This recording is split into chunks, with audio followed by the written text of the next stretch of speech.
are here. We are live. Welcome to, I guess, Rock's streaming on Twitch. We've got the Limiteers streaming on YouTube. My name is Gabe.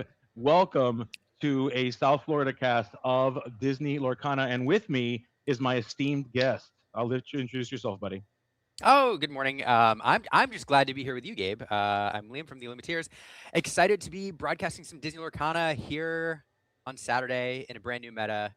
I think this is brand new. I'm gonna call it Yeah. new still. Let's call it brand newish. Let's say brand newish because the more things change, the more things stay the same. It feels like That's fair. as many people have been playing, there are certain colors that seem to be still very strong in this meta. Particularly Amber Emerald. I'm sure we're going to be seeing a bit of Amber Emerald today. What's interesting is that there's a few builds out there, and I'm excited to see them. In fact, I'll tell you that I've kind of spoken to some of the players. I've seen a couple of those iterations. I've seen some of these Circle of Life builds out there that some of you may be excited to see. I've seen the traditional, I call it traditional, what we used to call dogs, but I guess it's now princess. There's all kinds of stuff out there. We've got a lot of people in this room as well that I think many of you will know. Lots of big names. Hector Harris is here, winner of CCS. We've got Wochuck, a famed troll but lovable guy. I will tell you about Wochuck. And many more. Manifest, the brand new team who will actually be joining the ICL Manifest. Many of those members are here with us. Zeke and Mai will be here as well. We've also got all the Miami greats that we've known from many of the tournaments that we've been to. We also have one guest coming from us from Orlando. You may have heard of him, Liam. Maybe you've heard of his name. Jonathan Williams, newcomer Jonathan Williams. Maybe you've heard of that guy. Yeah, old Dragon Johns himself. No, it's a spiked room as you're talking about. The thing is, like the central to South Florida community has an incredibly vibrant Disney Lorcana scene, and a lot of the times we see decks that are tested there, that are kind of piloted there, because iron sharpens iron or steel sharpens. I don't know what the saying is, but Same. yeah, down there, and we see a lot of stuff burst out into the national scene, even the international scene that's kind of piloted in some of these South Florida tournaments. So no matter the size of the tournament, you're guaranteed to have Golden Mickey winners there and some incredibly talented players. So I'm really excited to see what shows up today. Yeah. I mean, a bunch of nationally qualified players. Amongst those that I've named as well. It is going to be an incredible display of Lorcana. Lots of people really clamoring, really excited to see some Lorcana. I've been excited to see some Lorcana. There's been a few tournaments out there. Some of them, unfortunately, not being streamed, but we are here. We are here, folks. We are here to remedy that, and we are excited. And I just want to give a shout out to the location here. This is their first ever major Disney Lorcana Let's tournament. go. Let's go. We love to see stores trying it out, and they're really extending the love out here for this community. So I got to give a huge shout out to ROK, the Esports Gaming Lounge. The ROK ROK is an acronym. It stands for Raiders of the Night. Fantastic location. It is down here in South Dixie Highway, specifically 15305 South Dixie Highway. You got to say it like that, Liam, because 305, that's our area code. That's a big deal for us here in Miami. Maybe you've heard of some musicians who've used that. And so big deal here. But we are all the way down in Miami, like Miami proper. So like really close. I'd say like a 20-minute drive from South Beach, not too far of a drive away from Calle Ocho. You can get yourself some pastelitos down here. Enjoy yourself. Some guava pastelitos, which I know, Liam, how much you love those from when you came down and Do saw I? us. Oh, do I? Like every time, it's one of my favorite things. The food down there was a revelation. But no, I can't wait to check out the location myself. I Yeah. definitely make it to Miami at least once a year for Miami TCG Con. Shout out to Eric Gonzalez and the show that he puts on every year Yes. there. So now I've got something else to do when I pop in for the weekend. Go check out Rock. So Yeah, yeah, it's really cool. I mean, and like we're playing Disney Lorcana here, but just for those of you that are watching, especially if you're in the area, this is a gaming lounge. So they host many other TCGs, but they also host like computer games and video games. So there's a huge fighting game scene down here. Like people, it's kind of like a hidden secret in South Florida that if you want to play at a very competitive level, some of these fantastic fighting games, you can even play things like League of Legends. So just shout out to ROK. They're doing so many things in this space. They're also just here for the vibes, and they've said, "Come on down, Gabe, Liam, come on down and hang out with us, and let's talk about some Disney Lorcana." And I'm so stoked to do that. Liam, I got a yeah. question for you. Yo. what are you excited to see coming out of today? Like, what are you hoping for as we are getting ready to potentially very Oh my soon goodness. play some games? To be quite honest, I'm just excited to watch some Lorcana. I mean, I'll make some predictions in a second, but um, as DJ zoologist in the chat on YouTube here, by the way, a nationals qualified player there, DJ, said, yeah, DJ said, hey, we've been starving for set 13 tourney streams, so thank you. And it's true. Like we had rotation and a whole new meta pop up, some new decks, some new archetypes become viable, new cards being played, and we just haven't had a lot of tournament coverage. To like kind of soak it in and to see what's going on. So I'm just excited to be able to watch a couple tournaments this weekend to see players playing the game. yeah, But what am I excited to see? I'm really excited, hopefully, to see some newer archetypes yeah, do well. One of the decks on my radar, I love the bots deck that's kind of out there. I mean, it's Amethyst Steel doing Amethyst Steel things, but kind of in a new fun way. yeah. I actually really like the Boost Control deck, even though I know it's kind of fallen off in popularity, even though it won a CCQ out there in Florida. I know you were telling me that the Amethyst Amber decks have really started to pop in the last week or so.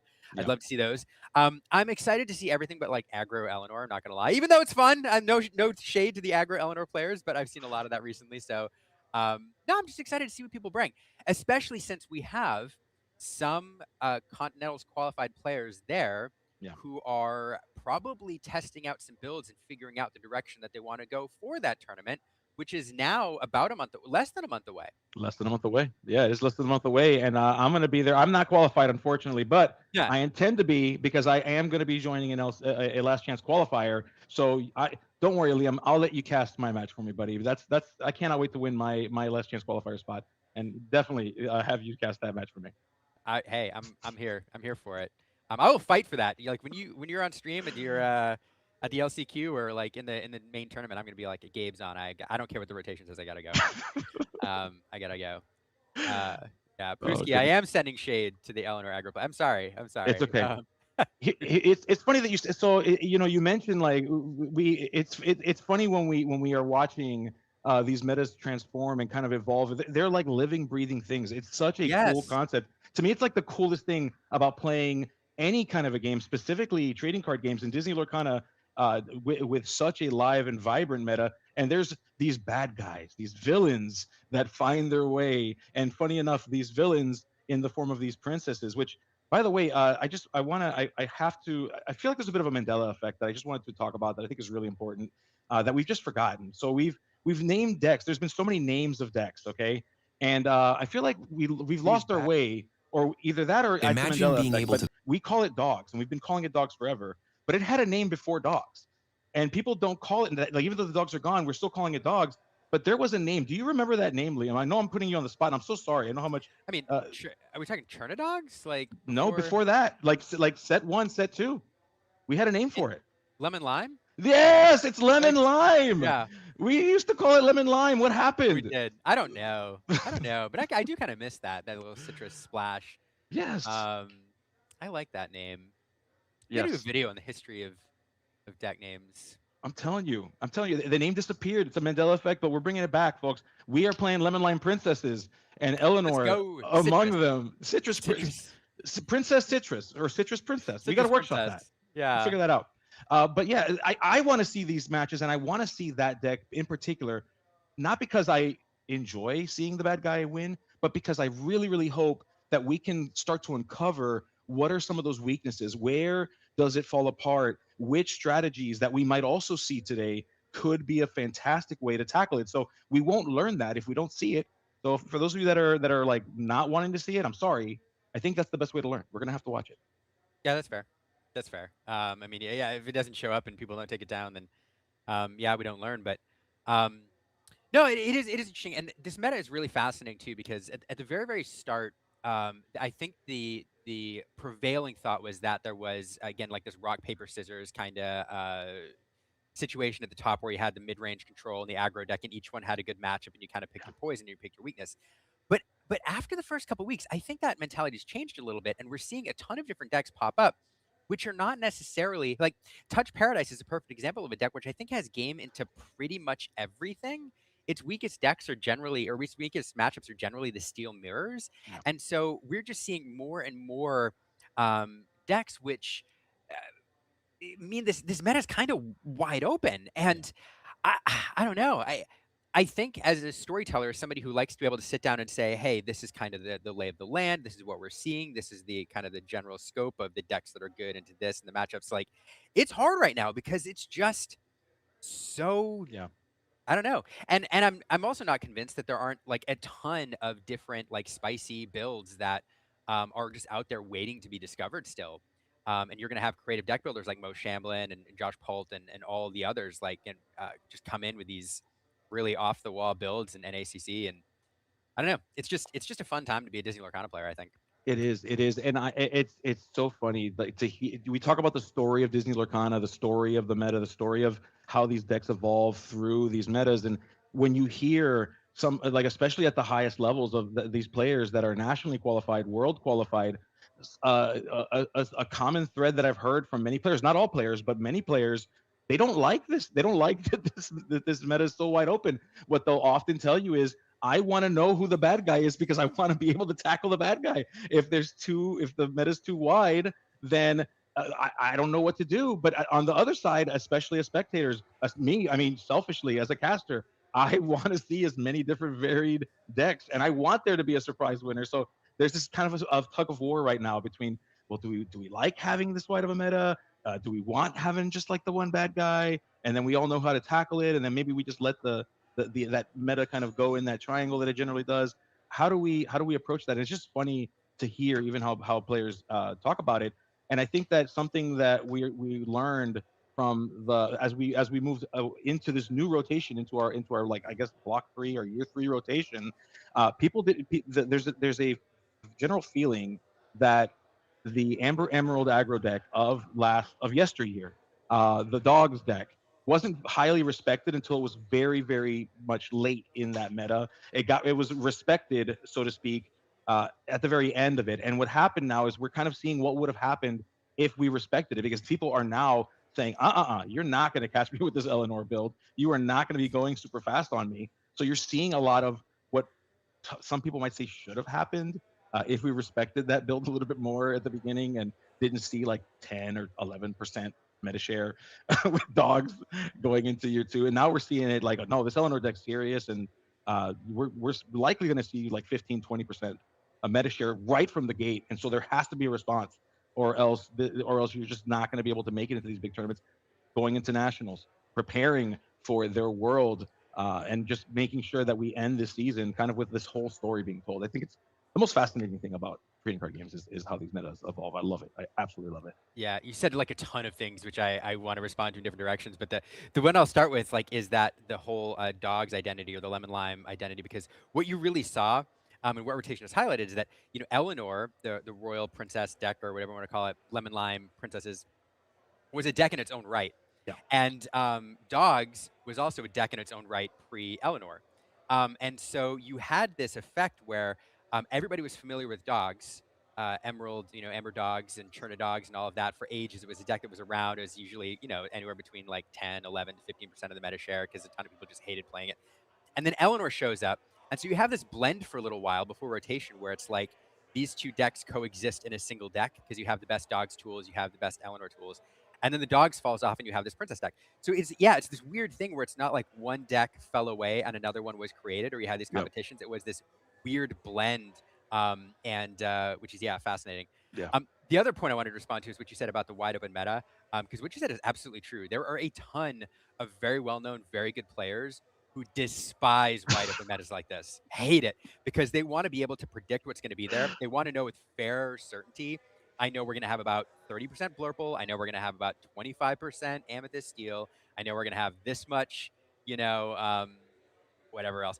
And if they can do that, then they can come up with a build, Yeah. and they can generally predict their matchups, so they know exactly how they're going to fare in that particular room. When it's wide open like this, there are certain players, like I'm going to name some names, like Ed Chu is one. I had him on a stream once, and I was like, "Hey, this meta's wide open, isn't it great?" And Ed Chu was like, "I hate it, I hate it." And then Zan Sid's probably another one who thrives on his ability to week digest and predict where the meta is headed and they come in for the perfect tool for the moment. Then there's other players like Mo Shamblin or Clara Sear or some of the others who do enjoy attacking the meta. Josh Paul's another Yeah. one. But they're just creative deck builders who want to make a deck that's fun, that they enjoy, that has game into most everything, Yeah. and they want to come out with some spice. And this wide open meta favors, I think, those types of players. So, yeah, it is just really, really fascinating to see how individual players either thrive or despise this type of meta that we're seeing. If you're in the chat, let us know what you think about the meta right Yes, now, because I'm yes, curious. chat. Please let us know what you think. And thank you all again for joining us here as we are getting ready very shortly. I'm seeing some commotion happening. I'm actually right next to the room in which the players will be playing the stream game. So seeing some commotion. So I anticipate that. In fact, yes, I'm getting word that round one is in fact paired. So folks, you've been clamoring for some Disney Lorcana, and guess what? We are going to be giving you that in just a moment. We want to make sure that we get all of our tech situated. So if you'll just bear with us, we're going to be taking just the smallest break. Production, how long do you think it'll be? It'll be less than 3 minutes. Let's call it. We just want to make sure the tech is up and running. So folks, do not go away. If maybe grab a water, hydrate because that's important. Yeah, Hydrate. get ready. Get your mind right. But in 3 minutes tops, we will be back and we are going to be casting a game of Disney Lorcana and Liam. I'm so excited.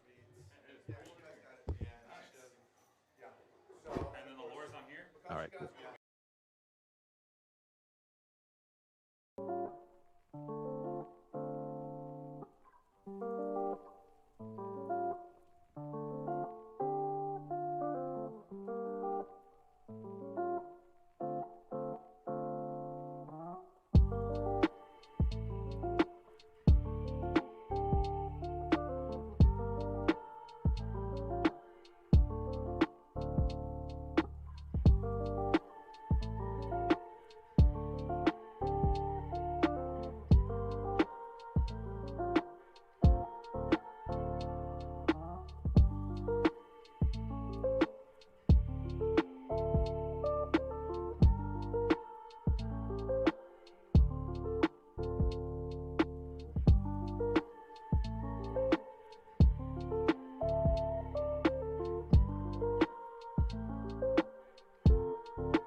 Hey, welcome back to this tournament here at Rock Gaming. It's a Saturday morning. It is time for some Disney Lorcana. Players are seated. I'm here with Gabe.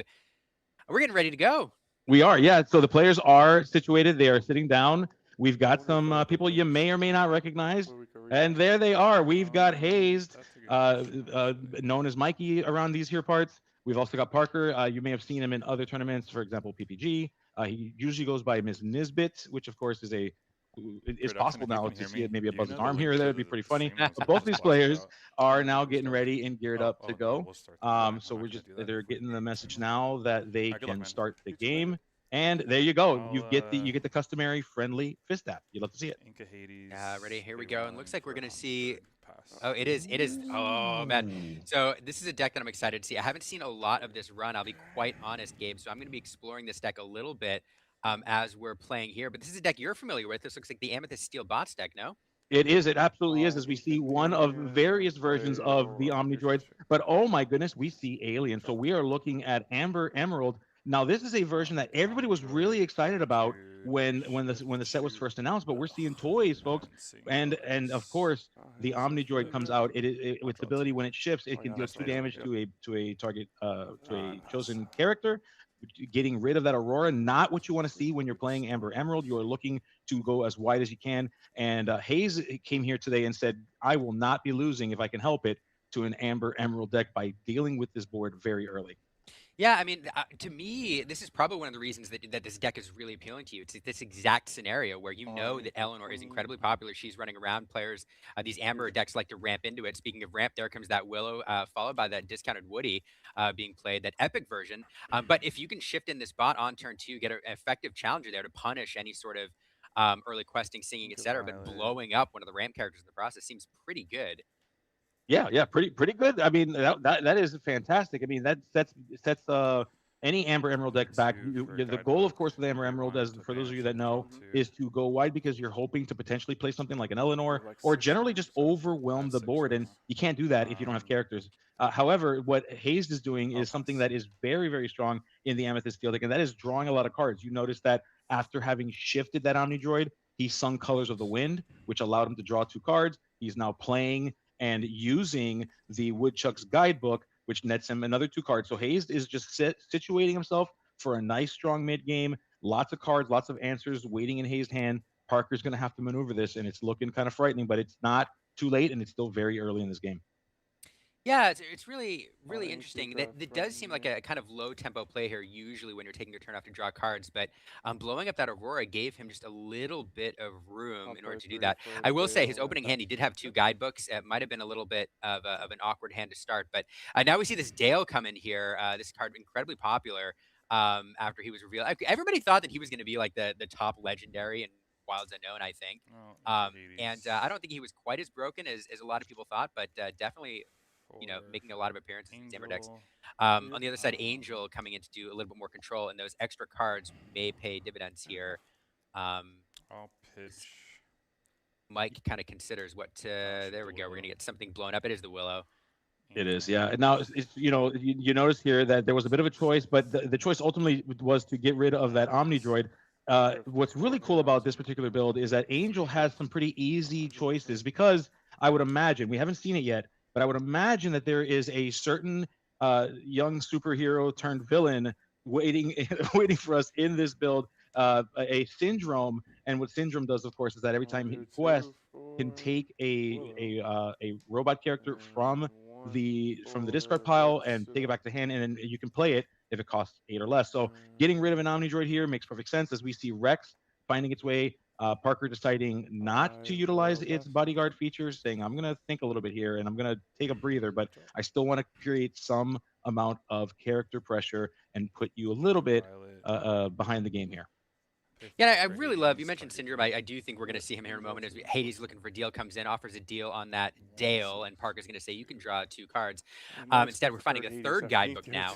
But I really love the Syndrome, which we're most likely to see here, because one of the things that we're missing in Disney Lorcana, I think, for quite some time are these theme decks, these decks that really felt built around specific archetypes and characters and franchises. And just the way Syndrome interacts with these bots makes for a really fun build that feels like both good and cohesive, but also just really full of flavor. And I'm really, really digging it. I'm not going to lie. No, I agree 100%. I mean, we had through the history of Disney Lorcana, we've seen pirates, we've seen fairies, and there's been some variations of these builds, but never quite at the highest level. And we're seeing this robot I'll build play these two. just really excelling on that. And I think Pass. they just do such powerful effects. You've got these Omni droids that do so many powerful things as they're being shifted upon. The later versions have resist. They're much more difficult to deal with, and then you've got syndrome that keeps bringing them back. It is. I think it is high time Oh, that I'm these getting punched. archetypes are finally showing up in these very, very highly competitive events, especially one like I this almost 2K played here. droids to As hear that. Hayes is That's trying to I decide, don't. is it Yeah. time to deploy the Demona, or do we kind of slow down the tempo here? Hayes making a choice. This may dictate how the rest of this game goes for him, and I so had he's to hope thinking you'd have really, that really hard about it. exact line you went at the beginning. Yeah, Yeah, it's done like a But really it's so nut good. job draw. of It's control so ridiculous. far here. Drawing cards, Yeah, definitely it's what like the Amethyst bell with Steel wants to popsicles, then friends. do. Parker on the other side, I'd be interested to see his hand size. I'm trying to take a peek there. It looks Oh, like shit. one card in hand, which makes sense based on all of the removal that's happened so far. Everything he's dumped on the board. We do have the bigger Omni Droid shifting in here, whose name I forget. I'm gonna do a quick. I believe it's version this one. I believe is version 9 or 10. The first. I'll tell you that the first one is version 8. So Version. they go up from 8. There you go. This is That'll help. 10. I'll Okay. pitch with Angel. This is 10. So this one, of course, when there's a card under this character gains resist +2, Yes. which You got it. makes sense doing a little bit more control here. Yeah, we see that Rex being sent away. It does gain lore for Parker. Hayes now trying to figure out what is the best approach here, deciding, hey, well, now that I don't have a hand, I'm going to go ahead and put this angel in a little bit of risk. We're going to go ahead and gain some lore because it does get resist while Hayes does not have cards in hand. So Parker now going to have to maneuver this with the characters he has. Of course, that deal does make the math only slightly easier with the characters he has down. Not a whole lot easier because you're looking at the alien, which of course, if we're swapping strength or willpower with your strength, that means that alien is sitting with one, doesn't get any benefits from toys, but we have that queen, so not a lot of benefit from the Dale, and it might be the right time to go ahead and try to bait Parker into dealing with these characters. Yeah, and here's the thing: like Hayes, I think is perfectly happy to have Parker exert his character's challenge and possibly trade. Parker is sitting really, really low in cards, and there's not a ton of cards in this deck which give you um, like a burst of card draw, unless it's really just not a ton. So there are cards like Delos Moon Lullaby that'll net you a card and all of that. So at this point, Parker has a guidebook in play. He's managed to draw a bunch of different cards. It's a pretty healthy board. So and there's that Woody and Buzz heading down into the Inkwell in order to get another Willow in play. And at this point, it's just a rough spot based on pure card advantage for Hayes. He just managed to really keep his hand size strong. Yeah, I mean those early low tempo turns, drawing for those cards, and it looks like that looked like another guidebook going to Hayes' Fourth hand. one. It's the fourth one. And so, yeah, we're gonna go ahead and keep drawing. We do see, Strength of a Raging Fire there, and I believe that is a Colors of the Wind. I could be wrong. No, it is not. It is a one and only. I believe it's what that card is called. We see now Hayes opting to go ahead and play and use again another guidebook, just gaining more advantage. Parker, look at the body language on Parker. He knows this is not great. Hayes has got answers for days as we see Morph finding its way onto the table. Yeah, Morph, cute little card. It shows the shift target for a couple Floodborn in this deck. One of them is that Syndrome, which Hayes is hoping to play later, and that's going to be it. Yeah. Showing the strength of Raging Fire, blasting off. I didn't see what he was going to choose, but it doesn't matter. Parker's saying there's just no way for me to come back Into from the this. Angel is just so It's brutal. purely card advantage. Amethyst Steel doing what Amethyst Steel does. The Amethyst side drawing a bunch of cards, the Steel side banishing a bunch of Parker's cards with damage-based removal, and it's just too much to overcome. Yeah, that is absolutely the story of this first game here in this round one. And I mean, you saw it. You saw it in Parker's body language. You saw it when he put down that Willow. You generally want to put down a Grandmother Willow, and you want to follow it up with something else that you can play. But Parker kind of knew the writing was on the wall, and then Hayes said, "I'm going to keep drawing. You tell me when you're ready to go to game 2." And so Parker said that, and so we're here now as we see. Which, by the way, I love that the large cards, fantastic large card. If you look over Parker's head, we see one of those large Winnie the Pooh honey stage cards, which is I think a beautiful card, and love the art on that. Yeah, that he would was look doing a great little on bit my different studio stuff wall with if the Wii shift, and it was like you know, if very, anybody wants to. very good. Yeah, there's I really think Beautiful, it's beautiful it's card. slept, I it's think slept I think on that's right now. Like Kendall. people are not putting it in their yellow green decks, and I actually think I that believe check. I should walk Mike in there is right now like while a they're trying to really, concentrate and really just good read card. the card. That's I'll be what like, guys, that's give me a what I was second. Let me saying. let me Kevin. check. Cam. Yeah. Liam needs to know Was that you who drew Mike this card. Kevin? What do you Yep. request? Cam. What do you draw? Yeah, not Cam, yet. Cam is really funny. Cam is I'll also take he's best he's of luck. Yep. done some Marvel comic books, but he's also done a bunch of board games, Ooh, okay. including one. It's not One Deck Dungeon, but it's a very similar game, and where you make different classes and stuff. So doing like Winnie the Pooh in a D&D style is like right in his wheelhouse, and he Oh. absolutely nailed it. So big Yeah. big fan. As we see the altar here. And Yeah. this. So, what do you think about this game? To me, Yeah, I this just love the matchup. toys, You and know, I we lo- talked about and how I love- and I there's love certain how decks people which have think game it's into a not lot good of and different everything, things. so it's But like, in 'cause this last set I particular won the tech matchup, it champs just with seems toys. Yeah. like The Parker's yellow going to green. have an uphill climb to Nice. deal with No, all it of So it's this like it steel-based got better. removal So that it's Hayes like, It brings why definitely to got would better bear, because the other especially yellow with that green got early like shift they Omni lost all Droid, their which is cards, right? just so definitely got oppressive. better. So And I don't obviously Mike is I don't know. probably one What's of Parker the got to do here? best decks you It's could tough add, because and that you have to doesn't imagine add. that if you're bringing So Amber Emerald to this Alright, party, to starts this off game, and you're playing here, this is specifically the deck you're hoping to avoid. So Parker came here saying, "Hey, Amber Emerald has a very good win rate into a lot of different decks. It's very fast. It's very hard to the beat. Violet. When you Then look at Omni Droid Amethyst Steel, it pass. does feel like sometimes Amethyst Steel is kind of here, specifically for this particular matchup. And I'm sorry, but I'm wincing because I know it's coming. It's coming shortly. And Parker knows too. As we see Parker trying to get the ability to go as wide as possible. We see the Willow. We see Woody.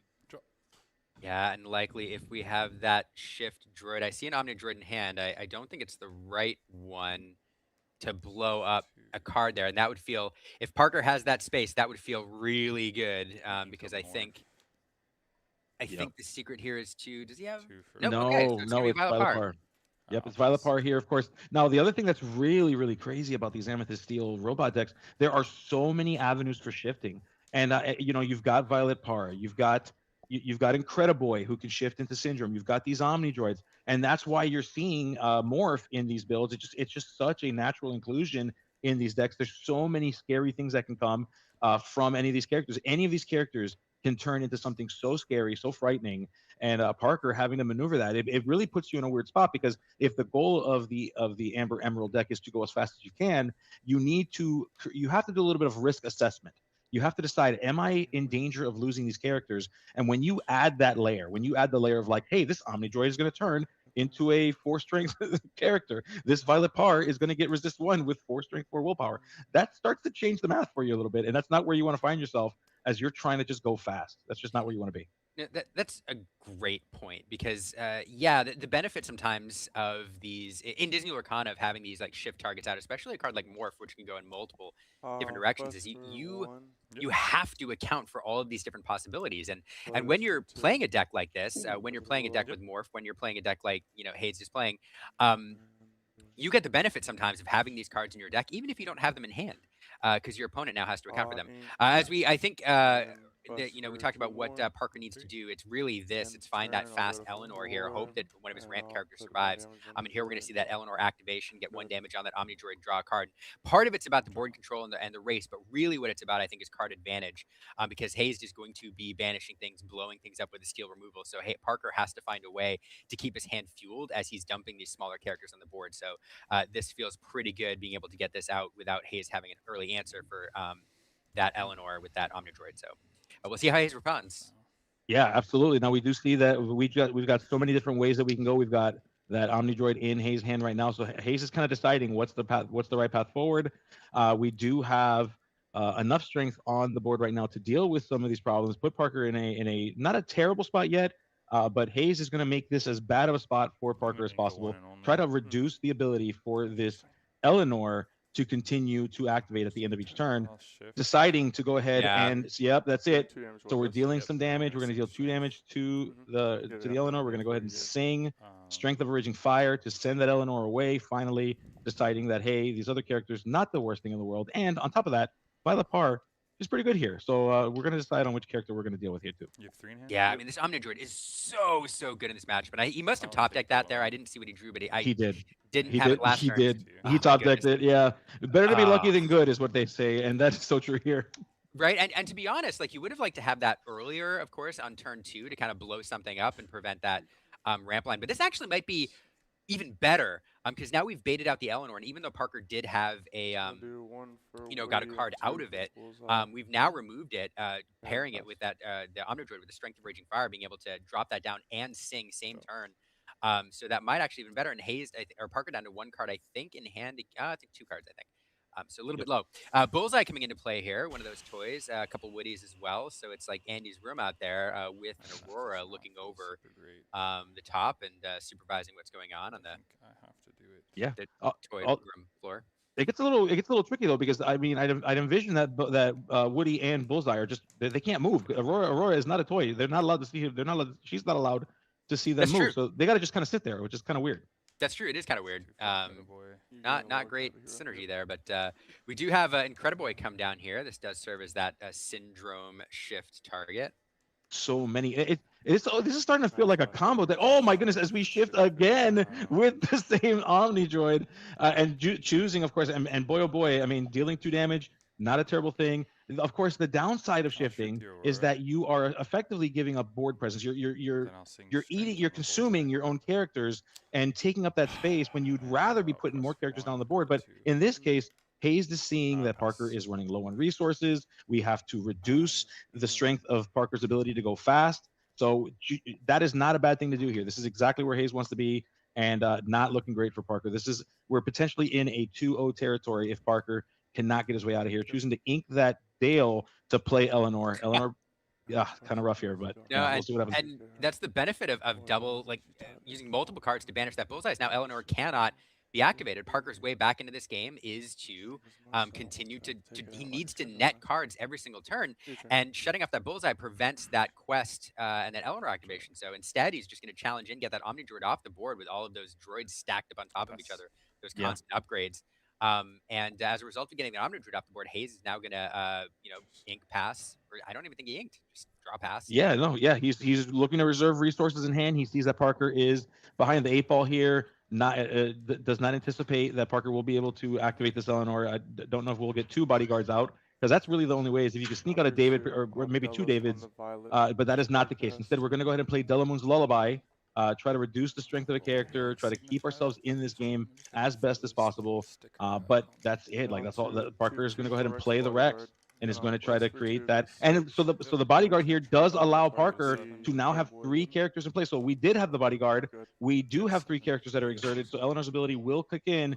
And will this be enough to help Parker get out of this situation? I mean, top decking that Omnidroid was great. If he top decked that Rex, that's a fantastic draw. Not only getting an exerted character board to activate Eleanor, getting a card, but that bodyguard then protecting that Eleanor from the crackback, from some sneaky shift perhaps. Hades looking for a deal, comes down, offers the deal. Parker says you can draw 2 cards. He's drawing into a Thunderbolt, and what was that? Colors of the Wind, the other one? That was Colors of the Wind. Yeah, so more ability to draw here. Hayes finding more answers that'll net him going deeper into the deck, choosing to deal with this Rex, trying to get off of those 3 characters so Parker cannot continue to activate the Eleanor here. Hayes is sending these characters away, opting not to sing, or they can't sing yet because we just played that Hades. Of course not, duh, folks. That's how the rules work. But we are choosing to just sit here and hang tight. And Parker's in a bad spot. I mean, there's just no 2 ways about it. Yeah, and it's interesting to say he's in a bad spot, right? Because objectively, he's got the better character on the board. But the thing is, in TCG's card advantage is everything, and Hayes is more than willing to trade cards, to continually trade cards, because he knows he has the better card draw. Speaking of which, here's Colors of the Wind. We're going to see 2 different color characters. Therefore, he's going to draw 2 cards, getting an Aerial Sonic Warrior as well as an Omnidroid. An interesting card to see in this build. I was not expecting an Aerial. At all, but we'll see if how that works here. But yeah, so Hayes is more than willing to do card for card, to trade characters, all of that, because he knows at any given time he can draw Colors of the Wind, he can draw a Guidebook, he can net 2 cards, whereas Parker has to set up his card draw, and it's just the longer this game goes, inevitabilities with the Amethyst Steel deck. Yeah, and that's the other reason why Hayes wasn't too worried about it, because we've known that this Thunderbolt's there. So that Eleanor coming out, unfortunately, it was not long for this realm. As we went ahead and sang Thunderbolt, we're going to play that Incrediboy, setting up another shift here with that Syndrome. We've got a few droids sitting in the discard pile, so shifting that's the Syndrome on top of that Incrediboy would be incredibly bad for Parker as we play a Willow with no follow up. Choosing, of course, the characters for for Jesse's effect, which will reduce the strength of characters as they are being played. Hayes here just trying to keep control of his board, get above this 8 lore count, get above Parker here. And that, boy, oh boy, that aerial will certainly create a problem for Parker as well. Yeah, no songs to pair with it, I think, at the moment. But as soon as he finds one, it's gonna be she's gonna do some work. It is interesting though. We keep talking about how Hayes has the edge here because of the card draw. But Parker has managed every single time to rebuild and put 2-3 characters on the board, and all of a sudden he is. Oh, Do matter which. under the sea! No! He's on under the sea. Oh no! That is okay. So very interesting here. Under the sea appears in these builds in very unique spots. So there's a version of Amber Emerald that plays this very heavily with Circle of Life. I have noticed as well that Under the Sea is finding its way into these quicker builds, and so that did help out of it here. Hayes forced to put characters under the deck. Is this going to be enough to slow Hayes down? We're going to find out. So that's a great point. There are songs variants of this deck, and there are control variants, and I in these faster variants that favor like Eleanor and seem to run really quick with like the discounted bullseyes and all that. It's not a card that I expect to see more often than not. So it did take me by surprise a little bit. Perhaps it's a 1 or a 2 of, but fun to see it here. It did some work getting that Aerial off the board, which would have done some incredible damage, and that perhaps gives Parker just enough breathing room. We are going to see a challenge here with the bullseye. He's going to take some damage here and stick around. So I kept talking about this as if Hayes had this well in hand, but Parker with that Under the Sea has really shut down one of Hayes' method for wide board control, and now Hayes is in a bit of a spot. Yeah, how quickly those tides have turned. It turns out that when you flip the ocean over on someone, that you kind of change the perspective a bit. It's crazy how that worked out. And yeah, Parker is a bit ahead here. Going to have to hold on to it. We do see the thing about these Amethyst Steel decks. These characters that come down are very, very strong. They can be very hefty. Violet Par, a great example of that, has Resist 1. So it's going to be very difficult for these toys to deal with without having to make some very unfavorable trades here. Hades, of course, just trying to slow down Parker's climb to the top here by removing that Jesse, which has been a major annoyance, has been reducing strength every time one of these smaller characters are played. Now it's gone as Parker slams down another Woody. That's true. That Violet Par, though, a great card to get on the board for Hayes. That 4/4 Resist 1 is a fantastic challenger. Now, anything that quests over on Parker's side is an easy answer. Parker wants to get closer and closer to victory here, close things out. He's still, decent lore total all the way up to 10, but 10 in this late game here, where Hayes can stumble into double card draw, where he has some of these strong challengers on the board, is still a bit of a climb. So it looks like he'll be able to put down another Violet Par, which will threaten. Play Violet. Oh yeah. Even bigger threat for some of these challengers. So it is, and what Violet Par says, of course, is that whenever you play a hero, you get to draw a card and then discard a card. A classic mechanic of the steel color here. So we see the Woodchuck Guide finding its way as well, creating a future advantage in the hand as Hayes trying to start to collect a little bit of lore here. Going on a quest with that Violet Par, telling Parker, "Go on, buddy. I dare you to challenge. Let's see what happens if you do." Yeah, like please challenge in. If you're challenging, you're not questing, and that's pretty good for me. So finding that guidebook feels pretty good. And again, that's one of the reasons that this deck I do think has an edge in this matchup. Its card draw comes in bursts, so Hayes in a long game here just will have more resources available. It's just we'll see. We have the Willow there. Yes, we do. There's another Emerald card in hand. I didn't see what it was. It's possible it's another Under the Sea. I think it will. I do believe it was Under the Sea. So put in a really weird spot here. Now we've got, it wouldn't be entirely useless to do, but it wouldn't be very valuable either. It would deal with this Omni Droid, but those Violet Pars well above that threshold. We would need either a Jesse or to find some other means of reducing strength here. Hayes is going to go ahead and draw cards with that saved Woodchuck's guidebook, which pulls a Colors of The the Wind into hand, colors. and we're going to play it. We're gonna play it. Let's Draw take a look. two. Draw two cards. Oof. Yeah, the Colors of the Wind. What a strong card, especially in this deck. So many four cost characters in this deck. So a lot of characters that shift with a real cost of four, allowing you to play that Colors of the Wind as early as turn three. In many cases, feeling a little bit like our old friends on the other side, as we see the Omni Droid getting shifted here too. And so we are watching what Hayes is trying to do to try to collect back some advantage here. Hayes doing a good job of putting characters down that are very scary, forcing Parker in a position where questing is not what you want to do. So Parker, you see it. Look at the body language, just shaking the head no, saying this is I'm just. He knows he's in a really rough spot. It's got very few cards left in hand, sitting with effectively a useless card, so to speak, in that Under the Sea, Yeah. slamming down a bullseye. Yeah, and unfortunately, this deck not on target right now. He's just there, and there's just not a lot that can claw his way back in here. And again, it's a tale of card draw. Yep. It's just Amethyst is doing Amethyst things, with those guidebooks, Colors of the Wind, and Colors of the Wind. Also, if you mentioned Friends on the Other Side. Yeah, Friends on the Other Side, incredibly popular card, one of the best cards in the game. Colors of the Wind, just a little bit different, but usually going to net you two cards. But it also gives you information. It It does. also gives you your opponent's next card, and you see once you see that, you can kind of decide how you're going to navigate the rest of your turn, knowing what they're going to top deck. And I think when people saw it, they were debating exactly how good it would be because you do run the risk of playing a song and drawing one card, and there's the fist bump Yeah. because that's it. And Hayes is going to take this in two. Yeah, I mean, this is exactly the deck that Hayes was looking for. This is why he brought Amethyst Steel. Amethyst Steel is out here looking to deal with what it believes to be the most prominent deck in the meta. Whether it's the best deck in the format, that is still yet to be seen. It's still too early to call it that. But as of this moment, it's very easy to say it is likely the most um, prevalent. It appears the most. And Yeah, so if you're playing that game, there's like the game behind the game in a tournament. And the first game you play before you actually play Disney Lorcana is which deck am I going to see the most of, and let's see if I can build something that beats that. And that's what Amethyst Steel does. yeah, that's exactly right. And I'm not surprised that the Eleanor deck is one of the more prevalent in the meta, especially the aggro version for two reasons. One, it's a deck that people are familiar with, and when you in any meta, especially at post rotation, when you have a deck that people are used to playing, and it's still good, you're just going to see a lot of people playing it because they're just going Yep. to tweak a few things and continue playing it. They know the lines and everything else. The other thing is in any new meta, and again, especially post rotation when it's a really new meta, aggressive decks tend to have the edge because everybody else is finding their footing. You're trying to find the right control decks. You're trying to find the right mix in mid range tempo decks. And so decks that just run away with things and go fast tend to be the ones that people favor and tend to be the ones that succeed.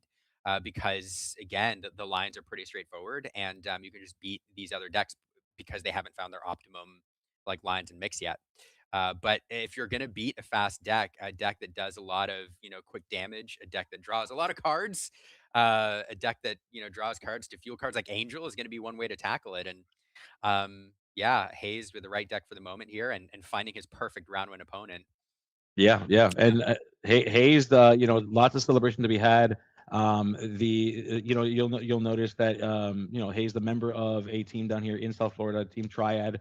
In fact, Liam, you'll know that store location because we've casted their tournaments together as well. Just another one of the Big pillars fan. of the community here. Yeah, and you will also know him because you saw him at the end of DLC Indianapolis celebrating with the winner of DLC Indianapolis, Brian Pereira. So just a lot of there's a lot of players down here, a lot of very well played, well practiced, lots of strong testing groups down here.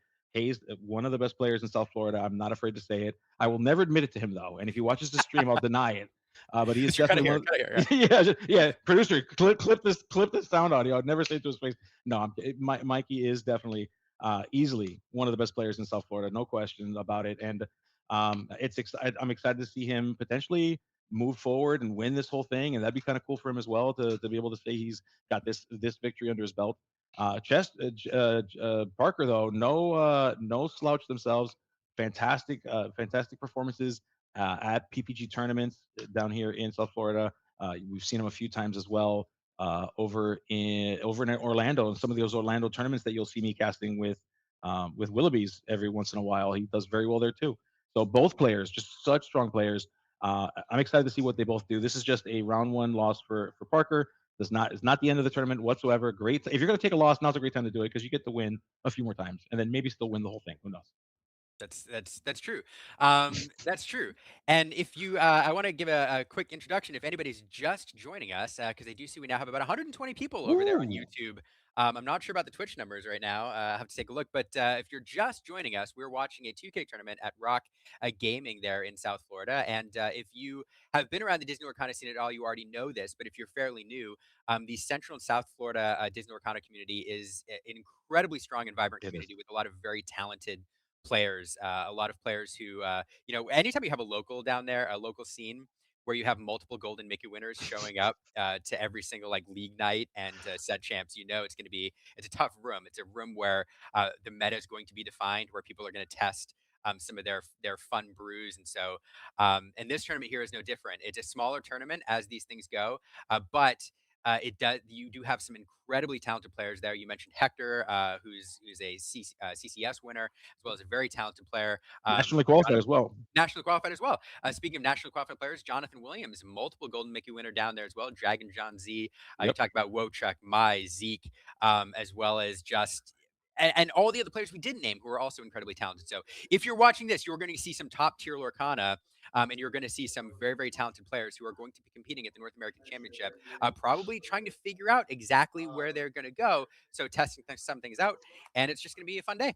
And Yeah, I it is. can't. I'm so excited to be hanging out with you today, Gabe. So Liam, I am so excited. I was so glad that you were able to make it as you are sitting there sipping on your tea. Love to see it. Uh, but yeah, 100%. And I'm glad you're able to hang out with me. I know we've both have been clamoring for some more Disney Lorcana action, and the fact that we're able to bring it to you here right from Rock, just being able to show you what not I mean what the community has to bring, what this location has to bring. This store location has been fantastic to us. They are a pillar of this community. They're just they are without a doubt one of the best stores in South Florida. I love coming here. This is one of my favorite sit champs to come to as well. They got a huge space out, so if you are ever down in the Palmetto Bay area, pretty close to Miami, so if you're ever down in Miami, you should come check it out. It's a gaming lounge, so you've got they play all kinds of trading card games, Disney Lorcana, of course, among them, and I'd argue the best one. But hey, of trading course. card games are still fun. They also play a lot of video games here, fighting games, things like that, and they even host private events. They host birthday parties here as well. They do weekly tournaments. They have studio and live events too. So come on down if you're ever down here. It is 15305 South Dixie Highway in Palmetto Bay. If you're down in Miami, you're checking out South Beach. You're going over to Castle Vizcaya, and you want to eat some of the pastelitos over in Cayocho. Come on down and hang out with us here at Rock Gaming, so you can play all the games you want to play. So huge shout out to the store location. Huge shout out to all the folks that are out here hanging out with us. Great, it's a great spot. You got to come on if you can. Well, and with everything that they have going on, because it does sound like a fantastic store with a lot of different games and Yes. communities and stuff going on there. I can't thank them enough for taking the time to put on this Lorcana event. Because there's Yeah. probably a thousand other tournaments and events they could have held this weekend, but instead they're doing Disney Lorcana, which all of you in the chat know. I'm sure, like me, we all have been clamoring for more live Disney Lorcana coverage this season because it just feels like we have had some tournaments, we have had some CCQs, but not a Yeah. lot of streamed matches. And so it's really interesting because this meta has kind of developed in a different way, maybe slower, maybe faster. I don't know, but we Yep. haven't been able to see a lot of these new decks in action. So I really appreciate the store for bringing this tournament to us and streaming it on multiple platforms. And yeah. And also, thank you all. Yeah. Thank you to them, and thank you all the viewers out there who are watching with us. So Gabe and I aren't talking to ourselves, which Yeah. to be frank, we would do anyway. But it's more fun if Yeah. you're here with us. So For sure. And if you are hanging out with us on Twitch, so we are streaming from Twitch from Rock's actual Twitch account. If you're on there, if you're hanging out with us at this time on our Twitch, please hit the follow, hit the subscribe, do all the stuff. That way you can get more Disney Lorcana action. That way you can get more of this. We want to know that you're loving this, that you're receptive to this. These are the kinds of signals that we use to determine whether these tournaments are worth doing. So please, please, please hit those buttons. Let us know that you're loving what's going on there. Follow us, do all the stuff, hit all the buttons. If you're on Liam's channel and you're not subscribed, what are you doing? click that button too. I got you, Liam. I'll take care of you. Make sure you click that button if you are watching on Liam's YouTube as well. Click the button, follow, and check out some awesome videos about Disney Lorcana and some of my favorite videos. I got to say about even like some of the Disney finance craziness, the Lorcana finance stuff that's been happening in the market. Some of my favorite videos. I think one of my favorite things, Liam, is like sometimes you precurse those videos by saying like, "Well, this might not be your thing." I don't know what you're talking about. That's like my favorite videos that you come out with. I think they're great. I But appreciate yeah, that. I think a lot of people feel that way. I appreciate that. I appreciate that a lot. Thanks for watching.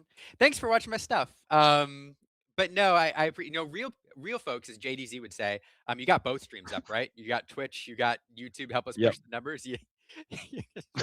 Click those buttons, folks. Right? But wherever you're watching from, whether it's YouTube or whether it's Twitch, appreciate your support. And yeah, I do, like I say it in kind of jest, but it is true. Like if you do want to send a signal to ROK Gaming that this is something that you're interested in, you want them to do more, and you're watching on my YouTube, which I really appreciate, head over there for a moment at the very least and hit that follow button, so ROK sees that there's interest in these events, because that's how you nailed it, Gabe. Like, that's how we get more coverage, is showing TOs that there's an audience for it. I will say, well, no, I'm gonna leave that point there. But yeah, Okay, fair enough. do the subscribe, do the thing. Also, Yeah, if you're watching too and you're into this meta, like, let us know what you think about the meta and what you think's gonna win. I'm really yeah, excited. please. Wanna hear I'd what you love to know. I'm so curious where everybody's at. I'm checking out the chats now. Loving all the engagement that we've all got there. It is so. You know what's funny is, like, I'm looking at these chats and there's people that are like, "Hey, get this person and that person on." I'm seeing in on YouTube people are like, "Get Mike Senior and Zeke on here." Which, by the way, Momentum is here. Mike Senior is also here. So like it's funny, like our local celebrities are getting called out. So we'll do our best. We're gonna try to get all the people that we can on stream as best as we can. Obviously, we want to be able to showcase different games as well. So love the interaction that everyone's showing us out there on the YouTube world, on Twitch world. Please show us more. And to all those folks out there, we really appreciate you. We love you. At this point, are we looking to do a little could be our back action? All right, folks. So here's what we're gonna do. We're gonna the round is getting near the end here. We are getting pretty close to the end of this particular round. We are going to get squared away for another round for you folks. We're going to get you some fantastic action here, Disney Lorcana action. Don't go away. We will be right back, friends, in just a Yeah. moment. That last one went quick. We'll be back.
Welcome back to Rock Esports Gaming Lounge on the Illuminateers YouTube channel as well as on Rock's Twitch channel.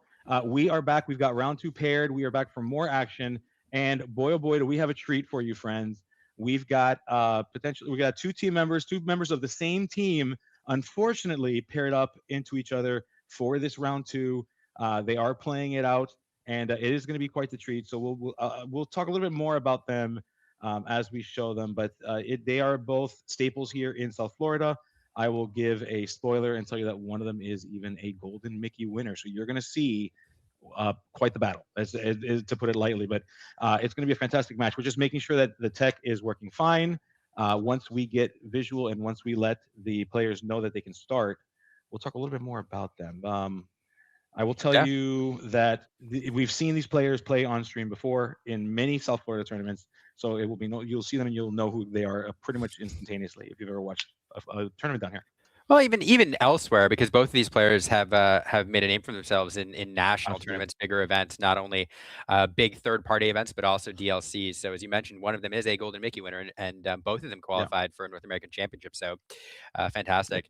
The team play aspect is always interesting to me because it's something with like the tournament software, like it knows if you if you road trip to a DLC with somebody for 8 hours, guarantee you're going to play them in the first three Yeah. rounds. The Yeah. software just knows. But it is always funny how that happens. But you know, and it's interesting too because it changes the game completely, right? Because normally there's some mystery to like a player's deck, there's some mystery to somebody's play style when you sit down across from somebody you don't know very well. But in this instance, both players know each other very well. I'm willing to bet both of them know the exact list that the other one's on because they probably talk to each other before the event. do. Or like Yeah. figuring out the ones and twos. And so Yeah. this is going to be a fantastic match because these players know It each is. other and their play styles like intimately. Yeah, and I like to peel back the curtain a little bit. I love a good breaking of the fourth wall. So what we do is when we get these matches paired up, we'll go to these players individually because obviously we don't want to reveal any sauce. And we'll ask them, hey, so what are you playing? And we kind of do it in private. I walked right into that room and they're like, you know what you're playing. You know what you're playing, right? Yeah, just tell me what you're playing. And both players are like, yeah, we're on this. so Yeah. so yeah, you are 100% right. They both know exactly what they're on. One of the players has kind of said like, I don't know, this is kind of a rough matchup for me. So and I had to give him a bit of a pep talk, but we'll talk more about that in just one moment. My apologies. And I do want to also, while I'm here, I'm sorry, I'm rude. I have a guest in my studio here. You might know I'm covering you with my head. That's how bad it is. That's Stefan, folks. Say hi to Stefan, producer of the Hi, year. We love Stefan. Stefan. Hey, buddy, how's it going, Stefan? He's How you frozen doing? like your vision is based on movement. Yeah, we're playing red light, green light. He's frozen until we allow him to move. But yeah, for those of you who've ever seen PPG tournament or any other tournament, we got Stefan here. He's very, very well-renowned producer of these events, and one of my friends, one of my closest friends, I'd even say. He's a good guy. I worked with him long enough to be able to say that. It took many years to be able to say that, and sometimes he makes me mad, but we still love each other, so it's fine. Yeah, What's that? he's pretty good. But yeah, so we're getting ready to throw it over. I'm guessing right now, in fact. Okay, yeah, so good. So we get to talk about these players. That's what I've been wanting to do. Woo! Let's talk about them. We've got Dylan Crowley over on the left side here. We see he's running the Amber Amethyst strategy. Dylan is, of course, a Golden Mickey winner. At DLC Richmond won his Golden Mickey, was nationally qualified at that event. Hector nationally qualified as recently as the Indianapolis event, was able to break the top 32 by points. And was that granted him the ability to make it into the national championship qualifiers or the championship tournament rather. And we see Hector is playing a lot of green. We're playing Amber Emerald, but notice, my friends, there's a malicious, mean, and scary. There is an under the sea. This, my friends, is not your traditional Eleanor build. This is, in fact, what we've been calling the Amber Emerald Control Songs build. Yeah, so really, really excited to see this here. Hector, as long as I've known a player, he played. He was big on dogs for a while. He plays a lot of kind of like lower to the ground mid range stuff, but a very, very talented player. Everything that I've ever seen him play is he's very, very good at. So I'm interested to see like why he chose to bring this in. As we see an Alan Adale come in to one of the songs that will fuel some of these control songs. I'm trying to take a peek at his hand. Circle of Life's in there. Oh, I'm really excited to see this in action. Um, Yes. yeah, sorry, I had like four As we, thoughts there that yeah, I go got ahead. jammed in, and then I saw his hand and I got distracted because yeah. So Well, it is such a unique, like it's interesting because we're seeing Amber Emerald, kind of, still, we say still, kind of just being so threatening in this meta, but it's three entirely different builds, and what Hector's playing right now does represent a very different play style. It is way more controlling, and what I will tell you about Hector is that Hector generally will prefer the control decks, which is why I think he tends to lean himself towards this style of the build compared to something like the aggressive, lemon lime build with the Eleanors. He just prefers control builds. When he won CCS, he won it with Ruby Sapphire with what he called Sharknado, the Sharknado build. So like he's just known for that. Dylan's a lot more flexible in his play style. I will say that traditionally he plays more of like the mid range style decks. He likes to play decks that are typically considered off meta, and tackles the meta just through his own unique builds, through sheer testing, and doing a lot of work that way. So both players here, as we see Chernabog, the unnatural force here, I think our first time seeing it on stream, a fantastic card, and kind of really shows you what you can expect from a build like this. Just starts this control really early on. yeah, really fantastic card in these builds. Did a deck profile recently on uh, the Touch Paradise deck, and Not a Day, another CCQ winner, was talking about how this card in particular, it's so powerful in the early game. When your opponent has nothing in the graveyard, of course, it does let you, or sorry, in the discard pile, it lets you play something for free. But when there's nothing there, it basically banishes a character and establishes a really big body on the board with two lures, so it swings things pretty decisively. He's going to follow that up with a mole there on the other side, and yeah, Yeah, that Gate and Moliere is a really great card. It's evasive, allows you to draw cards. So just digging through your deck, Hector's here trying to find more of those answers. We know that we've seen that Circle of Life in hand. Dylan, of course, just trying to establish some semblance of control here. We see a Dumbo, ninth wonder of the universe, finding its way onto the table here. No evasives to join it yet. But Dylan, just a little bit too slow of a start here. Control is supposed to be the slower deck. Hector's proving that that's not necessarily the case in this Amber Emerald Control Songs deck. Ooh, Todd. yeah, it does feel like a bit of an awkward start for Dylan, and I'm not gonna lie, I'm really enjoying watching these, Gabe. I said it earlier for anybody tuning in, but like with the dearth of live Lorcana coverage over the last couple of weeks, I've gotten to see um, I can count the number of live Disney Lorcana games that I've seen in this meta on one hand.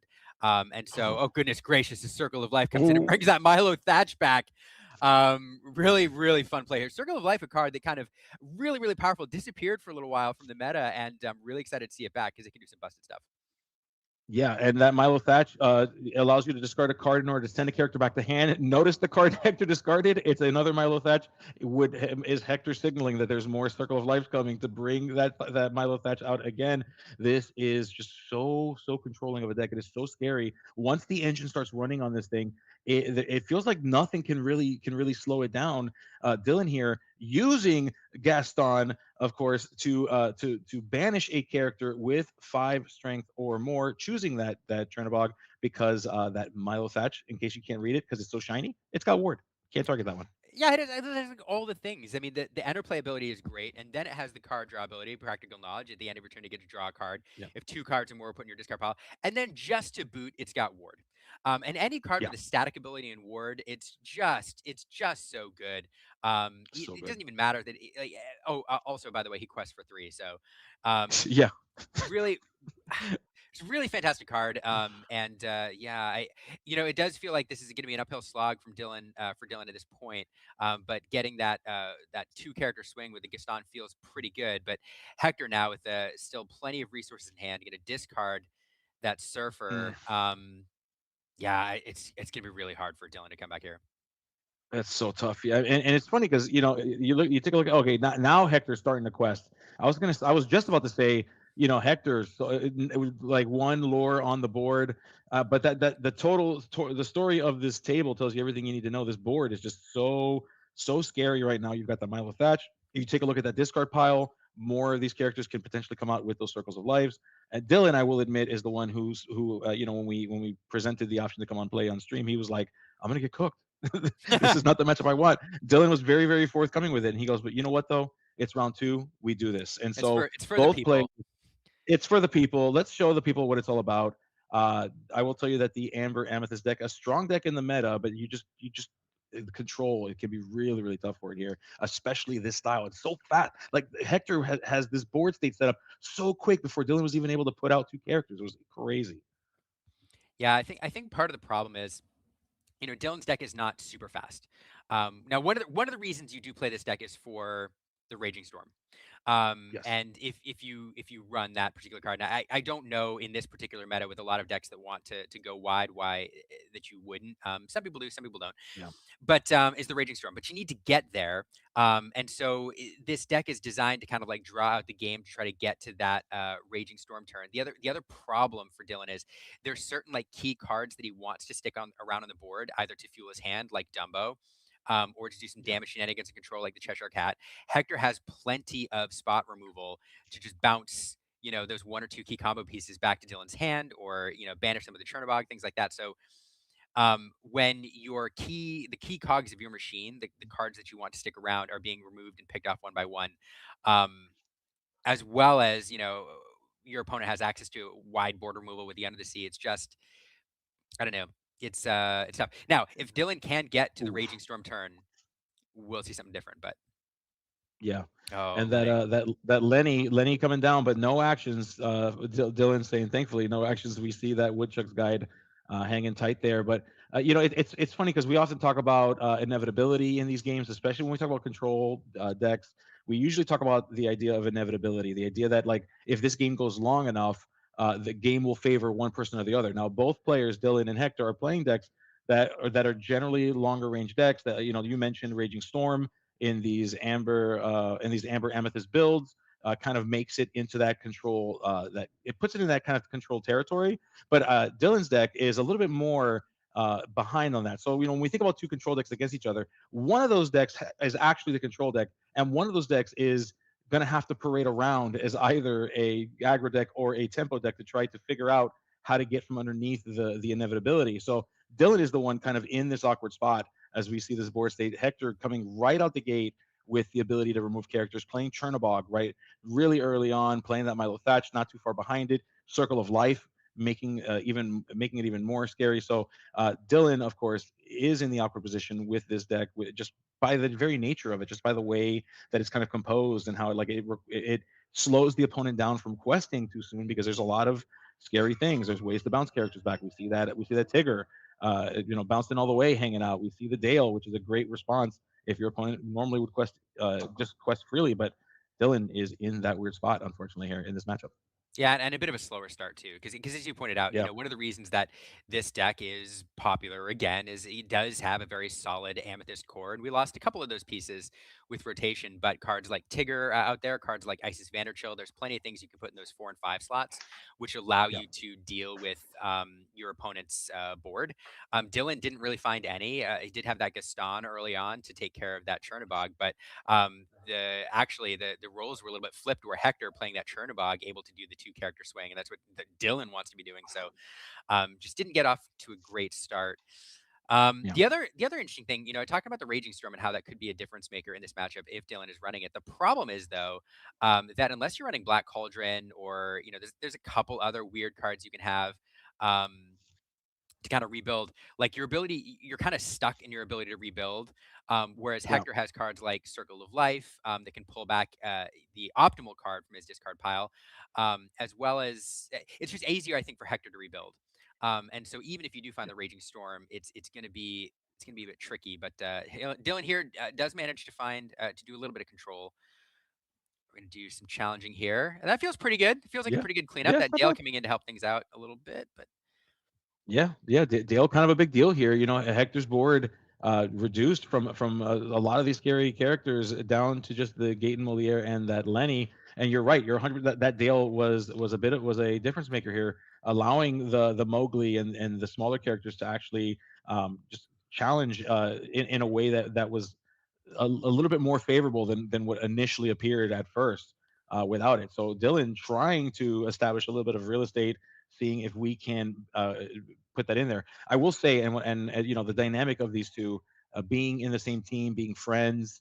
And just because I've played with both of these players as well, them both being from my local scene. Hector's the kind of person that, like, even though it's like a competitive game and he's obviously going to play to win, he's kind of thinking through what Dylan could have done differently. And I knowing Hector, what's going to happen after this match is he's going to say, hey, this is probably your way out. This, either you missed this or you didn't miss that. And Dylan's going to look back and reflect on it. And they're just going to openly talk about it, which I think is one of the coolest things about playing with your teammates, is that even in a competitive setting, like, you're looking to win. Like, you want to win this thing. You want to take the prize home. This is a 2K. This is serious prizing, and both players are going to definitely make sure that they do their best to win this thing.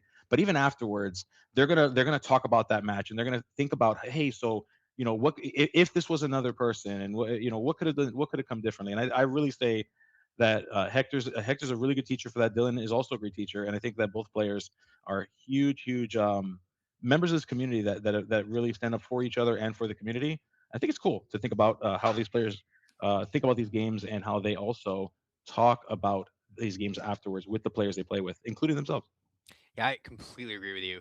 Now, both of these players controlling the game back and forth here. Gate Moliere on Hector's turn, draw two, discard two, played a Mile Thatch, discarded a Sully to bounce that Dumbo back to hand on Dylan's side, finally getting the Isis Vanderchill exerting a character. Also, Dale doing a bit of work, Dumbo coming back down, which was bounced back to hand. So it does feel like things are shifting a little bit, although Hector all the way up into 14 with four Yep. lore represented on the board with that Milo Thatch, and he hasn't quested this turn yet. So pretty close to closing things out. He does quest with the Gaetan Moliere here, that clever borrower first, to draw two, discard two, see exactly what he has to work with, filling up his discard pile there as a second hand anytime Circle of Life is running around, or cards like Sully. Oof. Oh, goodness gracious. And finding that Surfer Stitch there right at the right time to draw two cards. He's going to quest with the Milo Thatch, go all the way up to 17. This seems pretty well in hand. It does, yeah. I think at this point, I think that the writing is on the wall. Dylan's going to play it out all the way through, though. Dylan is a warrior. He's not going to just give up so easily. Going to watch this all the way through. It's getting there. Hector, yep, gonna go ahead and trigger the effect of that Mellow Thatch, sending it over to Dylan. We'll see what Dylan can do here, but I do believe that the writing is on the wall for Dylan. Yeah, it seems to be, and just a really rough match for him. I think this is a bad matchup for Dylan, Yeah. but he definitely has avenues and ways to stay in it. Needs a good curve though. Needs to be able to start swinging the board state with cards like Tigger's Isis, things like that on turns 4 and 5, and just wasn't able to do that. We're going to see a bit of control here. Um, so definitely gonna fight this out. Needs to deal with that Milo. Um, but Yeah. um, but yeah. So I'm excited to see how things go game two. If in fact Hector does take this one, um, We we are see. gonna Yep. So we're double gonna. into the Yep. Milo. Yeah, and yeah, Dylan is put in that position where you just have to, right? Anything short of dealing with this board is just a game loss here. And so Dylan doing so, being put on that back foot position, and yeah, we see Dylan saying go, giving Hector the ability to play again. We've got that stitch, so Hector is now just going to try to power through characters here. We see that Bobby Zimaruski, that cheese spray kid, finding its way to another stitch surfer, which is going to gain Hector some more cards to draw. And we're going to go ahead and quest with that first surfer. Yep, getting really really close here, but appreciate. Yeah, Yeah, Dylan giving this a go in the last few turns. Um, but yeah, no, it's tricky. it is. This matchup. I think you highlighted it earlier. Hector is playing the control deck, and Dylan. This is more of a. I would argue this is more of a mid range. It's a slower mid range deck. It it's not really a control deck. These Amber Amethyst decks, they are built to do control though against the faster decks with to perform the control role against faster decks with those mid-game amethyst cards that can really swing the board state. It also deals very well with evasive characters. Oftentimes, you run the Horseman Strikes. You have cards like Sven. They can answer evasive threats. So this deck is really made, I think, to deal with some of the Some of the faster decks in the format, Yeah. some of the more evasive heavy decks in the format probably matches pretty well into decks like Touch Paradise and Yep. the Ruby Amethyst evasive deck. But when the problem with this mid-rangey deck is that it can't do the aggressive side of that as Yeah. well as some other mid-range decks and mid-range tempo decks. And so because you're going to have a difficult time running underneath Hector's deck, Hector's generally going to have the time he needs to get his control engine running. Um, Yep. and yeah, so I think definitely ways to stay in this. You have to hope Hector has a bit of a slower hand. Probably, it doesn't have that Akud line. You hate to see that. Or on the play, you Hmm. can Mowgli and Akud early on, or hit it with a Lenny or something. But if Hector doesn't have that line, or you manage to pick that Akud, and you manage to find an Isis, a Tigger, or something else to kind of disrupt the early tempo from Hector, then I think you stand an okay chance. We do see that Yeah. Mowgli in the open hand as well. We do, yeah, and there is a little bit more in terms of non-characters in this Emerald deck. So Mowgli, not a horrible call here. We did send away. It looks like it was 6 cards. Yep. So we kept we kept one. Sent away the other 6. We're gonna see how that works out for Dylan. If we're gonna be rewarded for that decision, whether we're gonna be regretting that. I guess we'll find out momentarily. Dylan does what I do when I play Disney Lorcana. I do not look at those cards until I'm done shuffling. It is a superstitious thing. I decide the number. I draw the cards. I do not look at them until the shuffling is done. Yeah, speaking of shuffling, Hector there with the rare riffle shuffle, um, Oof. which really kind Yeah, of funny to me. it is, What is people this? The probably 90s? saw. Yeah, people probably saw that that Hector is also playing with Enchanted. So just let you know that he is a madman. He's just it's just oh, there you go. As a result of the riffle shuffling, needs to replace his sleeve. And so doing so right now. So there you go. That's what you get, right, Hector, You in you real reap time learning what your you sow, lesson. right? Oh goodness, but yeah, Hector has those sleeves on. If you've ever played against Hector, you've seen these sleeves. These are Hector's lucky sleeves. They are from an IP that we will not be discussing too openly here. But if you've seen Hector, you've seen these sleeves, and he buys these sleeves in bulk. That's how much he loves these sleeves. That's It's really kind of funny, funny. actually. That's really funny. Yeah, But he is wearing the Powerline shirt, so we'll forgive him a he little is. cross brand promotion there. He's bringing that to bear, as well as that Triad hat, I believe. So It is. Yeah, kudos it is.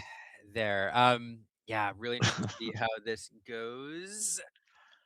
Yeah, I'm kind of excited to see Dylan's hand. Dylan now being on the play here. Hopefully, that's enough of a difference in order to make up some tempo. To your point, not that I'm wishing any ill on Hector, but I want to see more games. I want to see this thing go to 3 full games. So I'm kind of hoping Hector doesn't have as fast of a start going into this game too. I hope Dylan's able to really show us what the difference here. Dylan did say that he does have game into this deck, that it is possible that there are outs, but to the point that you just made, Liam, it's not easy. It's definitely one that you've got to really practice the matchup for and kind of get your mind around it, and it may be a play difference or a play style difference as you enter into this matchup. As we see Luisa, which got a note, Luisa of course does open up shifts. We've been talking about Amethyst shift cards pretty much all morning, and Luisa opens up that avenue on turn 3 for what I believe to be one of the best magical cards in the set and really in the game. That Luisa Madrigal that allows you to transfer damage. Such a good card. Yeah, on the other side, we see Hector's turn 1 play is Angel being played on turn 1, courtesy of that underdog ability. Siren Singer is a Singer 3. We are going to have on the other side, turn 2 is a little bit of ramp here. Ham, a card that allows you to reduce the cost of a character by exerting. So Dylan will be able to ramp into, I believe he has a Tigger in hand. And so this feels pretty good. This is the kind of tempo swings we were talking about. Let's see if he chooses to go that route, though, because he also drew into a Willow. So plenty of options here available for him. Is that a Tigger hiding underneath? I thought it was. I thought so too. I will get confirmation shortly, but I thought so. It looked like it to me, but we'll confirm. Dylan, of course, staring intently at the cards in order to decide what is that we want to do. So Dylan considering options here. Yeah, do you Oh, think you want to opting to control something use here? Yes. yeah, it is. It is, yeah, good call. Yeah, you don't want to let Hector be able to sing too soon. We know those songs are coming. Singer 3 plus Singer 4 equals Singer 7. For those of you that don't know, Circle of Life, of course, uh, allows that, and lots of other scary things that you can sing with Singer with a total of 7 costs worth of singers. Well, this is a great. This is exactly the kind of start we were talking about. You need to start swinging the board state, and by that I mean playing a character while reducing your opponent's board by one. And so, if you're able to do that, and that's what the Amethyst core has always done really, really well. What made it so oppressive, and in this build, the ability to get to that turn four play faster with cards like Ham and Willow, if you're running that, really, really good. So, this is what he wants to do now, because Dylan has a lot of cards once we get in the mid game, which are kind of insulated from that under the sea, and that's Hector's only wide removal. So if Dylan can start establishing, Dumbos, other characters with strength 3 or more to be insulated against that wide removal, that'll feel pretty good. Let's see. Yeah, yeah, absolutely. As we see, hopefully nobody got too motion sick there. As we had to adjust the camera a little bit, make sure y'all can see the entire board here. We do see that Woodchuck guidebook finding its way potentially to give Dylan some more answers. Dylan finding himself in not a terrible spot in Yeah. terms of board presence, saying, "Hey, you know what? This might be a good time to go ahead and do this." I've been able to slow Hector down a bit. I was able to send back a character. I am going to need answers for the future, and I'm going to need to be able to do that. So Dylan, I think, choosing a pretty good time to do this as we think about how the future of this game two goes. It is tough. I do think, you do have a moment here. You've managed to interrupt Hector's tempo. That Todd there, not super impactful, although I don't know if we're running the shift package for it, but not super impactful on its own. But it does feel like a really low tempo play. But you do follow it up here with a Willow and a Luisa. So I say it's low tempo, and then all of a sudden he spams the board a little bit more, getting another ramp card Yep. out there. So I take it back. I said low tempo, but you know what? This is a pretty impactful turn.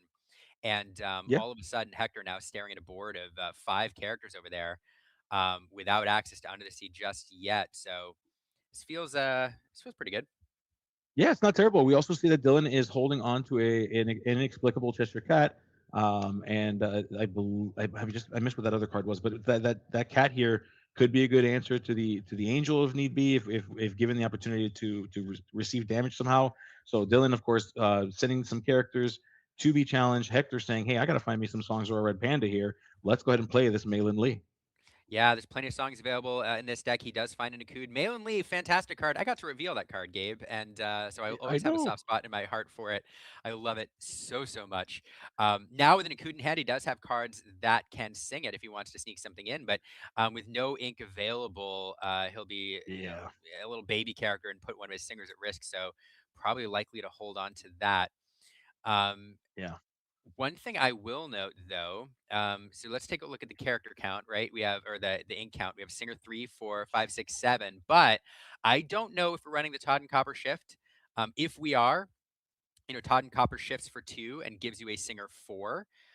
So if that's running around in this build, we do have Under the Sea available here, which would feel pretty devastating if you're Dylan. Yeah, yeah, that would be pretty terrible. Might likely tilt, but Dylan, of course, is smiling here. They're talking it out and deciding, and I think they both recognize that it feels as though Hector's hand has not been as strong as it could be. Dylan in this position that we saw, Dylan was in the opposite position in game one. As we see Demona coming in, Demona's going to completely swing this game here for Dylan, sending Malin Lee and Todd and Angel exerted, not where Hector wants to be. Hector is going to be way behind now. Way behind indeed, because Dylan's gonna be able to do some really good removal here. Those Louisas, shift targets, but decent challengers on their own, well statted on the willpower side for a one-cost Yep. character, with that challenger too. And there we're gonna have the Tigger come in to finish off Hector's board, and that feels really, really good. Also worth noting, Dylan managed to dump a lot on the board, ink a lot, so benefited quite a bit from that Demona, where Hector had a decent number of cards in hand, a lot of cards in hand, and Yeah. got no cards off of that play. So very, very strong play there, and it's a tale of two games here. Dylan solidly in the driver's seat. 100%. Yeah. I mean, at this point, Hector's approaching this turn 5 ink. This is generally when you would see the Chernobog come down and choose a character. I mean, Hector has some great choices to make with the Chernobog, but with 5 other characters on Dylan's side of the board, it feels like so Like it just feels like what's the point here? Almost we do see that Chernobog, yeah, we do see that Chernobog finding its way here, the unnatural force, and the Hector having to make a choice. I think the choice is pretty obvious. We're going to send a Demona away, but boy, oh boy, 5 characters still to boot, and Dylan knows it. Dylan's laughing. Dylan's like, yeah, okay, whatever. Take Yeah, that that's Demona, cool. whatever makes you feel good, dude. That's cool. She's done her job. Now I can draw more Yeah, cards. exactly. um, yeah, Chernobog, fantastic. Our fun note about Chernobog, just for fun, illustrated by Kendall Hale. Back in set one, I did an interview with Kendall, and I said, "Hey, Kendall, if you could draw any Disney lore character, what would you choose?" He said, "My dream is to draw Chernobog." And Oof. the Disney Lorcana team granted his wish here a couple sets ago. So really fun to get to see him bring this card to life. And he said he went harder on this Disney Lorcana card than he's gone on almost any other one, just because he loves the character so much. So fun note there. You could tell. You can tell. It is such a beautiful card. It is like the art on that thing is so. You can just tell the amount of love that Kendall put into that. I love it. It's one of my favorite arts from that set. As we see, unfortunately, it finds its way into the discard pile, but still beautiful art. It may be banished, but it is still beautiful art. As Dylan continues to put pressure on here, sending those characters, exerting them, sending them on a quest, going all the way up to 11. Dylan trying to lock this game out for Hector. Yeah, lock it out indeed. And there's just not much that Hector has available to deal with this. He does have some wide removal with that Under the Sea, but it's going to be a while before he gets there. And this is going to be the Yeah. game, it looks like, scooping everything up. And we're going to go on to game three. And, as you alluded to earlier, Gabe, like I will say, as a commentator, I don't have favorite players. I don't root for particular players over others in matchups, but I always root for a game three because we Let's want to see more Disney go. Lorcana. And so it's going to be really fun to see Hector try to take this. Dylan try to fight his way back from a game one loss here in Yeah. round two.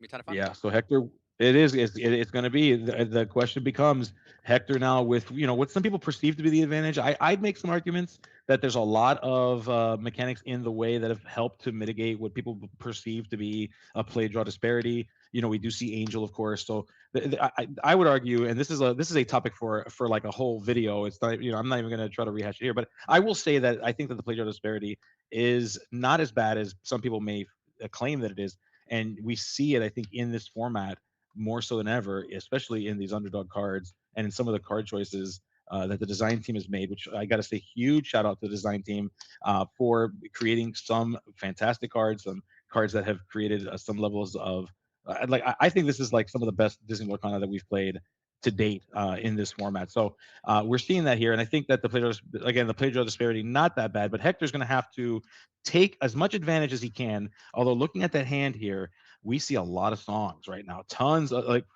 looks oops all songs. It feels like almost over there. It Dylan does. conversely, having to make some choices of his own with some multiple Demonas. It looks like. Well, and he does have an angel there, which would be fantastic if he's on the draw. But the three singer on turn two doesn't feel as good. So yeah, Hector gonna have to reshape things here.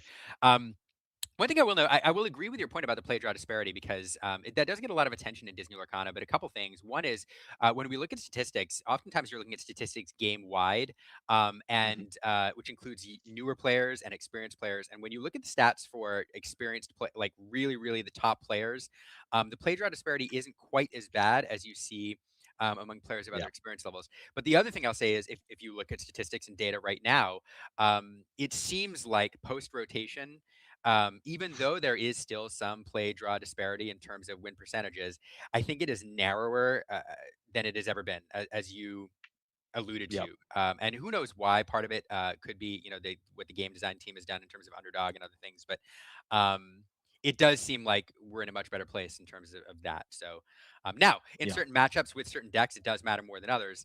As we are underway here in game number three of round two. Hector Yeah. starting out with that Bobby Zamurski spray cheese kid, putting a Lenny into the inkwell to discard a Milo Thatch.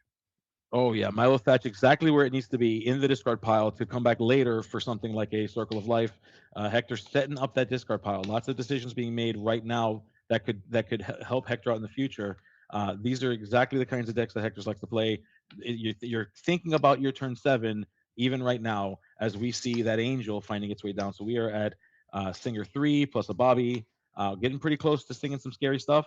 Hector is pretty strongly in the lead here. Dylan's going to have to come out from behind this in order to survive this challenge and this battle here. Oh man, if you're looking at if you looked at one of those charts of like the win probability in this match, it has swung wildly in Hector's favor the last Yep. couple turns. Dylan without a turn one play there, really low tempo here. He does get the wheel in play, but Ooh, with an Akud Edamudi and a Chernobog in hand, we're about to see something really unfortunate happen for Dylan yeah. as he tries to like build his board, and this game might be over already. There comes that Chernobog banishing that Yeah. Willow, or sending it back to the deck, and Dylan, of course, would be able to play a card from his discard for free, based courtesy of Chernobog's ability, unless his discard is empty, which it is, and It is. this is Hector's, and probably not. If it's not his ideal opening, it's pretty close. Anytime you can sing that Chernobog into play, courtesy of a Cood on this turn, like it's really tough to overcome. And Dylan now wondering, It's yeah. what can I Yeah. do? Yeah, that's what I'd be. I mean, you can see it. You can see it as he's looking through it. I mean, we are so far behind at this point on Dylan's side.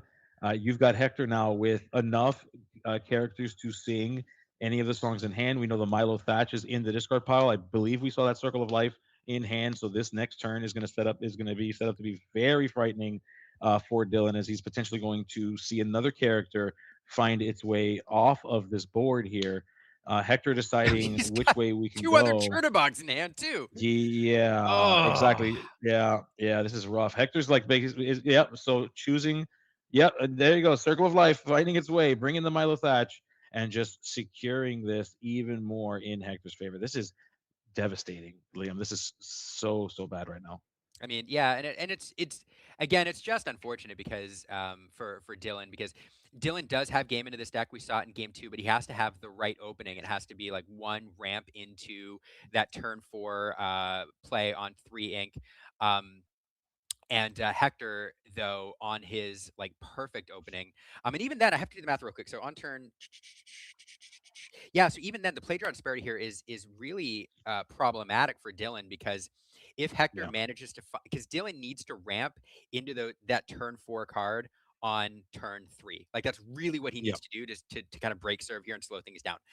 But against Hector, the problem is that Hector is going to hit turn three first on the when he's on Yep. the play, and that will enable him to Akud in the Chernobog to disrupt the card that Dylan needs to ramp.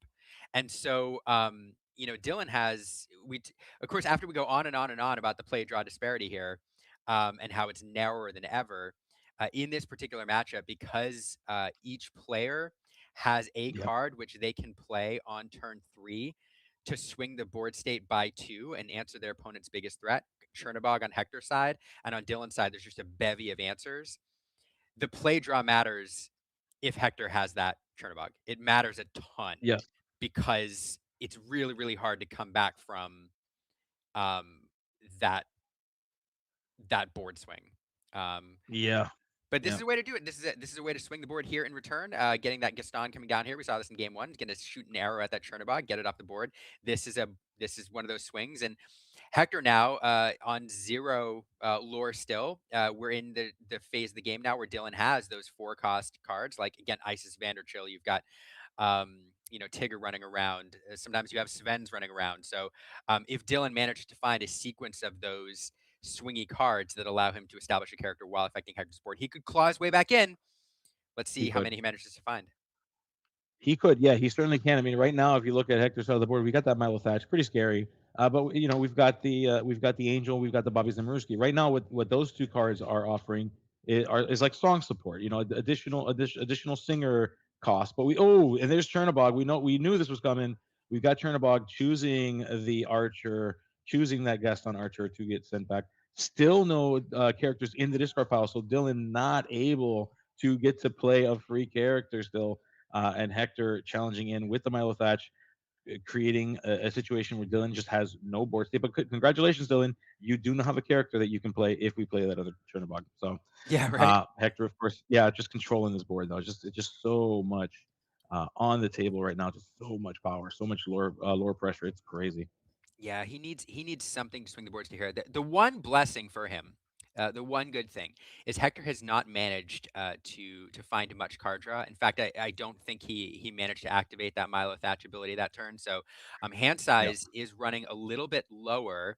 And so Hector not able to really run away with it just yet. So if Dylan managed to find something, even if it's a Sven to like run into that Milo Thatch over there, I'll even take a Tigger at this point. Something to establish something on the board while impacting Hector's board. If Hector can't answer that, then we could see something. But I don't know. Let's see. A Tigger, a Tigger here, followed by. It's Let's tough. I see. mean, like, yeah, looking at Dylan's hand, he's sending that Tigger away to play that Hades, trying to see if we can get some more ability to do something here. But it might be too little, too late. This card draw is not, I think, gonna. Well, maybe it could. It could. Let me take that back because it could. Dylan does have the Isis Vanderchills, but that doesn't help you a whole lot if Hector is choosing to quest willingly. Isis Vanderchill is better for like a frozen board state, and we see Dylan holding on to those uninkable cards. So going to create pressure on the hand, putting difficulty for Dylan. Cards that might not be useful if Hector isn't working around them already. And yeah, Dylan's ultimately deciding hey, or I should say rather, Hector decided ultimately to let Dylan draw those two cards, and then seeing where we can go from there. Yeah, and it's an interesting choice. Dylan just trying to get knows that Hector most likely is going to protect Yeah. his board at this point, just trying to get some sort of card draw. Hector does quest here. He chooses for right now to protect that Milo Thatch, keep it upright, knowing it's vulnerable to the Hades, because that Milo does offer some card draw for Hector if he manages to send a couple cards to the discard pile. So wanting to protect that. I do think we have a Vanessa and a circle of no, an angel in hand. Never mind. So we're just going to dump everything Yep. out, and Hector is now empty-handed. Um, let's see. Drawing a Dale there, not super impactful. Would love to No. have that Tigger back, to be quite honest. Yeah, this is just like Hector is basically doing his best impression of an aggro deck at this point, just emptying the hand onto the table, exerting the characters. We see Dylan playing the ancient wisdom here, and playing that grandmother Willow. Uh, are we going to be able to capitalize on this? That's going to be the question. We can play that the Isis Vanderchill here, uh, uh, exert one of the characters that Hector just played, but just there's just so much board presence right now on Hector's side that it's just going to be a very difficult place for Dylan to be at. Yeah, Dylan wishing he had Elsa the Fifth Spirit in this deck somewhere to help him kind of break this open. But um, yeah, let's see what the answer is here. Is this an Isis just to get a body on the board, perhaps? You could Nope. also, nope. As you pointed out earlier, you'd love to get that Milo Thatch off the board to get rid of that possibility of card draw and that 3 lore, but with its ward not susceptible to being Yeah, exerted here. So, um, Dylan just needs to get tough spot. bodies to stick and then hope Hector doesn't draw anything super impactful.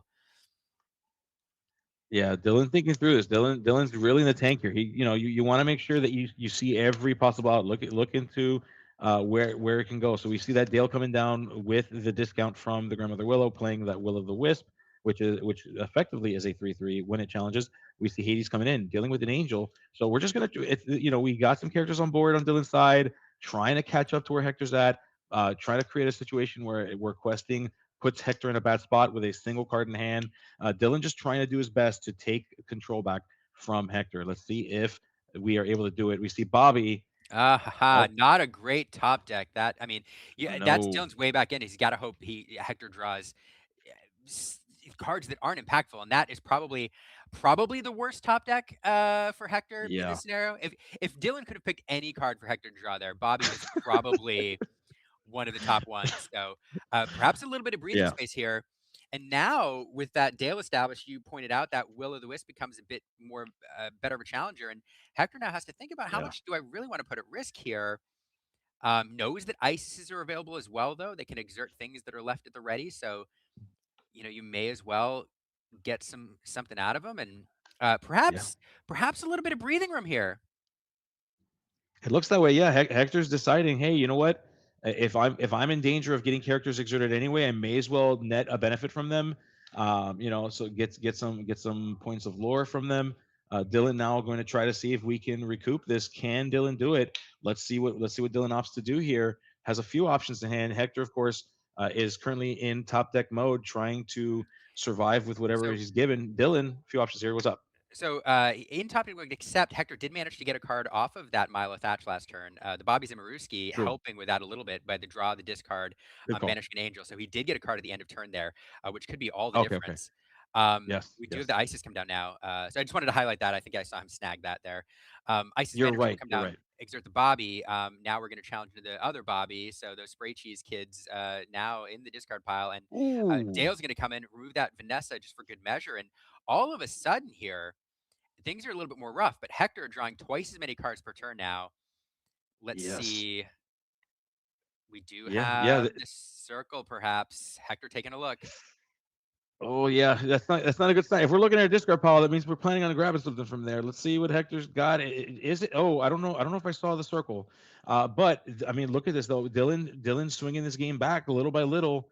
Can Hector reclaim the spot here? Hector's thinking about it. And to your point, having seen that one extra card could be the difference here. It was hard for me to see what those cards were, so I don't know yet, and I Yeah. cannot wait to see them. Hector, show us what you got. Let's see what you got.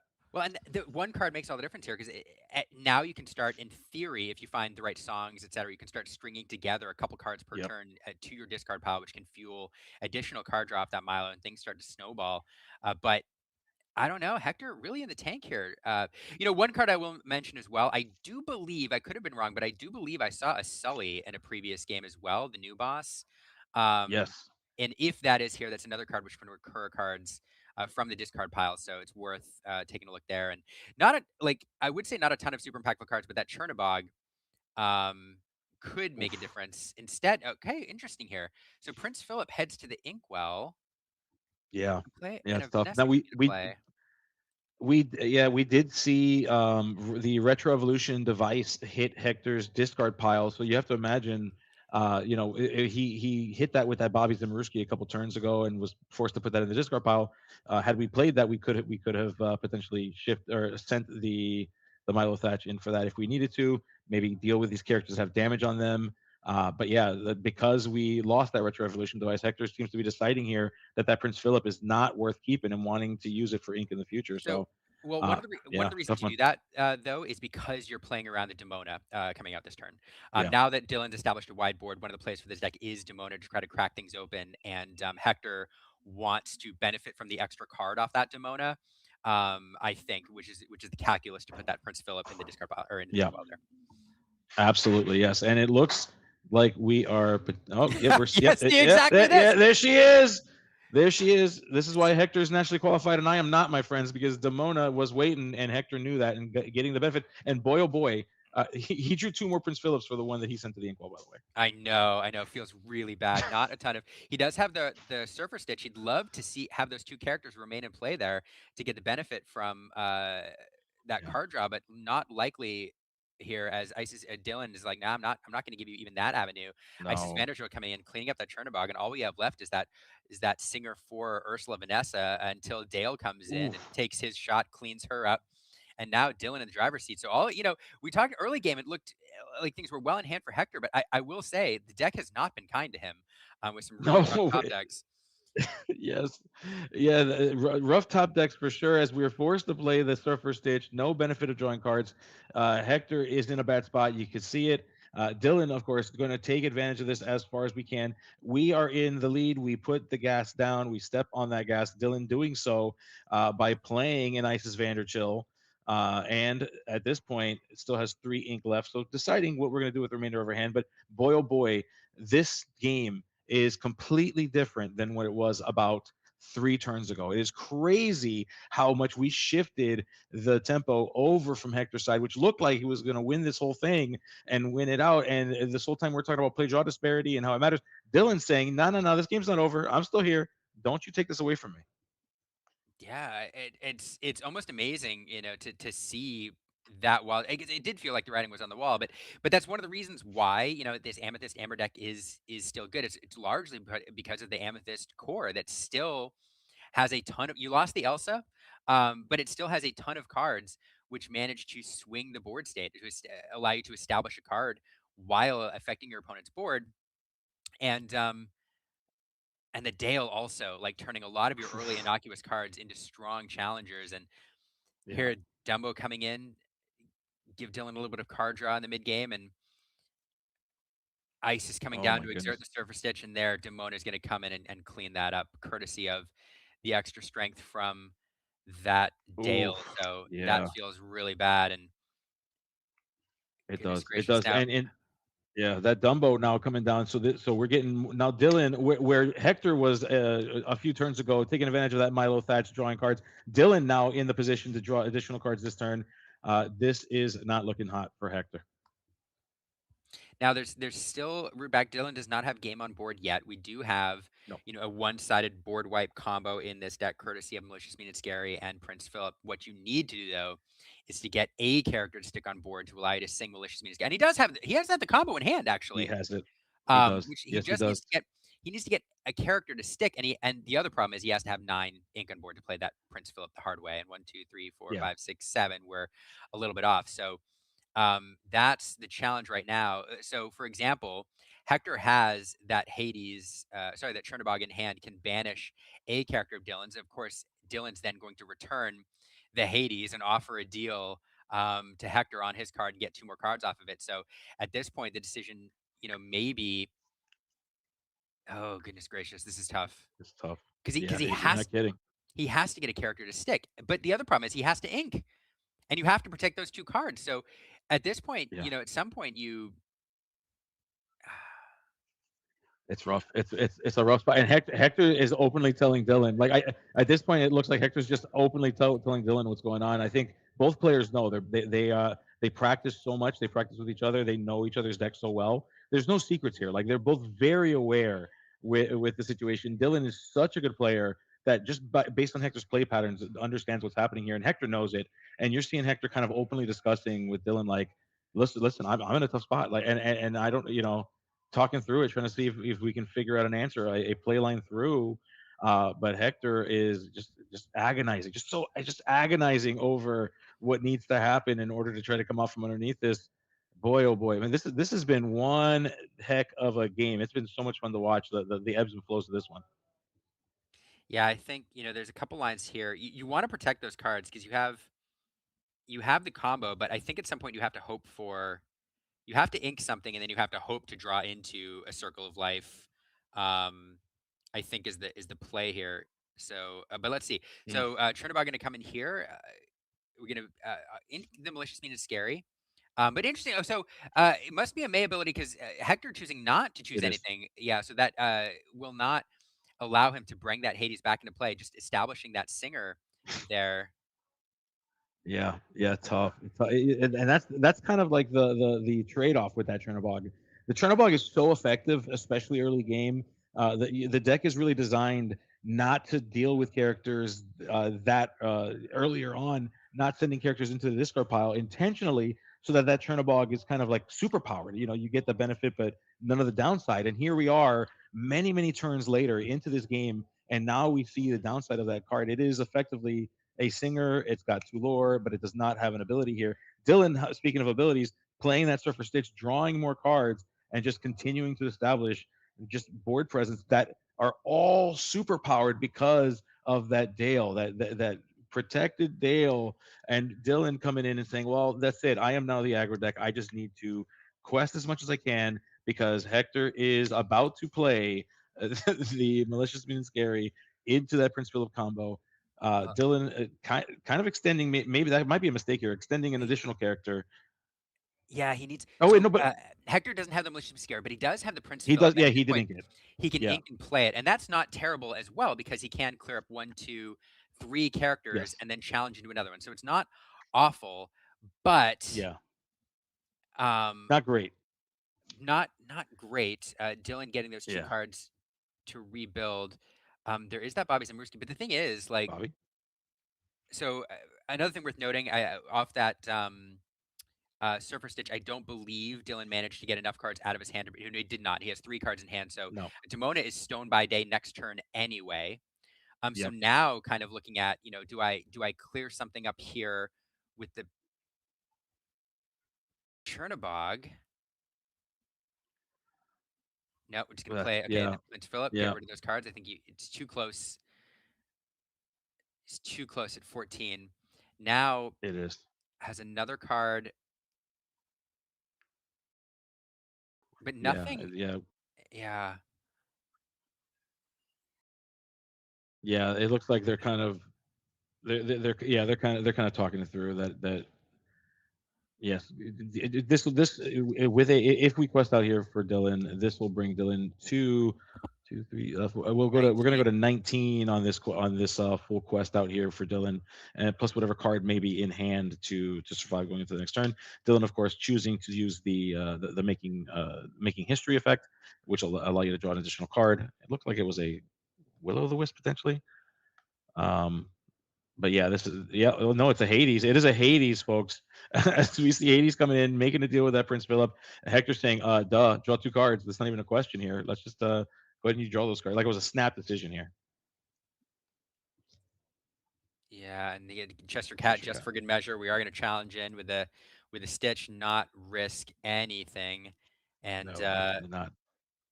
quest here. Hector saying what? Let's just take a peek. Let's see what we got. It's not going to do it, but oh my goodness, like one No. off from that Oh, fucking scary.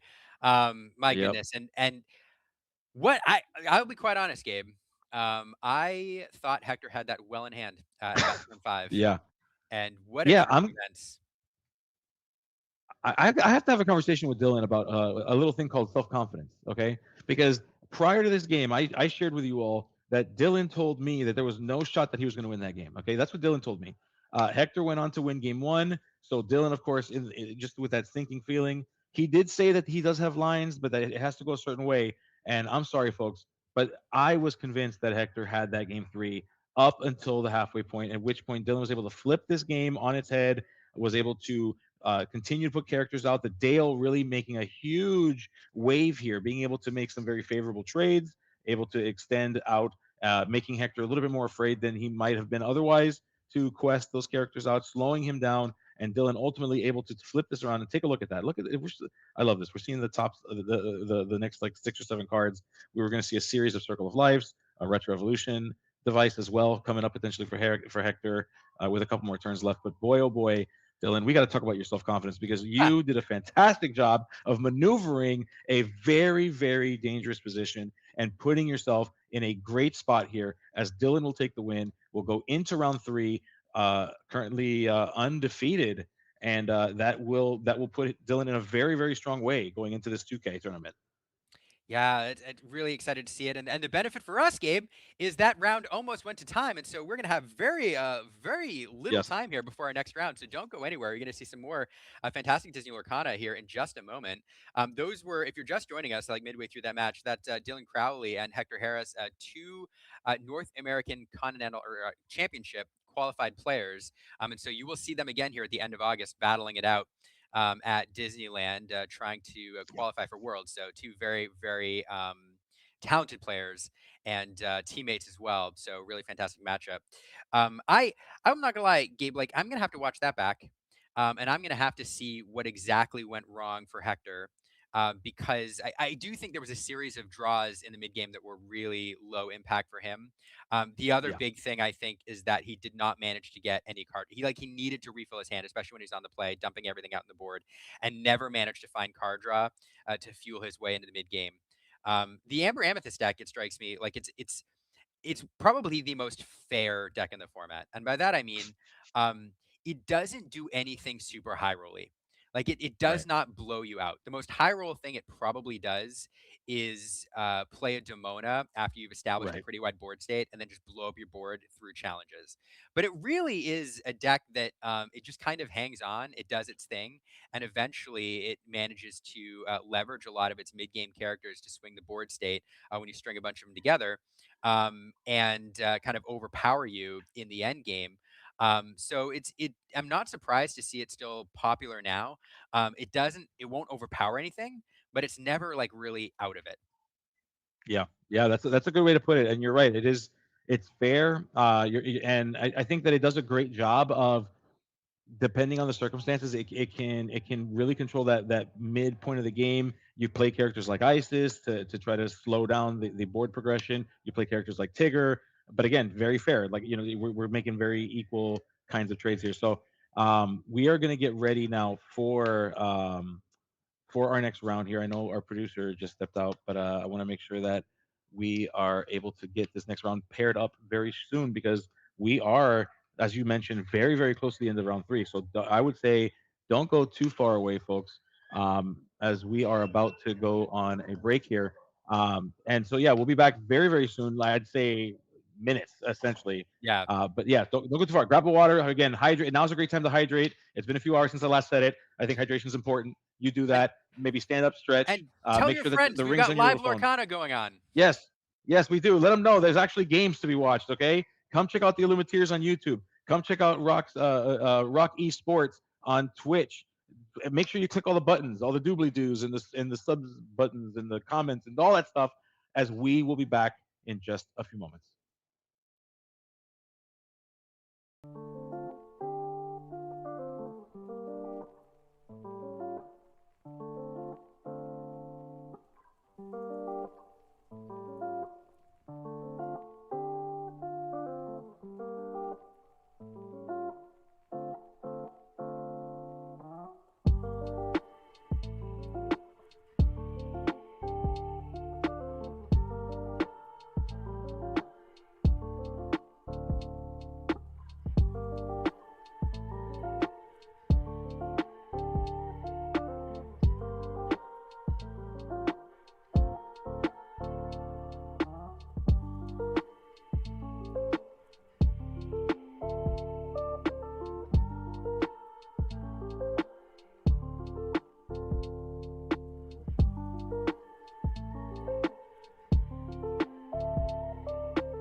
Welcome back to the ROK Esports 2K tournament here for Disney Lorcana. We are so back with Liam. Liam, how are you doing so far? How's the day been for you so far? I mean, I'm watching live Disney Lorcana in a new meta with you, Gabe.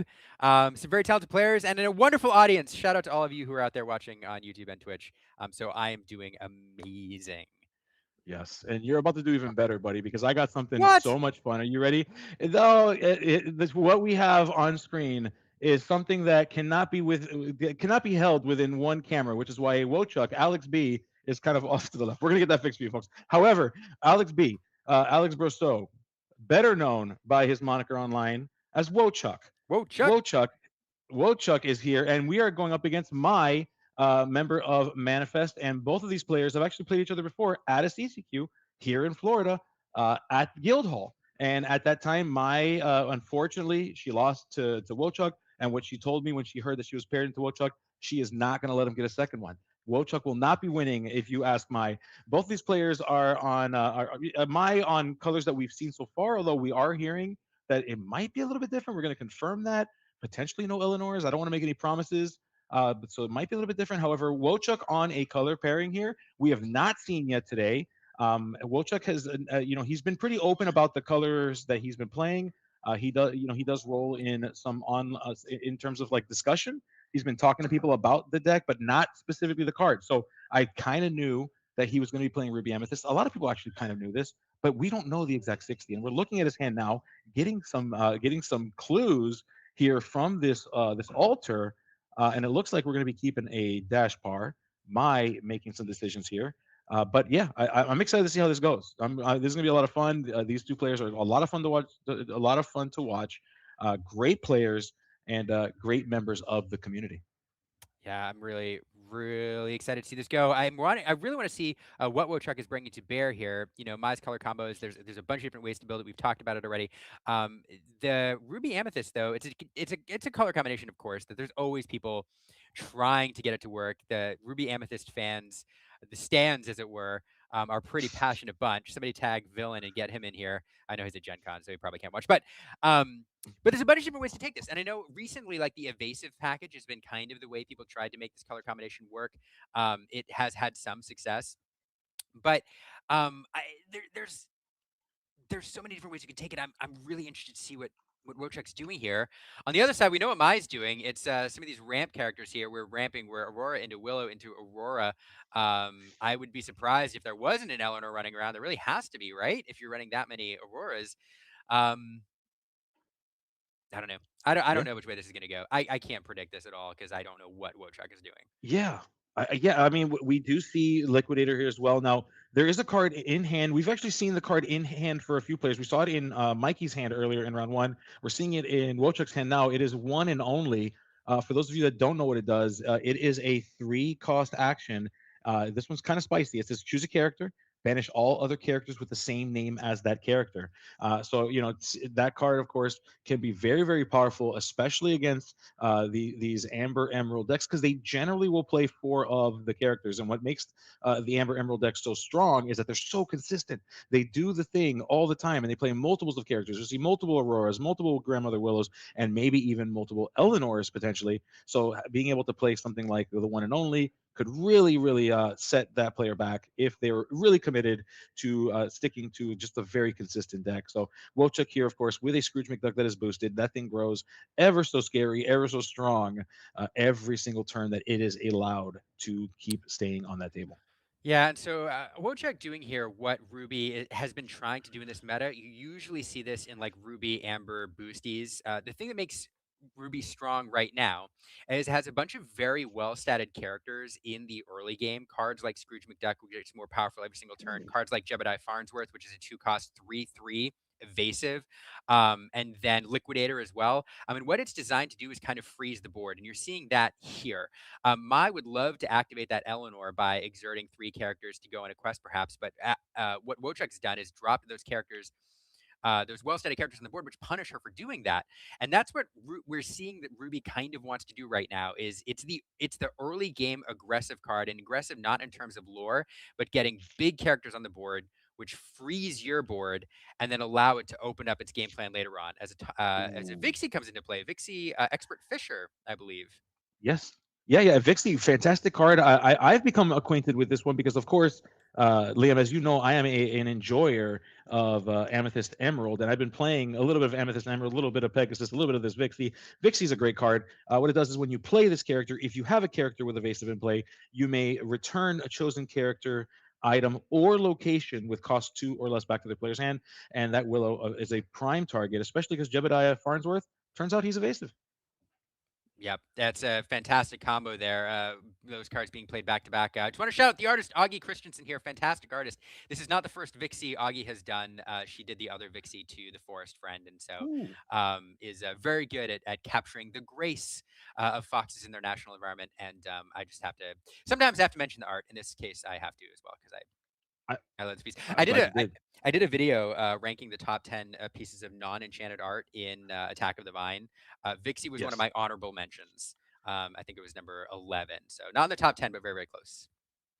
Was it this Pixie or was it the Emerald one? This I'm Vixie, guessing it's this one. this This Vixie, Pixie. yeah. Okay, yes, yes, absolutely. It is beautiful. I love it. I do love the art, and shout out to that artist and thank you for the work done here because it is such a beautiful card. My looking at that card, probably not feeling the same level of love that we are, given that it's kind of set her back a little bit.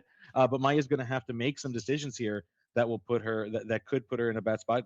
She does have 3 characters on the board, so that Eleanor could be active. But how impactful is it if you end up losing all those characters? Maya thinking really, really, really hard here. Yeah, it yeah. We see Ursula Deceiver finding its way into the inkwell here. Mai having to make these decisions, choosing to deploy, potentially redeploy.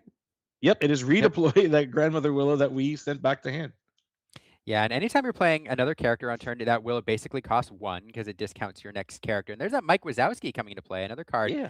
from Attack of the Vine. We'll look at the top cards of the deck, draw one here. I think a David Snowboarder coming into Yep. hand on my side of the board. Hmm. So one of the problem for my, though, is like these decks right now are really built around getting that Eleanor online in the early game, if you can ramp, or the mid game, because you really need it to fuel your hand. And the longer that she goes not being able to turn that Eleanor on because of the threats over on Alex's side of the board, the more the game is going to feel like it's swinging in Wochuk's favor. So he is going to deploy a Dumbo here, I believe. No, it's a Mrs. Incredible. Oh, this is incredible here. Mr. Incredible, such a great card, by the way. This thing is so strong. You have the ability to choose at the beginning of each turn whether or not you want Mrs. Incredible to be either evasive or to gain +1 lore. This thing is so scary, though. I mean, it's so strong. It's got so much willpower. Speaking of strength and willpower, you've got that Scrooge here as well. That's just saying, hey, I'm just going to quest. If you want to deal with this character, go ahead, make some unfavorable trades. Hopefully, you don't have a Dale or something that'll make these trades better. And I'm just going to keep sending this thing sideways as Wochuk, Alex, reading that Mike Wazowski, trying to confirm how exactly that thing works. And for those of you at home, if you haven't seen this, which I can't imagine you haven't, if you've been playing Disney Lorcana, you've probably seen this Mike Wazowski. Every time it quests, it also it allows both players to reveal the top card of their deck, and a Demona finds its way into Wochuk's hand. Oh my gosh, that's going to be terrible. Yeah, just really rough. And again, we talk about inevitability. Inevitability in this matchup with these color pairings is always going to be, I think, with the Ruby Amethyst deck. I mean, okay, not. Yeah. I take it back. Not with these color pairings, with the aggro version of this deck, with like the aggro mid range Yeah. version against Alex Wojcik. If um with the control variant, I do think it's a little bit different. The version that Hector was running last, um, Agreed. but yeah, that Scrooge keeps getting bigger. The one thing you forgot to mention with the Mrs. Incredible is she has some great abilities, all that, but she's also just a 5'6". She's kind of a tank on the board. She kind of hurts. Yeah, just on her own, absent those abilities. So, yeah, this is really tricky. We do see the bodyguard come in. David Snowboarder there will protect those other characters, and that we now have 2 characters exerted. I wouldn't be surprised if we will see another one here, probably in order to turn on that Eleanor. Yeah, and that Dale coming down right now. So Dale is on and active, and we're gonna potentially see because we do have enough characters to go ahead and send that Eleanor work and make her effect work. But the question becomes now, in my thinking about it, is it worth sacrificing some characters here through challenges to deal with the Scrooge, or do we just go fast, which is a thing that Amber Emerald generally does, which is go really, really fast. Yeah, we'll see. I mean, you'll want to keep something online, and okay, we are gonna just quest everything, and that will turn on the Eleanor, but it will also force Alex to deal with a why he was gonna challenge it anyway, so now he'll have to deal with a lot of different characters. One thing worth noting that David is a 1/4, but it does crack back for 4 with his willpower, even Yep. when he is being challenged. So a little bit that snowboard now hits a lot harder with Dale on the board. A spiked snowboard, perhaps. Yeah, absolutely, yes. That's exactly what it is. In case you need to go fishing, what better way to do it than with a spiked snowboard? You go to the ice. You go to the ice pond. You get to use your spiked snowboard. You get to crack open that ice pond, and you go. Maybe you're hungry. Maybe you need to go fishing or something. Who knows why you might need it? But my here, loading that David up as Wochuk now having to think about what this will look like for him, and I think it's pretty clear. I think we're going to send that one and only into the inkwell. We're going to go ahead and send that Scrooge. We're going to boost that Scrooge. Okay. All right. So Wojciech deciding that we don't need that. We don't need the Demona. Thanks, Mai, for giving us all of these characters to choose to challenge. So I don't need to use my Demona. And we're Ooh, gonna thinking about it. see. There's definitely characters we want to get off the board. That Dale makes everything a bit more tricky, though. If we do see that Yeah. David crack back for quite a bit, putting 5 damage counters on that Scrooge in total. Mrs. Incredible now looks like she's going to get in on the action here. That Eleanor is a nice target. You definitely want to get that off the board. She does hit back a little bit harder, but Mrs. Yep. Incredible definitely up for the challenge there, absorbing those 4 damage counters. And now we're going to see a little bit more, it looks like. Or no, we're just going to. Yep, okay. Aurora's Yeah. also being removed. And so, Wojciech able to deal with it, but a lot more damage counters sitting around there than normal. But you know what loves damage counters? Cheshire What's Cat. that? It does. It It, really, really does. Cheshire Cat does love them. and so now we're going to see that Cheshire Cat boosted. We're going to slide damage counters over from something. A lot of options. Yeah. So many options. I imagine this Grandmother Willow will no longer be hanging out with this Mike Wazowski and this Dale naturally, but yeah, Wojciech using all of these damage counters to his benefit, and letting my go. My now with a very very small board, especially when you compare it to where she was at just a turn ago. Just so many characters gone, unfortunately. Not where you want to be at all. At all. Now, there is an Eleanor in hand. Unfortunately, not enough on the board right now to activate her ability. You could have pinged one of the characters over there, probably removed that Jebediah, drawn a card, but um, we are going to see the Mike Wazowski quest here. We'll take a look. Yeah, Both players revealing the top card, and we'll Isis draw. and Thomas. All right. Both players get the draw from that. My thinking through this, of course, this trying to sequence here, choosing to use that Mike Wazowski first to see what it is that we get, and to try to reestablish the board that she just lost. The question becomes, can we do this? Now, the one thing about this particular build, the aggro decks here for Amber Emerald, is that generally speaking, a downside of aggro is that you deploy your hand onto the board and you generally can't draw a whole lot, and you're kind of put in a really bad spot.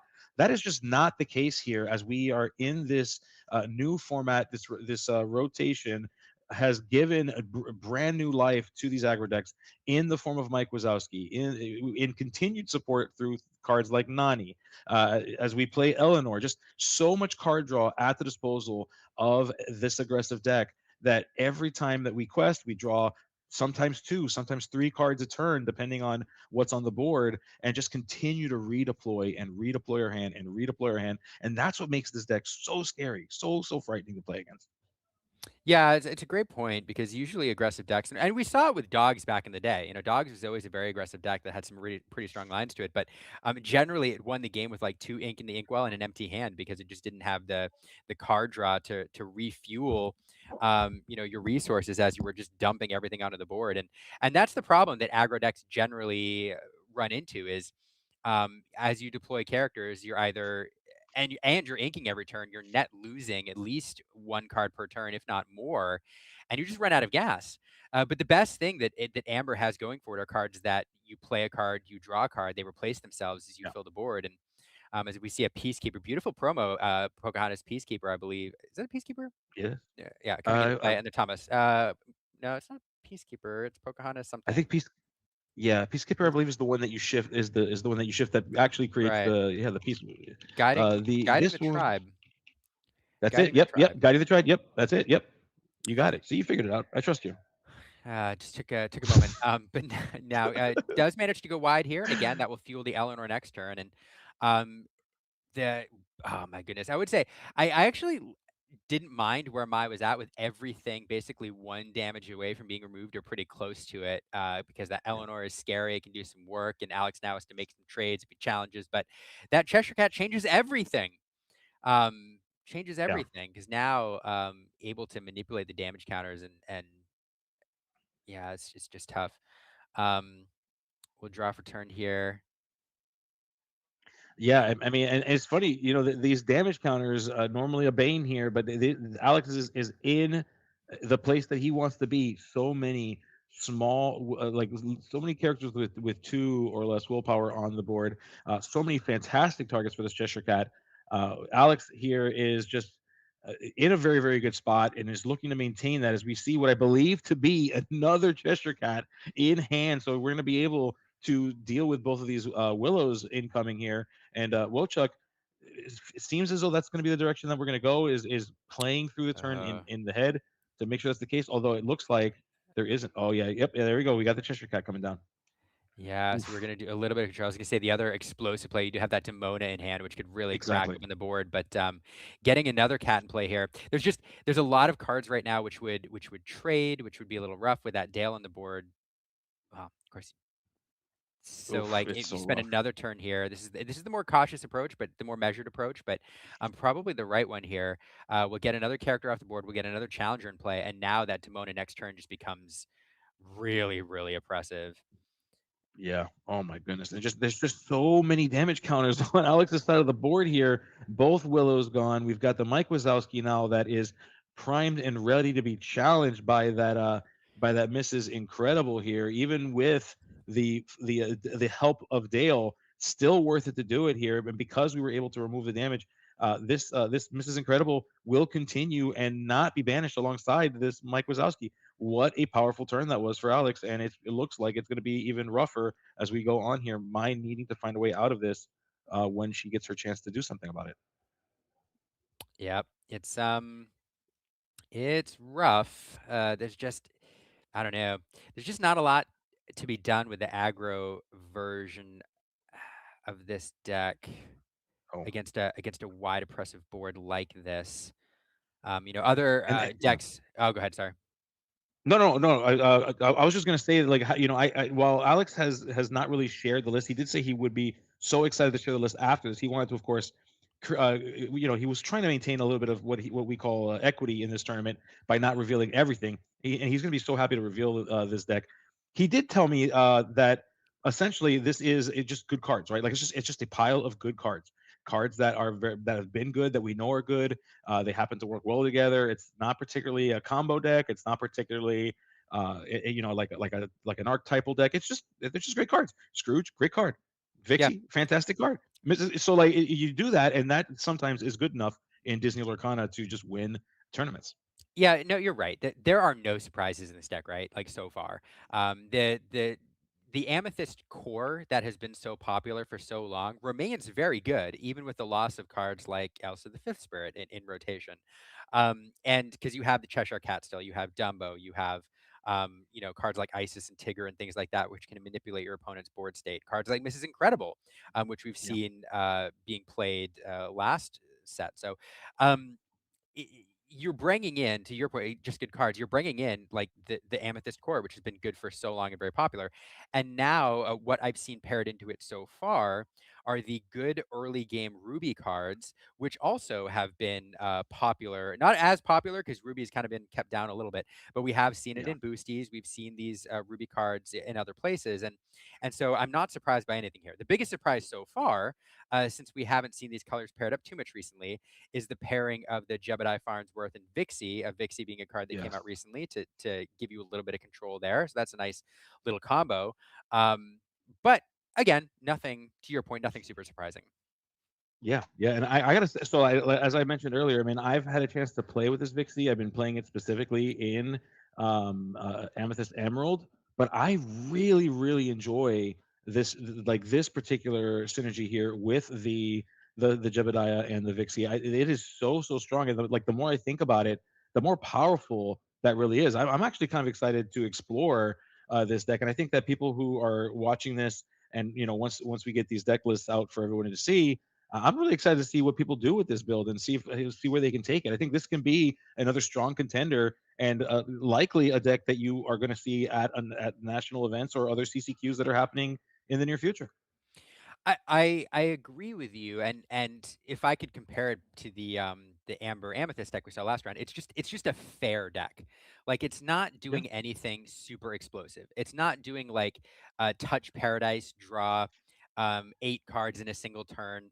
It doesn't have super high rolly openings that allow you to run away with the game by turn 5. It's just incredibly fair, and that's what the Amethyst core has always really been. It's just I'm gonna find a way to maintain a little bit of pressure on your board or prevent you from doing things as I get into the mid game with my strong Amethyst core. And then I'm gonna find a way through Amethyst card draw to refill my hand and keep me in this game. And then I'm just gonna overwhelm you at the end of the game with more cards. And yeah. it's it's just fair. Yeah, we gotta at some point we gotta do a count of how much damage Alex has had a chance to just clean off of all these characters. Like the amount of damage cleanup that these Cheshire Cats have done, it is unparalleled. I'd put this in potential history making range with with the amount of cleanup as we see Jebediah Farnsworth coming in.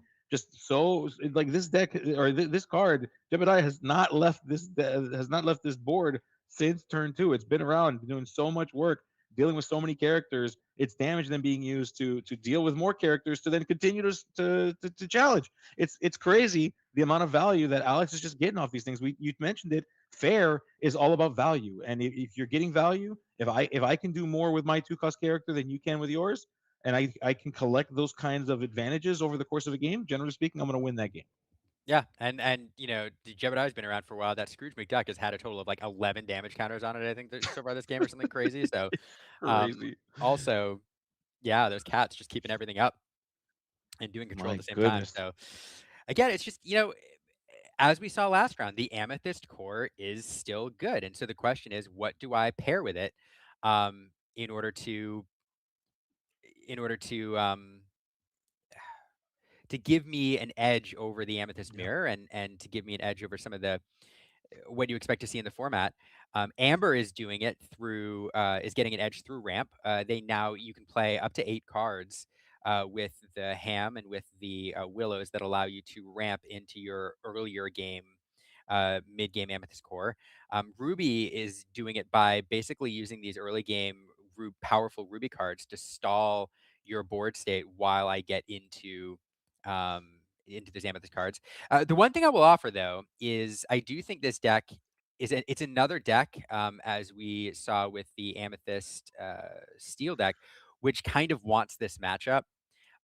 Into a more controlled deck, those early game Scrooges and Jebediahs don't feel quite as good. They feel really Yeah. good into this matchup. They really, yeah. You could tell that Alex was preparing to see this deck a lot. I mean, there is as we've seen. I think at each round we've seen this at least at the very least the color pairing.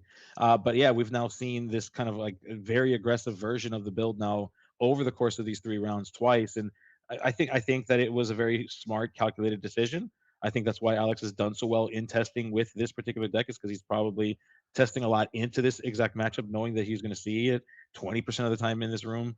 And my valuing the Eleanor ability, but not calculating for the fact that unfortunately that Scrooge has damage. We've got the Cheshire Cats, and Mai is going to go into another turn without the three characters that she needs to activate this Eleanor, and it's just really rough to see. It's just such a slog.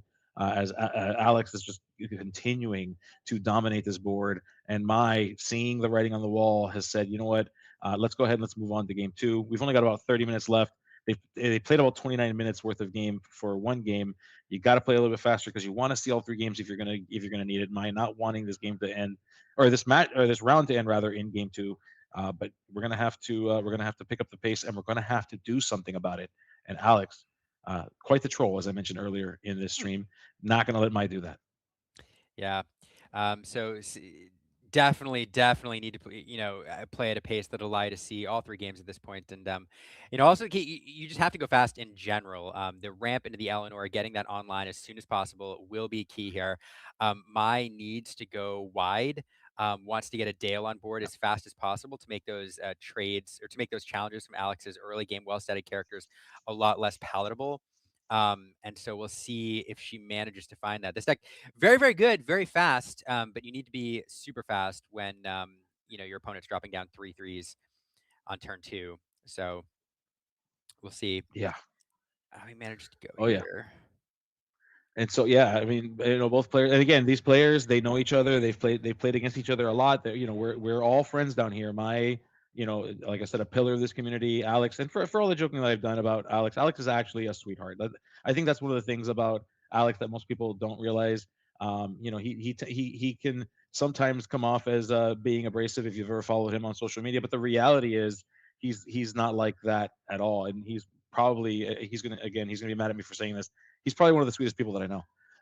Like honestly, like he's so helpful. When he plays against his opponents, if they ask for, of course, if they ask for feedback, he's happy to give it. He wants to see the community grow. He wants to see people do better. So, for those of you that are watching this and you think that like Wochuk is like a scary person because maybe you've seen him send a scary tweet or something once or twice, the reality is he's actually like one of the sweetest people that I know. I hate to say it, but it's true. And again, I would never tell him to his face, nor if you show him this stream, I'm going to say that I didn't say that. Well, So there you we're go. cutting this out so that he can't. Yeah, this is just, yeah, exactly. No proof. Yeah. But no, I love the community down there, and Wochak, a player of the community. Another player that I know, I have a confession to make. Gabe, I try not to have favorite players, in any particular matchup, but I do have my jersey. I Um, know. it Me is a too. purple Mai Tai jersey, and Yep. it's one of my favorite TCG possessions. Um, so yeah, when a player Yeah. has their own jersey that other people wear, that they're a valued member of the community. So Yeah. pretty. Yeah. My team, Mai Tai for life, and it's funny because Mai Tai's not even a team. It's just people who love Mai. That's it. It's all it is. It's great, and I love Mai. Mai is such a sweet. Like everywhere she goes, every room she walks into, she just radiates excitement and happiness, and she's just such a good spirit. And you love to see it. As we see Bobby Zimmerowski, as much love and affection that Mai gives to the community, Bobby gives to Cheese Spray. So there you go. There you go. As we do see that it's a great tournament play for Mai there. One of the things she wants to be doing on the other side, that dash par coming down. So Alex already getting cards on the board, which can answer any early quests. Let's see, turn 2. Will we find a ramp card? We do find the Willow, followed by Free Queen. So we're not off to a terrible Yeah. start. But I do see Alex has that Jebediah, which will come down on turn 2. And again, that's all Alex wants to do at this point of the game, is shut down early quests to prolong things so he can get into the mid Yeah. game. Absolutely, and I mean something to pay attention here. We do know that Vixie is potentially on the way. I don't believe we see it in hand. I could be wrong on that, but what's awesome this dash par, just to point out to those players that are following along in this tournament and wanting to see strong decks, and maybe you're thinking about building a deck like Alex's. That dash par does activate Vixie's ability on turn 3. So if we do see the Vixie, that will allow us to bounce a character, an item, or a location of 2 costs or less back to our opponent's hand. So you're seeing a little bit of that synergy here. The dash par with the evasive. You're seeing the Jebediah on turn 2 if we need it. So a few ways to activate that Vixie, I think, is really really cool. Yep. My, they're finding a Nani off the Mouse Krasowski. So not finding the Eleanor. That's a card that she really wants to find here, mostly because of the card draw. But we will see some quests here, both the Queen and the Bobby Zimmerowski putting on some lore pressure. Scrooge will be able to answer one of them, but that's okay. Mai wants to keep this clock ticking up as fast as possible. And plus, Yep. plenty of things to activate the Queen if she comes into play later. It's back over to Alex's turn. It is, yeah. I mean, and Maya, of course, probably wanting to rather have the Eleanor, but I will say that Mike Wazowski is a pretty close second. I am not mad that I've got two Mike Wazowskis on the table. I mean, if I can draw into a Dale, those things are now able to challenge with their willpower. So yeah, these Mike Wazowskis are pretty strong. A key inclusion in this build as we see Liquidator coming down, and so that's going to give Alex the ability to challenge into these characters if they were to exert with just a one character. A nice little clean, fair trade. Scrooge coming in, challenging into that Bobby Zimmerowski, just making favorable changes, favorable trades. That's what we do in Disney Lorcana. We want to do better at the end of our turn than our opponent did, and that's a great way to do it. Yep, just a really simple turn there, getting that challenger on the board, doing a little bit of control. My drawing into a deceiver there, able to pick a card out Mm, of hand. A couple things I noticed, Alex, two baby Sisus sitting over there, daring visitor, I believe her name is. So able to pick off smaller characters over on my side of the board. That's a really, it's a, yeah, in this matchup, it's going to be an incredibly impactful card. In a little bit, as Mai tries to build a wide board here.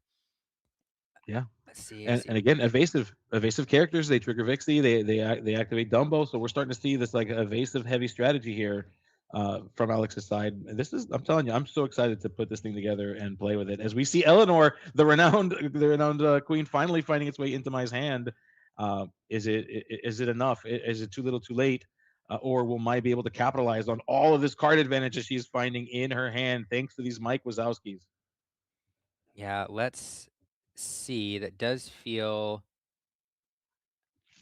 pretty good finding that Eleanor. You need to get that card draw going. And the Mike Wazowski is a great card in certain matchups. In this particular matchups, though, Alex with a very character heavy deck, wanting to find some of those key mid-game Amethyst cards, it feels pretty bad. Um, Fueling his hand. But we do see that Eleanor here. We'll want to exert another character here to turn on her ability. Probably that Queen, I'm guessing. The downside is, I mean, you'd love to control that Scrooge a little bit, but then you'd be forced to make that Willow vulnerable. But perhaps that's the play here. Because you could challenge in. There we go. Put that extra damage Okay. counter on, and that Eleanor is going to finish it off. It does force you to put the Willow at risk, but that we saw that the work that Scrooge did when paired with the Cheshire Cat last game, and so Mai, if she can get rid of it easily here, affect that board state. Not unhappy to do it. Let's wait Yeah, for I the Eleanor mean, activation. There it is.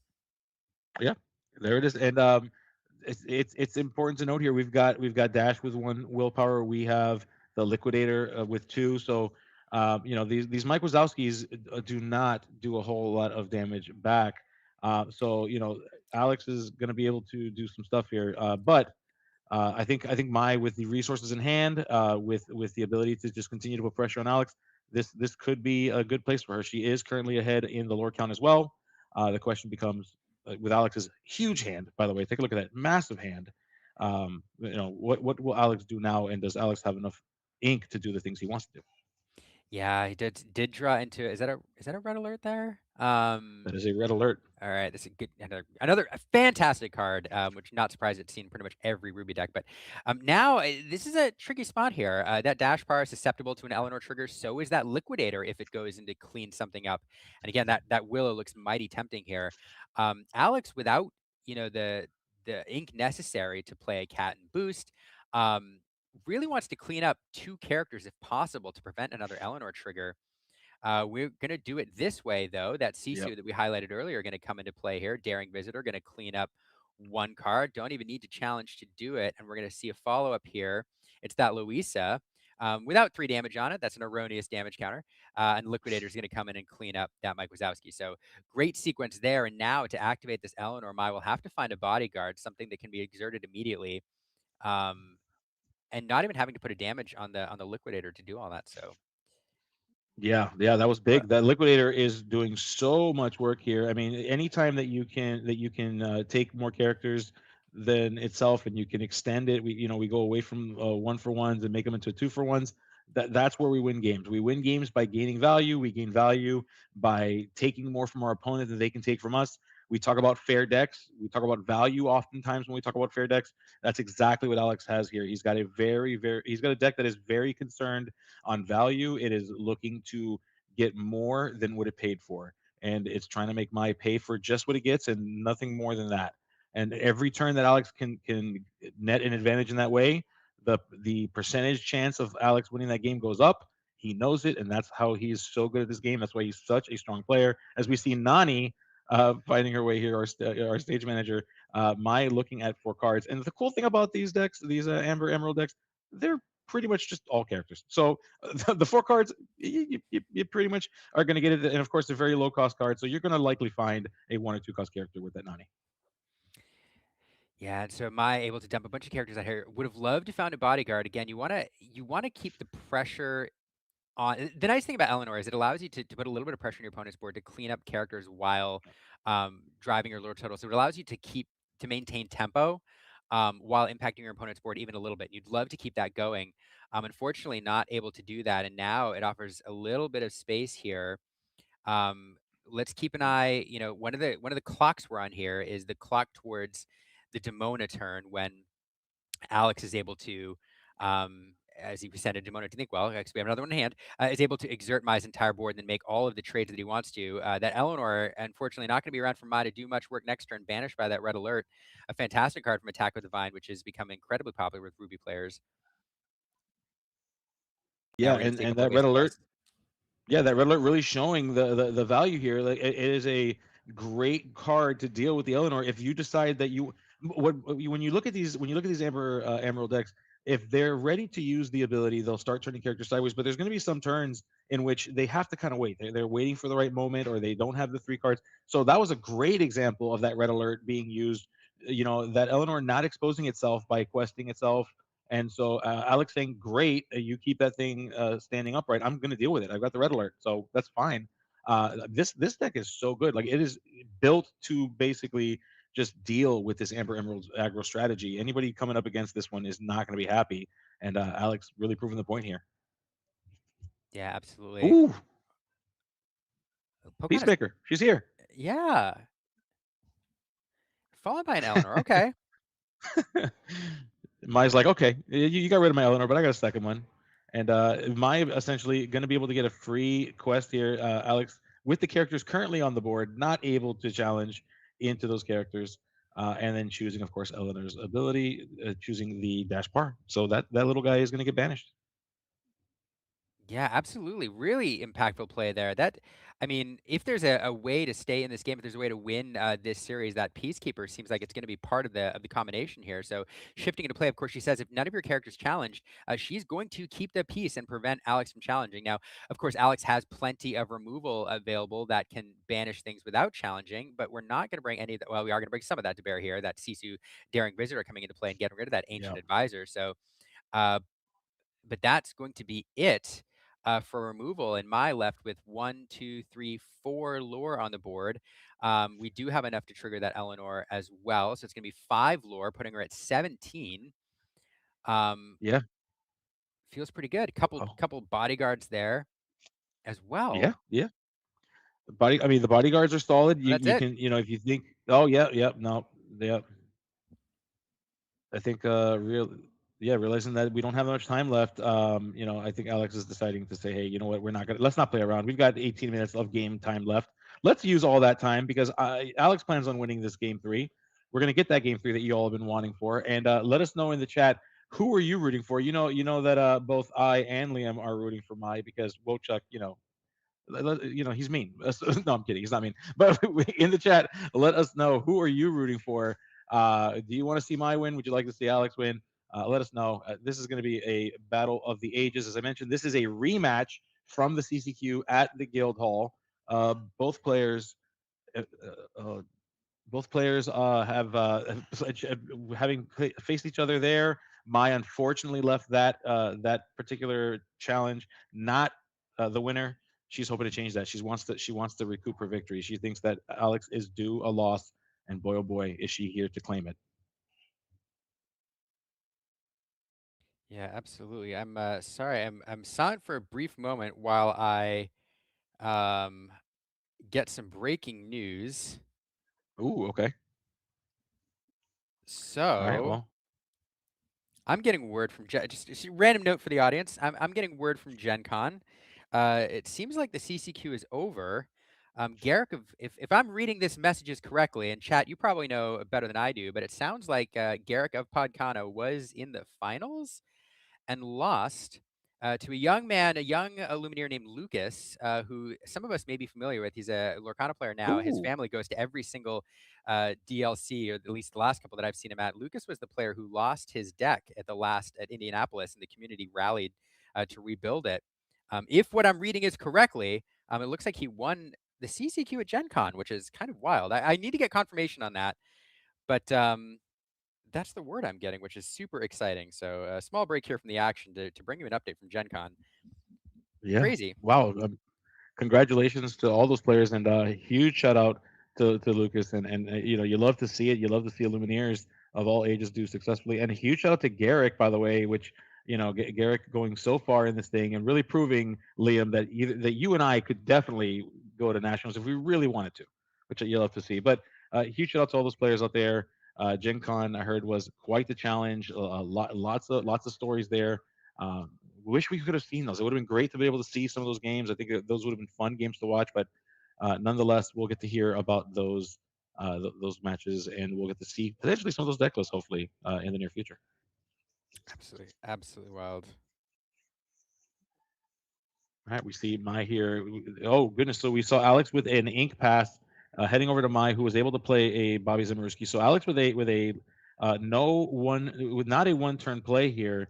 Will that be enough for Mai to try to come in and claim this victory? They both players getting to see and draw a card because of Mike Wazowski, and both players playing pretty quick. They got 15 minutes left. There's a little bit of a fire underneath both these players to make sure they get 3 complete games.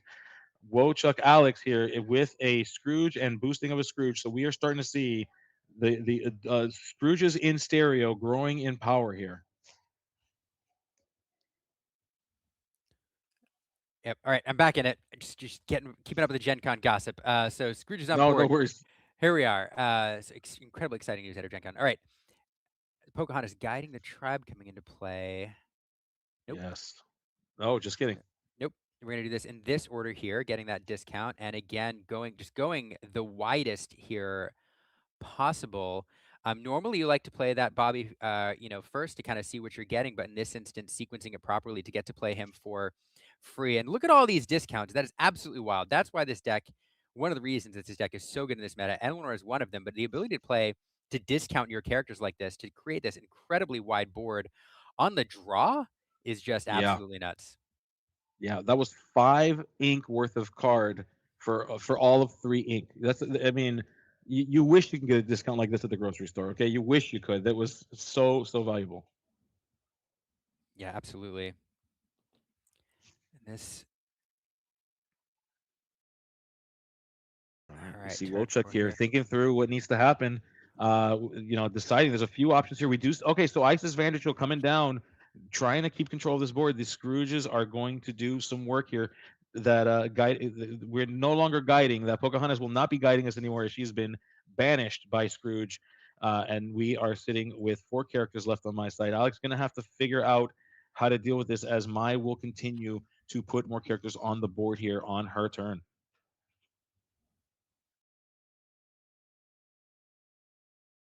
Oh, questing with that Mike Wazowski here.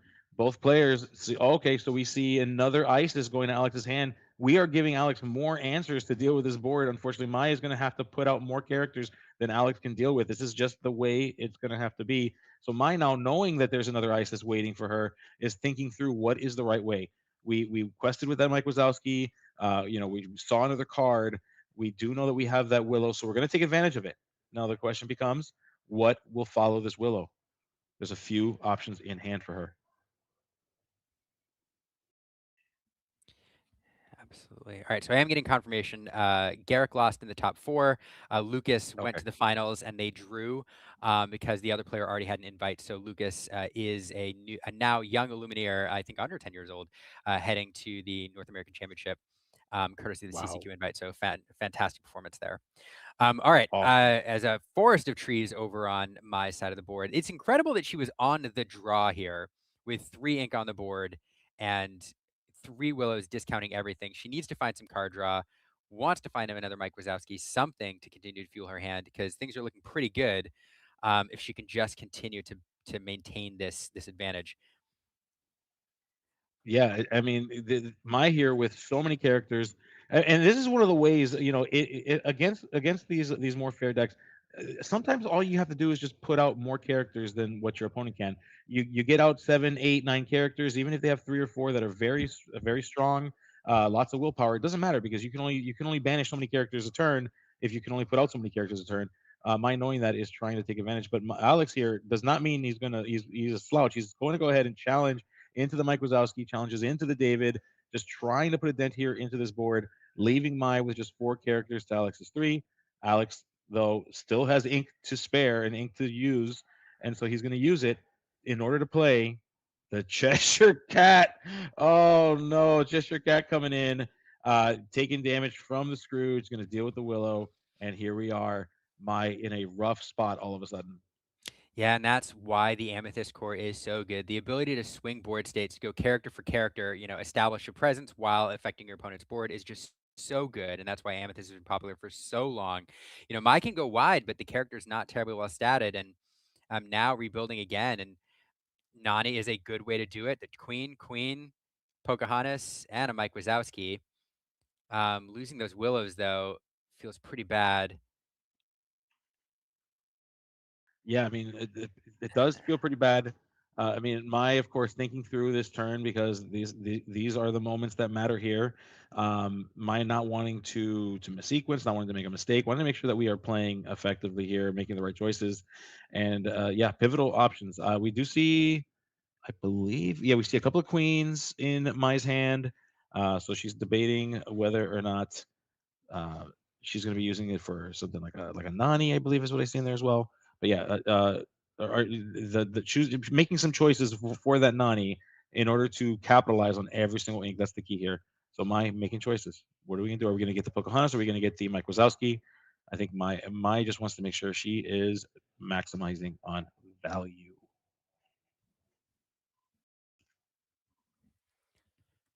Yeah, And just still, this is again. a tough choice, just in the tank.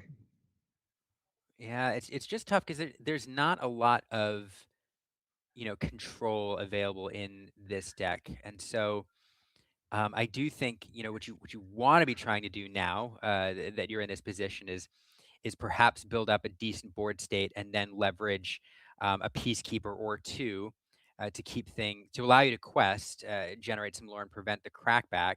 But you just have to hope that your opponent doesn't have things that can crack open your wide board, things like Demona. We are on the Demona turn, but it Oh doesn't no, look is like that? okay. Good, it's Isis. I mean, not. It's still bad though, because you want to be building your advantage here, and there goes that shift target for that Pocahontas, which is one of your ways to kind of keep things under Oh control. goodness. So now we're going to crack in, we're going to boost, we're going to remove that Willow, and this is just going to be very difficult to come back from. Yeah, it's just like it's the systematic removal of characters. Mai's making the conscious decision not to exert these characters, and Alex is just telling her, "I don't care. ISIS is going to help me deal with your board." So even though we're making the right options here, we're trying to keep these characters, just have them survive from turn to turn.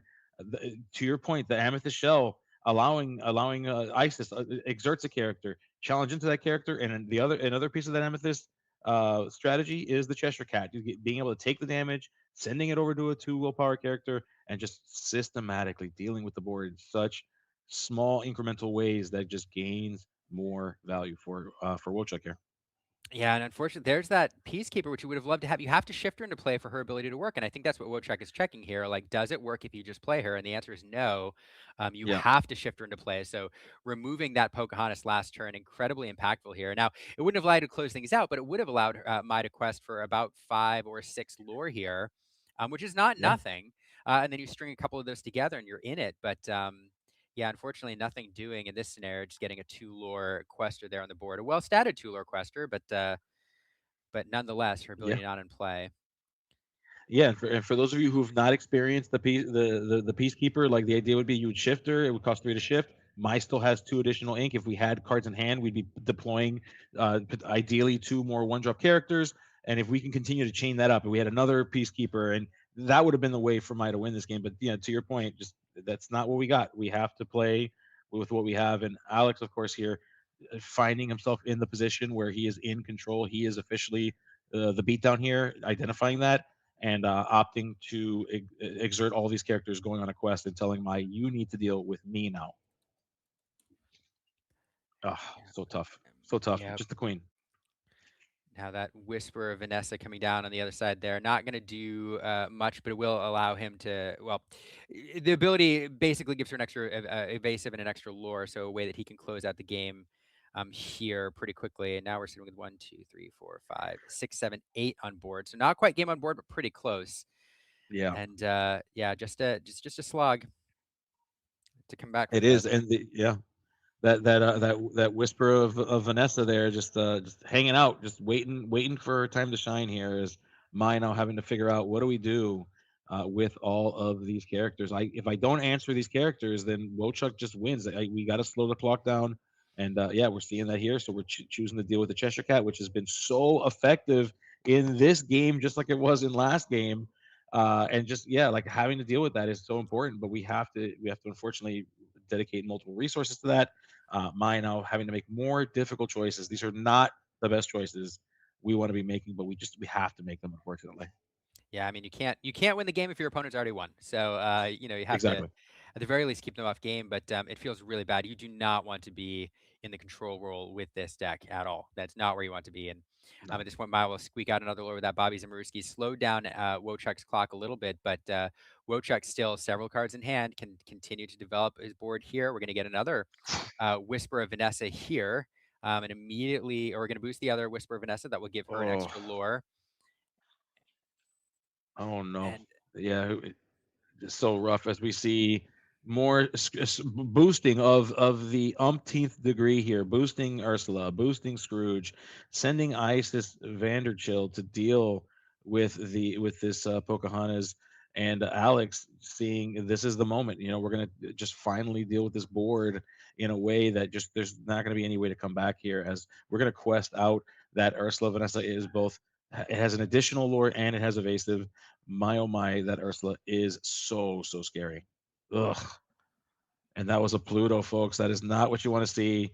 That's a handshake. My unfortunately not able to reclaim vengeance for the loss at Guildhall. We'll need to figure out a way. We'll have to come back stronger, and we'll try to get that back from Wochuk at some other time. However, fantastic games, lots of fun. It was fun to watch both players play that game. Again, great members of the community. We love them both. And sorry, Mai, but I'll wear my jersey still proudly, and you should be proud of the valiant effort that you put against Alex in that matchup. yeah, it's a good deck. I mean, Ruby Amethyst is a good deck. It's a fair deck. It's a deck which brings to bear some of the strengths of these two colors in this format, the strong Amethyst core and Ruby's ability to just freeze the board and give you some targeted removal to crack open wide board states like the Red Alert and the Sisu. And yeah, but again, I will say, we've said this a couple times, like this, I think a lot of people are choosing not necessarily to target, but very specifically picking decks which allow them to deal with the aggressive Eleanor decks very well or very easily. And again, because it's a deck you expect to see in a lot of tournaments right now for two very good reasons. One is it's a deck that people know. They've been playing it for quite some time, and so they can pick it up, they can dust it off, they can switch out a few cards and carry it into a tournament. And the lines they've already they already know. Plus they got some new tools with cards like Mike Wazowski. But then also in any new format, aggressive decks are incredibly popular because you just run underneath your opponent before they've kind of optimized their new list. So in a meta where you're expecting to see at least probably one or two in a 5-round tournament, you're expecting to see this aggro deck 1 or 2 times. Picking a deck which handles it very well, and then is fair into almost every other matchup because of the mid game card draw and well stat bodies you bring to board, you bring to bear. Like you're gonna do well. And so tough matchup for Mai, and yeah, just that match. Great job taking game 2. But that match probably went the way that I think most of us would expect it to, given those 2 deck lists. Yeah, certainly. And with that, folks, as you saw, we were getting pretty close to the end of that particular round's timer. So we are not expecting to be on on too much of a delay here. Just hang tight with us again. If you got to get up, get something. I want to say I haven't had a chance to say this, and I usually say this a lot, but it's so true. There's places that you could be. There's total channels you could be watching. There's all kinds of stuff you could be doing on this beautiful Saturday afternoon, and you're choosing to hang out with Liam and myself here online, both on the Twitch for ROK Esports as well as on the Illumineers YouTube channel. Which, if you're hanging out there, folks, thank you so much. If you haven't already, hit the buttons. Make sure you're subscribed to Liam's channel, to the Illumineers, as I like to call them, the first family of Lorcana. Please hit that button. If you want to pass on over to ROK Esports and you want to show them some love, again, these are the things that help us to get more of these tournaments. Is knowing that there's a desire for them. So please hit the buttons, show us that you love it, comment, whatever you can do. We're not asking for money. We're just asking for your attention. Yeah. Push that button for us and help us out. And we would love to bring you some more Disney Lorcana where we can. But with that said, Liam, I think it's time we take a short break. What do you say, buddy? Very, very short break before the next round because you know it's coming very soon. So don't go anywhere, folks. We'll be back in just a moment. Yep.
That's why I play. Oh, sorry.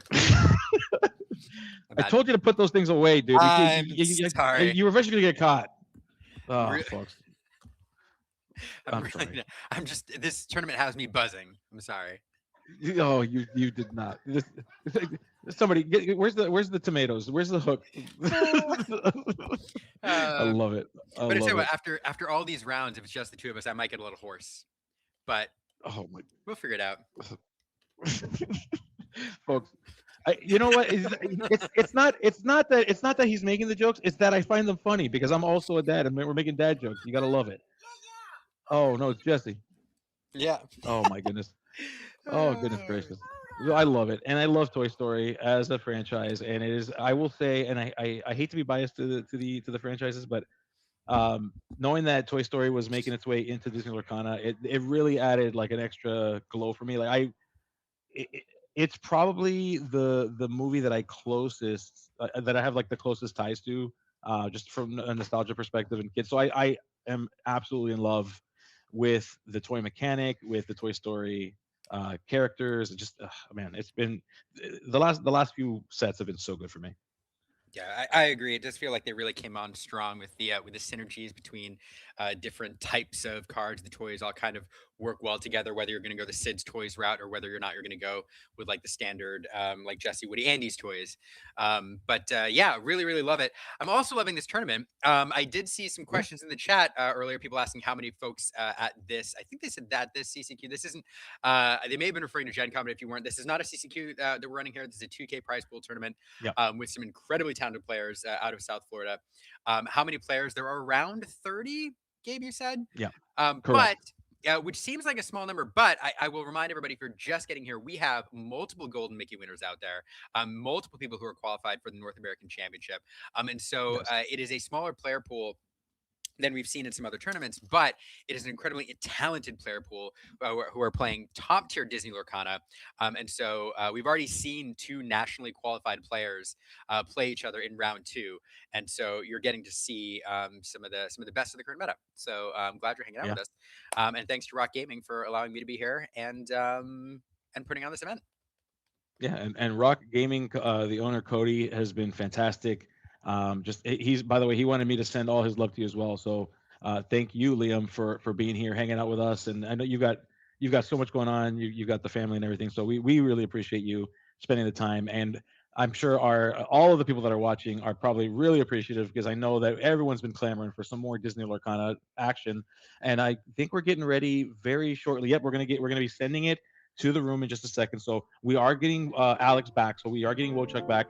But this time he's going to be going up against Carlos. Now, Carlos is a local player, member of Team Refract. You'll notice that he is wearing an amethyst color jersey. There are 6 members of Refract. Each member has a different color jersey, each, of course, representing the 6 ink colors in Disney Lorcana. Carlos, they're again pillars of the community. Just you love to see it. You love to see them out here. We're down here in Miami, so it was a perfect opportunity for these members to come out here. And what you're seeing, of course, the colors on screen. We're going to be watching something we haven't seen yet. We're going to be seeing the Amber Ruby strategy here. I believe this is a boot. Yep, we see Sully and Boo in hand. We're looking at a Boosties strategy that involves Sully and Boo. And Alex, of course, as we already know, is running the Ruby Amethyst strategy, which uses a little bit of boost and a little bit of evasive. Really excited about this boosty strategy now. This is one of the new control decks, the new control archetypes in this meta. We'll talk about what it does in a few moments, but it hasn't been as popular recently. It was a little popular early on, but it's a very good deck. It did win a CCQ down there. I think that was the Warehouse 30... What's it called? Yes, Warehouse 51 CCQ. Warehouse 51. Okay, yeah, won that CCQ. Humble taking it in there. Humble, who was in the chat here earlier. Humble, if you're still here, hey, shout out to you for popularizing this deck. To be quite honest, this is probably a very good matchup for Carlos for a couple of reasons. One, Carlos wants this game to go long to get to the point where he's got Raging Storm at his disposal and preferably can close things out with like a Scrooge's Counting House. So with it, where Alex is playing a deck that is a little bit slower and wants to control the mid game, this kind of plays into Carlos's favor because this game is not going to go super quick. Second, Carlos plays cards like or the Horseman Strikes there, which is the second card I was going to highlight that I didn't think we were going to see till later, but that does very well with evasive characters.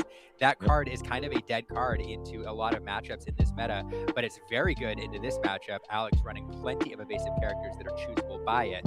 And so Alex can definitely win this game. But in terms of matchups, this is one that Carlos isn't unhappy to be paired into at all. Yeah, and the Randall Boggs here is so strong. It doesn't have lore until you have used all of your ink, in which case you then get +2 lore. So we're seeing now Alex is currently at 4 because we've quested twice with these Randall Boggs. The Horseman Strikes, though, just so powerful, having these in tandem now, dealing with the Randall Boggs. It could have used it on the Sven as well. That is also an evasive character, as we see that beautiful set champs Maleficent Dragon finding its way into the inkwell, the most expensive ink card that you'll ever see, I think. Maybe not. There's probably more, but either way, we see a Scrooge that has been boosted on Carlos' side. Carlos responding to the board very effectively. Alex being in a very weird spot here, putting on characters that he's just watching dissipate as turn by turn. To be frank, difficult spot, but like that was the opening Alex wants into this deck. Carlos doesn't run a lot of evasive characters, if any evasive characters. I have to double check the list. But the Horseman Strikes is pretty much the evasive answer. You do have some other cards like Red Alert, which can target those cards, but that is Carlos's answer. So Alex in this matchup wants to go fast. Randall Boggs is a 3 lore quester, basically getting 2 of them out early. If he could have quested a couple times with each of them, he's up to 12, 13, 14 lore. But Carlos finding the answer to shut it down really, really early. Now, that has delayed Carlos's game plan a little bit. He wants to be boosting characters. He wants to get the card in play. Webby's Diary? Webby's Diary, yeah. Webby's Diary, yeah. To start drawing cards off of that and fueling his hand in the mid-game. So not able to pursue that just yet because he's been forced to deal with Alex's board. But Alex, I would argue, has a very, very good start into this matchup, and Carlos having those 2 Horseman Strikes managing to keep things under control. Yeah, certainly. As Alex putting down this Ursula, just showing why using those Horseman Strikes exactly is just pulling those things out of Carlos's hand. My goodness, this looks like it's going to get real scary before it gets real easy here with these Scrooges coming down on Carlos's side. Yeah, no, the normal game plan for Carlos, if he's not forced to be playing Horseman Strikes everywhere, as Humble described it, this is a 3-phase approach here. First, you want to freeze the board. Jesse, quiet. First, you want to play some of these bigger static characters on the board to freeze the board, shut down what your opponent's doing, and hopefully develop a diary, some other form of card draw in order to fuel your hand. Then you want to get to turn 8. Where Raging Storm is available, you want to reset the board, basically clear everything off. And at that point, hopefully you've forced your opponent to overextend a little bit into you as they try to close out the game before you get your control online, your serious control online. And then your phase 3 is overwhelm, and you're looking to flood the board then with a whole bunch of characters in order to, with all the resources that you manage to draw with the diaries and your other card drawn. So it's a 1, 2, 3 phase approach here. Little different here because of the evasives that Alex brings into bear. Normally, Carlos is able to kind of freeze the board with just well-stated characters like these 5/5 McDucks that are Scrooges that are over there, but forced to do it a little differently because of all the evasive that Alex has at his disposal, so using the Horseman Strikes instead. But ultimately, it's about getting to that turn, that 8 ink turn where Raging Storm is available. And I don't know if you saw Gabe, but he does have one in hand. Yep. Yeah, he does. And we're inching ever so close to that 8 ink turn. And Alex, knowing that that's on its way, we have to try to collect as much lore as we can before that moment happens. We may not be able to get to 20. We might be able to get to 20 lore, but if we don't, we want to be able to say that we've used those characters to as much effect as possible. And so, knowing that these are evasive characters and knowing that Carlos doesn't play too many evasive characters, he does have those these Horseman Strikes. Another one, as we see in hand here, will be used, of course, in this moment. But Alex's goal is to just get as much value as we've been talking about these last 2 games that we've seen Alex play. Value, value, value. We get value. The more value we get for the character, the higher our chances are of winning this game. And that's exactly what we're doing here too. Yeah, Horseman Strikes me 100. Interesting, choosing to value that Dumbo with its card draw over that 3 lore Ursula. So that clock there is going to be a little bit faster than if he chose to remove that instead, but definitely wants to shut down that card draw here. And again, it's all about getting to turn 8 at this point, when that big reset becomes available.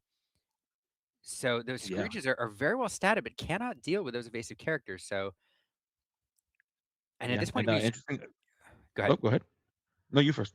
I was gonna say at this point we use 3 Horseman Strikes already, so you want to find red alerts or something like that. But here, this is another great card to use in this scenario. Well, it if he was a little bit, Alex was a little bit further behind. This is the Scrooge's Counting House. This card gets +1 lore and +1 willpower for every card under it, and so this thing can accelerate your game rather quickly. What Carlos is basically trying to do is to force Alex to spend time and resources challenging and removing that counting house to keep that clock a lot slower, or Carlos's clock a lot slower, to prevent Alex from progressing his game plan. So even Alex taking 1 or 2 quests off can make all the difference here because again, all you need to do is draw this game out enough turns to get to turn 8 at this point. Yeah.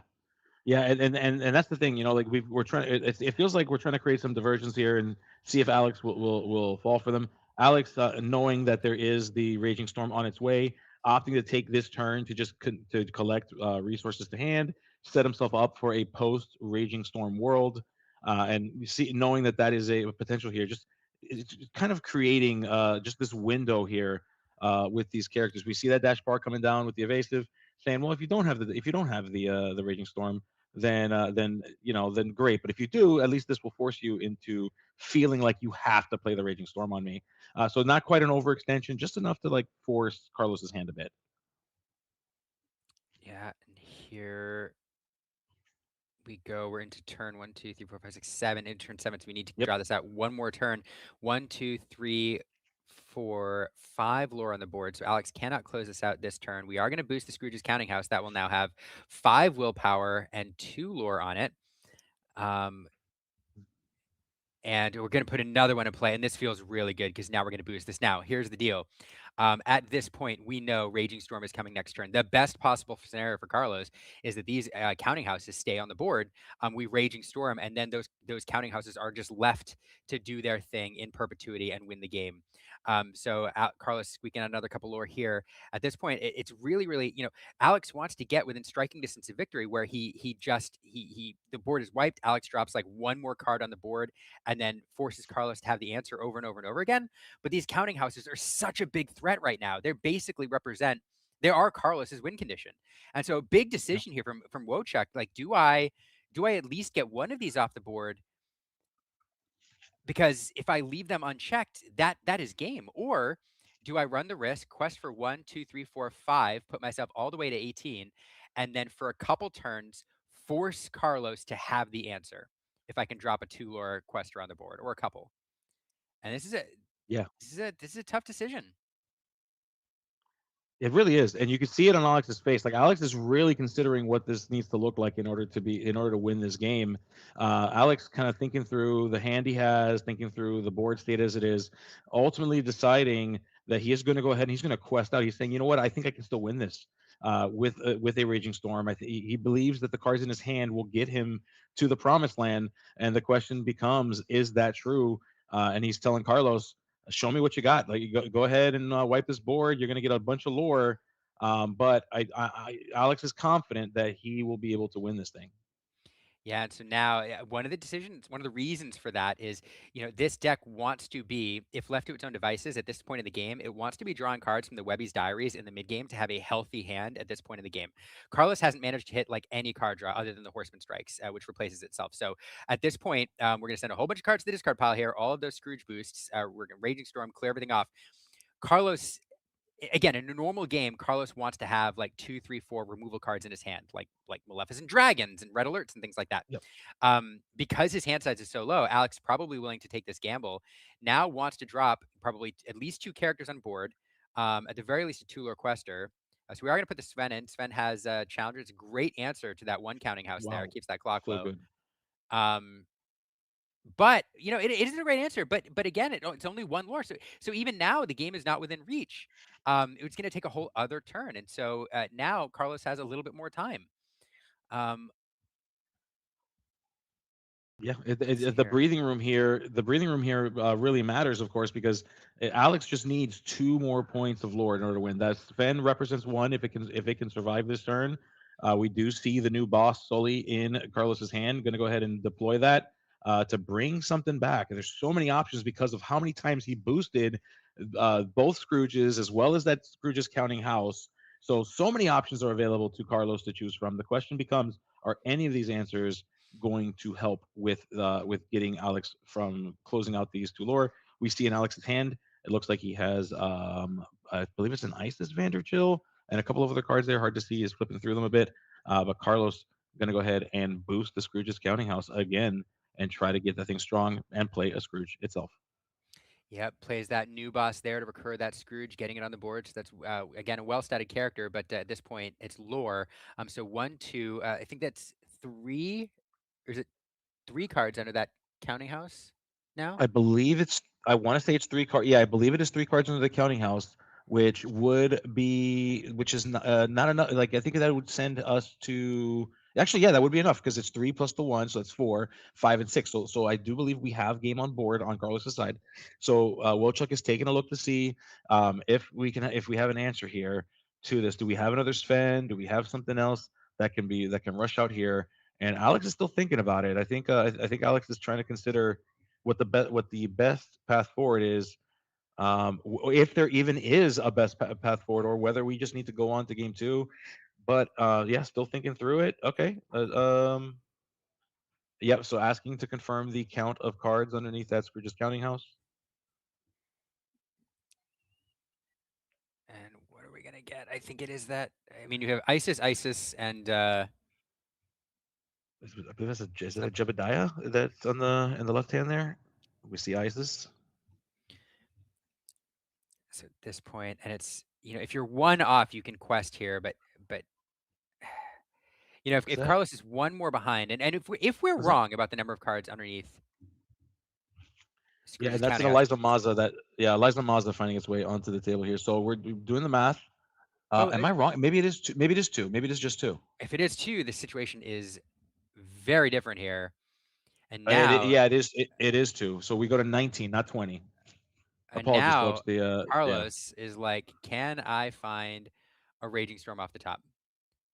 Oh, it's a new that boss. is that is not a raging storm, but that is a Solian Boo, and that Solian Boo does represent victory for Carlos Oh, it because is. I'm it sorry. has one more lore. My That'll bad. do it. My bad. I was like, Yep, I'm in a bit of a. I'm like, there's no other reach, and there it is, Sully and Boo coming in. yep. Quest Solian for Boo. my goodness, my goodness. Wow.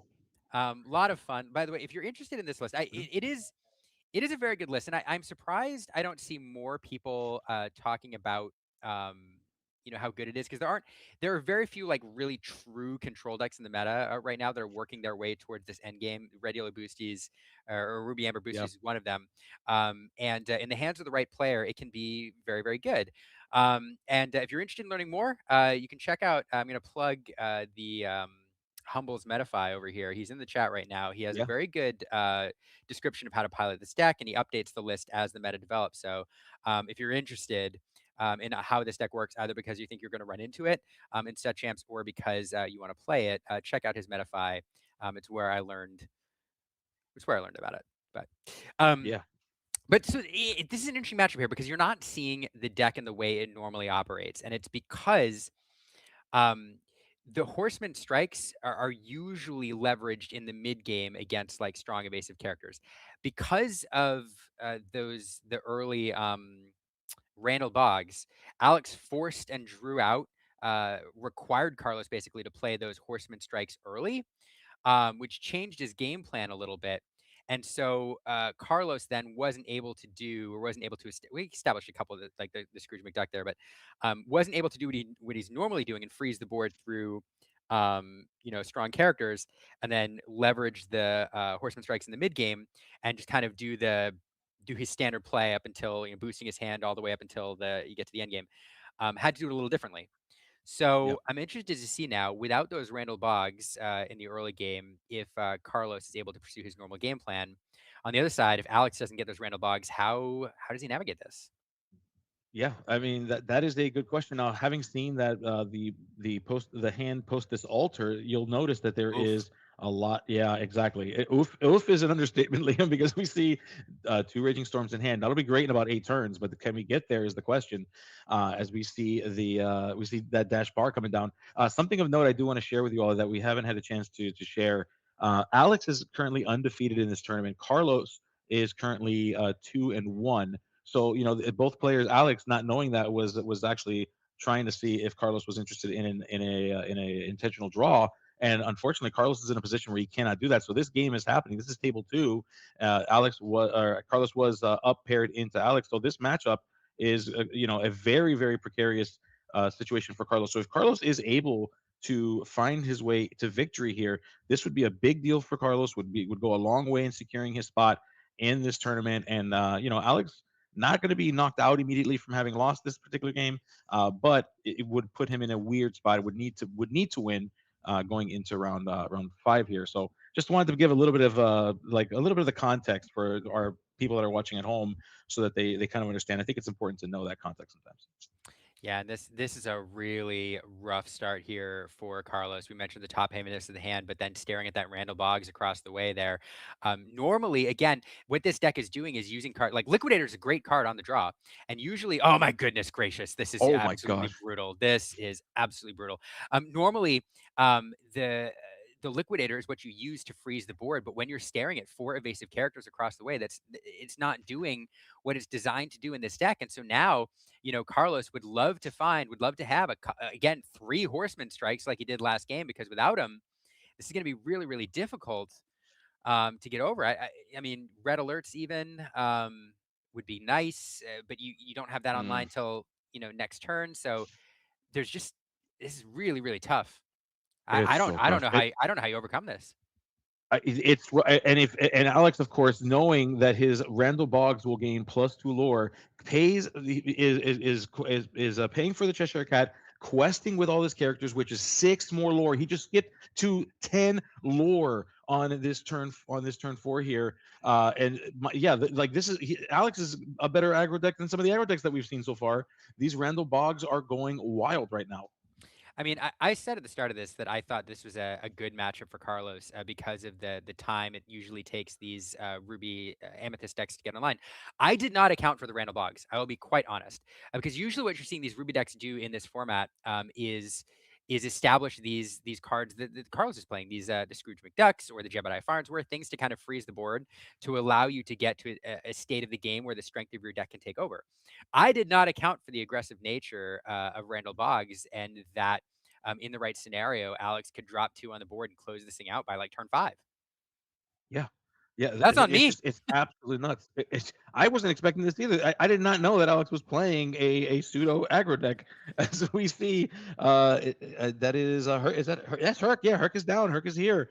And Carlos trying to figure this out. Is it too little, too late? We do have the Webby's Diary. We're going to try to take advantage of that Webby's Diary here by boosting our boosted character and seeing if it'll get us out of this spot. But it is not great. Carlos unfortunately just forced to play the Herc, boost it and draw and then pass. Not where you want to be against this insane board here. If we can pay for all those cards, yep, and we do. We're going to use all of our ink again. Alex identifying that we just need to go fast, and so not having added ink purposely to satisfy Randall Boggs' effect, it takes him all the way up to 17 lore. Oh my goodness. Yeah, it's really, really unfortunate. In a world in which this deck is doing in a world without the Randall Boggs is a very different game, but Randall changes everything, especially when Carlos is on the draw. We're going to see that Aladdin come into play. Aladdin, a card that says when there's a card under this character, your characters with Reckless gain exert to gain 1 lore, and he has Reckless himself. So it's a way this deck can close things out, but it won't matter. So we're going to go on to a game 3. Man, 2 Randall Boggs is just mean. What did I just see? This was insane. This was absolutely bonkers. I'm here thinking that this was like a mid-range to control deck that Alex was playing, and here he goes throwing down Randall Boggs. Completely changes my whole perspective on this deck. Folks, I'm sorry. We need to this needs to be studied scientifically. We need to put this through a lab and understand what exactly is happening here. This deck is wild. This is insane. Carlos going to be given a chance here to try to solve for this. He's going to get a chance to go first. He'll be on the play. Will he be able to overcome this? There's a good shot here. I think Carlos has a good shot, but man, oh man, this is crazy. Yeah, that was and so both games, we saw Alex probably, knowing exactly what he needs to do here, trying to win this game fast, knows that those Randall Boggs are one of the keys to victory, alters pretty heavily for them. He managed to find two Randall Boggs in both games. The difference, though, being I think, well, obviously it's the Horseman Strikes. Carlos managed to find three of them in game one, which is the perfect answer. But then also the play draw disparity here looms large when you're trying to be that aggressive. So um, yeah, it'll be interesting. Carlos here now will be one turn ahead in finding that when it comes to finding that you're getting to the Raging Storm turn. That feels pretty good, and we'll have the extra card to get to try to find that Horseman Strike. So, or no, Yeah, there's sorry, got to we'll be get to Horseman Strike quicker. Sorry. Yeah. Yeah, no, for sure. And there's got to be like there's got to be like a level of urgency on Carlos' side, like knowing what he just experienced. You got to imagine that the altar is like heavily slighted towards it. But again, I'm looking at this hand. I He don't. has one. I think we have a single. We have a single one, and sending back six. He is looking for those things so aggressively. After having seen what he's seen, he's like, that is not happening to me again. The question becomes, is it happening to him again? Will we find the other horseman strikes? I don't. I didn't see any other more than the one. I didn't either. But then, of course, now you have a higher chance of drawing into one. But I did see a little bit top heavy. I think his hand's a little bit top heavy. I think I did see a Raging Storm and a Maleficent Monstrous Dragon in there. So probably at least the Dragon is easy ink early on. Um, and yeah, it's just rough because those the effect of Randall Boggs, he's already making a difference in this game because of it. Carlos forced to alter aggressively, sending away some cards that probably gave him, a smooth curve and some early game characters that he'd like to be playing, but having to, alter aggressively for that card. So we do see that Hercules here on turn one. It's that 0/3 with boost 2 that says when there's a card under this character, it gets +3 strength. Yeah, and so we're seeing a little bit of what we saw in game one here, just a little bit. But we are going to go ahead and boost that Herc, try to get that thing boosted up to a 3/3. We see that dash par, of course, just so little, so tiny. What a little guy with the evasive. Alex going to try to collect as much advantage as we can with that thing.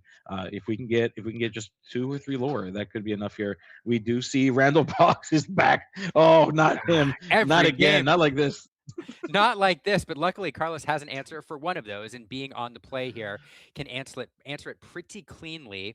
So this is where he wants to be. The question is going to be, did Alex find a second? So there's Horseman Strikes coming down here, getting rid of that, replacing itself. Is really good that he found the one. Beautiful epic version there, by the way. But again, this Yes. it's I would say it's a tempo killer, but it's really not because all the things that Carlos generally wants to be doing here is playing things to freeze the board, which he can't freeze anyway due to Alex's evasive characters. So he does have a second every game. Oh, check Wochuk's sleeves. He's got to be the judge. Get in there. Check the sleeves. It's got to be. Oh my goodness. Yeah, there's the Bogs. There's another dash bar. Just evasive storm underway here. We are under an evasive threat alert, and there are so many of them on the board right now. Now we are in the red alert turn, so that does open up another removal option for Carlos for those Randall Boggs. But there it is. Okay, because he does have the red alert. That's very, Oof. very good. That gets that off the board there. That feels really good. We've now accounted for two of Yes. those, and those dash pars will be able to quest. But them picking up one lore here and there won't do it for Alex. So at this point, that feels really, really good. Carlos finding a couple targeted evasive answers, and now it feels like there's some breathing room. Yeah, it does. I mean, it does. Carlos is put in a position where he had to play those cards. I mean, you had to. There's just no question. You had to play them. You had to deal with those Randall Boggs. But also, Carlos is not advanced his board state, while Alex is slowly inching towards having more and more characters. We see the Scrooge coming down, getting value from that Scrooge. Next turn, it'll be bigger than that Herc. We do see those dashes coming in, gaining as much value as we can from them. The question becomes, how many more answers will Carlos get? How close can we Ah, get to this? man. Oh, Webby's No, here. Webby's Now, diary, folks. you were going to say, not developing his board. That's okay for Carlos. The one thing he needs to develop in the mid game here for this deck to do its thing is the Webby's Diary. Yep. And now that he's established that, he has that window to get that on the board. That feels really, really good. Now he's going to be able to fuel his hand. That's an expensive boost there with the Hercules as opposed to the one we see on Scrooge, etc. But Yeah. still, getting that extra card per turn is important, and it feels really good here. Now I do see the Vanessa Whisper of Vanessa in Alex's hand. That's that a pretty good card when he manages to establish that. It will quest for 3 when it's boosted, and so that can help to close things out and will force a response from Carlos. We are going to see a Sven here instead, though. Sven, Yeah, okay, listen, these cards are just great cards, and there's so much lore to be had that that Scrooge just strong enough now that if it were to be challenged by the Herc, it wouldn't be that big of a deal, and all these evasive characters just doing what they can do. So Alex here, of course, as we've been talking about, just getting as much value as we can from these characters. Carlos trying to get value from this Webby's Diary. So we're gonna boost, we're gonna draw, we're gonna see if we can get more answers, maybe some more of these Horseman strikes or some other way to deal with these evasive problems that we're facing. yeah, and unfortunately his hand not great. He does have the 2 Raging Storms, which is going to be super great when you get to turn 8. You'd like to preserve both of those, I think, if you can. He's also got the Counting House, which is his win condition, Yeah. and drew into a Sully New Boss, which is a great card for some board presence, but not again against all of these evasive characters. So might be Ink. Oh, sorry, the New Boss, the Gaston here. Sorry, being played to the Inkwell. Yeah. Um, And at this point, we're 2 turns away now from the Raging Storm, so just needs to survive another couple turns. Wochuk Yeah. at 7 with 4 on the board. Yeah, so we're about to go to 11 here. Yeah, so Alex deciding what we'll be doing with our ink as well as our hand, asking for a confirmation of number of cards left in hand for Carlos before making that decision. Trying to see just how resource starved Carlos is, and we know why because we see that Demona in hand, so that might be a potential out that Alex may want to play. So we're gonna go ahead and quest, go to that 11, and then we'll see where we take it from there. Yeah, we're still okay if you're Carlos. You just got to get to that Raging Storm turn. Now, here's the challenge for Alex, though. Like, Carlos, when you're running any board wipe, like what you're hoping is that your opponent overextends. The worst case scenario for you is you move into a scenario where um, you wipe the board and your opponent has 4 or 5 cards in hand, plenty of ink to continually rebuild. You So Alex is trying to figure out at this point, since a Raging Storm is kind of inevitable, how much do I deploy to the board? How many threats do I get out here? Because if I extend too much, it means there's no route back to victory once my opponent clears things out. So let's Yeah, see. Desperate it. Surge. Uh, No, sorry, go Yeah, ahead. I mean, I think no. I was just going to say. I mean, Alex, of course, is measuring and metering how these turns go. I will tell you that one of the biggest strengths that Alex has when it comes to Disney Lorcana and just card games in general. The reason why he's so good at card games is because he, more than anybody else that I've ever met. Oh my gosh, does so well. I was just going to say does so well in measuring out those turns. But Leon, please tell them what you saw, dude. No, he just drew his 3rd Raging Storm here, Yep. which feels really bad because at this point, he wants to save the Counting House. That new boss is uninkable. Needs to ink a card this turn. You have to ink a card this turn. So the last thing you want to do is get rid of your win con. Because if you get rid of that, you're Tough. you're tough. But I think you have to Yeah. Tough. at this point. The other, yeah, Yeah, there's no see, choice that's here. it. This I is mean, not a that's choice. it. Like you have to. There's no. I forgot. Raging Storm is. And now you're in a really rough spot where you got to hope you draw an inkable card. Yep. Like, Goodness knows I've been in that otherwise, that's it. position. Folks, shout out to the times that you've ever been in a spot where you just needed to draw an inkable and you didn't. Everybody in the chat, tell us about that time because we've all been there. But hopefully, for Carlos' sake, this is not his time. He will find an answer. He can find a way out. I believe in Carlos. Let's see if Carlos can solve this mystery here as we pass it over to Alex. Carlos gonna uncover in just a few moments here whether or not he gets lucky. Which, by the way, the laughing canister as his drinking cup. I got to just huge shout out. You love to see it with the deck that he's playing. Very fitting that his utensil for drinking matches his deck. Yeah. Yeah. And now Alex thinking about 1, 2, 3, 4, 5. They go all the way to 16. He's got, I think, a guidebook in hand and a Demona. So yeah, Oof. sorry, Alex asking cards in hand. So we All pull the right. Yep. guidebook, probably crack it here, draw some cards, and that's what you need to do. You need to rebuild your hand so that you have a chance to rebuild your board once that board wipe happens. That's a decent sequence here. Again, you don't need to be playing anything else to board. You just need the fuel to recharge after the wipe. Looks like you're going to ink a red alert. Okay, and we are going to play a board. We're going to play that Eliza down. All And right. Here now we go. So questing up for 5. yep, we're gonna quest. I believe. Yep, we're gonna mark it down. Do we find it, Carlos? Can you find it? Let's see. Do we have the inkable? Do we get an inkable? Is Do it we get inked? it? I think it is. It was, yeah, yeah. Horseman It's the strikes. Horseman Strikes. It's a Horseman Strikes. Okay, Oh, so it looks like, yeah, yeah. So we got it. We did get it, folks. We got it. So you're saying there's a chance. Let's see what happens here. All right. Of course, you got to go ahead and quest with it. Alex, you know what's up. You know what's down. It is all your characters going into your discard pile, my friend. That is going to be a reset of this board. The question becomes, what does Alex have? Because we know that there are two more impending here, and the question becomes, is Alex prepared for that? Can he yeah. overcome the repeat washing over here? This is there's no way that you are accounting for, I think, 3 Raging Storms in your opponent's hand. 2 No. maybe, not 3. And so this is just gonna be rough because now we do get the Demona that will recharge Alex's hand. And here's the thing, like, so Carlos is gonna be looking for a breathing space to try to establish Yeah. that counting house.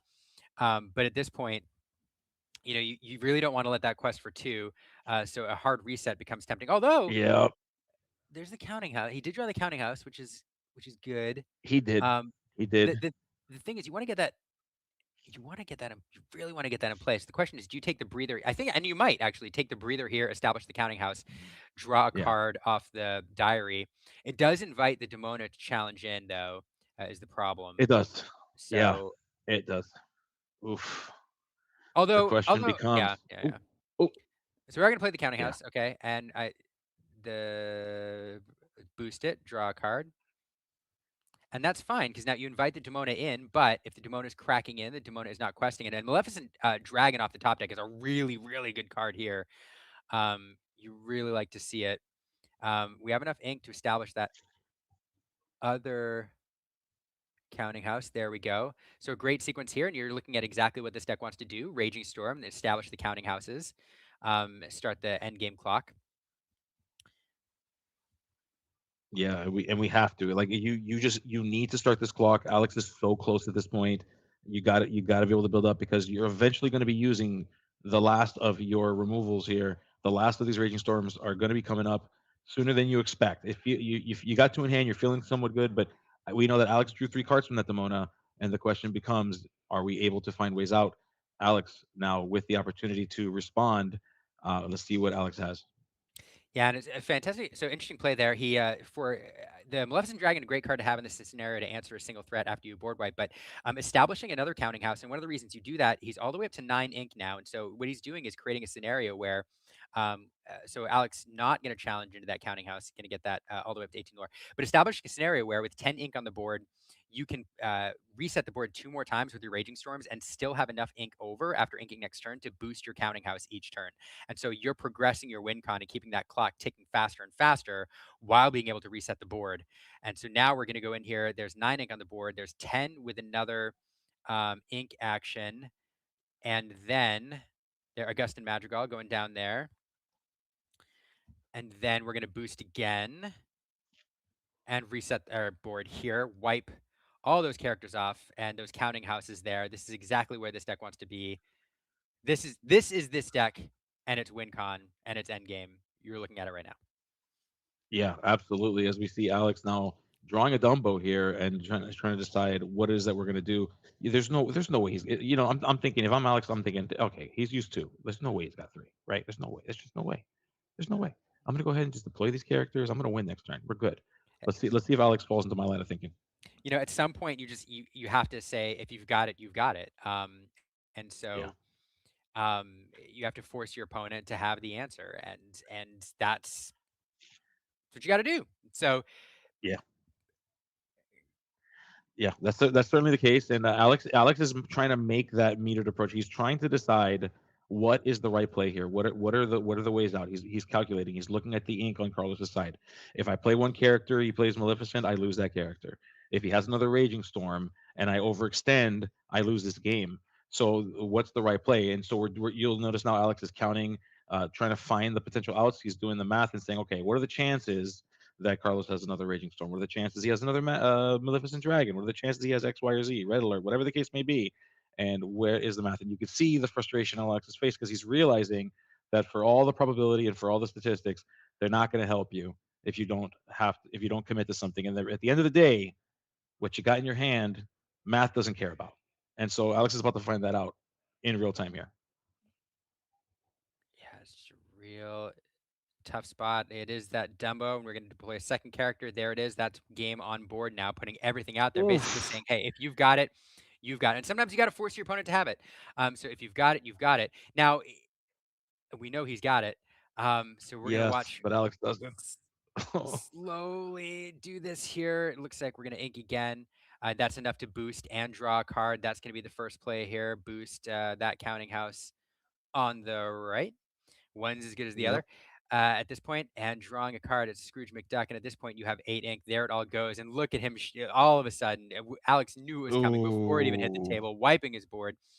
And Yeah. that feels really bad. And it's an interesting decision from Alex, too. So Alex had a scenario where he could have put, oh, and that wouldn't have done it anyway. And so, right play there. So, Oh. so Alex had a scenario where he could have dropped 2 characters on the board, forced the board wipe, and then if he retained that other one lore character and drew another one lore character, could have put game on board again.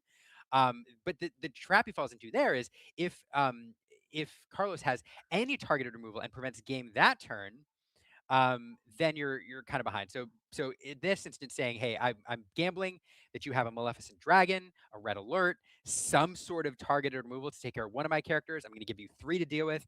If you got it, you got it. And Carlos had it. Boy, oh boy, did he have it. And he had it for a while. So it is certainly that was quite the match to watch. I think that that match is a fantastic example of the kind of match you would want to go back, rewatch if you're planning on playing either of those decks, whether you're playing Ruby Amethyst or if you're choosing to play the Amber Ruby Boosties deck. You kind of analyze those and learn, because I really do believe that the deck that Wochuk has brought here is a strong contender, could potentially find its way into this meta now that people have kind of seen it and have seen it in play. I do believe that we're going to see more of it, and I think that knowing how you would maneuver the turns that either of those players had to deal with in order to get to the conclusions that they did will suit you best. Especially we've got nationals coming up for our folks that are going there, and as well as set champs, just for anybody who wants to be competitive at that level. Watch that match, learn more about it, and yeah, I think that was just fantastic gameplay from both players. Not surprised because both players are great players, and it was a lot of fun to watch. I was glad to see it. Yeah, I really enjoyed that matchup, and it's a pretty even matchup. I do think, to be quite honest, I do think an experienced Ruby Amber player, I think has a little bit of an edge in that matchup. But because I do think the Ruby Amber deck is slower. I did see somebody in the chat saying that the deck cannot survive an evasive rush. And I understand that. It doesn't have a lot to deal with evasive characters other than the Horseman Strikes. I understand that too. I completely agree. But what we saw in that matchup is a scenario where all three games, Wochuk managed to find 2 Randall Boggs, which is your 3 low quester on turn 2, as well as a couple dash pars, like each time to couple with them. And Yeah. despite finding the fastest, unless you find a third Randall Boggs, despite finding the fastest possible evasive opening that deck has, ended up losing the match because there is just enough targeted removal with the Horseman Strikes, with Red Alerts, etc., that you can draw things out. Now, the play draw disparity does matter here a lot, It does.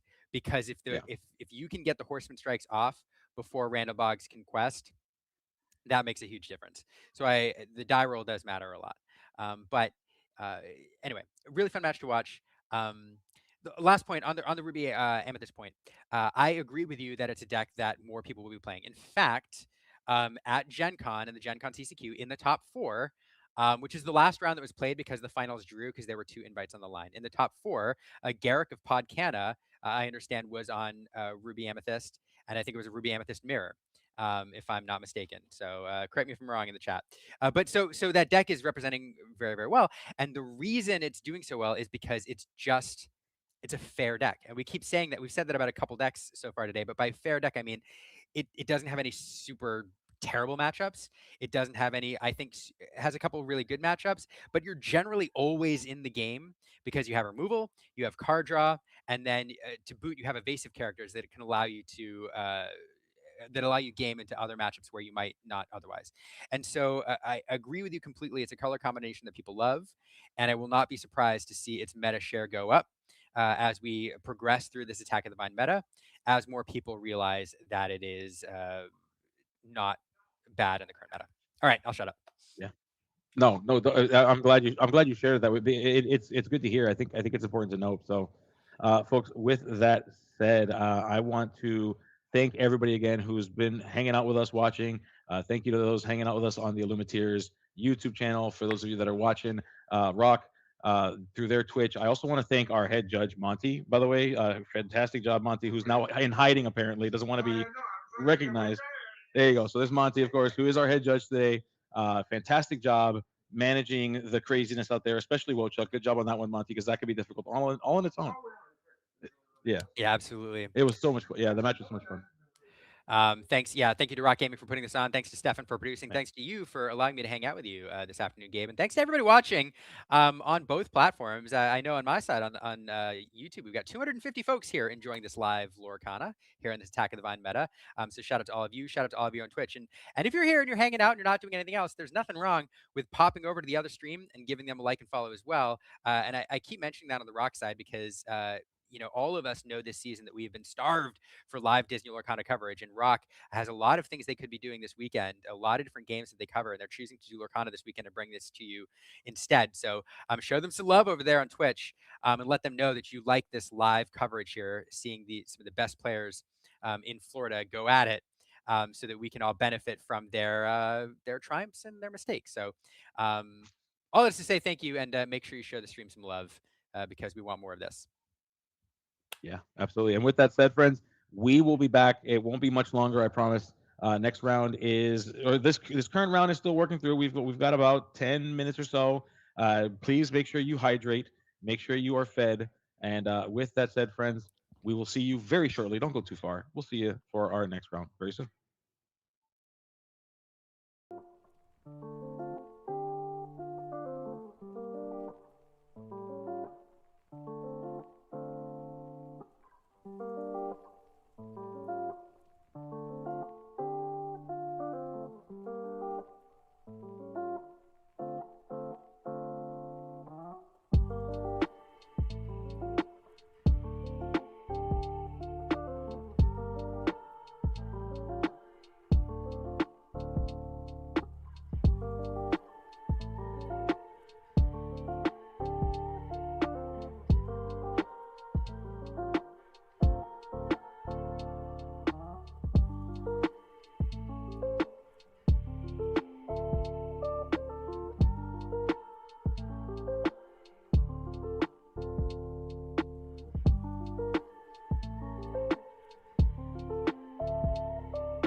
Welcome back, and you are seeing we are in motion. As it would turn out, we've got Zeke, member of Manifest, one of the newest ICL teams out there.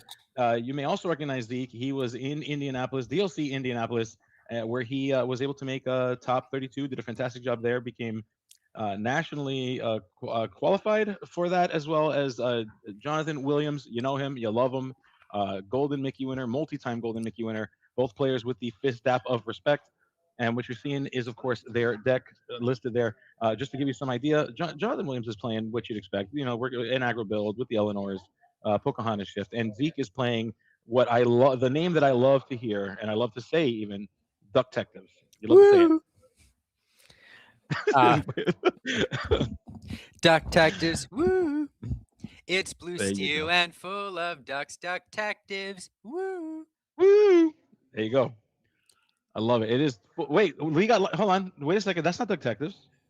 No, that Hold on a certainly is second. not. Did we get bad? Did we get bad info? I think we got. Hold on. Did we get bad info?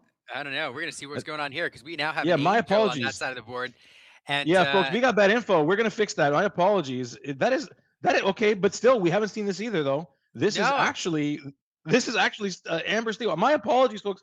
I messed this up. I totally threw us off the tracks here. That is my fault. no. So it's really interesting. Not surprised, Gabe. Duck Detectives is a deck that I understand Zeke is known for. You were pointing out that he did play this to the top cut in the Warehouse 51 CCQ that happened just recently there in Florida. But instead, Zeke switching up here. We kept the steel, but instead mixed in Amber here. This is a deck that everybody I think thought was going to be like Amber Steel, really, really good into this new meta. And really, it's been around, but it hasn't been, I think, at the top of a lot of people's lists in terms of raw power level. Interestingly enough. One of the things that it does want to do is what normal Steel Song does. It wants to get powerful singers on the board in order to leverage a lot of powerful songs. One of the ways it does that is through a card called Akud Adamudi, one of the best cards in all Disney Lorcana. Jonathan Williams, though, picking that card out of his hand, slowing him down here in the early game. And that's really going to set him back as John, plays a Nani and draws a card. And yeah, here we go. Yeah, I mean, getting that Akud is big here. Of getting an Akud out early draw. So what you'll notice about these Amber Steel decks is they do have a lot of different vertices of drawing cards. Akud is one of them. It's probably one of the earliest ways in which this deck can draw cards. So being able to pluck that puts Amber Steel in a very precarious situation because generally what happens with the Amber Steel decks is they're playing songs, they're playing singers.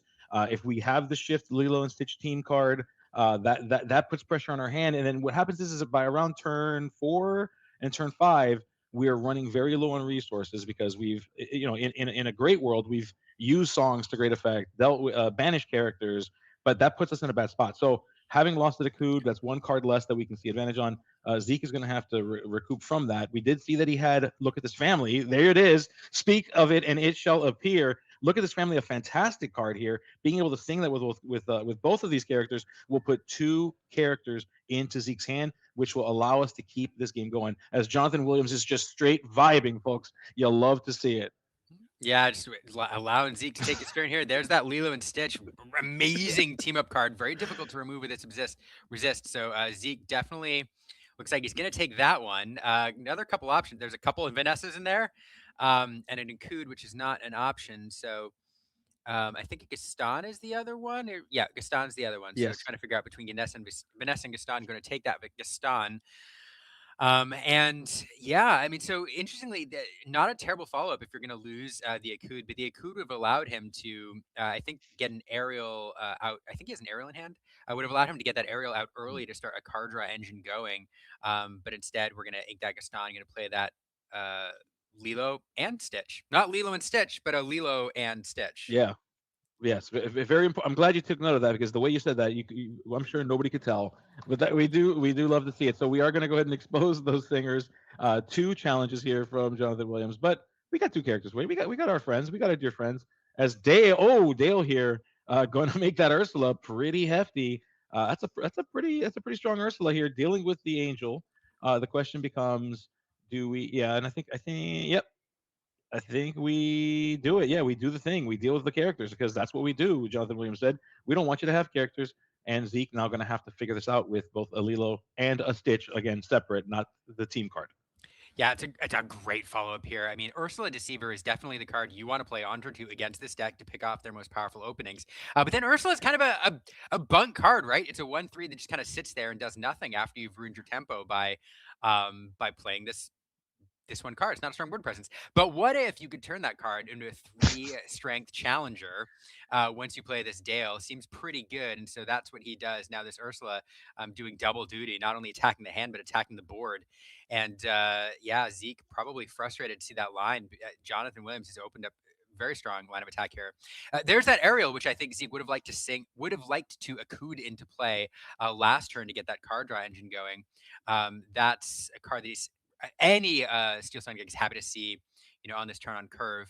But it's back over to Jonathan Williams for his response. Yeah, certainly. And Zeke playing very carefully here, seeing that Dale put Zeke on edge.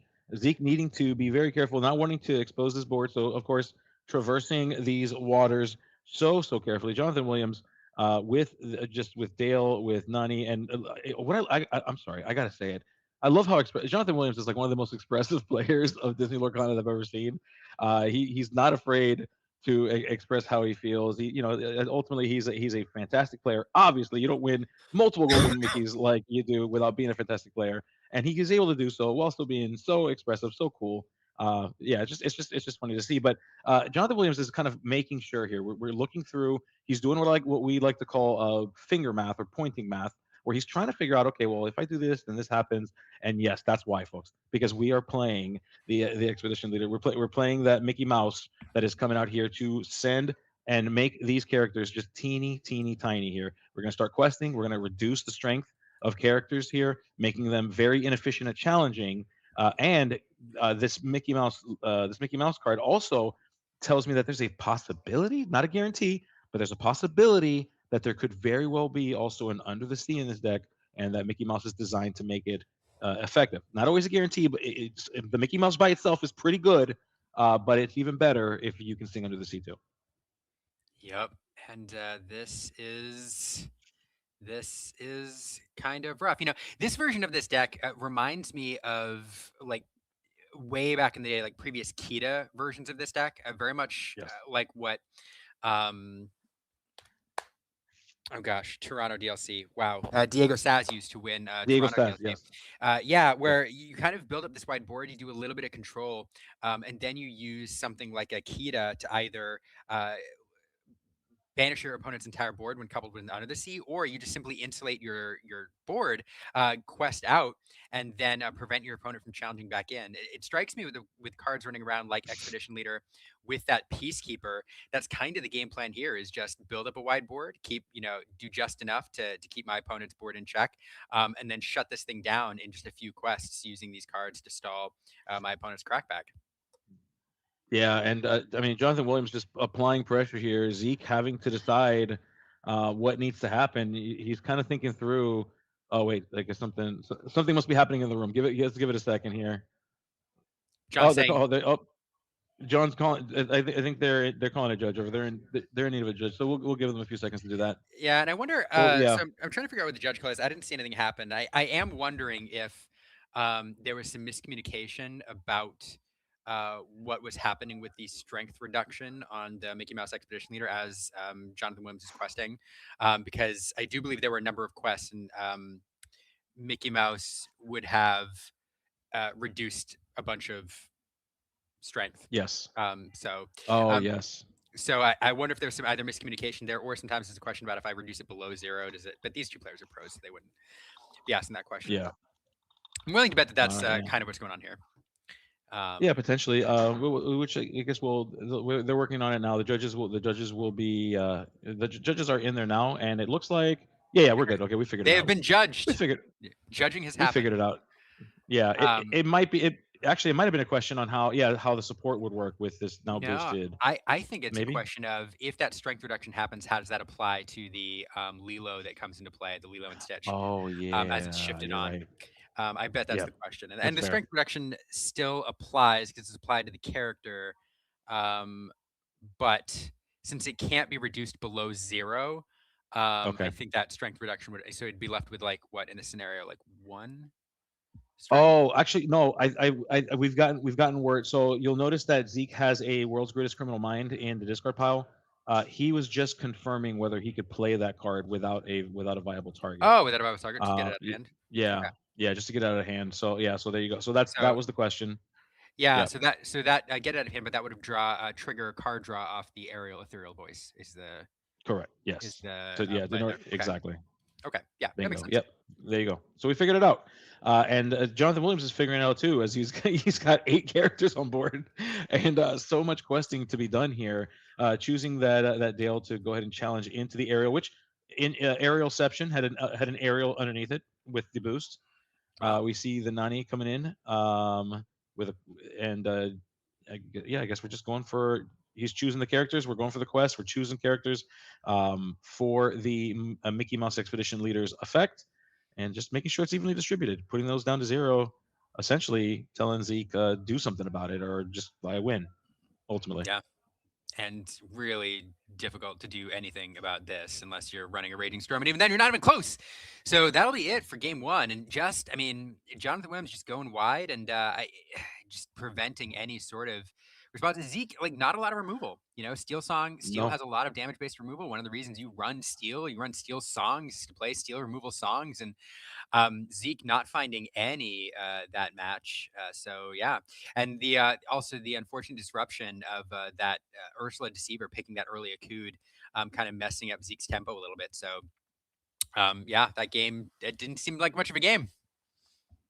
Yeah, it definitely felt that way, and it's interesting because if you're playing this Amber Steel strategy with the songs in it, and you've got the ability to choose characters and boost up their strength and play the Gastons, and you would think this would be a pretty good strategy going into the Amber Emerald deck, especially some of the faster ones. If you can find the songs, but that's the key, you got to find the songs. If you don't find the songs, you don't do the thing, and then basically Amber Emerald runs away with the game, just like we saw Jonathan Williams do. So now Zeke is going to have to come back if he plans on winning this thing. He's going to have to win 2 games in a row, or what I like to call the reverse sweep.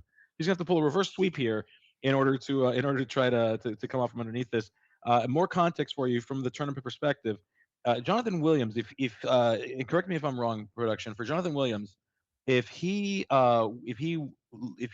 loses this game, because I believe he's been pared down into Zeke. Is that correct?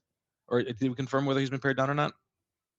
I do believe that Zeke, and we're confirming that now, Zeke has been paired up into Jonathan Williams. Now, this is very much the definition of a win and in. If Zeke does not win this game because of the situation he's in, there is no shot for him to get in. Zeke has to win this thing. I believe that there is still a shot if Jonathan Williams loses because of his record, because he was paired down. There's still a shot that through breakers he can make it. He can get into the top cut. That is still a path for Jonathan Williams. So this is a tried and true win and in, but specifically for Zeke. Is that accurate? Yes. So yeah, and even then, Zeke winning may even depend on those breakers. So there's a chance that he may not, but he has to win this, and then they'll have to take a look at those breakers to see if it'll get him in there. But Zeke is the one in the precarious situation right now, and that's just from like a tournament context perspective, just to let people know where we're at with kind of the story of the tournament. Yeah, both these players, as you highlighted at the beginning, fantastic players. If you've been around Disney Lorcana at all, you're familiar with both of them. Jonathan Williams, probably the more recognized name, a three-time Golden Mickey winner, I believe, one of the most consistent Yep. players, tournament players in all of Disney Lorcana. But Ezekiel McBrayer, I believe, is another fantastic player as well. You see him all over South Florida and has done really well at Disney Lorcana challenges, as you pointed out, in the top cut of Indianapolis. So a nationals qualified, or a Continental Championship qualified player. Yep. And yeah, so just a battle of titans here. But that's what you see in South Florida. Every time I watch these tournaments, it's just these incredible players. Great scene down there. Man, It is. I'm so fortunate to be a part of it. I'm so lucky to be a part of it. Cannot wait to be able to place my name on the list of Golden Mickey winners and national championship qualified folks as well. Maybe one day we'll get there. But until then, I get to hang out with you and talk about Disney Lorcana, and I'm totally fine with that too because I love it. I love this game so much. As we see Zeke on the play here, playing that Stitch on turn one. Jonathan Williams responds with the Pluto. So a dog and a sort of dog staring each other across the board. That Pluto, of course, will ramp his next character when he exerts. We are getting the Angel, that 3-cost singer on turn two here. It's much better with his underdog ability on turn one, but still a 3-cost singer will power a Zeke into some of the either high cost sing together songs that he wants, or again, that Akud Adamudi, which he'd really love to sing next turn if Jonathan Williams lets him. Let's see if he will. Oh, Oh, Ursula again. And did we find a song? We did. We oh found that Acuda no! again. Oh, Oh, tough. Twice now. You would think Zeke would learn from the first time. Talk to the Acuda at Moody. Tell it to stop showing up. I get that it's uninkable, but man, oh man, that Ursula working in hard and getting that Acuda out of here. yeah, the uninkability really a challenge here because that is one of the plays that you really want to hit. But at the end of the day, you also really want a card. So usually players, if they're stuck with one song in hand like that, with an obvious target, will ink it. Definitely send it away in the altar, even though it's a card that you really want. But the uninkability of a Akud means it's just sitting there, just waiting to get snagged by that Ursula Deceiver, and that's exactly what happened. So a bit of a bummer for Zeke now. He can find another song, so hopefully he can find another one here. Or something, any song, Oh, in his head. He oh, whiffs off the oh Malin Lee. no. Oh, I'm getting flashbacks from Ariel's Spectacular Singer. This is absolutely devastating right now. My heart hurts for Zeke, as I've experienced that many times through the form of a sweet little Ariel. And Steel Song decks generally run in the range of, back in the day, Frank Carson said at least 18. 18 was his target, but they run anywhere from 18 to 21 songs, and so a full third of your deck about is songs, and so missing just the odds, Yeah. it's really really bad. Really really bad, but still we have another one in hand, and with the singers that we have on board now, 1, 2, 3, 4, 5, 6, 7, that's enough to sing a Look at This Family, to sing a lot of the powerful songs you want, but not a lot, like no steel removal yet either. So this is tough. Yeah, yeah. And keep in mind also, like it's the song. The songs is one thing with the Malin Lee, but it also can find itself. So it didn't even find itself. That's Because true. it can also, yeah. So you have to also add in the red pandas. So that makes it even tougher when you think about it, because in theory this is a quote unquote better aerial. You get more targets. Yeah, yeah, absolutely. Um, yeah, man. Also, one of the best card reveals ever, I think. Yeah, I heard, there was this really handsome guy that I heard that revealed it. I forget his name though. Loam, Layum. I Uh, forget his name. this guy's a weirdo. Louis. No, as I will always soft spot in my heart for this card. Um, 'Cause I love it so Yeah, much. such a good Um, card. but it does feel like, even though Zeke has had a Nakud picked, he missed with the Malin Lee. He did manage to get rid of that Pluto, and it does feel like things are not quite out of control yet. So has another Malin Lee to find another song. He's got singers on the board. Like things are looking okay right now. Let's Yeah. see what Jonathan Williams responds with here. 'Cause Yeah, I mean, the things are feeling Ursula okay. is important. Yeah, I mean, so far so good, and not having the grandmother Willow here, of course, makes this slower for Jonathan Williams. No, you're not too upset about finding an Ursula or playing an Ursula against Amber Steel. You're kind of okay with that on turn two, especially given the fact that we've hit targets on both of these games. So not having the grandmother Willow was fine, but you kind of wanted it for turn three. That way you can pair it up with potentially a something like a Mike Wazowski or something that can keep your hand refilled. Jonathan Williams running a little bit low. We do see he is running that Under the Sea there in hand. He's also got a Dale in hand. But the problem is 2 + 2 + 1 + 1 is 6. That is not 7. So he is sitting with an Under the Sea that he cannot sing next turn. Where generally speaking, at this point in the game, for most of these players playing Amber Emerald, they might be able to play it had they had the correct collection of cards in hand. Yeah, speaking of songs, Under the Sea costs 8. Look at This Family costs 7, and Zeke with just enough to play that song. It will allow him to dig 5 cards, look for, pick 2 characters.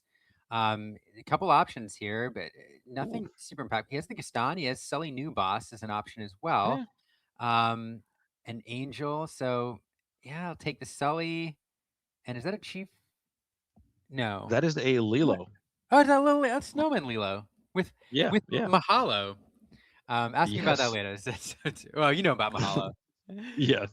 Mahalo, the As snowman. yeah, as we see that that second Malin Lee that we knew was there is here.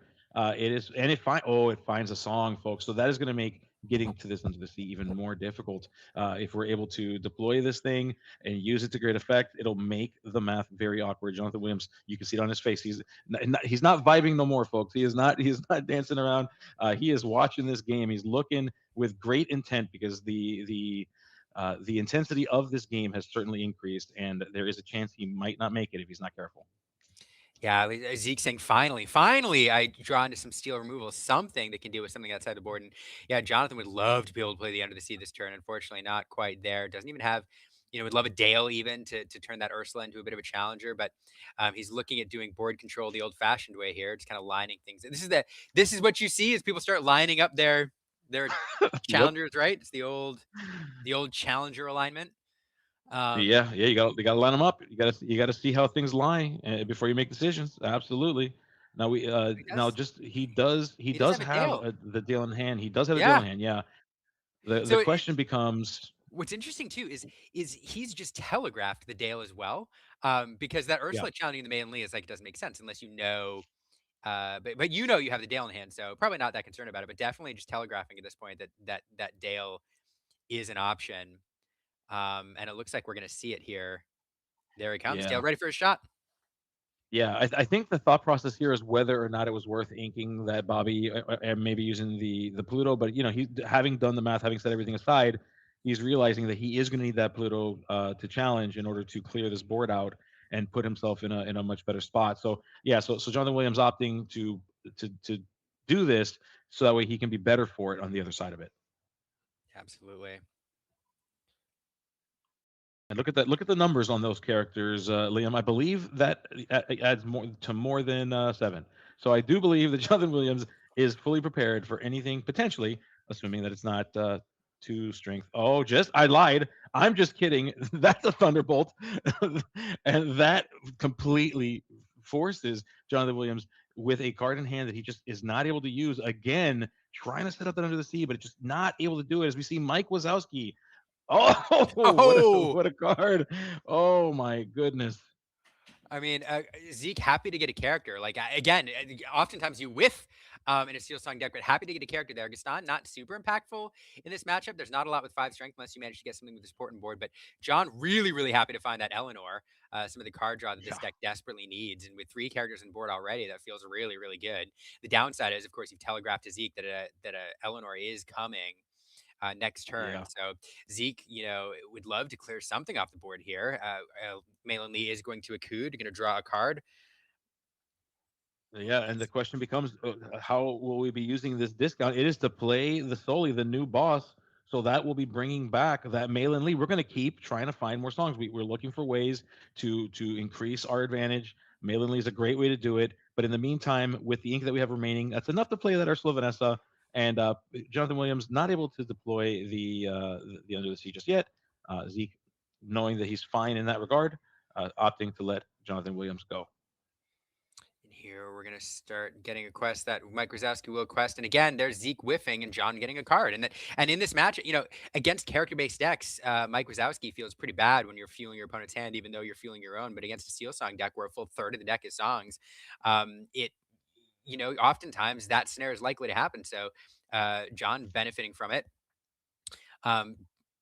We are gonna play a Deceiver now. Oh, Ooh.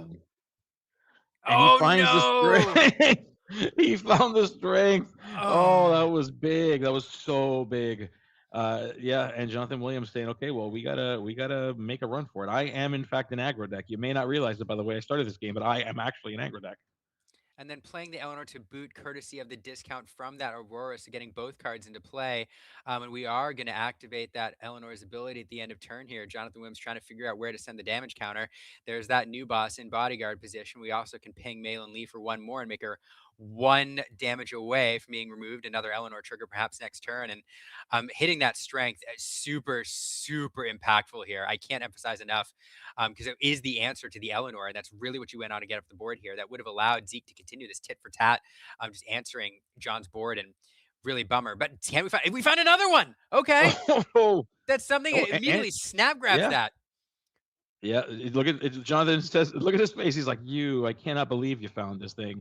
But yeah, Zeke said, "I found it, dude. I so found it. It's not even funny." As Zeke is now doing his own amount of finger math, trying to figure out where we can place these characters to get the maximum effect, get as much clearance of the board as possible, which is going to be critical because, as we've been talking about, there is an under the sea to consider. You do have Malin Lee, which is under two strength. You've got the Ursula. The new boss will be fine, but the other two characters will be gone. So Zeke needing to know that, yep, is going to deal with the Eleanor, is going to deal with the Mike Wazowski, is going to deal with the Aurora. And again, we went from being above the 7 cost singers to down to just 3. But and man, what a hit finding that strength of raging fire. Jonathan Williams picked it. He set himself up perfectly. Z said, I've got a Malin Lee, and found another one, and now it's just so good. So both these players just back and forth, swinging board states here. This is an incredibly fun game to watch. John does find that Pocahontas guiding the tribe there, the perfect shift target for that, or the shift target for that peacekeeper. And John is going to challenge in Zeke, reminding him, "Hey, I've got a bodyguard here." Sully saying, "Nah, I'm protecting this panda." And now, without that, John decides just to keep that Ursula upright and it's back over to Zeke for his response now. Yeah, absolutely. And I mean, this has really been a very back and forth game here. We see Zeke matching, or I should say, exceeding on characters here. Has been doing a great job of controlling the board. Now we do know that if Jonathan Williams is gonna, yes, look at that, excited because was able to find that the Eleanor is going to deploy it, because if I remember, yeah, we're going to send. Yep. You're going to keep. Okay, so yes, we're doing the math. We are going to keep the grandmother willow alive. We're going to quest the 7. When we say go, that Eleanor will finally, folks, finally have an Eleanor that triggers here, which will, I would imagine, be used for that Malin Lee that's currently damaged, in order to get Jonathan Williams an extra card in hand, to gain one more lore, and to try to get this game for himself under his belt and win this thing into Swift games. Yeah, and he continues to push his lore total. He continues, like Jonathan. The thing is, like Zeke keeps answering Jonathan's board very, very well, but Jonathan Yep. manages to keep drawing just enough cards, off Eleanor triggers, off um, off the Mike Wazowski's things. I'm like, he drew something else this game. But oh my goodness, really, I'm sorry, really Yeah. fun combo here. Really fun combo here. So Lila and Stitch, their fun loving friends quest, leverages its support ability to add to Eleanor's strength, making her strength 6, which makes her an easy target for that Gaston, who can banish a character with strength 5 or greater. Support, a really Yeah. fun ability that you often see paired with these strengths matters removal cards that are running around, like World Scourge, Criminal Mind, and Gaston, and working out here. What a great sequence. Oh my! Finally, Jonathan Williams not able to find a target with a Mowgli. We do see that we have another Lilo and Stitch, another Ariel. That's so pretty great cards in Zeke's hand. As Jonathan Williams is able to again redeploy characters, opting not to turn that Mickey Mouse sideways. And that would not be very good in this spot here with as many characters and as much strength as is available. Zeke, seeing that it is time to just go for it, just try to get to that number 20. Try to get this game locked up so that we can go to a game 3, which is all we ever really want, folks. We just want a game 3. Can we get it? And it looks like there's another Eleanor, Liam. There's another Eleanor. They don't go away. No, they don't. But at this point, does he still have the Under the Sea? No. He does. I think did he get rid of it? I didn't see when he got rid of it. I guess he does. But at this point, is that enough to No, I keep don't him think off so. game? I mean, the problem is that you really need a couple extra characters, because you could do some strength reduction with that Mickey, but it only works when exerted. So, yeah, there's just not enough. I think you can keep him off game this turn with the. No, Let's see. no, you can't. No, You have Lilos. I Yeah. don't think so. Yeah, no, yeah. I think we would still wind up with 4 characters. If you sing You'd it, have you a would be ton. left with yeah. Because There's of just the there's Lilos, just yeah. Although wait, okay, so uh here we go. Oh no, wait, yeah. You look at it, Jonathan. He's like, I'm gonna play it, but it's not enough. If you had a few more characters on board, and you could leverage the questing with the Mickey Expedition Leader in order to reduce the strength of Lilo's. Like you've got it, but in this case, there's just not enough. So there it is. Jonathan Williams playing Yeah. it out, seeing what he can do, and it's not enough. And we are going to go on to a game 3 there, Gabe. We are. We're going to get what we've wanted, which is a game 3. We've got a good 26 minutes to do it in. Plenty of time, folks. Plenty of time for both of these players to make their final showing. Again, Zeke in the worst spot here of these two players. Zeke has to win just to maybe make top cut, and hope that the breaker math makes sense for him. So Zeke is in a very, very tight spot here, needing to be in that position. And it stinks because he could very well win this thing, and it may not be enough. Unfortunately, that is how breaker math works sometimes. But it doesn't matter. You fight to the end. You do what you can. You gotta see this all the way through to the end, Liam. No matter what happens. Yeah, absolutely. And again, two very talented players, two very good players here duking it out in this tournament. So really, really fun to see.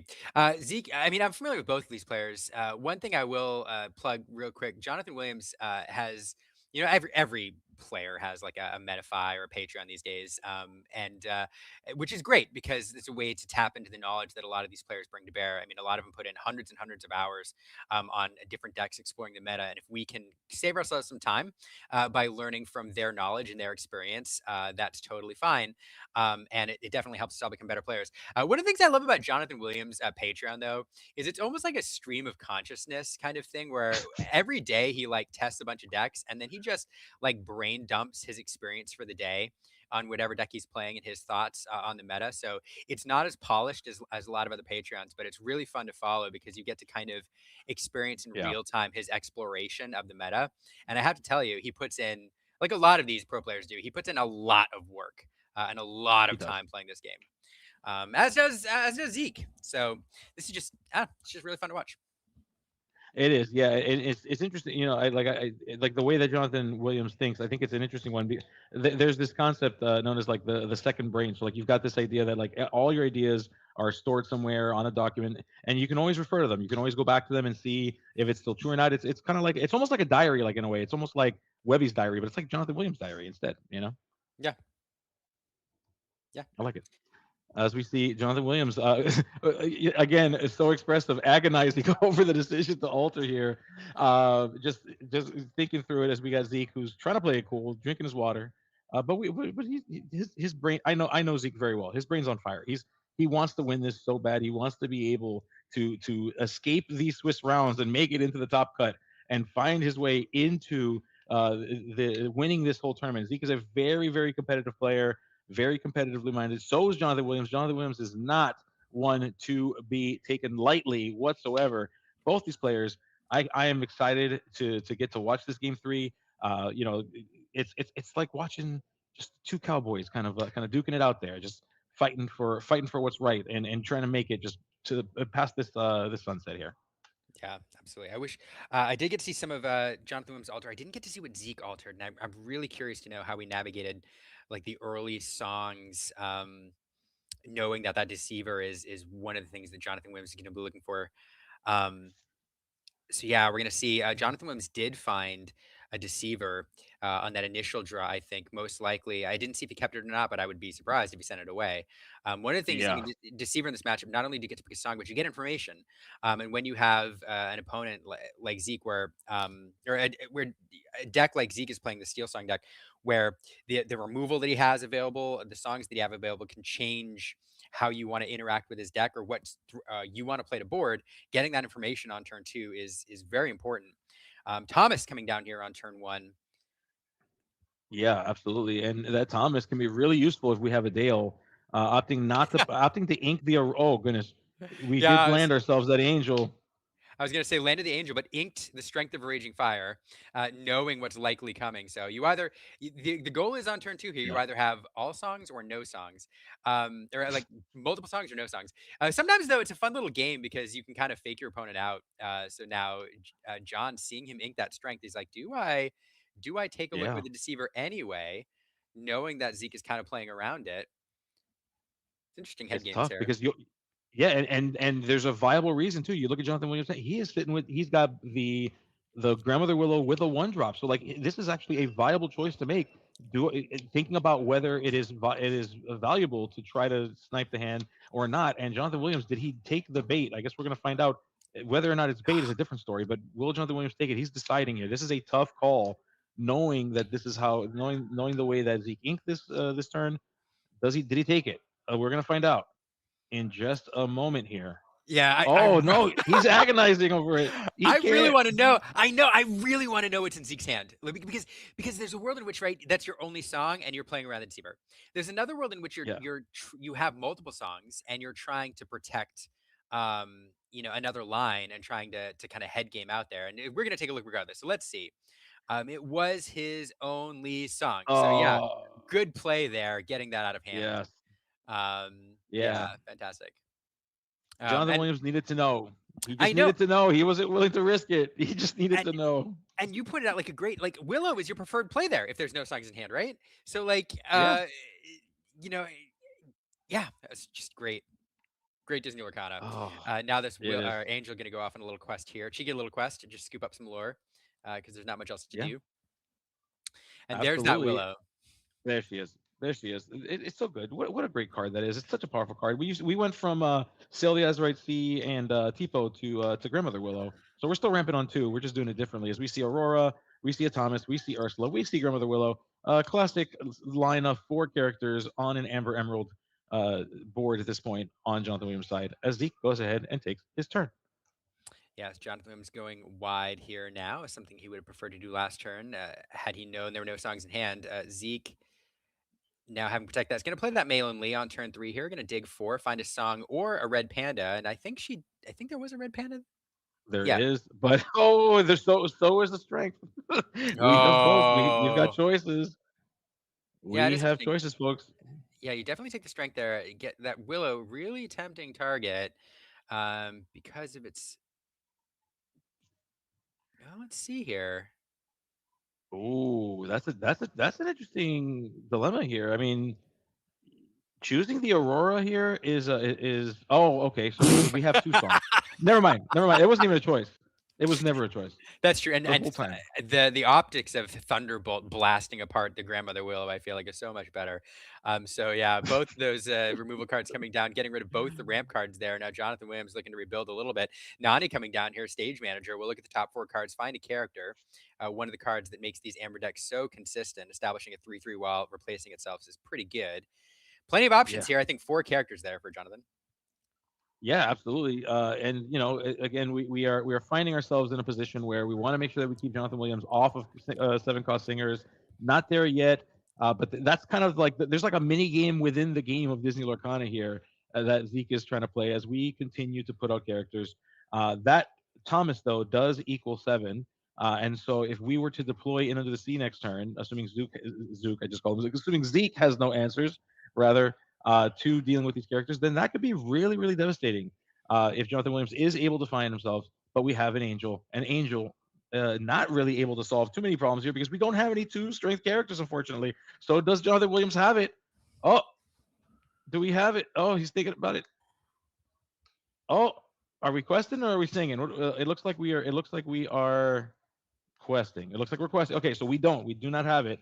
We are questing the 4. Interesting choice here to make. Okay, because it is the Eleanor. Okay, looking for that card draw is the big thing. Yes. Now, Zeke has cards in hand, so no resist on that angel, but we are going to ping the other angel here to get 1 damage on that singer, drawing a card. That's what this all was about, was getting that card draw. But Yeah. interesting Not a choice bad. here. Like, sorry, like off the Nani, choosing, there were plenty of options. Choosing that Thomas instead, Thomas with the 4 willpower. So in a lot of these Amber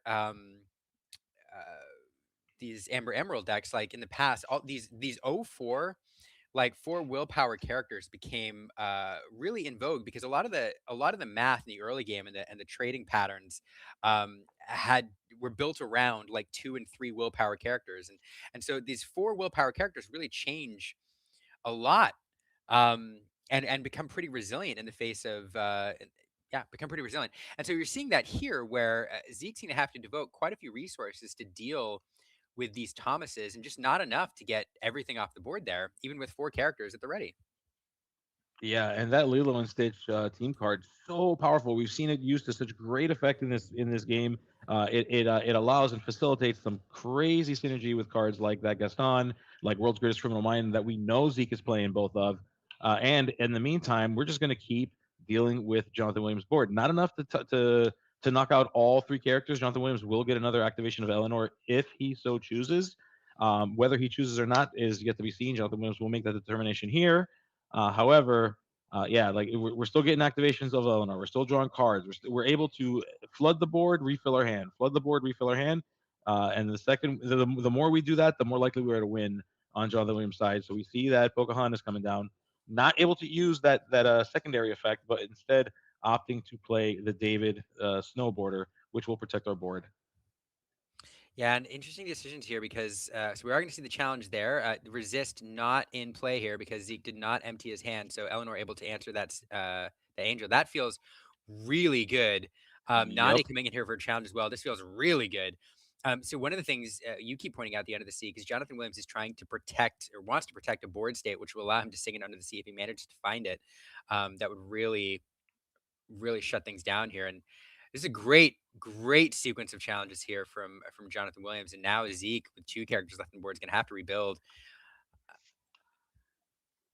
So good. Yeah, this Amber Emerald deck is still so very strong. If anybody if anybody had any questions as to whether or not this thing is still viable without the dogs, if anybody who was on the band tramp wagon, I think we're starting to realize that there was a lot more to it that made this deck so very powerful, so good, and we're seeing it now. I mean, this Eleanor, the Nani, the Ursula, not a lot, not too different, except we don't have the filters that we used to have. As Zeke is going to go ahead and quest with that Lilo and Stitch, give the support to the Ursula, which is enough to send the bodyguard snowboarding David into the discard pile. We will find another Lilo and Stitch here, very resilient character, Oof. and importantly, also immune to the effects of Under the Sea. But Jonathan does find another Eleanor off the top deck, which again feels really good here. What's better than So one good. Eleanor activation? 2 Eleanor Two. activations. It's Two, of course. It's what do people say? It's friends from the other side, fire the cannons, and gathering knowledge and wisdom all at once at the end of each turn. Yeah, that seems fair. I don't see any problems with that whatsoever. No. Oh my goodness. But yeah, I mean, just look at this. Both players with very respectable board states. You got Zeke with 2 of these Lilo and Stitches, so good. They've got resist. They have support, so they can really be utilized in some really interesting ways. You got Jonathan Williams, who is able to reactivate an Eleanor, about to play another one. Of course, if so he chooses, but I can't imagine why you wouldn't choose that. And yeah, it's just both of these players are still in it. Still kind of young in this game. It's 4-7 right now in terms of the lore count. The question becomes who can break the serve. As we see, speaking of breaking the serve, Mickey Mouse coming down. And this is really good here because now, those Lilo and Stitches are problems because of their resist. They're able to challenge in without soaking up too many damage counters. They're immune to the Eleanors, and so they're just a problem to deal with. And they're going to crack into your things if you exert them for the Eleanor trigger, unless Mickey Mouse there is giving -2 strength to each of these characters. Or let's see, we're gonna do. I'm not sure what was. It was probably one of them twice and another one once. So I'm not sure which one had the twice, but okay, never mind. Doesn't matter. So it's safe to Oof. say that those Lilo and Stitches are not at full strength. Let's just say that. Yeah. That's a pretty safe bet. But they do quest for 6. I mean, that's not It's not nothing, but nothing. and they have resist, also not nothing. But the question becomes, are we too slow? But surfboarding Stitch, it could potentially draw us cards, but it may be too late, I think, at this point. Yeah, but it certainly does. Oh, okay. Okay, so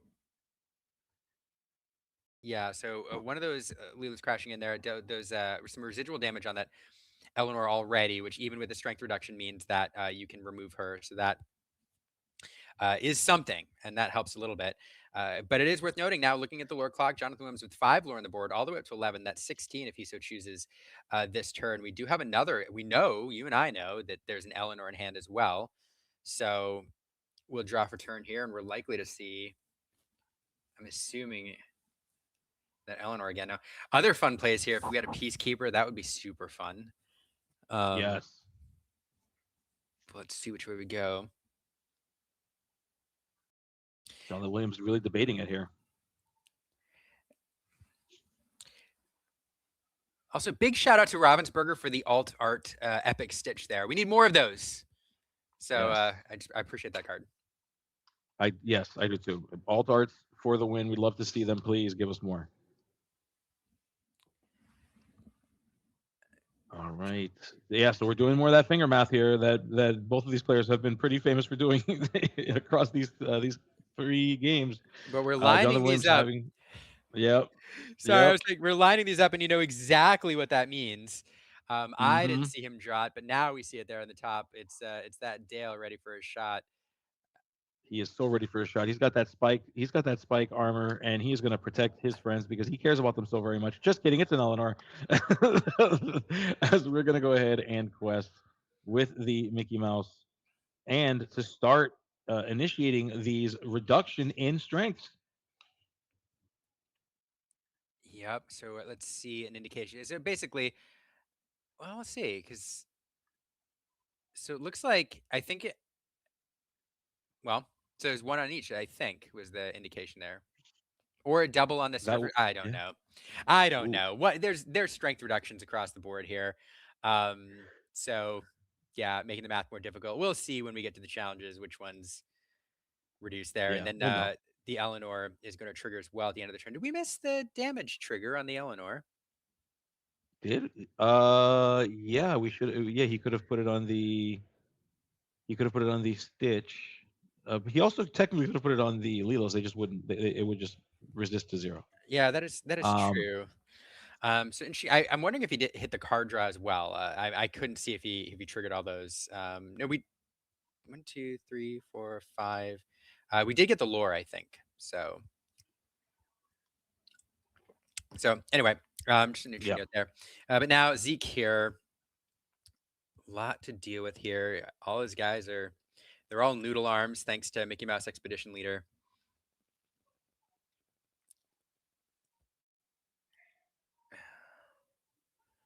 Oh, and shout out to YouTube for keeping me honest. I've been mistakenly calling Under the Sea cost 7, folks. I was testing you all. Thank you, friends, in the chat for keeping me honest. It is actually 8. I've been doing 7 math this whole time. I've been taking a circle. And listen, I've been taking a circle of life. Leave me alone, okay? I don't see you all casting 5 rounds of Disney Lorcana here, okay? My brain hurts. Leave me alone. I'm just kidding, folks. But seriously, thank you all for checking me. I appreciate it. Thank you for keeping me honest. You all didn't hear it, but at the start of the day, Gabe said he's going to try to test the chat by miscosting a card and seeing how you all reacted. So kudos, you all passed the test.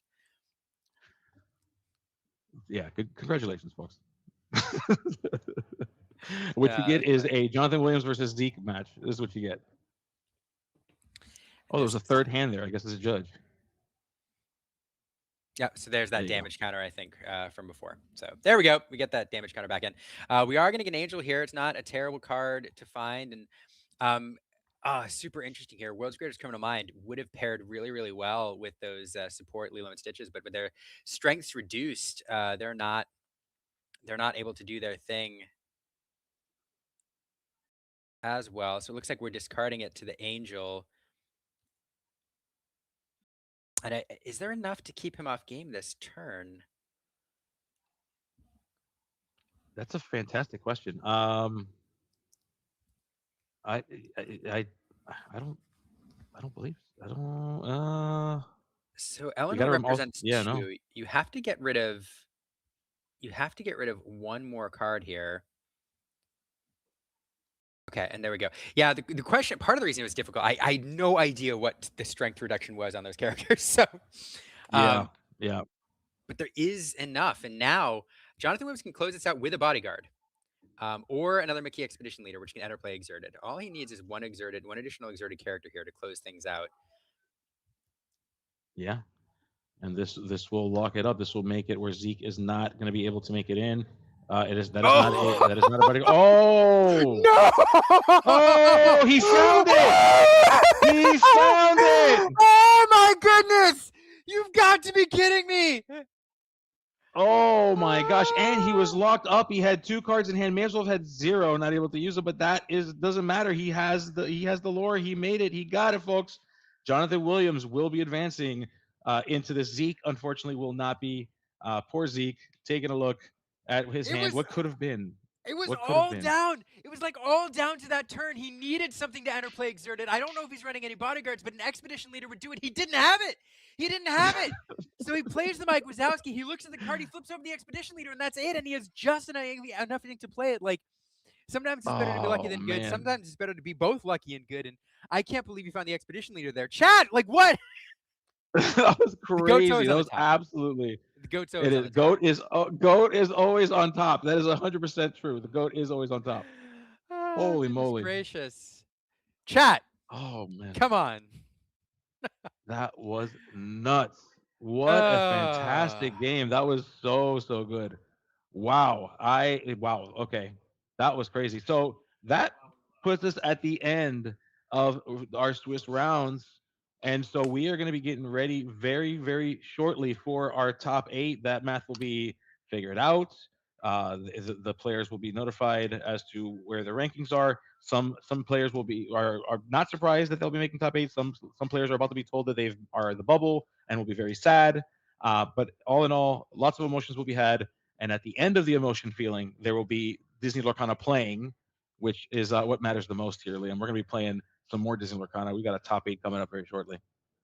Yeah, absolutely. I'm really excited for this top 8. If you're watching right now, take a break, stretch your legs, get a drink of water, but definitely come back for this top 8. If you've been watching today, we have seen some fantastic Disney Lorcana, multiple Golden Mickey winners, national or Continental Championship qualifiers, and the top 8 is going to be no different. So if you haven't had a chance to watch Disney Lorcana this meta in person, like in person physical games, I'm not surprised because there hasn't been much of it aired.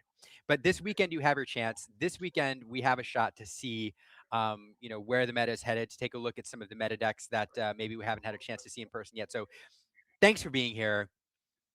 Sorry. I just love this game. It is, yeah. 3 years in running, this game has not lost me yet, and I don't think it ever will. It's such a good game. Disney Lorcana, fantastic game, and I'll tell you, before we throw it to a quick break, I just want to shout out. We have a couple of players here, who are new to the game. They were brought in by the pre-release for Attack of the Vine. I met them at the store closest to me, and they decided to come here and challenge themselves and play at this event. Let's Now, go. yeah, so I told them. They came up to me. They said, "Hey, they didn't realize I'm a caster, which is funny. Like they came up to me and said, "Hey, are you playing?" I said, "No, I'm not playing. I'm actually gonna cast with this guy. You may know him. He's the goat at casting. His name is Liam. Maybe you know him." And so I talked to them, and I had a very honest conversation with them. I said, "Look, this is your first event.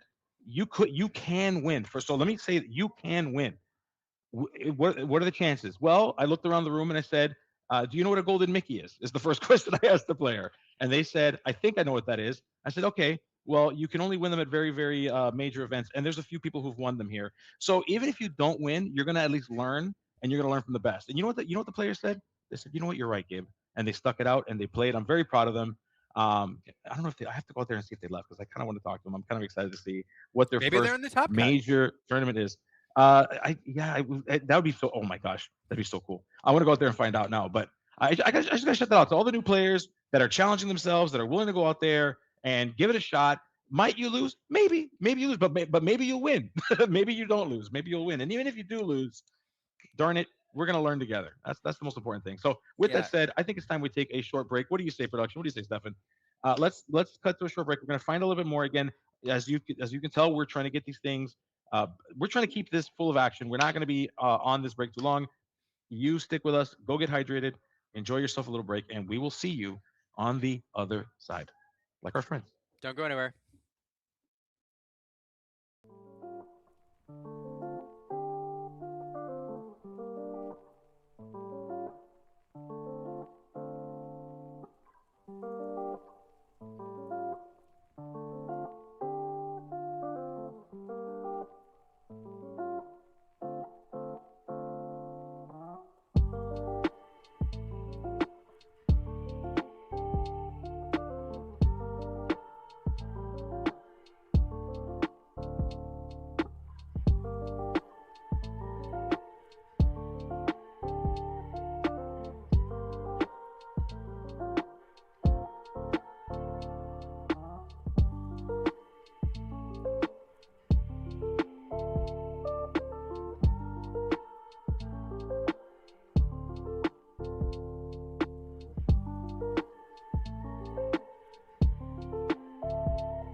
Well, well, well. Welcome back. We are here in the top eight. I've got Head Judge Monty behind me, lingering.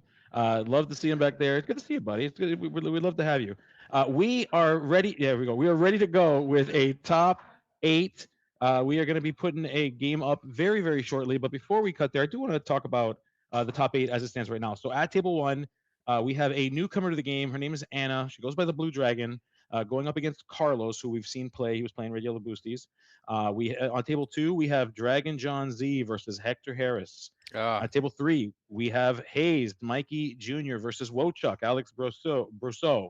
And at table four we have Dylan Crowley, Golden Mickey winner, up against Skylar, another newer player. Doesn't really get to play locals all that much. So I mean, coming out here into this field of just, I mean, like just some of the best players in the country, arguably even the world, coming in here, showing up and doing well. Hopefully we get to see them at some point. I'm hoping, not no not to put any jinx on Dylan, but I heard Skylar's playing something pretty spicy like a blue green deck. So hopefully we can get them to come on stream. But we are going to be showcasing table number one, which is going to be the Blue Dragon versus Carlos, and we're going to be seeing that in just a little bit. I don't know if they've been. Yep, they have been. They have been primed and they are ready to go. And so we have Anna on the left, known as the Blue Dragon. She is running Amber Emerald. It is the Eleanor speed build. We've seen Carlos's deck. Carlos is running the Ruby, the Amber Ruby, as we like to call boosties, because it's so funny to say. And both of these players are in a very good spot here.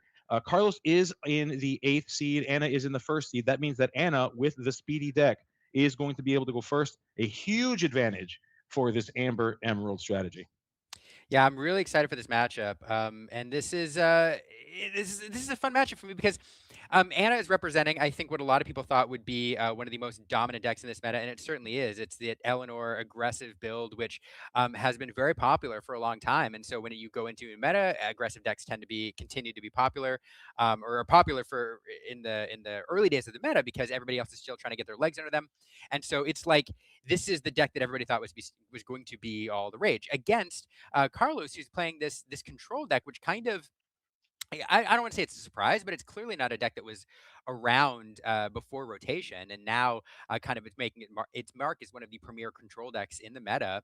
And so this is kind of like the old dog versus the new tricks, and I'm kind of excited to see how this goes, especially given the 1 and 8 seed dynamic here.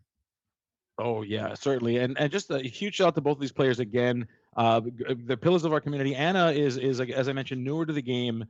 She's been working so very hard, and you know, she comes to locals. She actually comes to the locals that I play at, and she's been wanting to just do so well in these tournaments. She's been to DLC Indianapolis.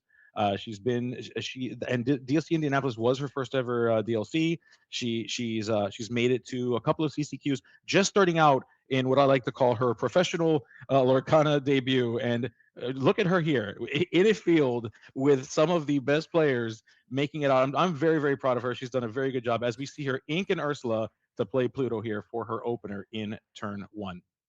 Now, normally in this matchup, you expect the aggressive deck to have kind of the edge when you can go very, very fast against a control deck that wants to go long. Um, you think that, especially on the play, you think this deck has the edge. However, in this matchup, Carlos has plenty of early game characters which are designed to freeze this board and to keep Anna in check. One of them is exactly this turn when play this Liquidator. Anna would love to discount something with that Pluto this turn, try to sneak out a Bobby or something. Well, we get the Bobby anyway off the Willow, but love to sneak something else out. But doesn't want to do that in the face of a Liquidator, which can challenge and clear things up. So what you're going to see from Carlos' side is he wants to play that Liquidator. He wants to play a Scrooge McDuck or perhaps Hercules, something on turn two, and continue to play these like 3/3 bodies like Jebediah Farnsworth or Scrooge McDuck. Yeah. There we go. To keep Anna's board in check. Then what he wants to do is he's going to play some sort of a boost character, Scrooge McDuck, or any of the bevy of others that he has available. I think there's 12 or more in this deck. Get a Webby's Diary to start refilling his hand and work his way into a position where he can play a Raging Storm to clear the board and keep things shut down. But key for him is to find a number of different cards that can freeze Anna's board. He's doing a good job so far. Yes, he is. As we see Anna trying to see what is in Carlos's hand here with this Mowgli, and we do see a couple of options here. So Carlos going to be able to choose which of those characters to get rid of here. Opting, yeah. So we see Carlos is going to have to make a choice. Let's see, so difficult. and it's going to be Raging Storm. And we, as we know, as we've seen, those Raging Storms, they come quite in groups there. So sending one away, while it feels like not that big of a deal because it's so far away, 8 ink is not that difficult for Carlos to get. And of course, his goal is to not let this game go that long. As we see more characters coming down, we do know that she has the Eleanor in hand, but she's opting to go wider before she deploys that Eleanor, hoping to try to get a lot of value out of it and not just kind of expose it so soon and give herself a little bit of a buffer is what it feels like she's trying to do here. We'll see if that works out for her as Jebediah Farnsworth on Carlos's side, times two, is now on the table.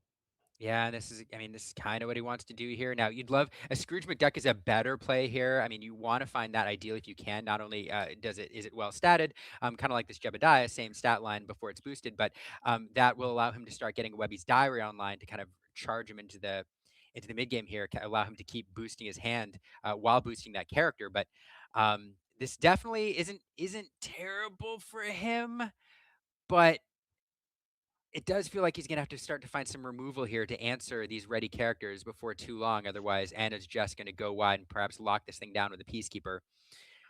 Yeah, yeah, which is also another viable line here. If you can get wide enough, the Peacekeeper can certainly lock this up. We don't see that the guiding Pocahontas, but we do see a Mike Wazowski showing into hand with that Nani.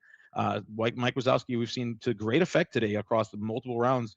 Anna choosing to bring that back to hand. Yeah, a lot of people working this new card from Attack of the Vine into their Amber decks. In a character heavy deck, it basically says draw an additional card every turn, and you do run the risk of giving your opponent a card. But in control decks or decks that aren't running full characters, sometimes you don't, and it's one-sided card draw, which is really nice.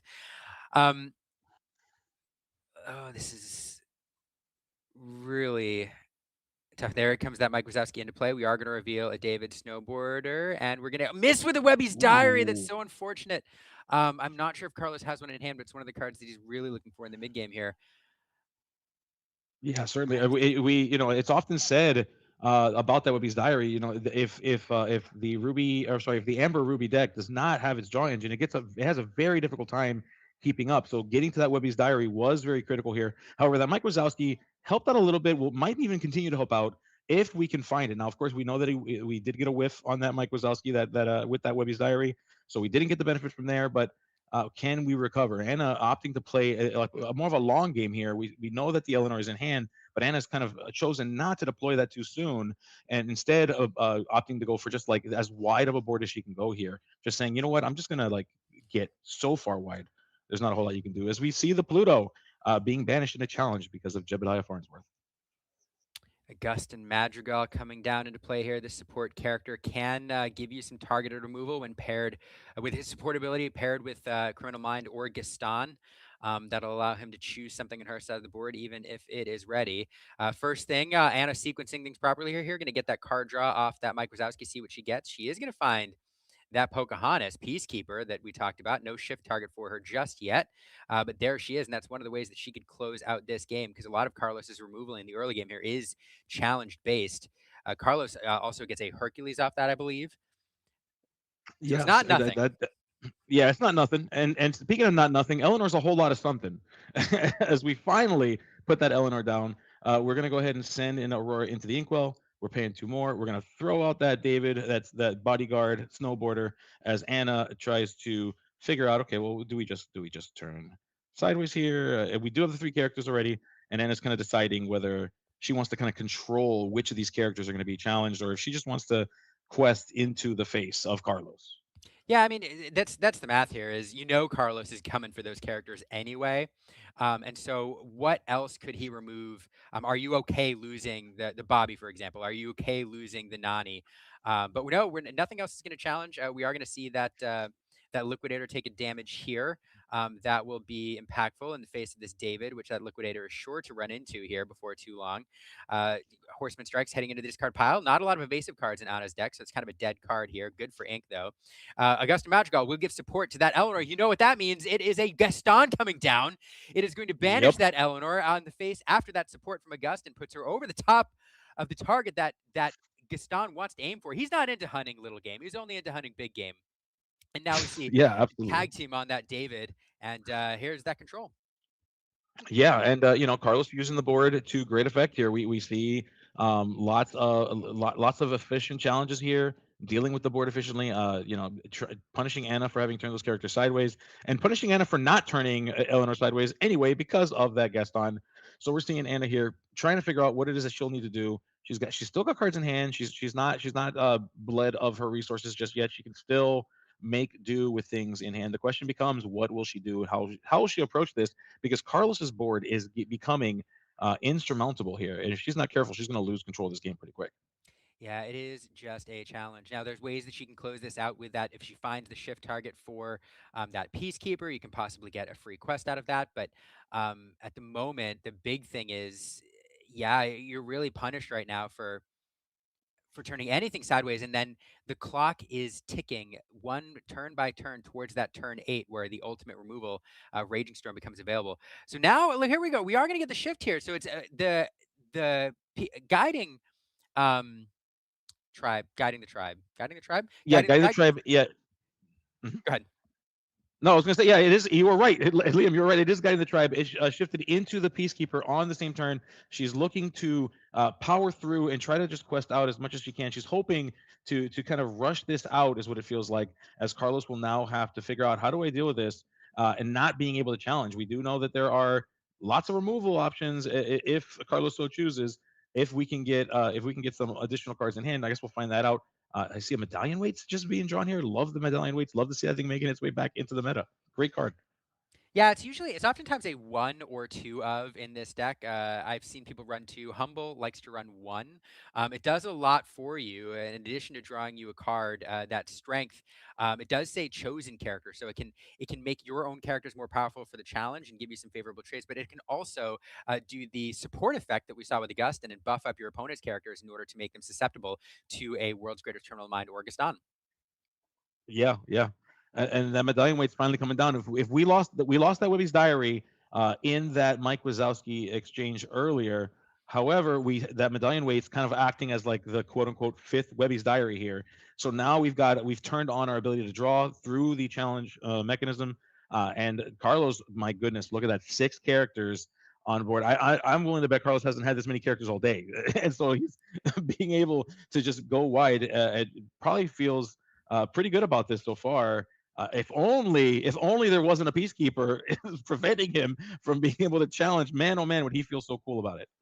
Yeah, now I do have to talk about this Aladdin, which just came into play here as well. Aladdin is a boost one card that says while there is a card under him, all of your reckless characters gain exert to gain one lore. And so where normally your okay, yeah. Well, normally your reckless characters have to challenge if they're able every single turn and aren't good for questing, and most of them have no lore anyway. This does give them an ability to gain lore, and so not likely to come into play here. I don't think Carlos wants to offer up real efficient trades just yet, but that is a card that could come into play if Carlos chooses to use it. Yeah, absolutely. Curious what? Oh, Anna found an Ursula Oh, here for free. A free Ursula because of those 2 grandmother willows. We see it is the new boss, Sully. And Carlos, thank you. You're a hero for showing us all that card, making sure that we could all see it. Thank you, buddy. Yeah, yeah, barely, barely. But I appreciate that. But yeah, so that one card in hand here. So Anna, knowing now, does not have that Raging Storm. He's going to be looking for it as we get closer to turn 8 here. Also not inkable though, so it's a bit of a spot here. Carlos wants to get into a position where his ultimate reset button is available, but now as he's drawing every turn, having a choice between inking a card and playing a card. Although with that new boss, I believe he can pull back a card to yeah, so he can pull back a character to ink, but I don't think there's any characters in his discard pile. Correct me if I'm wrong, but it seems pretty empty over there. No, it is, yeah. So essentially, yeah, we're just looking at a Raging Storm. I mean, if we can figure out a way to get a character into the discard pile somehow, that would certainly be valuable at this point. But you're right, not at the moment. So we're seeing Augustin Madrigal instead, which I mean, so far pretty good with the Gastons in dealing with some of the board problems that we've been dealing with as we quest the Aladdin here. Now, Aladdin's Or got a sorry, not quest, boost here. boost. I meant to say boost the Aladdin. Thank you very much. Yeah, and there we go. So Carlos now is going to those characters are not questing. They can't quest, but they are going to exert to gain a lore, and he's going to quest with Yep. everything else. And really, at this point, say, "Hey, Anna, I see what you're doing," because Anna at this point has built up such a board state that one more peacekeeper would allow her to close this game out within a couple turns. And so Carlos saying, "Hey, I see what you're doing over there. You're just trying to build up this insurmountable board state that'll allow you to win really quickly. So I'm going to force you to deal with me. You have to challenge in. You have to put your characters at risk. Yes, you can trade a couple things pretty favorably, but if you're challenging into me and reducing your board state, that's taking you off your win condition. And yeah, really forcing her to become the control deck here. Yeah, I mean, there's a depending on what was drawn, if there was another peacekeeper here, you could try to slam that down, but it maybe, if it doesn't seem that way because nope, it isn't Aurora, unfortunately. So Anna's gonna have to figure this out. Is gonna have to deal with this board. As we've seen a couple times already, this Amber Emerald deck, even as a built to be aggro, it doesn't mean that sometimes you gotta pretend that you're a control deck here. And Anna figuring that out real quick here as she is starting to send some of her characters to challenge and deal with the characters on the board. Yeah, I think at this point, you have to keep because so one, two, three, four, five, six. I mean, six lore on the board. That's not nothing. Carlos is 2 turns away from winning, so Anna has to Yep. do enough control here to keep things in check. Now that Aladdin is vulnerable, the Aladdin is the card that is turning all of those. Now it's a 4/4, so it's difficult to challenge, but it is the card that is enabling the rest of those reckless characters to quest. So you can shut down the lore gain from the Jebediahs purely by taking that Aladdin offline. Of course, if Yep. Carlos draws another one, then that is what it is. The other thing I think Carlos is hoping is he needs cards. He needs cards in hand. We mentioned that he's drawing and making a choice between playing and inking now. So hoping that Anna leaves something susceptible, I think, to the crackback in order to give him something in hand. And so that's something that Anna has to think about. Is yes, she wants to do favorable challenges. Yes, you oftentimes don't want to banish your own, or you want to be able to remove something without banishing your own characters, but every character that she leaves up vulnerable to a challenge is a card for Carlos.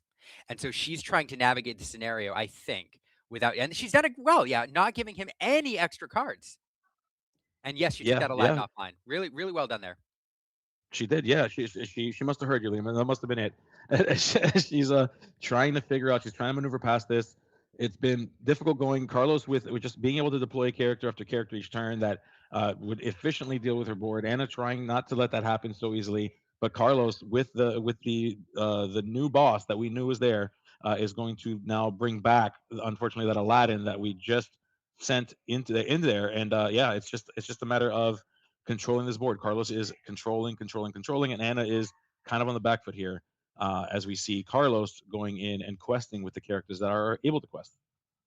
Yeah, I mean, that's the way to play this right now. Is driving his Lord. He's at 12. He's very close to winning now, and the other thing is he wants cards, and these Augustin Madrigals, they're in here for that support ability, but they're also well statted, difficult to remove with damage based removal, and so yeah, Anna's gonna have a difficult time dealing with all of that willpower over there.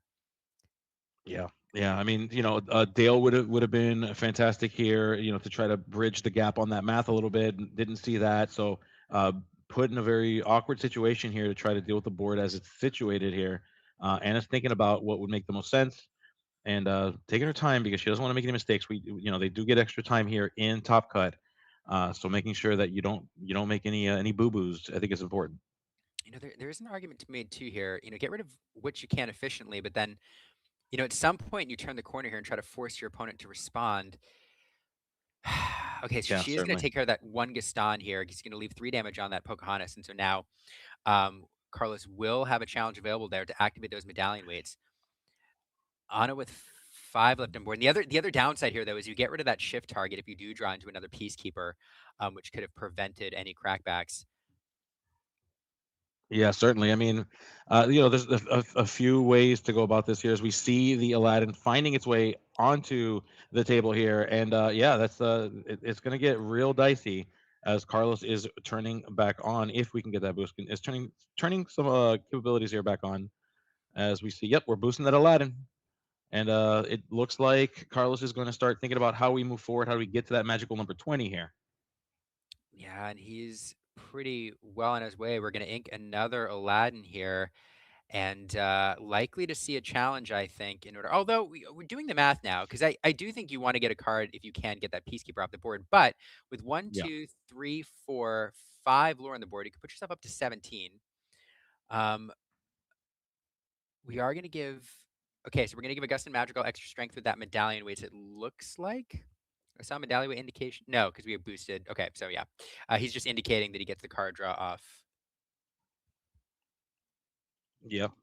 What As the, we see, so much wisdom, so much knowledge sitting on Anna's side of the board, and just taking a look at the other side here as Carlos quest all the way.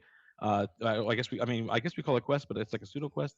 We're going all the way to 16. Okay, let's just talk was about where we're going. All right, that's where was we're going. was there enough ink available to? We paid 3 for the Aladdin. What is? Let me see what else we're missing.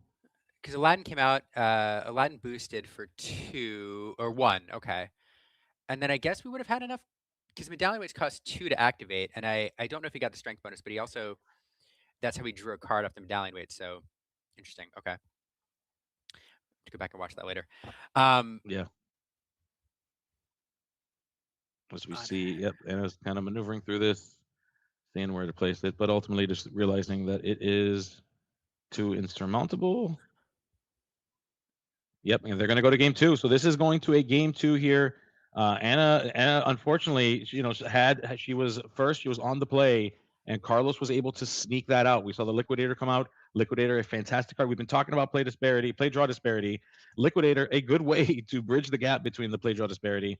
A little too slow on Anna's side. Opting to wait a bit to play the Eleanor, got punished for it with that wait, and then we saw the Eleanor disappear at the hands of a Gaston that was and a support quest from our friend Augustin Madrigal. And so Anna's here now having to figure out, and she's thinking through this and saying, okay, well, I'm getting to go first again, but I need to win this time, and so we got to figure out how do we get there. yeah, I think kind of the MVP card for that matchup is kind of an innocuous one, but the Aladdin um, did a really good. What the Aladdin enabled Carlos to do is basically force Anna into the control role, turning 3 reckless characters, 4 if you count Aladdin himself, from simply control cards into cards that allow Carlos to gain lore. And so it allowed Carlos to start his own lore clock.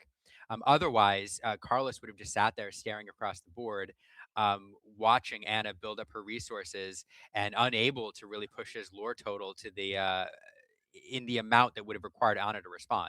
And so, Yeah. really, really fascinating card there, pairing the well-statted early reckless cards to control the board with that Aladdin. Aladdin kind of the MVP of that matchup for me. Yeah, I would agree. I mean, that Aladdin was very, very clutch. I mean, it was exactly what Carlos needed in that moment. It allowed him to take advantage of those reckless characters in a very efficient way. Essentially saying, well, normally these things challenge, but if you don't want me to challenge, if you're not gonna give me these characters, then cool. Or if you're gonna make me not be able to challenge because of Peacekeeper, that's cool too. We're just gonna get lore then. And so Carlos using the tools effectively to get there, and you love to see it. This Ruby Amber Boosty deck, so strong. And again, thanks a lot, Humble, for bringing this back. I guess. I mean, even though I'm sure if you ask Humble, he probably would tell you it never left. Yeah, these Humble's colors have been always playing been this thing good. forever. Guess who's back? Back again. Yeah, it is a very good deck. It Exactly. does require some nuance and some patience to pilot. I think it's Yeah. uncomfortable for a lot of people.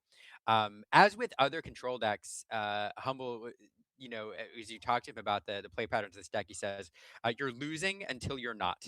Um, because this deck really oftentimes allows your opponent to push their lore total all the way to like 16, 17, 18, 19, until it comes online, gets the Raging Storm reset button online, and then just closes things out. Oftentimes they do run the Olaf Snowman of Action as well, just to knock you back that little bit of extra lore to buy you just a little bit more time. um, but yeah, so I don't think I don't think this is a comfortable deck for a lot of people to pilot. But when you learn how to Yeah. pilot it really well, how to navigate the game, keeping your opponent's clock in check, it's very effective, and it does come with that ultimate reset button. So Yeah. Oh yeah. I mean that. what I love about these board wipes, cards like Raging Storm and other cards like it that we've seen in previous formats. I mean, it allows you. I don't want to say that. I don't want to say that it gives you the ability to make mistakes. I think mistakes can still be very costly in Disney Lorcana, but it allows you to play in a way that if there were like if there were some holes, or if you just weren't able to maybe get your footing into the ground, it allows you to like reset that board. I think I honestly I may be in the minority, but I do believe that a board wipe is healthy for a trading card game. I think it's especially healthy in Disney Lorcana, and I think that Raging Storm in particular, very well priced, very fair, and does exactly what it needs to do, especially as you're seeing it used in this Amber Ruby deck. I agree with you. The thing about having a board wipe in the format is so one, having a board wipe in the format is good. But two, in order for it to be good, it needs a deck that can pilot it effectively and it needs to be well represented in the meta. Because Yeah. what happens then is every other deck in the format benefits from that board wipe existing. Because decks cannot have play patterns or scripts that make them auto lose to board wipes. And so you have to build your deck in a way that you can survive a board wipe, making your deck perhaps um, powering it down a little bit and Yeah. making you work things in to counter that board wipe. So um, I agree with you completely. It's healthy for the format as long as there's a deck that can benefit from it. And so I appreciate Boosties right now because it really is the deck that's bringing it to bear in the current meta. Yeah, absolutely. And as we again Liquidator back here, so Carlos able to find it again. So seeing that Liquidator played on one, we're going to ink that Horseman Strikes, which is going to allow him to play Scrooge. So we're seeing, yeah, so just strong characters coming out, just a nice smooth curve here. Anna unfortunately was put in a position to play Grandmother Willow with nothing else in suit with that. She's going to go ahead and play a Grandmother Willow here. And yeah, you know what? This is not the worst thing. We are going to go ahead and net ourselves a Pluto, 4 characters in. Normally, this is the turn that she would have the Eleanor out if she were going that route. Not able to do that because you got to have 3 characters if you want to take advantage of the Eleanor effect. Yeah, and look at the power of Liquidator here. It's so frustrating because Anna playing that 04 Thomas, 90% of the time, 95% of the time, you're getting a free lure off that Thomas this turn because whatever your opponent responds with can't challenge it. But Liquidator just so well statted on turn Yeah, one, shuts down even that one sneaky, cheeky lure that Anna was hoping to get. So, and he's going to follow that up with the Scrooge McDuck and then that Aladdin here. So, man, just a this is one of Carlos's ideal sequence of characters here. Um, so really yeah, frustrating. certainly. Carlos Oh, here okay, is and going to miss. yeah, yeah, that is a miss. Carlos, unfortunately, whenever this card has been a factor, has been missing a bit on that one. I'm sure Carlos really has a problem with Mike Wazowski. Anna, though, being able to play that for free, we do have 2 Grandmother Willows. Anna now trying to figure out. We've got lots of cards in hand, trying to effectively play these cards and trying to put herself in a position to win this game. As we see her play 2 Plutos for those 2 inks that she has available to her. Yeah, look what Anna's doing. She's just like, look, I've got 8 lore on the board already. I'm just going to dump everything out on the board here. I've got 2 Mike Wazowskis now, which can draw me additional cards every single turn. I'm going to just vomit my hand on the board here, probably play an Eleanor eventually later, continue to draw cards and put myself in a position where I can quest and maybe win in 2 turns. And it really forces Carlos to keep deploying threats to the board. Um, Now we do have the Aladdins on board. That one Aladdin is boosted too, so that reckless liquidator, and those Aladdins will be able to exert for lore. It's not questing, but it might as well be. So Carlos can turn that corner and eventually start forcing Anna to respond into him if he wants to. Yeah. Yeah, and Anna taking a look to see here. She's kind of lining up the cards here, nice and neat. We got a 2 by 2 by 2 here. We got 2 Willows, 2 Mike Wazowskis, 2 Plutos, and one lowly little Thomas. Poor Thomas. As Anna's going to go ahead and draw for her turn and untap her ink. She's got 2 Eleanors in hand. Oh wait, is that? Yep, she's got 2 Eleanors in hand. You gotta get them out of there. You gotta start using them, Anna. You gotta start using those Eleanors. Get them You out know, there. They're there for you to draw. They're there for you to deal damage. You got to get them out. there's an argument to be made here for just continuing to deploy because at this point in the game, Carlos can only so we are going to get the Plutos to deploy the Eleanor, to help deploy the Eleanor. but there's Carlos can only generally deal with one threat a turn here. Um, Correct. and so there's an argument to be made for just continuing to develop just a really, really wide board. Instead, I think we're likely to see a double Ellen. No, we can't do a double Eleanor. Um, so we are going to go for Yeah, it not here. yeah. Now that the Eleanor's online, Mike Wazowski and Quack. Let's check. Let's take a look at what we get here. Carlos is Is ready. Carlos gonna? Let's see. How much do we hit? No, no, we don't hate it that much. Okay, Carlos able to find a character here, so doesn't hate Mike Wazowski all that much. Let's see what else Anna does here. Yeah, not a super impactful character, but um, are going to play the Ursula. Now, here's the thing. There's not a lot of songs in this deck. World's Greatest No. Criminal Mind is generally the only one you're going to see, but it does give Anna information and say, okay, what do I need to play around here? And luckily, that hand is not super terrifying. You don't like to see the Webby's Diary because it does allow Carlos to continue to draw cards every single turn, especially when paired with that really cheap boost Scrooge McDuck. But she does have two Gastons, but no support cards to pair it with. And so, in general, Anna is not super disappointed at what Carlos showed her. Yeah, certainly. I mean, we not super disappointed. It's still weird. Like these characters, so strong, can deal with with any of Anna's characters pretty efficiently. You're looking at some 4/4s. You're looking at Scrooge, which can easily be boosted to become a 4/4. You got Liquidators. So the Thomases, it normally these Thomases are very awkward to deal with for other color pairings. They'd normally be very weird, but Ruby characters, very very strong, can deal with them pretty cleanly. Carlos realizing that, and Anna here trying to figure out how to get out from underneath it as we see Carlos deploying his draw engine in that Webby's Diary. Oh, Deploying that yep, draw engine plus those two Hercs there. They're an 0-3 boost 2. When there's a card under them, they get +3 strength, turning them into a very powerful 3/3. So now plenty of cards to boost from that Webby's or for that Webby's Diary. Webby's Diary, of course, says that whenever you put a card under one of your characters, you may draw a card. Now, it doesn't say once per turn either, which is important to note in a deck full of card draw. Now, you do have to pay 1 ink for it, so you can't stack up too many of them, but still. 100%. So now we are likely to All see right. some challenges here. Yeah, I think you have to. Well, I mean, they literally have to with the Liquidator, but you're getting you're seeing some options here, but it's definitely clean. I mean, these are clean challenges. No reason not to do them anyway. Yeah. Making sure you get those Plutos off, as Anna's going to have to figure out how to again move around this. We do see she's got cards in hand, but the question becomes, what can they do for her? How can she use them effectively to try to get out from underneath the reign of Carlos and these super high strength characters? Now, one thing I will not like, you did mention you have to, and usually that's true with reckless characters. However, with the Aladdin on board, it does give you an alternate option for those cards, and so I think the Absolutely. challenge is the right move anyway. But instead of being Yeah, reckless, those characters could gain more correct. instead.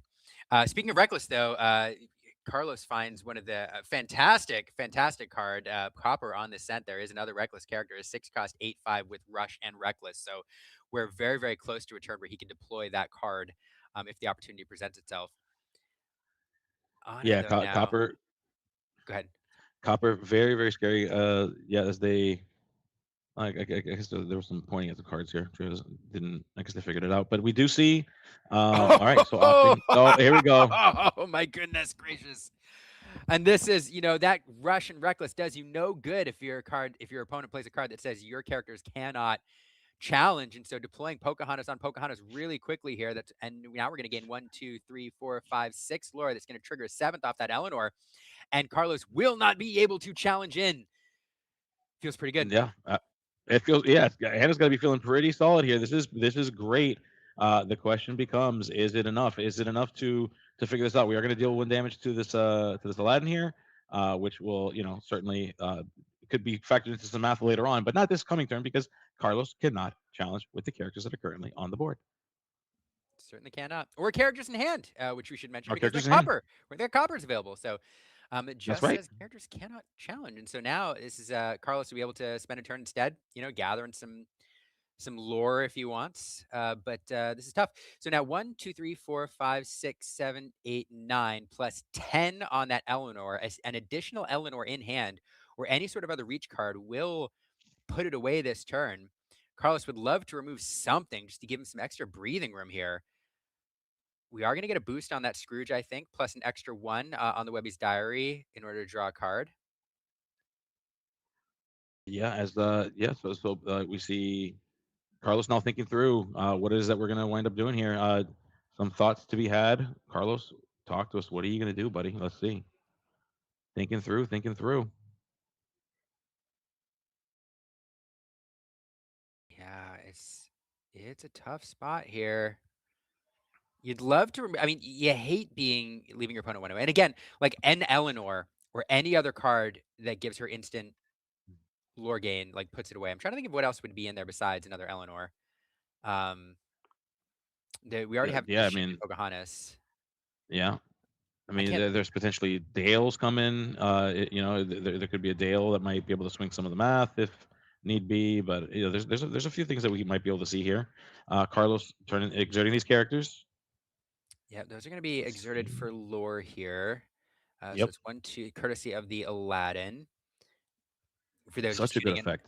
that it is, especially in this deck that wants to play these reckless characters anyway. It's just like just an extra fun add. 1, 2, 3, 4, 5. So he'll just push his lore total here. You may as well.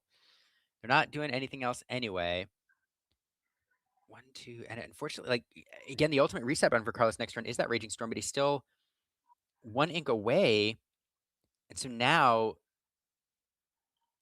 Carlos kind of holding his breath, saying, do you have it? Let's see what we draw here. Is it another Let's see. Yeah. Eleanor? Oh, what do you got? What do you got, Anna? Let's see it. Let's see it. Doing some math. We're doing the dreaded finger math here. I, Gonna I think quest to see what we get. I think she has one. She well, if she didn't, she does now. And I think that's it. I have to do the math again, but 1, 2, 3, 4, 5, 6, 7, 8, 9, 2, 10, 3, 4, 11. 5, 6, Yeah, that would be it with another Eleanor.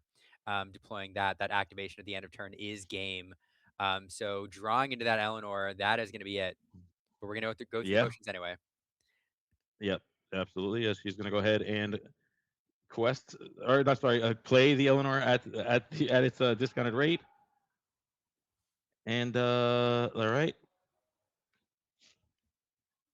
playing the Mike Wazowski, revealing the young MacGuffin here. Oh, I was like, what is that? It took me a minute to figure that out. I'm like, yeah, interesting. And yeah, one, two, three, a four, a five, a six, seven, Yeah, that'll go five, to six, 18 seven, plus 2 plus Eleanor two. activations will be it. That'll do it. There you go. That's what Anna meant to do game one. She was able to do it game two. And so now she's going to be going into this game three. Now, this game three will be interesting to see how she can maneuver this. Carlos will be able to go first. The liquidator will not be live on turn one because the underdog effect will not be in here. So you got to wonder how much does that help. Will Carlos be able to draw cards and characters that will keep Anna at bay? So many questions and more. We're going to see both of these players maneuver this game and see how they can get off from underneath it. Top eight here, folks. So far, it's been a great time here at ROK Esports Gaming Lounge down in Miami.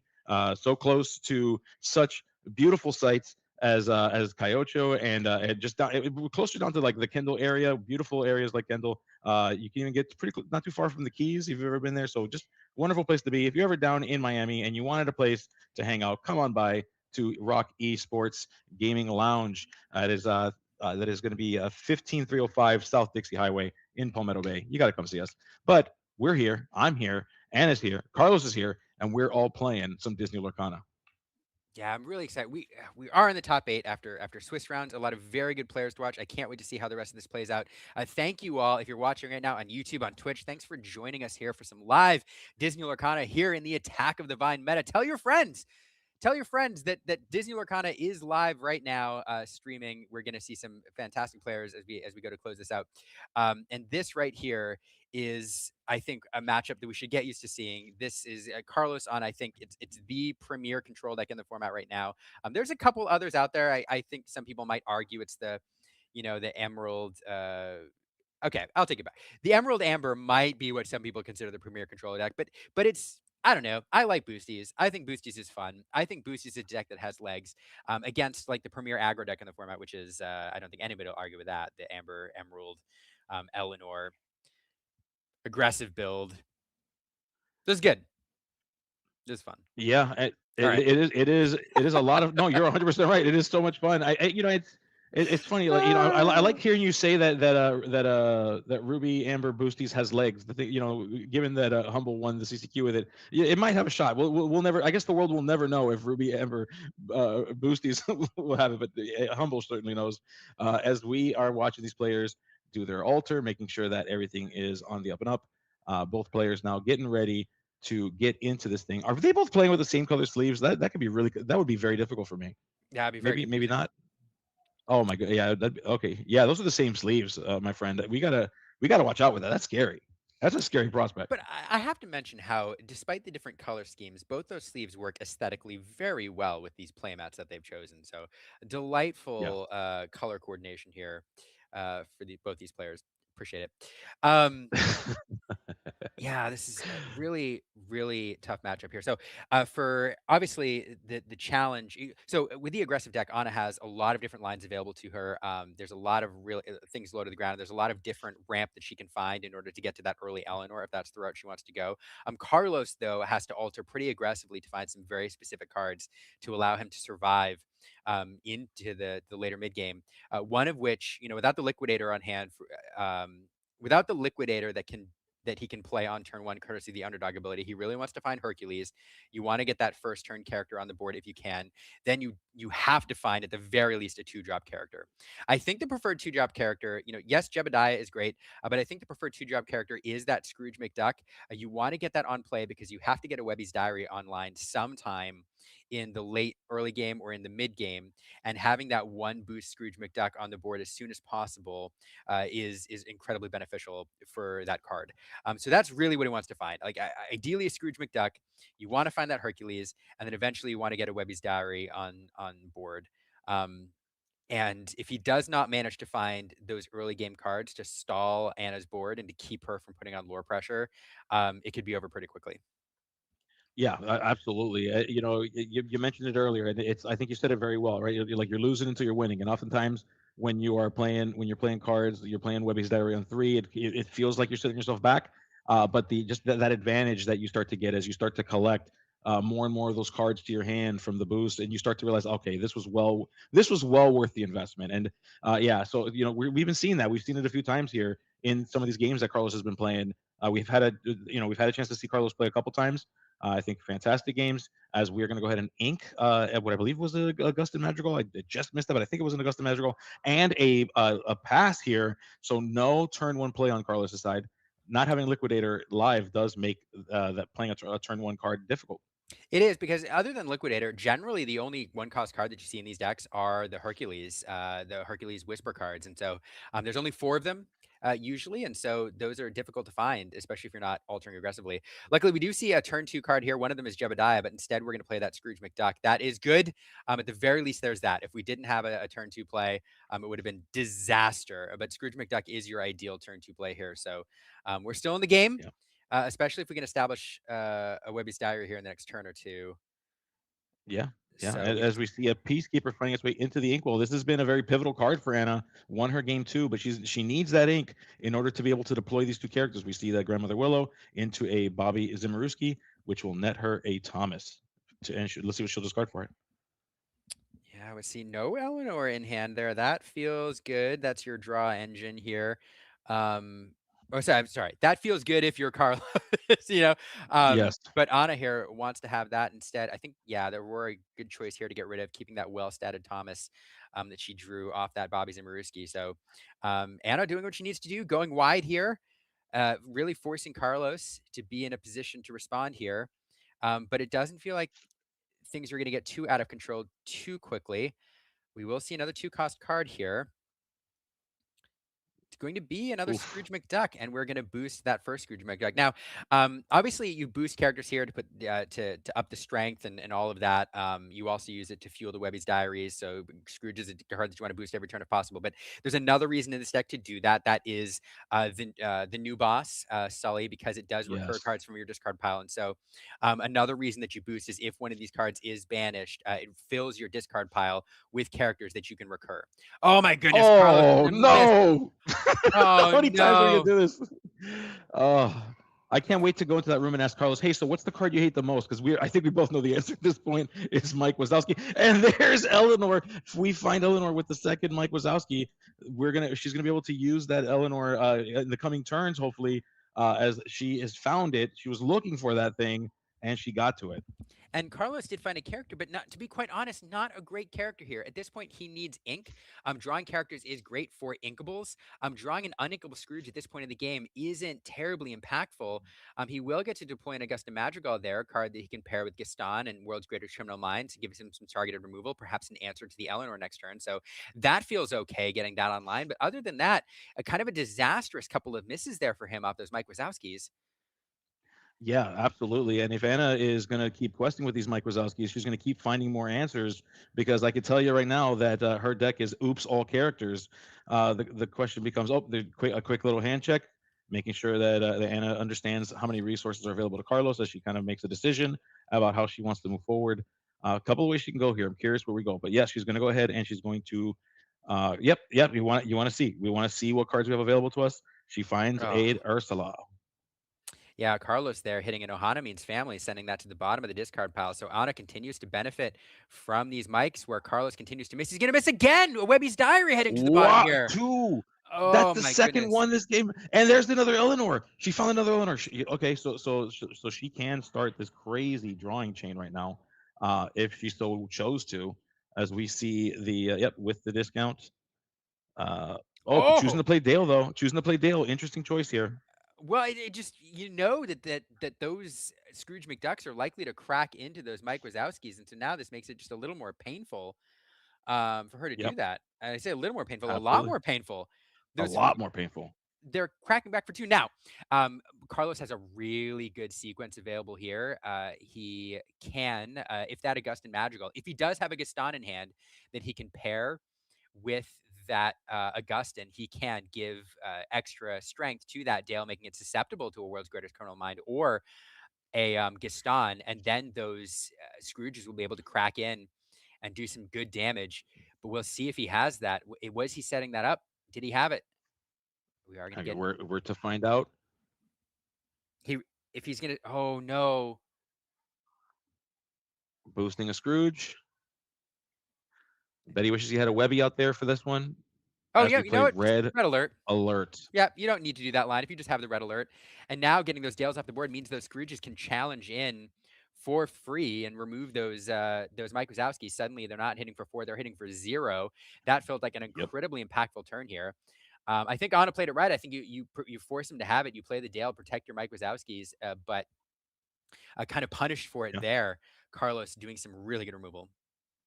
Yeah, certainly. And Anna's not going to have to make some choices to see how we move about here. She's going to go ahead and exert 3 of those, which means 4 because we do have the Grandmother Willow.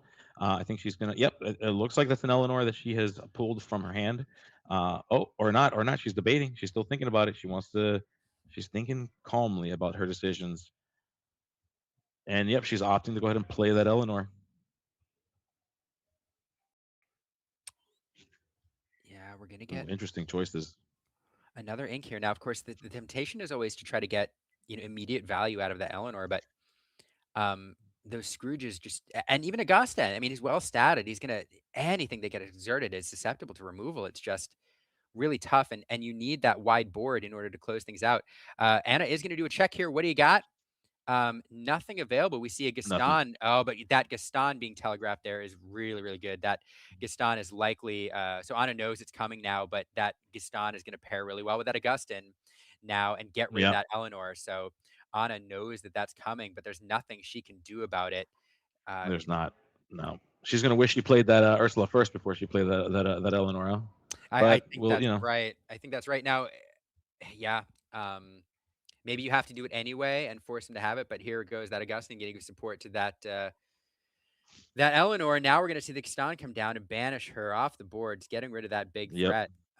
She may not have had another play, but yeah, it is unfortunate for her that Carlos had that answer.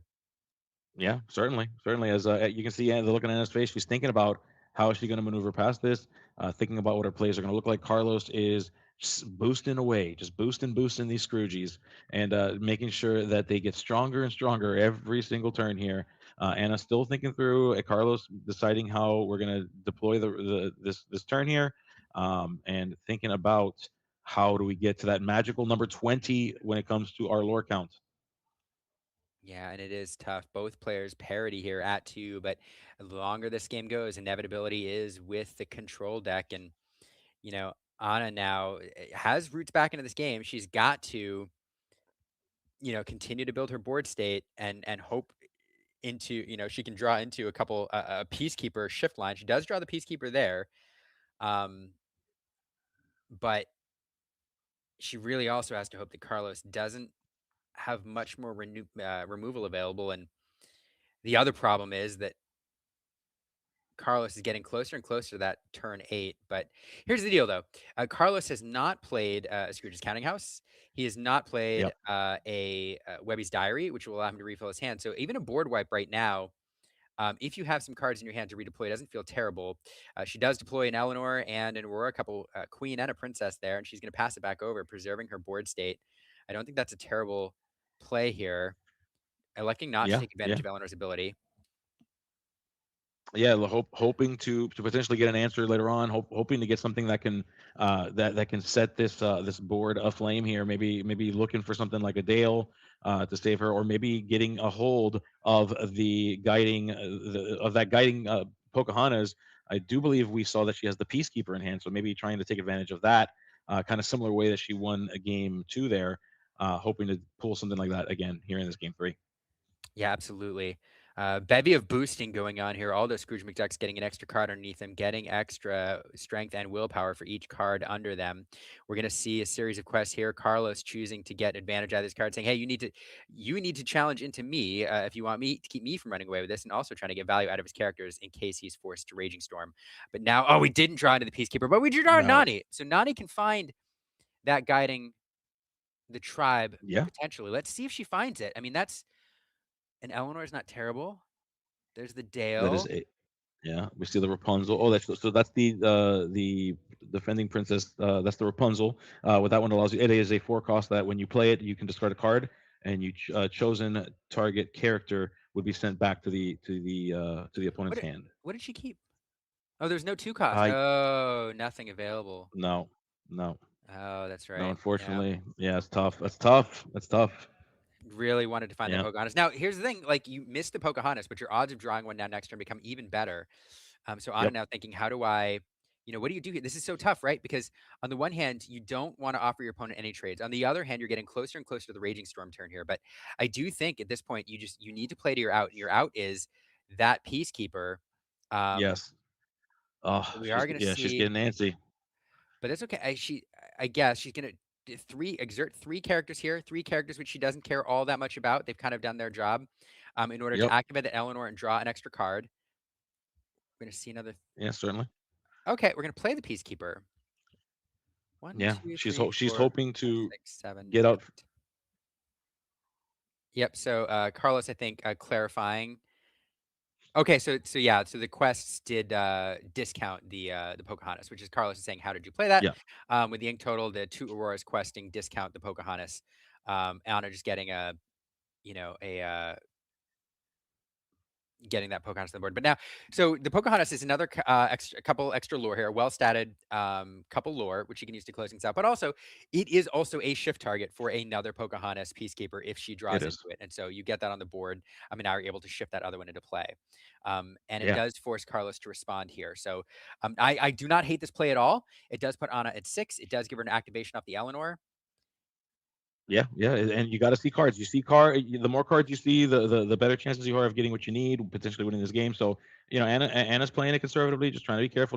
She doesn't want to expend her whole board exerting it. But there are 4 Scrooge McDucks on this table, all of them in the boost factory right now, just getting mega boosted, giga boosted as the Gaston now coming in for a challenge on the Aurora, and I imagine wouldn't be the only ones that we're going to be seeing getting some challenges coming in. Yeah, there goes that Scrooge McDuck. Yeah, Carlos achieving the very rare 4 of a kind here in Disney Lorcana. A very foul board state out there, ducks everywhere, and them doing some work here too. All of them uninkable though is the problem. So we're seeing a lot of Yeah. Carlos drawing into a ton of uninkable cards here, kind of forcing him probably to ink things which he didn't necessarily want to in order to get up to that critical 8 ink total. I don't know what he has in hand. Do you know what that last card in hand is, Gabe? I did not catch it, unfortunately. No, Carlos. You know, he's such a good protector of his hand. I have no idea, but we do. Mike Wazowski in Anna's side though. That could be pretty good here. We might be able to find something we really need. Let's see what it is. We find the Mike Wazowski. We play it. It is a Pluto. We Oh, Oh no, it's copper. so It's it's copper. the Mike Wazowski is really tough here because Carlos was in a bit of a state with his hand. He is in a position where he wants to hit that board wipe eventually, probably, but without anything to like. He has 1, 2, 3, 4, 5, 6, 7 ink in the inkwell. He would have to ink, play the board wipe, and then would have nothing Yeah. to follow it up with. And so Yep. now Carlos has copper, which could challenge, but it's also fantastic ink at this point of the game. The Mike Wazowski is kind of giving him an out as well. Peacekeeper's going to challenge in here. Banish the Gaston. Yeah. Not so peaceful Okay. now, is she? No, she's decided she wants to do a little fighting herself. Yeah, and Anna's kind of making some decisions She's like, around how this how goes. right? She's like, how big are these? Turns out they're big. Yeah. Yo, they're huge. they are gigantic. They are giga sized. These are some giant Scrooge McDucks just stomping around the table here. Anna having to decide how are we going to utilize these characters. Going ahead and choosing to quest just enough to make sure that Eleanor triggers. Going to quest up to 8. Is then going to be able to deal 1 more damage, draw 1 card, gain a lore, all the magic stuff that an Eleanor will net you. Yeah, and here's a problem too. You have to think about. You do have that Scrooge McDuck with 2 damage counters on it. We have to keep. So the problem is Ohana. One thing you have to think about in this deck, there is an alternate draw engine. It is Ohana meets family. We did see one sent to the Yep. bottom of the deck, but there's usually more than one running around here. So the more damage you stack up on a single character, the more susceptible you are to an Ohana. Although that Scrooge McDuck likely to challenge and it soak up some more damage anyway, if in fact that is a line Carlos has available. We are up to 8 ink now. Horseman Strike's heading in. It's kind of a dead card in this matchup. Yeah, certainly. We are. It looks like we're exerting 5 here. 5 is what you need to play the new boss. Solely, Oh. we're going to bring back the Gaston, and we know that. Oh goodness gracious, we've got that Augustin Madrigal that is sitting there, looking all ready to help out, be so helpful, even helpful to the opponents with a little support. So that Gaston is going to be pretty good in just a moment. But first, Carlos is saying we got to boost, folks. We are boosting. We are boostins. We are keeping those ducks going here, just stacking up all the cards under them. That luckily for Anna, not enough, Carlos, to play that Gaston this turn, so that Eleanor will be online for another turn. And there we go. That pile of cards there. Scrooge counting his money, counting his cards, challenging in, banishing that Peacekeeper. 3 damage counters on him. Yes, this is tough going here, and Anna's been put in a one of those weird spots here, trying to figure out how she can win this game. Carlos, of course, strong characters, lots of strong characters with these Scrooges. We're getting some challenges into these folks. So using these gigantic Scrooge McDucks to challenge into the characters that are currently exerted. Carlos, what else do you got, buddy? Yeah, and I do think it's still starting to shift solidly in Carlos's favor here, but I do think it might be anybody's game at this point still. Anna, though, is going to need Yeah. to hit a couple good cards off these draws she's about to have here. We'll get a card return, a card off the Mike Wazowski, a card off the Eleanor. She does know that Gaston is in hand, though, and so that Eleanor will be shot next turn Yep. with an arrow. She's Yep. So much game to be hunted here as we see Mowgli finding its way onto the table here, and Carlos about to show. But no, we knew there was a copper. We knew there was a Gaston. We knew this, That but is Anna true. just wanted to reconfirm. Yep, but getting another character on the board here may as well. Now she is kind of seeing what he has available before choosing to quest here. I do think that the problem is that Eleanor is gone next turn. It's gone next turn. So Oh yeah, getting value out of it at some point, you may as well. It's going to put you an arm's reach away. Carlos says, you know what I have. You don't need to take a look again. Um, Yeah, And and now Anna not deciding. I think in a game where every lore matters, I think you have to take the two lore off this Eleanor before it's gone. I'm not sure though. It does make Yeah, everything it's tough. susceptible, but oh Oh, she's opting not to. She's okay. She's deciding to kind of lay back. That's a tough spot to be in because as we've been talking about, inevitability is on the side of the control deck, and I do believe Carlos just drew a raging storm. So that's a rough go for that one. I think yeah, it's exactly what we're oh anticipating, and Anna knows it. Look at the look on her face. She knows what's up. Talk about a top deck here is we're going to quest out with the characters we have. We're going to turn 8 ink sideways. We're going to show the Raging Storm and Anna brutally punished for the decision to play conservatively. And yeah, it's just that's a tough place to be right now. The it's question becomes, oh, what can we do with that? yeah, really tough to explain. And it's really part of it is not having that lore. I mean, all that lore left on the table, and a big part of it too is not getting the card off that Eleanor. You really need something to rebuild with at this point, and at this point, it's all top deck mode for Anna. The best thing she can do is hope to draw into a Mike Wazowski or a Nani or something else to allow her to double up. The cards she's drawing, and that just is tough. Now, even had she quested, I think it would have been a quest for I think a total of 7, maybe. Yep, correct. And so combined with the Eleanor, so she would have been at 16 and within reach, but that's tough. Now, but the thing to keep in mind is even if Anna had quested out, Carlos probably doesn't reset the board with the Raging Storm there. It changes the game from Correct. that point forward because he has enough on the board to challenge in and remove things the old-fashioned way. But Yeah, but that's true. I do think you're in a better spot though. What did we draw here? Oh, it's that Rapunzel. Rapunzel. No, normally great if there's other characters on the board to be able to bounce them. But hey, you know what? She's not terrible. She's a character. She's got lore. She can stand up to for herself. Now Carlos is going to have to decide what else can we do. We do know that there was a couple of options. Not too much in the way of removal though. At least not right now. We do see the Horseman Strikes. Basically, that card reads: pay 3, draw a card. Yeah, it certainly does. It's not nothing, but Yeah. there we go. Carlos kind of sorting things here. All 4 Raging Storms in the discard Yo. pile. So there Yeah. are That's no Raging yeah. Storms. The majority, all but one found their ways underneath oh, as we see Olaf slowing the crawl down here. Now Anna being drawn back by 2. That this spunky snowman, the snowman of action, coming in and just making the math so weird. Yeah, and it's interesting because Olaf is you see him a lot of times in these action decks where he's discounted by a bunch because your discard pile is just full of actions. But Olaf never really free in this build. Um, he may have been. Yeah. Yeah, he's never really free. You have some actions in your discard pile usually, but it is one card just used to mess around with the math a little bit. Anna here finding one of the cards that she wants to find off the top deck. It's a Nani, a card that allows her to establish a board presence while finding another card. She does see that Pocahontas guiding the tribe there, so it'll enable her to go 2 cards this turn. That's not nothing. Yeah. And that is enough that it'll be able to activate an Eleanor next turn if she does happen to find one.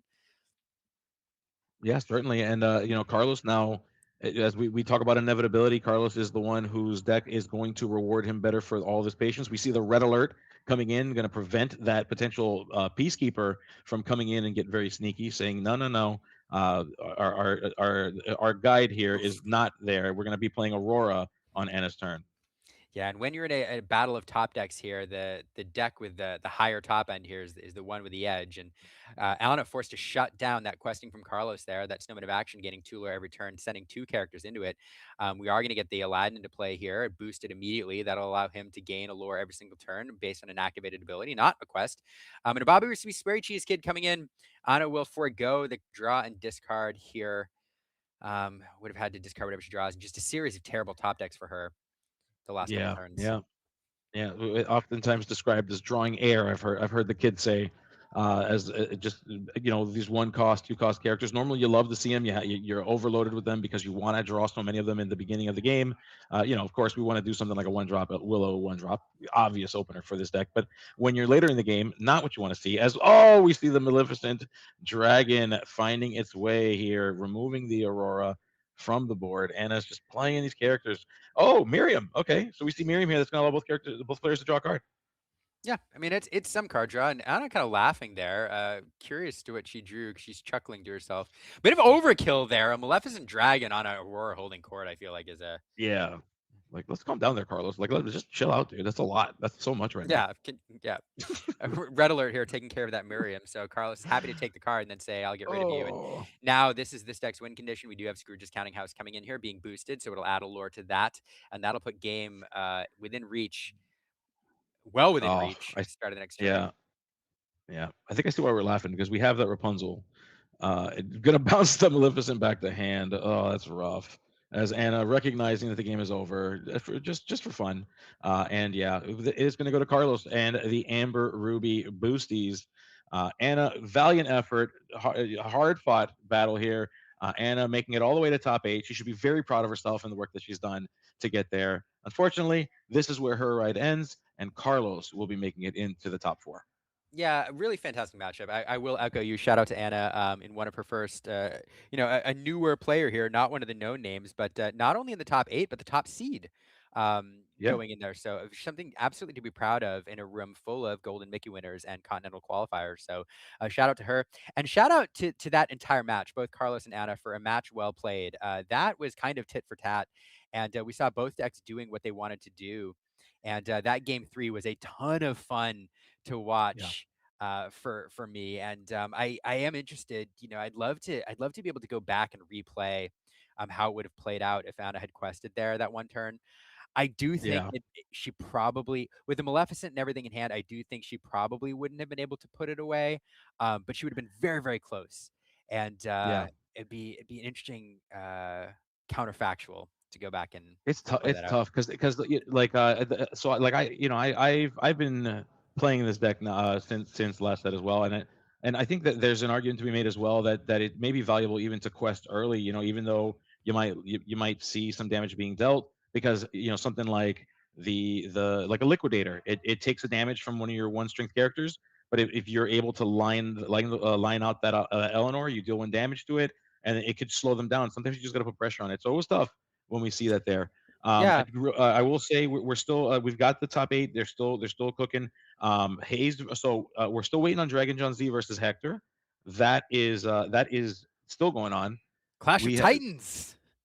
yeah. We also have so I believe Hayes and Wochuk are playing. We've also got Dylan versus Skylar. So those games are still going to be going on, but it looks like they're wrapping up. The time is getting pretty close to the end there. What we are going to do is we're going to take a short break, not too long. Again, as you've noticed, we've not taken that many long breaks at all. No, So we've been able to bring you this action, and we're going to continue to do so. Um, and anything here's the anything you thing. want to throw in before we do that? Yeah, I do it, do. please. Talk to I me. want to tell people don't go anywhere because you know what the beautiful thing is Yeah, about the top 8 is like as what's matches that? finish, we can go into the next round immediately. We're not waiting on other Yes. people. So like don't go anywhere No. because this next match is going to be coming really soon and there's a lot of really good players. Yeah. Stay Yeah. here. All right. Don't. Yeah. Get water and then stay here. See you later. Hydrate.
Hi, friends. We're back. We are entering into the top four now. Just finished with top eight, going to top four, and we have two players that we've already seen on stream. We're going to be seeing Hector Harris, captain for Team Triad, and we're going to be also seeing him go up against uh, South Florida favorite slash villain Wochuk? Question mark. Whoa, But Chuck. yes, Wochuk, Alex B. Both of these players very prolific members of the community, as we've seen already. Everybody knows them. You know them, you love them, and they're about to go up against one another. For those of you who may have forgotten, or maybe you weren't here, Alex is currently on a Ruby Amethyst build. Just lots of great cards, lots of evasive, can storm the board with tons of evasives, uses cards like Dumbo, and just, yeah, a solid deck. You'll get, if you haven't had a chance to see it, you're going to be blessed to see it one more time. Hector is running Amber Emerald. It is not the aggressive build, though, however, it is the Songs control build. So you'll see things like Circle of Life, Under the Seat, which thank you to those of you that passed my test. It is actually 8 costs, not 7 costs. So congratulations to you all for passing my test. Yep, that is true. I appreciate you testing the audience like that. Yeah, it's important. Yeah, giving him something to Yeah. pay attention to. And For yeah, those of you that don't know this, I scored a 70 on my lore guide test. So, I know a thing or two. there you go. I know, really excited to see both these builds. They're not, the Ruby Amethyst is again a deck that a lot of people always try to make work. The fans of this color combo are always itching for it to be good, good again, itching for the glory days of set 2 with Floodborn, where it was 90% of the meta.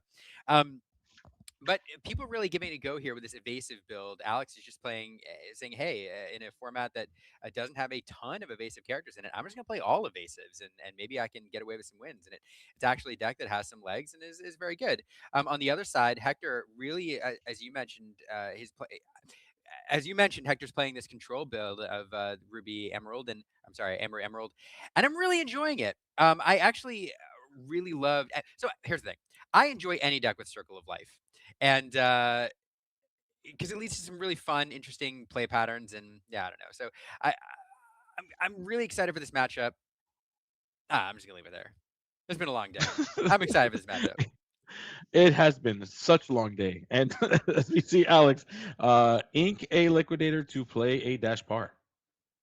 Yeah, and here we have those evasive characters coming on the board already.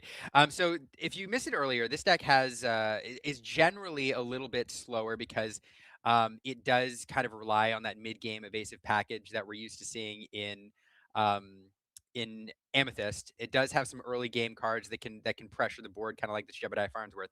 It does have one very aggressive line with the Randall Boggs, which is a card that can quest for 3 on turn 3. So there is that aggressive line, and I think that's the line that Alex is looking to pursue this game or in this match if he can, because given that this is a control deck, he wants to run under it as much as possible. We are going to see a fun combo here. Here's the Vixie that we saw last game. Remind everybody what Vixie does.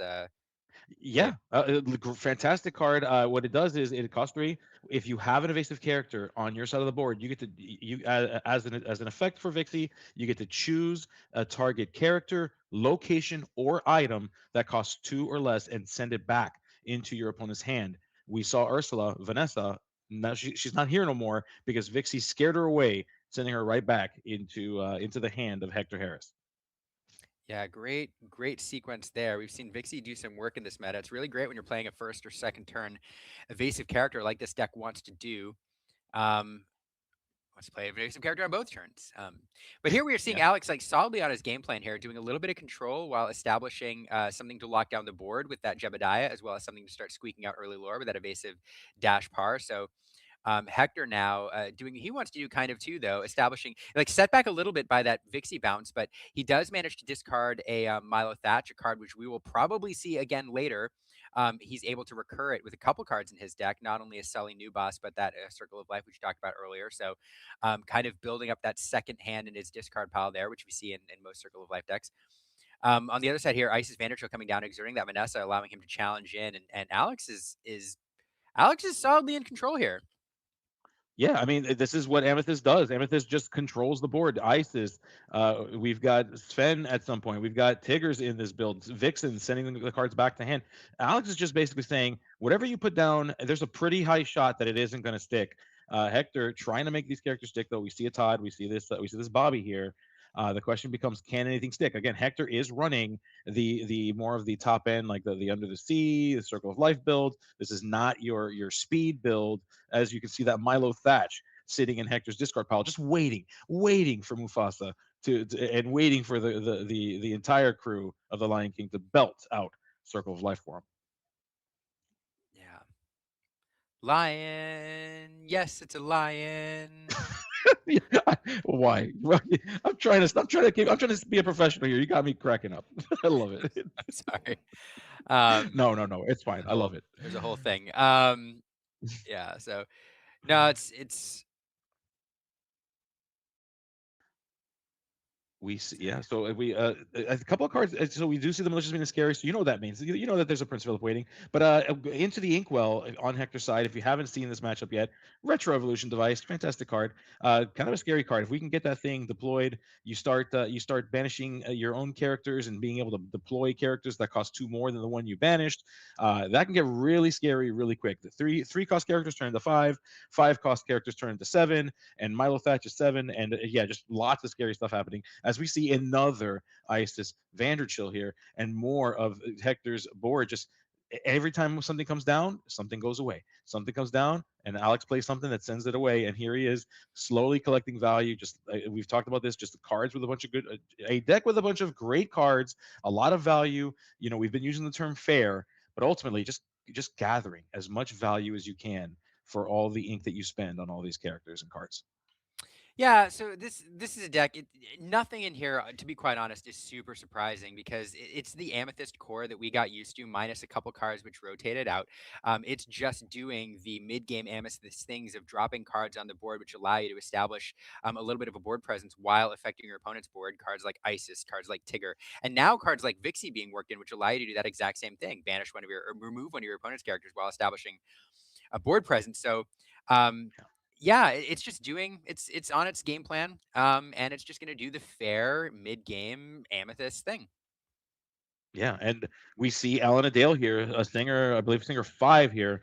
Hector just not able to get a character to stick for too long, except for that Bobby. Bobby's just all by himself. Every time he gets joined by a friend, his friend disappears. And so Alex trying to facilitate that, trying to keep that going here. But yeah, just look at the difference here in the boards. You see some scary characters in the discard pile, but we cannot. Oh, he grabbed the wrong card. Grab the wrong card. That's what he meant, folks. He played the angel. He did not mean to play Circle of Life. That was a mistake. That went back to hand. He just grabbed the wrong card. It's late. Yep. They're 7 rounds in. Cut him some slack. But Yeah. yes, we see lots of attempts here to get characters to stick, and Hector unfortunately revealing his hand to Alex. Alex now knows that there's a Circle of Life waiting on the other side of his turn because the Yeah, result of that dexterity issue. that little guy, I wouldn't worry about that little guy. Yeah, I wasn't even gonna play it. Don't worry about it, Wochuk. Not a big deal. What Milo? No, never. Wasn't planning on playing that. So I would never this do is that. yeah, so Hector's really having a hard time getting things established here, but plenty of things to allow him to come back in this game. We do have an Under the Sea running around as well that you'll need to pair that with something else in order to get maximum value out of it against Alex. Alex here just continuing to do the thing. Now, a Violet Par coming down into play. We are going to quest here, force Hector to Yeah, I respond. mean, So mhm. Yeah, that's exactly it, right? That's exactly the point. We want Hector to respond. We try to keep Hector on the back foot here. You know, at this point, knowing that we are going to be able to deploy some crazy stuff pretty soon, as we've wound out our ability to deal with the board on Alex's side, it has to deal with this incoming tsunami of craziness that may be showing up here. The question becomes, oh, we see Bobby. So Hector looking just to try to get more clean a filtering of the hand, trying to see if we can find more things that we can do. Let's see what Hector decides to discard here.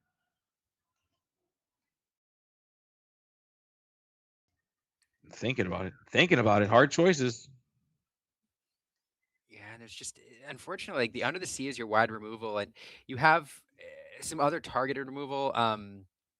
But when the board state gets too wide, I think it's a lot for Hector to deal with, and this is just it's kind of a tough spot.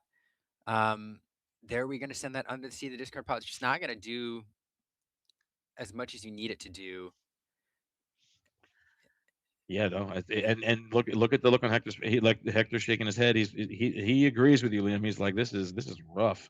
He doesn't like what he's seeing, but he does like this Malin Lee. Let's see what we can find from it. We do have an Akud, so I'd say there's not a lot of wide removal. Of course, you do have the Prince Philip Militia Meat and Scary combo. You need to build towards it, though. The problem is without the shift target, it's a lot of resources, and you're ways away from that right now, having to find numerous combo pieces. Yeah, I mean, haven't really found Chernobog. We know that Chernobog exists in Hector's build here. Haven't seen that. We know that there is ways of dealing with stuff, but he's just been set back so far at this point, and is only now starting to establish the board. As Alex here is just kind of saying, hey, just do your worst. Like do the thing that you think you can do the worst. I'm gonna hang tight right here, and we'll try to figure that out on the other side of your turn.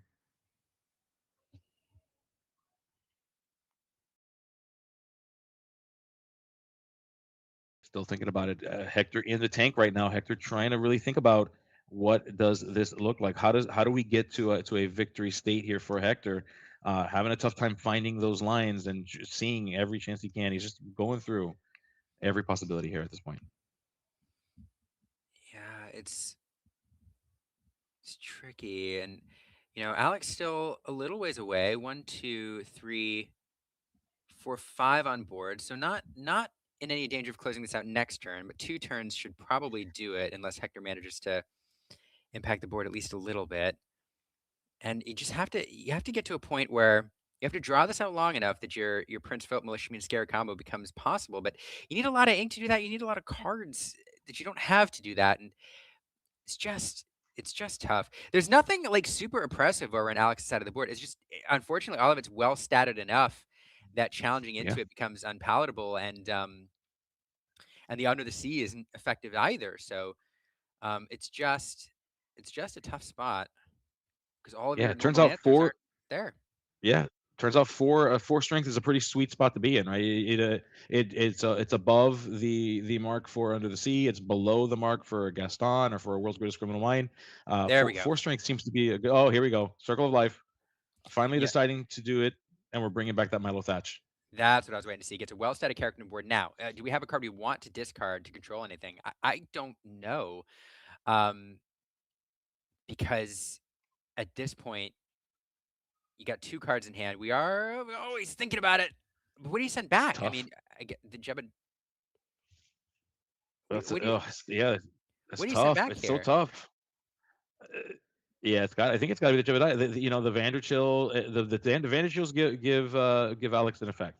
The Vixies give Alex an effect. So there's just so much that wrong here. You almost don't want to send anything back. The only thing you really can is the Jebediah Farnsworth here. Yeah, I suppose. I mean, it does require a couple. Um, I mean, it does. So it doesn't take any lore off the board inherently, but what it does do, if Hector wants to, or if Alex wants to banish a couple things over there, now forces the Isis to challenge in instead of questing. So there is that. Um, we will get a Dumbo in play here. We'll immediately get a card off of that evasive dash par, and now um, we're going to see some a quest out of the violet par. It looks like.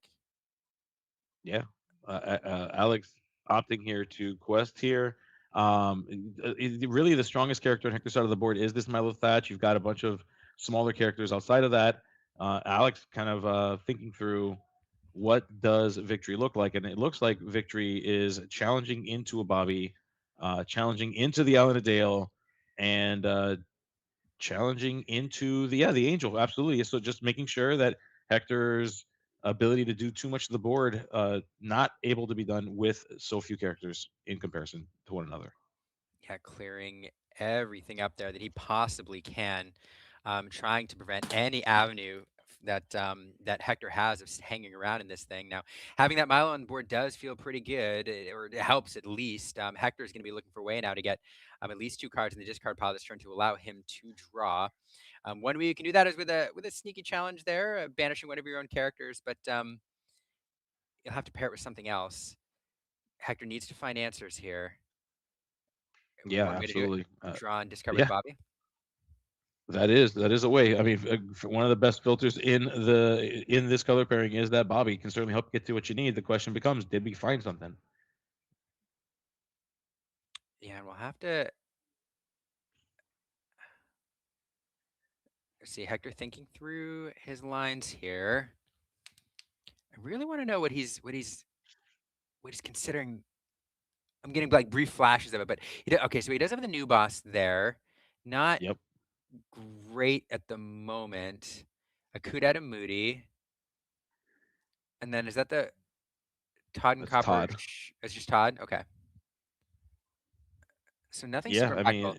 mean, Now the Akuda no. is nice because it does allow it does put a card in your discard pile. It triggers that card draw. You can get a couple cards off that way, and then discount whatever you draw. So not a terrible card to have. I don't know. Is the new boss like the? Or is he sending the Akuda away? Okay. Interesting. That's Okay. why. That's why I'm not. That's why I'm not Golden Mick winner. So banishing that Isis Vanderchill, what that's doing is putting that second card in the discard pile in order to activate Yeah. the Milo Thatch. We are going to do another challenge here, get rid of that Vixie, keep things under control. So now Alex with only 4 lore on board. Yeah, And and let's Hector, see. of course, with this Milo, dealing with the ISIS. Yeah.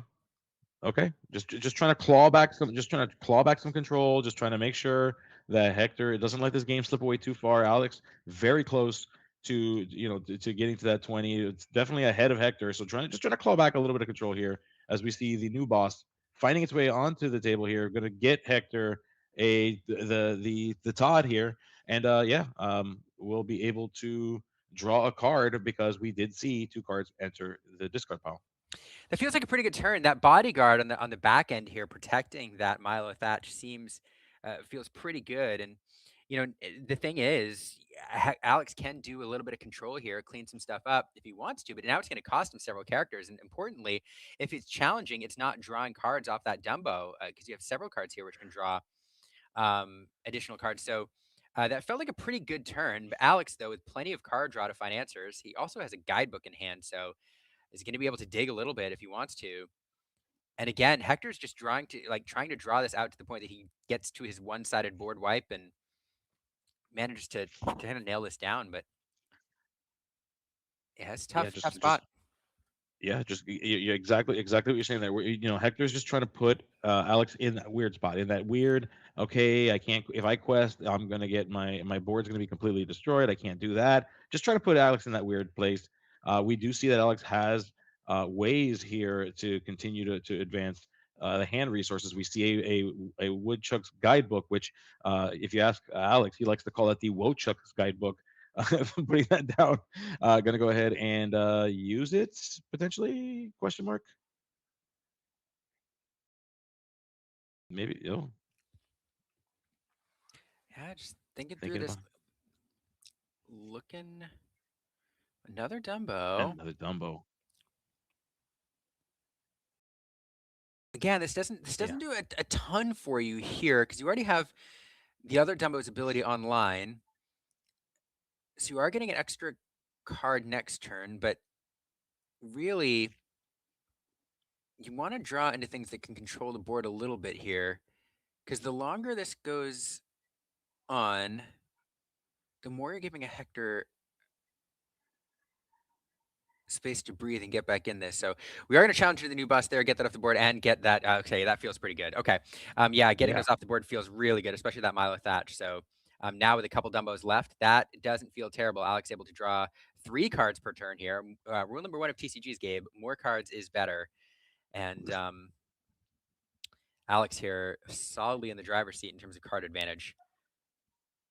That might explain why I lose so much. I don't. I need to figure out how to get more cards. This is crazy. All this whole time, I just need to draw more cards. That's nuts. Yeah. It's yeah, little in secret. I'm gonna do a whole YouTube video on it. Yeah. We see Hector here with with the surfboarding Wow. ditch. Did he top deck that off the That's Akud? pretty good. That's pretty good. That is pretty good. Yeah. That's really good. And again, it's getting you a couple more cards, getting a well-steady character on the board. But again, like Alex, 2 Dumbos on board, can be able to draw numerous cards. Like Hector he's got to keep his game's just got to go on long enough for him to get to a lot of his top end. We'll get an Angel on the board here. Take a quest with that Bobby. Yeah. And now He's back over trying to to Alex. convince Alex that Alex, you don't need to draw a card. You just need to challenge my characters. Don't worry about drawing cards. Look at these nice, easy, efficient trades for you, Alex. Here, come on in. Take one of these. Don't draw more cards. And so Alex, of course, is sitting with plenty of cards in hand, can deal with all kinds of stuff. We're going to see that come into fruition very, very shortly. I believe I saw what looked like a red alert there. We do see a Cheshire Cat as well in Alex's hand. So has a couple of things that we can use to be deployed here to try to claw back some of this tempo that was lost. Yeah, and I do think that lore total on Hector's side of the board isn't correct. I'm fairly certain, unless I'm not sure what it was doing, that Bobby quested it at some point, and so or that turn. So that lore should be at least one, if not more. I'm not sure how inaccurate we are there, but just a note. All right, yeah, we will send the alert and see. We will double check that for you in just a second. We're sending production, aka Stefan, over to double check now. I'm not He's sure what going else that to Bobby was doing. That's all I'm saying.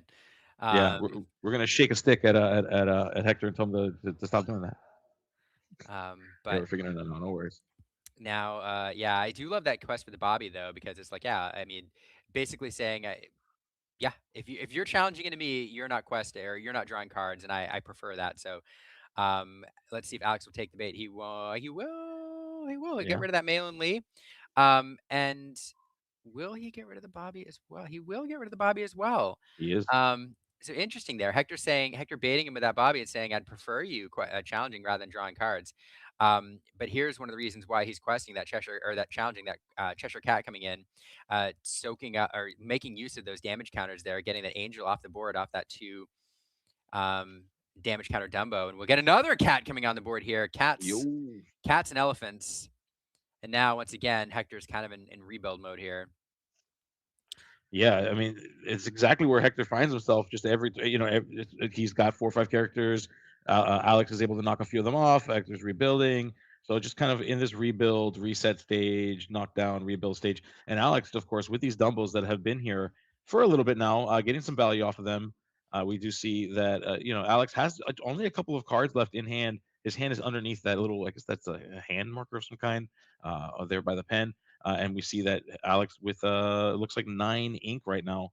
Hector, figuring out what the discard pile looks like, is going to send the Chernobog into the discard pile here. Interesting. Yeah, just seeing what's available here now. The nice thing about what we have on the board now with that 7 cost Surfer Stitch is it does open up those 8 cost. Okay, so this Gaetan Moliere. Moliere coming in here. This card allows you to draw 2, discard 2 whenever he quests. It kind of fuels some of the strategies in this deck, but on his own, he's fine. Is he? Yeah, I Wait a mean, we don't second. hate it. Is he? Is He's he evasive. evasive? Yeah. Okay. There we He's go. That's what evasive. it says. Yep. Okay. Yeah, not terrible. Not terrible at all. Not terrible, but unfortunately, with Alex able to shift those damage counters around, there's really nothing susceptible to damage without a little bit of help. So we will get a draw and a lure off this first Dumbo here. Dumbo A, we'll call him. Dumbo B sitting Yes. down there, ready to emulate his brother. Yeah. And we'll get that. The 9th and 18th wonder of the universe, respectively. That's right. Drawing card here. So cats and elephants on parade. You love to see it as a liquidator finding its way into the inkwell. Alex just trying to like really upset Hector here, just trying to create more characters on the board, more presence here, putting Hector in a weird spot. We are not that far away from Hector being able to find and deploy a malicious mean and scary into a Prince Philip combo, but a red alert is going to send the Gaetan Moliere into the discard pile, saying, no evasive for you, only for me. Yeah, and now questing out with that cat. Things, the margins are coming really, really tight here. And now again, Hector does have a route back into this. 1, 2, 3, 4, 5, 6, 7, 8. It's just one off though. Look, he has malicious mean and scary in hand. He can sing it. Yep. And look, we're just gonna see what was there. Because 1 ink short, even if you found the Prince Philip. So that'll be that. And yeah, and Wojciech taking this game and just really putting on consistent evasive lure pressure. It kind of had I don't think his ideal opening, but pretty close with some of those early questers and able to just keep Hector under control. Hector, though, not with his ideal opening. We've seen him do some No. crazy things with an Akud Edamudi into a Chernobog, which is a 2 character swing there on turn 3. So that line is one of the ones that really allows him to run away with this game. So on the play here, I'll be interested to see if he manages to make this more of a game because it really felt like he was on the ropes for most of that one. Yeah, absolutely. As both players are now getting themselves set up, doing a what we call a pile shuffle here, just making sure that they have the correct number of cards, making sure that they're all there, and then they're going to do a nice clean shuffle to get this game started. This game two of this matchup. So Hector now is going to be able to be on the play. We're going to see what Hector can do in order to try to come out from underneath this. It'll be interesting.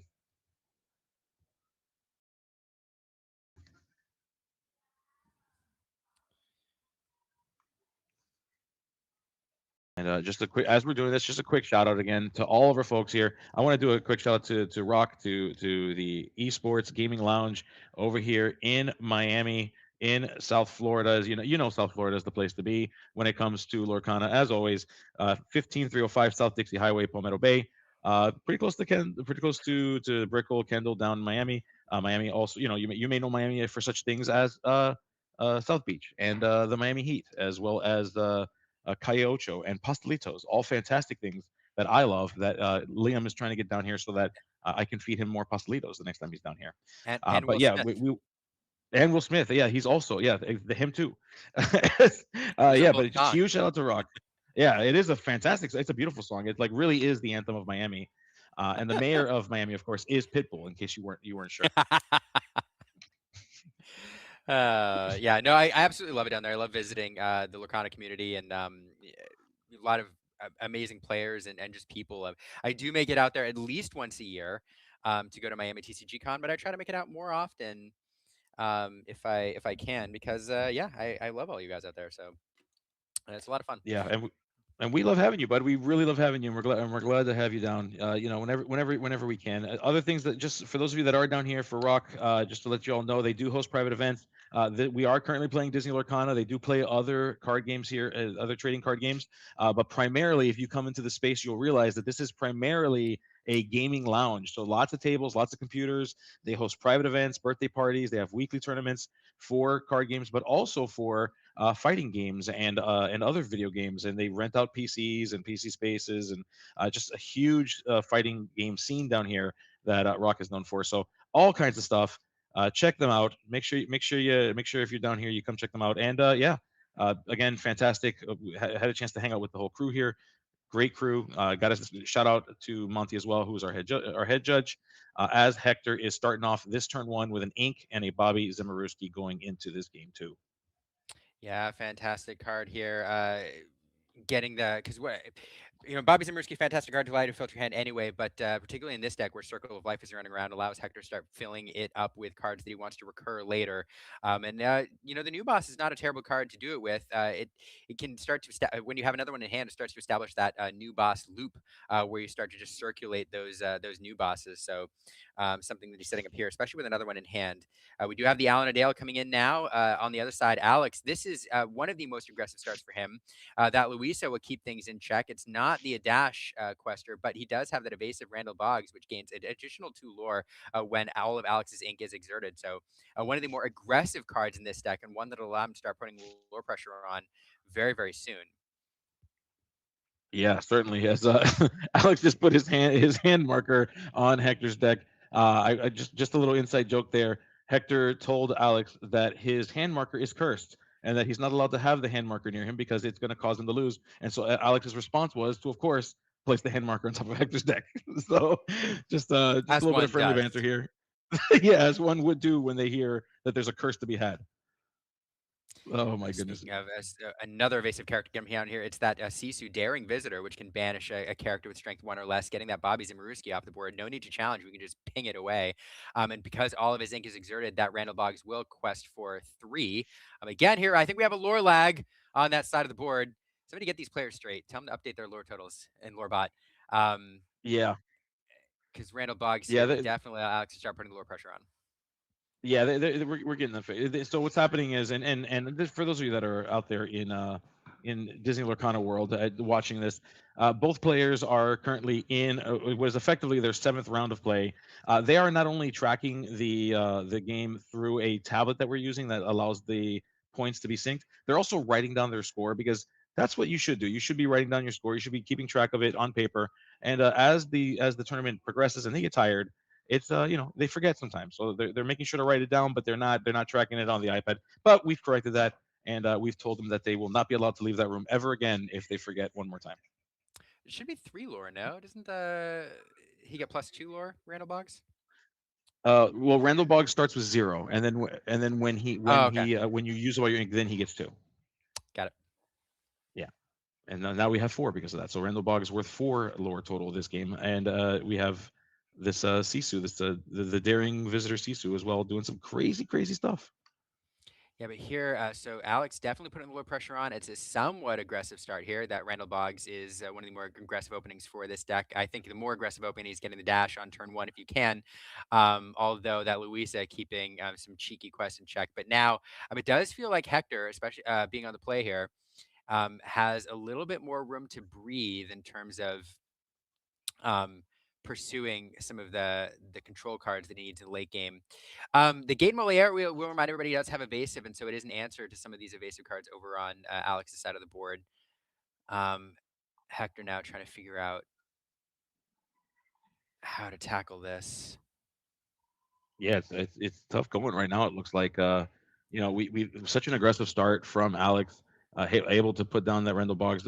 Not as scary as we saw earlier in the day where he had 2 Randall Boggs down and 2 dash pars. It was quested for 7, 6, 7, going crazy there. Hector, of course, getting that. Oh, Under the sea, under the sea. We're sending those characters under the sea here, and being Hector being asked, "Would you like to decide?" The order. Hector saying, "Nah, it's late enough today. It's late enough today. I trust you."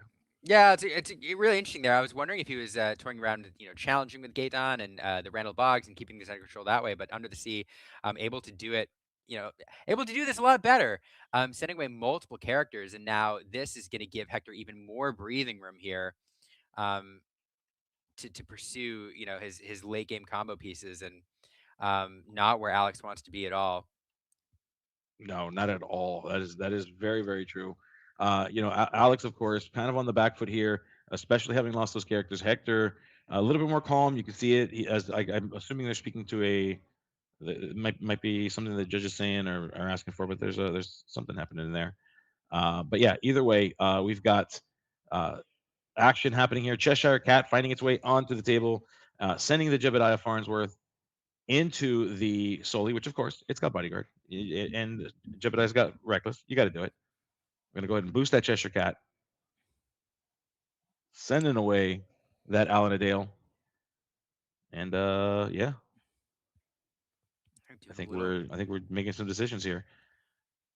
A little bit of control here, and that Gaetan is just frustrating Yep. because Alex would love to be pushing his lore total here with his evasive characters. That's what his deck is designed to do, but that Gaetan just shutting it down right now because Alex hates to make that, or Wojciech hates to make that vulnerable to the Gaetan. But it looks like Hector's like, you want it? You want Yeah, it? it's tasty. You want to Yeah, eat okay. it? You hungry? That's what I figured. Hector, I almost like tricking him into challenging the Sully, but no, getting the couple extra lore out of there. I'm just trying to Yeah. push his lore total, needing to get things within reach and kind of stay on this clock here. And back over to Hector though, plenty of cards available. And that Gaetan, keep in mind, it's not just an evasive check, but also, if he quests with it, he can draw 2, discard 2 to find some of his combo pieces. So, and I think that's what we're going to do here.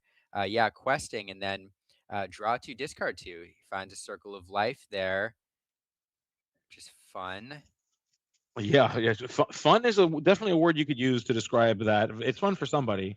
If we're able to deploy that, it'll be fun for sure for Hector as we send the surfboard, or sorry, the snowboarding stitch into that discard pile there. A great target for a potential circle of life, and that retro Is evolution that device what we're gonna do? constantly. Yeah, it never ceases Yeah, my head. Here it yeah. goes. What a combo. He draws 2, discards 2, keeps the combo pieces that he needs in order to play that that Surfer Stitch, and it's one of the reasons why Disney Lorcana is so fun to me because Hector was not close to the ink total that he needed to play that Surfer Stitch straight up, but leveraging the Sing mechanic in Disney Lorcana, particularly the Sing Together mechanic, is able to find a way to sneak that on the board there, and just to boot, he will play a Malin Lee in order to find another Circle of Life. So we'll see that again next turn, perhaps. Oof, that is Unless Alex has rough. managed to do some serious control. So fantastic sequence there. Love that Surfer Stitch. And here's a fun thing. That Surfer Stitch card all the way back from set one has seen fringe play here and there, but one place it always sees play, whenever you see Circle of Life, you're likely to see a Surfer Stitch running around, because it's a card that, establishes a great board presence, but also allows you to draw two cards, and it's always a juicy target. So not surprised to see those cards running together again here. Yeah, I mean, it's so powerful. I mean, I really, I like this. I like this version of Amber Emerald. It feels so different, and it just it's so powerful, and it can do so many crazy things. Some people would argue that it's got like a high roll top end, it's got a low roll back end, and that sometimes you suffer from a low roll hand versus like just some of the craziest blowout hands you've ever seen. But if you can manage your altar, if you can play just I don't want to say cautiously, but if you can play conservatively, if you don't get too greedy, you're often rewarded for decks like this that can just really have a huge top end and get so scary on the back half of the game. Yeah, absolutely. These decks definitely aren't for everybody. It's another one of those, like, I think winning until you're losing kind of decks, Yep. but I do enjoy it. Any deck with Circle of Life, I love to see because it makes for some really fun, swingy, high impact plays, and you kind of love to see it. Although Alex doing decent amount of control, leaving just three characters over there, a couple big characters, but still. Malin Lee challenging in there on the cat, getting that off the board, and now it feels like Hector is solidly in control. We will see a new boss come into play here. Um, what are we gonna do with it? That's a great question. We're gonna play a little bit of a Sullyception here. It looks like we grabbed another Sully. The Sully loop. Yep. Keep it going. What's terrible? What's terrible about playing multiple bodyguards back to back? Absolutely nothing. We love to see it, and so Hector likes that too. As Alex here with a Demona, gonna go ahead and get all those characters exerted, and yeah, I guess try to figure out what we can do from here with some new cards in hand.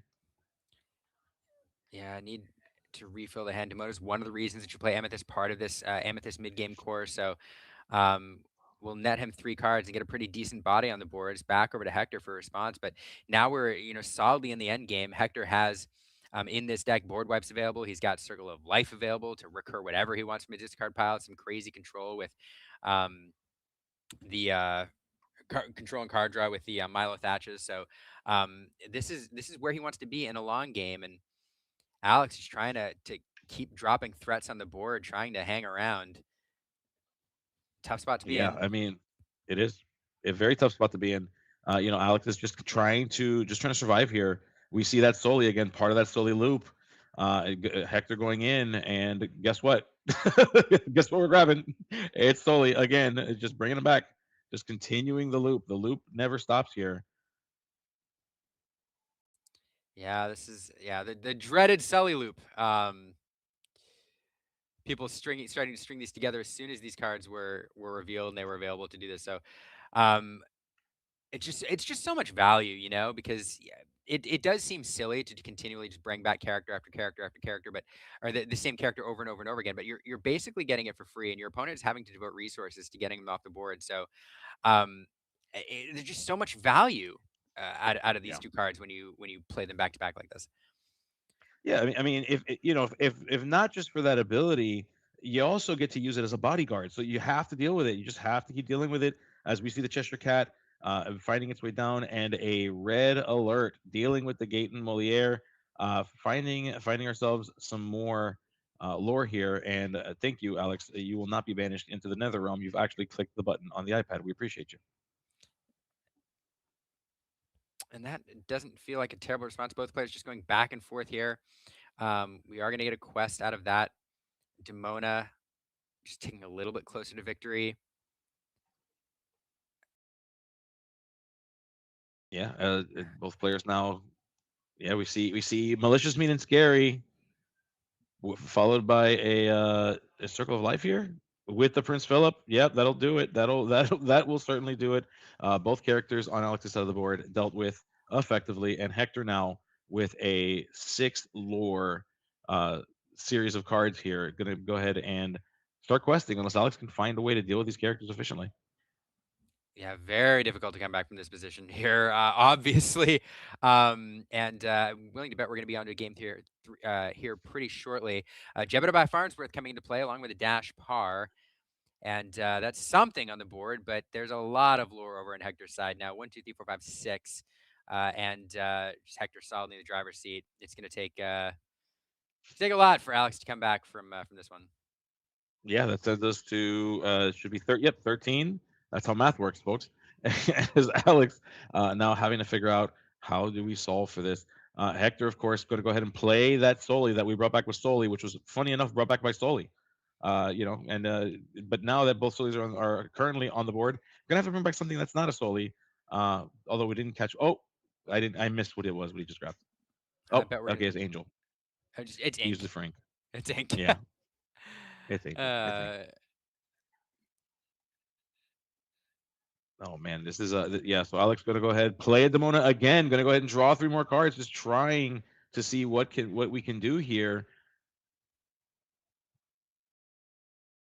Alex doing the calculations in his head, and saying, nope, nope, nope. There's nothing here in this game two for me, but there may be something in this game three, and that's where we're going. We're going to game three, as Hector completely launches his playmat, and fixes it. Hopefully, yeah. I guess it's not terrible, but yeah. yeah, there we go. So fun series here. We are going into a game 3. Alex taking game 1 pretty handily. Hector Yeah. there managing to overpower Alex. Alex was a bit slower. Oh no, I shouldn't say slower start. He did have the random blogs there, but Hector managed to take that in short order. If you're just joining us, this is the semifinals, the top 4 of this 2K down there occurring in ROK Gaming down in South Florida. I am Liam. I'm here with Gabe. Whether you're watching on Twitch or on YouTube, we appreciate you. Definitely watch both. Have both streams up. Definitely give some love to both sides here. Let people know that you want to see more live Lorcana like this. And I've had a great time hanging out with you today, Gabe. Liam, the pleasure's been all mine. I know you've been doing all kinds of stuff, hanging out with me. You got the family there, and we really appreciate you being here. Huge shout out to our folks hanging out with us on the Illumitier YouTube. If you haven't already done so, folks, you know what I'm about to ask you to do. Hit the buttons. Make sure that you're subscribed so you can see Liam whenever he posts a video. If you're on that side and you're over here on ROK Esports on Twitch, hit those buttons too. Let us know that you love what you're seeing, that you want to see more. Make sure you follow us. Hit both of us up. Show us the love, because these are the signals. These are the things that matter when our store locations want to know, hey, are people actually caring about this? Do they actually care about Disney Lorcana? We're not even asking for money. Just click the button. Let us know that you're loving what you're seeing. That's all we're asking for, folks. And thank you so much again for hanging out with us and being here on this beautiful Saturday evening. Yeah, and the finals coming up right after this. So if you're enjoying this, don't go anywhere. We're going to see which one of these players is taking on another player on the other side of the bracket. Who's alive over there on the other side? Is it Jonathan Williams, and who's battling in the other It's semifinal match? it's Dylan Crowley going up against against Carlos Fernandez, who was playing red yellow boosties. Actually, breaking news here: Dylan Crowley actually defeated Carlos. So Crowley will be making it into the final round. He is waiting to see who it is on this particular table who will win, and Dylan will be playing against them. We did already see Dylan versus Hector earlier. The question will become: will we get revenge for that loss, Yeah, or will Dylan face Wochuk? remind me what Dylan was playing. Dylan, I believe he was playing Amber Amethyst. I believe Oh it was Amber. I believe yeah. it was Amber Amethyst. Yes. Okay. Okay. Well, that's fun. Amber Amethyst, we know then is in the finals, and that would be really fun. Either way, honestly, it's going to be a fun matchup. I do think. I don't know. I don't know who I'd be hoping for from the Amber Amethyst player. Probably the evasive deck, I'm guessing. Uh, I mean, maybe it depends on how many horseman strikes I'm currently. Oh my goodness, Hector just knocked the play mat again. Okay, but we fixed it. We're good. We're good, folks. Thank you. Yes, thank you so much. I believe Monty is there to keep these two crazy individuals in line. Thank you, Monty, again for everything you've done, Again, and a it's been huge a shout out to long day. production as well. I want to make sure Stefan gets the love he deserves. Thanks so much, Stefan, for hanging out with me. Throwing up the little finger hearts that all the kids do these days. Love to see it. Oh, finger hearts. As we see Angel finding its way, utilizing that underdog ability for Hector, trying to get Stingers underway. Alex forewent a one drop, but went ahead and played a pretty solid two drop here in this Randall Boggs. We've seen it be very effective in the games that we've seen Alex playing. Yeah, this is what's going to allow him to start racing ahead here, getting that lore on track for a quick game. He doesn't want this to go too long, but this is the combo that they gave us in Winter Spell. That Angel with her underdog ability coming in on turn one, immediately playing in a Cood, immediately into a Todd. Um, that feels pretty good, and he's going to draw two cards there. So a fantastic combo there for Hector. Yeah, that Todd, pretty solid. And we've been seeing it, of course, new to this particular set, and loving to see these all these new inclusions in these decks. It's been a fantastic time watching all of our friends play with their Attack of the Vine cards. Yeah, Todd draw to discard one, so replaces himself and gives Yeah, you a little bit of filter. We'll send that under the sea away. A card that he wants to see later. I think there's another one in hand, and it's just an uninkable brick right now. So cleaning up his hand a little bit. Randall Boggs there will quest for two, courtesy of the fully exerted Inkwell and a Violet Par coming into play to boot. So both players kind of doing what they're wanting to do. A solid sequence off Hector or for Hector there, and Alex now pushing his lore total courtesy of an early Randall Boggs. But again, every time there's a turn that Alex isn't developing a significant number of characters on board or a high lore quester, it feels like Hector has yeah. more and more time to kind of find the tools that he needs to keep things under control. The one thing I'm looking for, there's a fantastic sequence Hector has available. He wants to do this Chernabog play. He has the Akud. Will it be followed by Oof. Chernabog? Kind of shakes his head there. I don't think so, honestly. I mean, not that I've seen. He does have his hand kind of together, so maybe he has it stacked somewhere in the back. That is it? Oh, do we have? It looks like we may be opting for. Yeah, no, we're Okay. playing another touch, so we do not have the Chernabog. Oh, there it is. Oh no, we drew it, and look, yeah, his reaction says it all. Yeah, like great. Now you show up. A little, too late there. Yeah, the only reason I mentioned that Chernabog, if you haven't seen the sequence in this deck, the Akud into the Chernabog on this turn here is incredibly powerful and difficult to come back from. Not only Yeah. because it establishes a pretty big body on your side of the board, that can quest for a decent amount and start to allow. So you can either start to race ahead on lure or pressure your opponent's board if they decide to quest. But it also bounces a character or removes a character from your opponent's board and allows them to bring a card back to the discard from the discard pile when there's nothing there. It's basically remove a character, and that's an incredibly big swing and board state. So if you're playing it against an opponent who has that combo, you hate to see it. If they don't have it, though, it feels pretty good. And Hector, without it there, does establish the Vanessa instead. Back over to Alex for his response, though. Um, yeah, I want to. Yeah, It's a it's little it's scary. Alex doesn't fully know what's in Hector's hand, of course, but when you start to see Singer 4, Singer 3, a 3 cost, there's just like just the worst nightmare sequence of cards start to go through your head. You start to wonder, oh my goodness, how bad is this going to be? Are we going to start discarding Milo Thatches? Are we going to start playing Circle of Lives? You start to feel a little bit of fear in your stomach because when the control deck is starting to make that move, you start to think, oh my goodness, am I not going to be able to come out from underneath this? Alex, of course, that's why we're thinking so much is because we want trying to set himself up to be in a position where he won't be fully flooded out by whatever control tactics Hector has. As we see the Isis Vanderchill finding its way, going to go ahead and exert that singer, that Ursula Vanessa, because again, we don't want the singer stack up here. Yeah, great sequence here. You really don't want to see a circle of life. A great combo for Hector would be to dump something like a Milo Thatch or a Surfer Stitch into his discard pile in order to recruit immediately with a circle of life. We saw that last game. So Alex trying to keep those singers under control. But in a world in which you're challenging in and you're not advancing your lore total, you are giving space again to Hector to find some of those late game cards, those answers. So Hector, is managing to do enough to keep Alex from pushing his board state. You hate to challenge with that Randall, but I think Alex or Wojcik in a position he had to do it. See here. Yeah. And we see Hector, of course, debating what it is that needs to happen in order for us to find that victory here. Both players right now, one victory under their belt, currently in the game three, top four of the ROK Sports Gaming Lounge 2K tournament.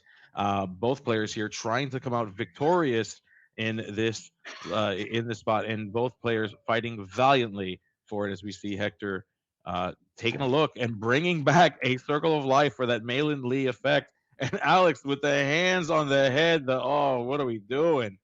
What are we doing here? Rough spot. Yeah, rough spot indeed. So just Hector managing to draw cards. Not a super impressive board state, but Alex, not much out there either. And so the longer this game goes on, though, the more without Alex pushing his lower total, the more it feels like Hector is going to be able to turn this corner and really run away with things a bit later. So shout out to everybody watching out there. By the way, I see some folks, Blazing Asian in the chat here, another fantastic Disney Lorcana player. Hey. I see Mox Jeremy out there as well, along with all the amazing folks hanging out here with us. A lot of your South Florida community in there as well, watching their friends and play groups playing here. So again, shout out to all of you hanging out with us here for the semifinals, going into the finals. Tell your friends. Let's see if we can crack 300 here on YouTube for the finals. Yeah, let's do it. I love that idea. Let's do that. Let's bring some friends out. Tell them there's Disney Lorcana to be had as we watch that Isis Vanderchill exert that Malin Lee. Oh my goodness, this is yeah. So just trying to keep Hector off of any significant amount of singers. Trying to just not allow Hector to be in the commanding spot. Alex is trying to be the aggressor and just keep control of this board. Yeah, and he's doing a decent job. Alex is kind of keeping things in check. Again, though, you need to be pushing your lure total um, as much as you possibly can. But again, and not a terrible spot here. Yeah. It does have that Demona that feels pretty good with a low hand size here, probably able to benefit from it quite a bit. And luckily, so actually, I say he's keep saying he's okay. He's not in a terrible spot, but that Demona is really good in hand right now. Establishing both of those Isis Vanderchill as strong challengers here. Alex is building up towards a turn where he can lay out that Demona, draw 3 cards, and then do some significant board removal. On the other hand, Yep. Hector has done a good job kind of drawing things out here, drawing cards, discarding cards, setting things up, but kind of an awkward hand. He's got 2 Circle of Lives in there. You don't necessarily need 2, not in a hand of 4 cards when you only have 4 ink on the table and not a lot of singers. So he's just kind of got a great start starting out, but kind of Yeah. drawing into some awkward top heavy cards here. I'm trying to see what else he has there. Just Yeah. not Not only that, but you generally want like you're kind of hoping to have a Milo Thatch at this point in your discard pile. And taking a look at the discard pile right now, I mean, we see Malin Lee, we see Angel, we see Ursula. They are characters you could Circle of Life them, but I wouldn't call that a very high value Circle of Life. So you're trying to figure out a way to get them. So of course, one of those 2 Circle of Lives finding its way into the inkwell. Hector trying to figure out how do we get cards in the discard pile that I can play with the other one. How do I use the cards in my hand effectively to cut back some of this control that Alex has. Let's see what Hector decides to do. Yeah, looks like we're gonna get double challenge Oof. there into that Isis Vanderchill, and then new boss to pull back, just trying to activate that card draw again, is gonna pull back that Todd to play again later. Yeah, just keeping the board under control here, trying to draw into cards to smooth out his hand. Yeah, Hector navigating a really clunky hand at the moment, just drawing into something that's not great. Speaking of, hand size, Alex now managed to draw 2 cards off this Demona. Will exert that Sully. It'll offer a trade if Alex wants to take it. Looks like he maybe will, maybe Ooh. not. Yeah, Alex is thinking about something, saying actually, Actually, my Violet will take the trade. actually, Yes. Isis Vanderchill will go on a quest here, and so that seems like a pretty good turn. Hector, all of a sudden now with an empty board, not where he wants to be in a deck that relies on singers to sing some of his more expensive songs, does draw into a Surfer Stitch, something else. I'm willing to bet that Surfer Stitch may get discarded here, hoping to be recurred off a Circle of Life later. Instead, we're going to see the Lenny discarded, so that Surfer Stitch staying out, and Lenny in, Lenny back to hand now. Um, Yeah. as Hector reconsiders that. Um, let's see. It's Chernabog to the discard It's pile here. Chernabog. Yep, it is the Chernabog. Chernabog, not too terrible. We see the opting instead to play the Lenny, seeing if we can look at the hand, and we do Oh, it's a red alert. find a red alert. Oh, fantastic play. We saw it almost go to the discard pile, instead being pulled back, hitting that red alert. Great card to discard. I mean, a fantastic card to hit there. So that feels pretty good. Now there are two cards in play. That's really important when Hector, we know he has a Surfer Stitch in hand. So if those two characters survive, now that will activate Surfer Stitch's ability next turn when he plays it. So Hector just hoping neither of those characters were moved. And that makes it even better that that red alert was hit. I don't know if Alex would have spent time using it that turn on one of these low impact characters, but drawing two cards off that Surfer Stitch is going to feel really good here. Alex establishing a Scrooge and another Violet Par, but just back over to Hector now. And this is going to feel pretty good if he, let's see what he has. He has at least a decent line available with that Surfer Stitch. Let's see what else he has in mind. Yeah, yeah, absolutely. I mean, Hector looking through the discard pile, seeing what's in there. How can we get to that? How do we start deploying some of these cards in hand for great effect? We do see this Lenny going to go ahead and exert and to sing rather the Akud Edamudi. Oh wait, yeah, which of course then readies it because that is an action. So Lenny does ready after having done that, and we'll draw a card. Yeah, Lenny, not a great singer in the movies, but a great singer here in the game when he readies himself. And Surfer Stitch now discounted by that Akuda Edamudi, courtesy Lenny, will be played for cheaper here. And Hector will draw two cards off of it. This feels like a really impactful turn here so far. A decent board presence there with that Surfer Stitch, and plenty of cards in hand now to do other shenanigans with next turn, or perhaps even this turn if we have something cheap to play. Um, Hector, wants to continue pushing his ink total a little bit if he can. The malicious, mean, and scary, Prince Philip combo is something you can do with purely singing with Circle of Life in this deck, but you'd like to be able to have the ink insurance to do it anyway later on. Let's see what's going into the inkwell here. Yeah, I mean these decisions make it. Oh, okay, we see Maylin Lee finding her way into the inkwell, playing an angel, just establishing more singers, creating more of a board presence here on Hector's side, just allowing him to be prepared to deploy any songs he may want, should he need them. And there are plenty of characters in the discard pile to make great use of things like Circle of Life and other fantastic songs. Yeah, and so that's a great series here because you want to be able to. You want to be able to sing Circle of Life. You want to be able to sing Malicious, Mean, and Scary, and also develop your board and have some insurance here if your opponent gets rid of some of your stuff, like Alex did there, courtesy of the Daring Visitor banishing the Lenny. Now there's still enough cards on board to sing both Circle of Life and Malicious, Mean, and Yeah. Scary if you find it, thanks to that Angel being deployed. So Alex here just pushing his lore total as much as possible before um, Hector finds that combo or something else that can really mess up mess up his board. That's a Yeah. technical term. Yes. Yeah. A technical tap as well is what I do to my computer when it makes me upset. So makes perfect sense. That would be a technical term here. As a Hector, yeah, just I mean, we see both of these players. They both have characters on board. They're kind of while we see Alex is much further ahead on lore, looking at 12 right now to Hector's 0. Hector not having been able to get a single point of lore. At any moment Hector could deploy a perfect sequence of cards and songs that can immediately disrupt this particular board. But we're just waiting to find the pieces and making sure that we can sing the pieces and then deploy the Prince Philip. Whether we find those bits and pieces to get there, that is yet to be seen. But Hector is going to certainly try his very best to get there. Yeah, and it's really interesting. I'd love to know. I sort of know what's in Hector's hand. I'm missing a couple cards, but um, he does have options. At the very least, there's some challenging that can be done if he really wants to. But we do have that. Okay, so the Prince Philip is available here.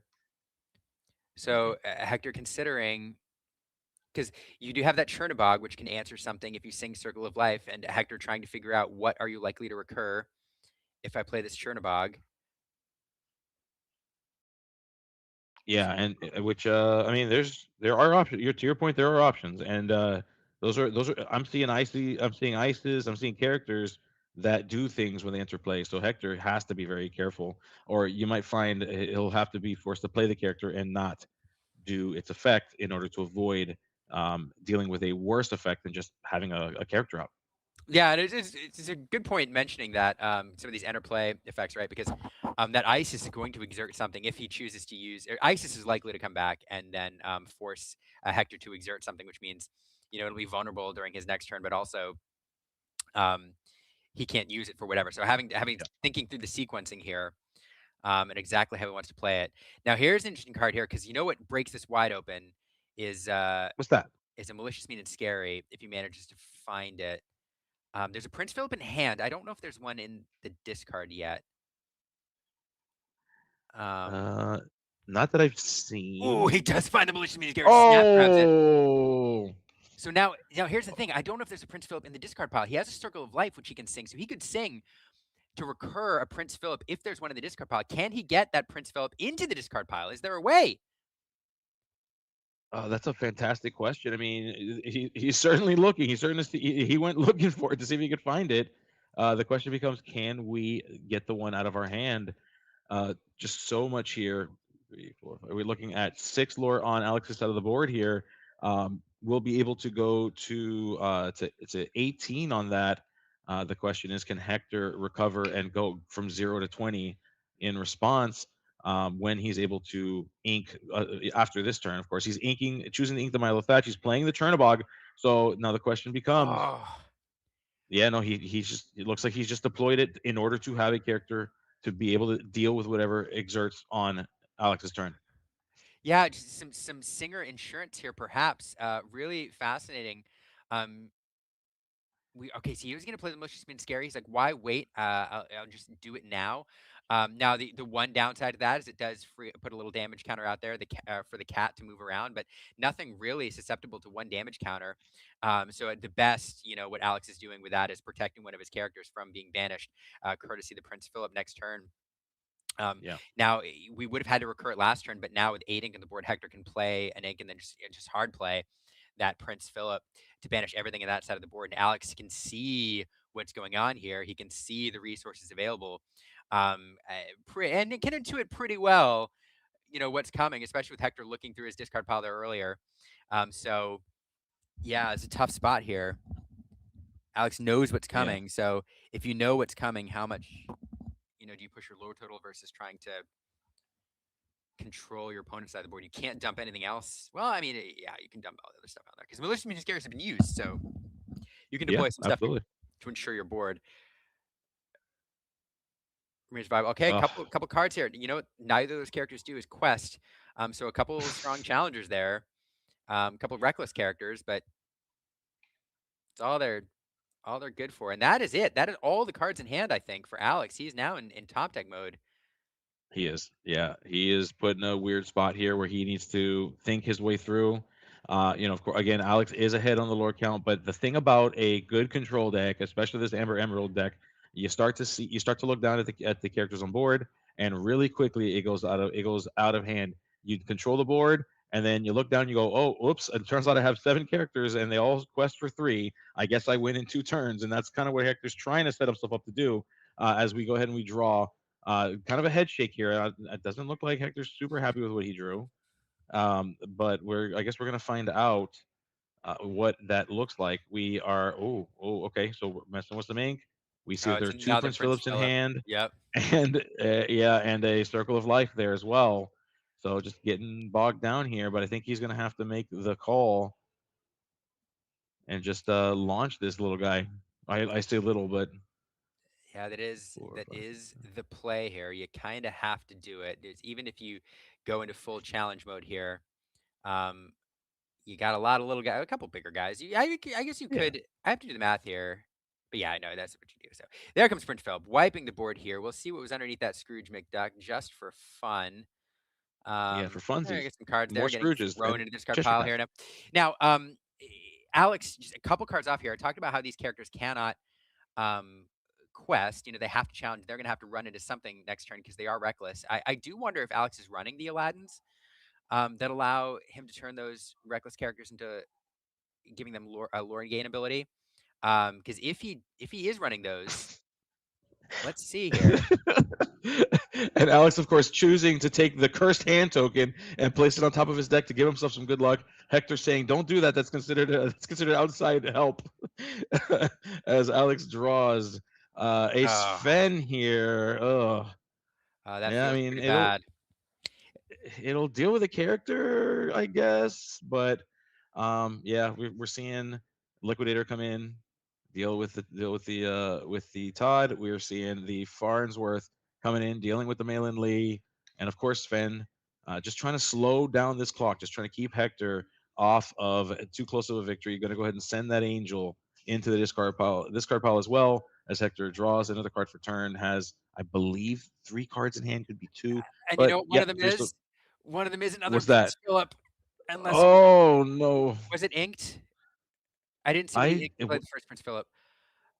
I saw the Circle of Life in his hand. I don't remember if he inked Oh, the okay. the circle. Oh man. Yeah, I think it was actually, I do believe it was inked. It was inked. Oh, okay. All right. Yeah. In that case, that feels a little bit better, but still, you know, Alex, you know, definitely doing a little bit of control. We will see the Circle of Life played here. What are we going to recur? Interesting. Yeah. Good question. Do we have a There's Milo in there? I don't think we had a Milo in there. I don't think so. I mean, you could at this point choose just to recur like a Todd in order to net a card and dig a little bit to find something else to close this out. Um, that is an option.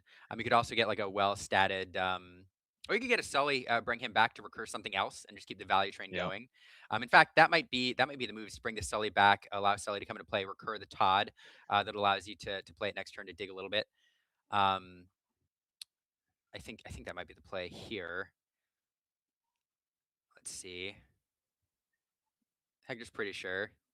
He's Yeah, mostly it's sure. Sully. He's 90% sure. He's not sure. Not positive.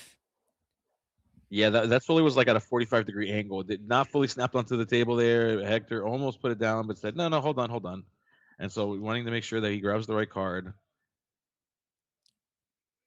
Just deciding here, what is the right card? What is the thing that he needs to seal this deal and to close this game in his favor? It is. Yep. Oh, We're gonna turn. No, no, it is the Sully. it's Sully. Of course, it's Sully. It was Sully the whole Hey, it was time. Sully all along. It was always Sully. Yeah, You had me from Circle, and so now Sully coming yeah, back. Hector will recur something. It looks like the Malin Lee yeah, being recurred from the Sully. That beautiful yeah. epic Malin Lee, and yep. And there we It's go. funny. So now back over to Alex for the response here. Now, here's the thing: Yeah, if Alex is running Aladdin,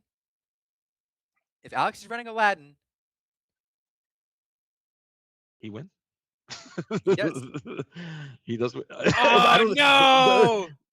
Oh no, the look on Alex's face. It's a That's not liquidator. allowed. That's a liquidator. Yeah, Yeah. Oh, yeah, that's just yeah. unfortunate. So now, because that Aladdin would have allowed him to close it out, which is really fascinating. The fact that he had an avenue to remain in the game here, but yeah. So now, Oh, just doing a little bit of challenging here. Going to try to figure out how to keep Hector off game. 1, 2, 3, 4, 5, 6, 7. We'll have to deal with one other character here. yep. In order to keep him from running away with this. But he'd love to get a quest off that Sven is the problem. You know, he's trying to figure out how do I make the impossible math work here. Not sure what he has in hand, but you want to get a lure off that Sven if you can. Really want to get a lure off that Sven if you can. And so how do you use the Jebediah and Yeah, whatever else is in your hand to keep Hector off game in order to allow yourself one more shot? And by the way, whatever else is in your hand is the Liquidator. So that's it. yeah, Sven's going to have to go into yeah, something here. And that's it. yeah. There's just no other route That's back it. in. And oh my goodness, is there Aladdin? Oh, Oh, Chuck loves doing that. Chuck loves looking at the top card of his deck and then showing off and then saying, "Man, if only I'd done that." Was that? It was Ursula Vanessa. He just it needs wasn't the Aladdin, yeah, wasn't the and Aladdin, but no, still. it was not the Aladdin. But you know, crazy stuff as we watched both of these players valiantly fight, and Hector Let me has get my booster defeated seat here. Wochuk. And was that I'm getting my booster seat. getting my booster? Is There that you go. that's like a big old? It looks like a beanbag you're sitting in right there. Right? That looks like some kind of a beanbag. I love it. It's yeah, kind of. It's comfy. There's no Kind back on it though. yeah, But it's good. No, yeah, what a fantastic matchup. We got two very good players, two well-known players, and a really fun yeah. 3-game series there. With two decks again that are both incredibly viable in this meta, and I think we're going to see a lot more of. So really fun seeing them both bring those here, and congrats to both players. But now we have Hector in the finals against Dylan Crowley. Yes. Yeah, and we've already seen this match. We saw them play this match. Dylan, who claimed that this is not, he does not prefer to play against Hector's deck, was able to defeat Hector in Swiss. And we have to wonder, will Dylan be able to duplicate this, or are we going to get what usually happens to me, which is I win in Swiss, but then I lose in Top Cut to the same person that I beat in Swiss. We'll see what happens. I'm going to knock on wood. I hope I didn't just jinx Dylan. If I did, I apologize, Dylan. Please forgive me. But we are going to see that. I think they're just momentarily going to set up the table. I think we're going to take a very, very quick, like, I just need minute to and a pee. half break. Okay, even better. So we'll give it. I'll be right Do. back. Yeah, we'll make it a 5-minute thing. You tell me when you're done. 2 minutes. 2 minutes. All Yeah, right. sure. Don't go anywhere, folks. Wash We're your going to see hands. the finals here in a moment. We're going to see the finals. Yeah. Stay here. I'll see you in a moment.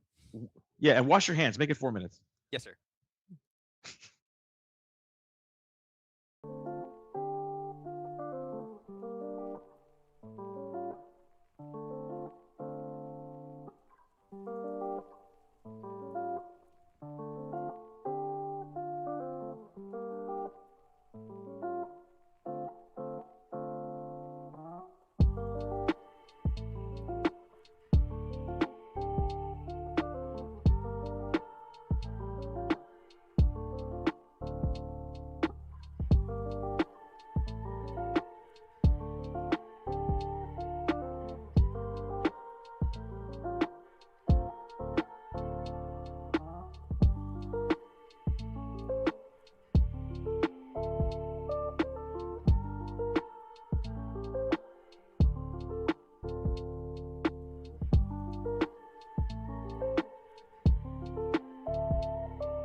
Go ahead. You bring us in. You bring us in. You had it. No, Sorry. you do it. You do it. We are clearly unhinged, folks. We are so unhinged right now. This is the finals. We've got Dylan. We've got Hector. We are here. We've got Amber Amethyst. We've seen this before. We've got Hector. We just saw Hector. Look at that smile. Look at that sweet smile from Hector's side of it. Yes, as both players are finalizing their altars, they're going to try to redo this match that they did in Swiss. As we saw, Dylan claim that this was a rough matchup and then won because Dylan is awesome. He's a good player. Hector, also a great player, is going to try to even out this, I guess, this sequence of matches. Like they're on the same team. So congratulations to Team Triad for being successful here. Clearly, one of these two will be winning this whole thing. But now this is for all the glory. Which member of Triad is the best? Is it Dylan or is it Hector? Yeah, two players who are navigating a very spiky room with a lot of talented players to make it here into the top cut. It was only about a 30-person tournament, but again, multiple nationals or championship qualifiers here. North American Continental Championship qualifiers, Golden Mickey winners running around there. Jonathan Williams was there, 3-time Golden Mickey winner, and now these two left standing here. So both of these players qualified for the North American Championship. You'll see them both at the end of the month there vying for invites to the World Championship. So very, very exciting final matchup here. And again, as you pointed out, players who know each other very well. So on the one side, you have Dylan with this Amber Amethyst kind of mid-rangey deck. It can go a little bit more aggressive, but I think it's trying to do the Amethyst thing, although trying to get there a little bit faster than some other Amethyst decks, a la the ramp that we find in Amber nowadays, kind of doing the blurple thing just differently. And on the other side, Hector with this control that we saw last round. So this match could go either way, and I can't wait to see how it finishes up. And we're off to the races. Yeah, off to the races indeed. Normally, when you see Amber Emerald, you think off to the races for sure. You think aggro, but as we've seen now, this is the third game we've seen Hector on stream today. This is not fast. This is a control deck. This is a songs deck. Popularized, I guess I would argue, maybe Pandemonium Heart is probably best well known for this particular color pairing. There's a couple of other players out there that are also known for this one. Very, very reminiscent of the older school Kita builds that we've seen with the Under the Seas. The idea behind this deck, of course, is that it establishes a bunch of singers. If it can't hit you with an Under the Sea, then what it'll do instead is it'll nail you with a Malicious Mean and Scary and a Prince Philip combo that it was able to land by playing Circle of Life. All kinds of crazy cards, very expensive cards that I just said, in terms, of course, of ink cost, but it'll do so nicely and so cleanly in the hands of the right pilot. Ursula now singing Akuda Edamudi, one of the best cards in the Disney Lorcana meta right now, and maybe one of the best cards in the entire game. Hector drawing a card here, trying to see what he wants to play with his 2-cost discount. Now, this does set up this Chernobog play here, if he has it, which is an incredibly mean thing to do on turn 3 with this combo. So we'll see if that's the route we're going here. Oof, yeah, considerate of the ink here. Just Hector. Yes, of course he has it. Of course he has it. This is one of the. I would argue this is one of the strongest openings in all of Disney Lorcana right now, establishing that singer there on turn 2, then singing Kukudata Moody to burst out a Chernobog, because this does a couple things for you. It establishes a well-statted character on the board, which can do a ton of things, including sing. Like right now, that Chernobog can either quest for lore, it can challenge into anything that Dylan chooses to exert. But in the hands of Hector, with this deck right now, it can also sing Circle of Life, paired with that Vanessa this turn. So Dylan really happy to have that Gaston there, which we see him deploy immediately, get that Chernobog off the board. This is a great back and forth by both these players already. This is what I wanted. Yes. Yeah, that was so important, because if we were able to establish all those singers, take a look and look at that discard pile. Look at that little Milo Thatch hanging out there. This would have been, I would argue, a blowout if we did not just do that to that Chernobog. 100% game over, because he sings Circle of Life, brings back that Milo Thatch, discards a card, bounces a card back to Dylan's hand, and that is it. That's all she wrote. So Gaston coming in and saving the day. Who would have thought that the villain is now a hero for Dylan here, keeping that Chernobog at bay. Oh my goodness. But you know what? I think he has another. Did I see another? Okay, I thought I saw another Akud. I didn't. I saw an Angel. So instead, he's going to play that Gaetan Moliere here, card that allows him to draw 2, discard 2 whenever he quests, allowing Hector to fill up his discard pile. But he's also, once again, he set up that strength, or that Circle of Life here on his next turn with that Gaetan in play. So Dylan knows that is available. We'll see. I've got a couple Hadeses in hand here. At the very least, we're likely to force Hector to pay for keeping that Gaetan on board. Yeah, certainly. That first Hades down, another Hades to come along here. We making some choices.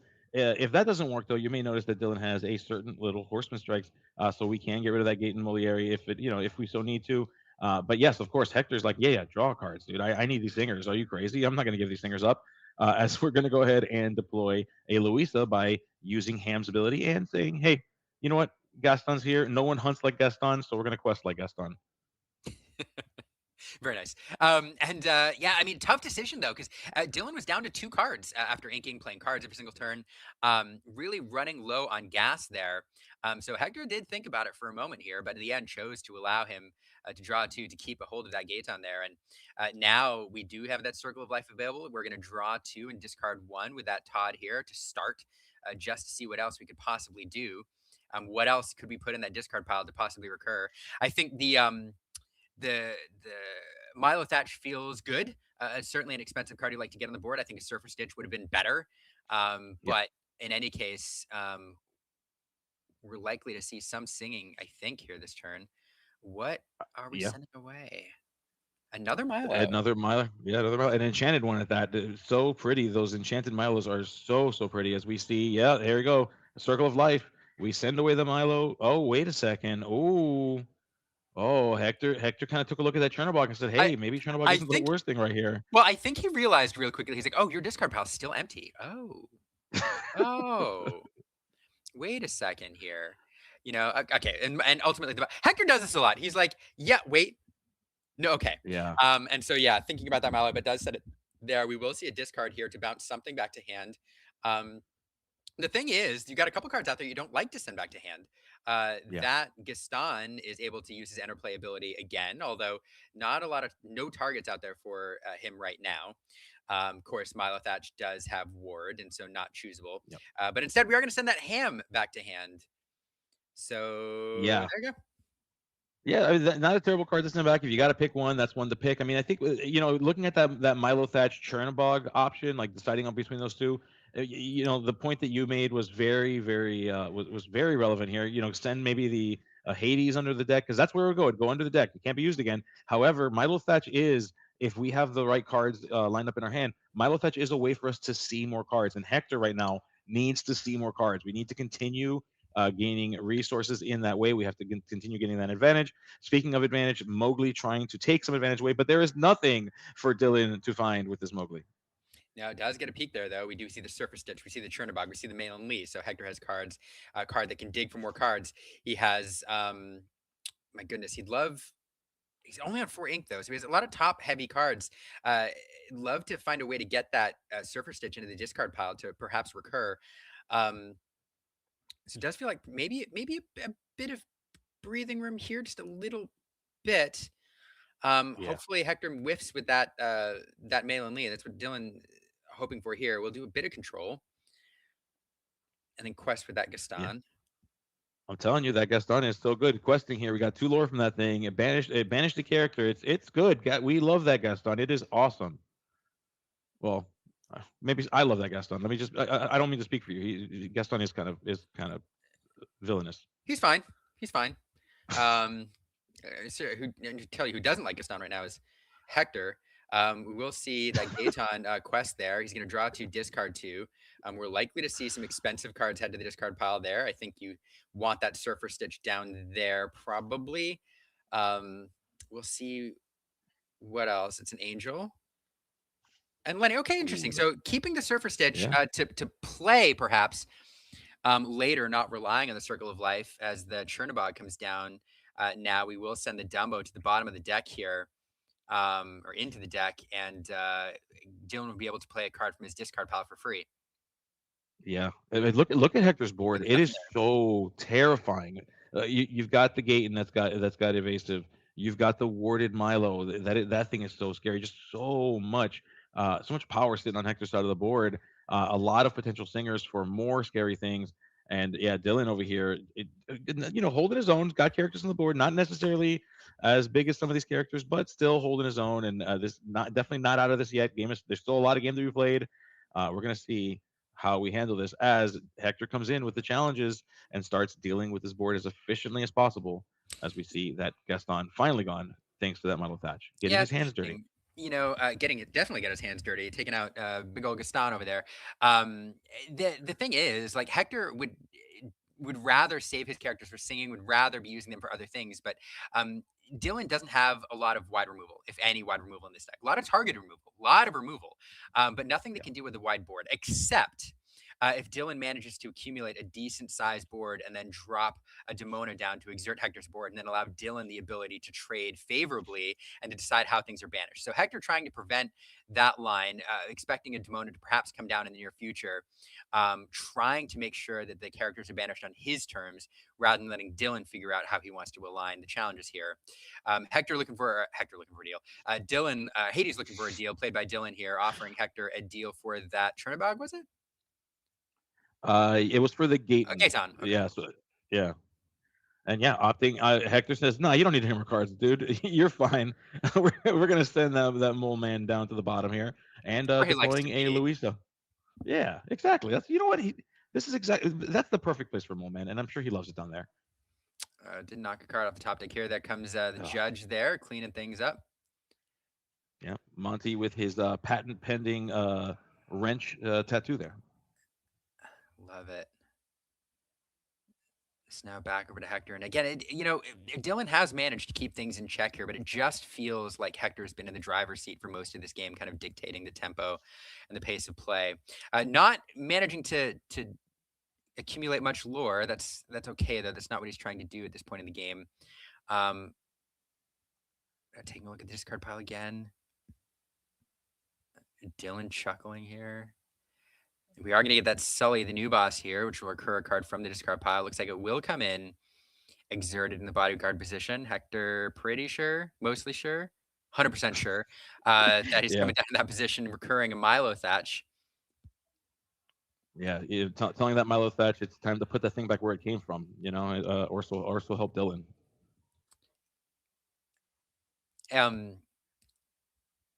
Gabe, do you know what the Sully Glimmer is made out of?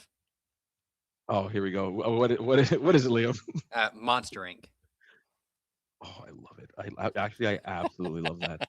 I absolutely love that. Oh my, I hate how much I love that. So bad, so bad. But anyway, all right. Dylan taking a look here. In this deck, there's so many cards that recur other cards. And by so many, I mean really just 2, Circle of Life and Sully. But Yeah, doing some math here. We got a pen.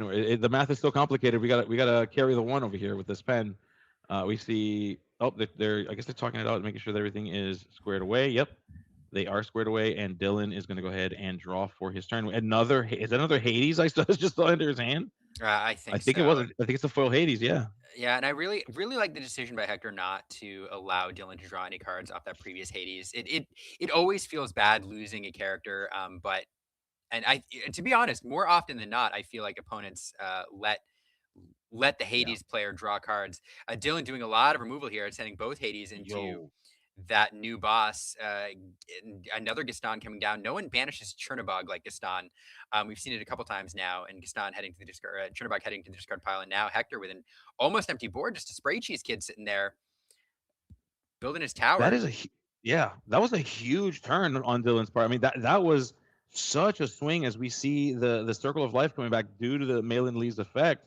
But man, I mean, Dylan just masterfully maneuvering through this board state. Hector trying to reclaim a little bit of that lost tempo in those characters. We see Malin Lee, we see the Alan Adale that's got the Stinger 5, and poor Bobby just hanging out all by himself with these 2 little friends as Dylan is saying, you know what?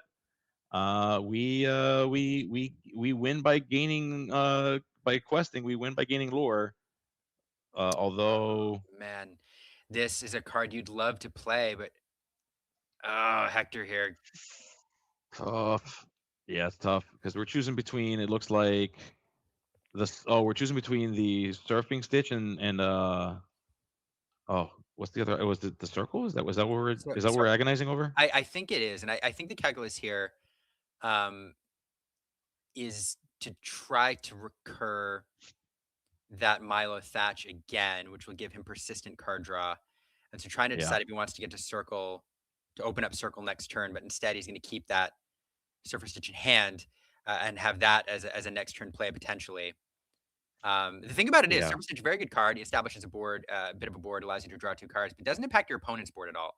And so in that way, it feels kind of a low tempo Ooh, play okay. as opposed to a card like Milo Thatch, which allows you to establish some card draw while bouncing a character back into hand. And kind of punished here for keeping that in hand, because I think Yeah. Hector would have drawn off of that Demona, but I don't know if he drew anything.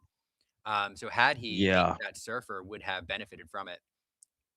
Yeah, tough. And look at Hector's like just he's giving Dylan what for. He's walking Dylan through his thought process. Again, you know, these two players, again, they're teammates, they're friends, they know their decks very, very well. And just talking through, learning from one another. Both these players getting ready, getting active, getting with it for the continental championships, and making sure that they are learning from one another here. Dylan teaching Hector about not using your characters effectively, as we are just continuing to punish Hector. And yeah, Hector's going to see if we can recoup and try to reestablish more of a board again. Yeah, and it's really kind of a bummer. You protected that Snow or Surfer Stitch for this turn, but you need 2 characters in play to activate its ability. And Dylan, Yeah. courtesy of that Demona, doing a decent amount of control. And so now, even if you wanted to ink and then play that Surfer Stitch, you're not going to get any cards out of it. Feels pretty bad. And all of a sudden, you kind of wish you had that Circle of Life play within reach. The rest of his hand is kind of clunky. There's a Circle of Life in there. I see another Milo Thatch, and I'm missing what the 4th card is, but a lot of top heavy cards, and importantly, nothing. It feels really bad that he can't leverage Surfer Stitch's draw ability. Surf's Up, I think. Yeah. No, I forget what it is. It's called. So I think instead, it is. Oh, okay. Milo's here. Milo has made it, getting his hands dirty yet again. But no, opting not to discard a card, not to remove a character here, or rather, I should say, send back to Dylan's hand. Just trying to have this character down, and again, to your point, use it as an opportunity to potentially draw more cards. yeah, absolutely.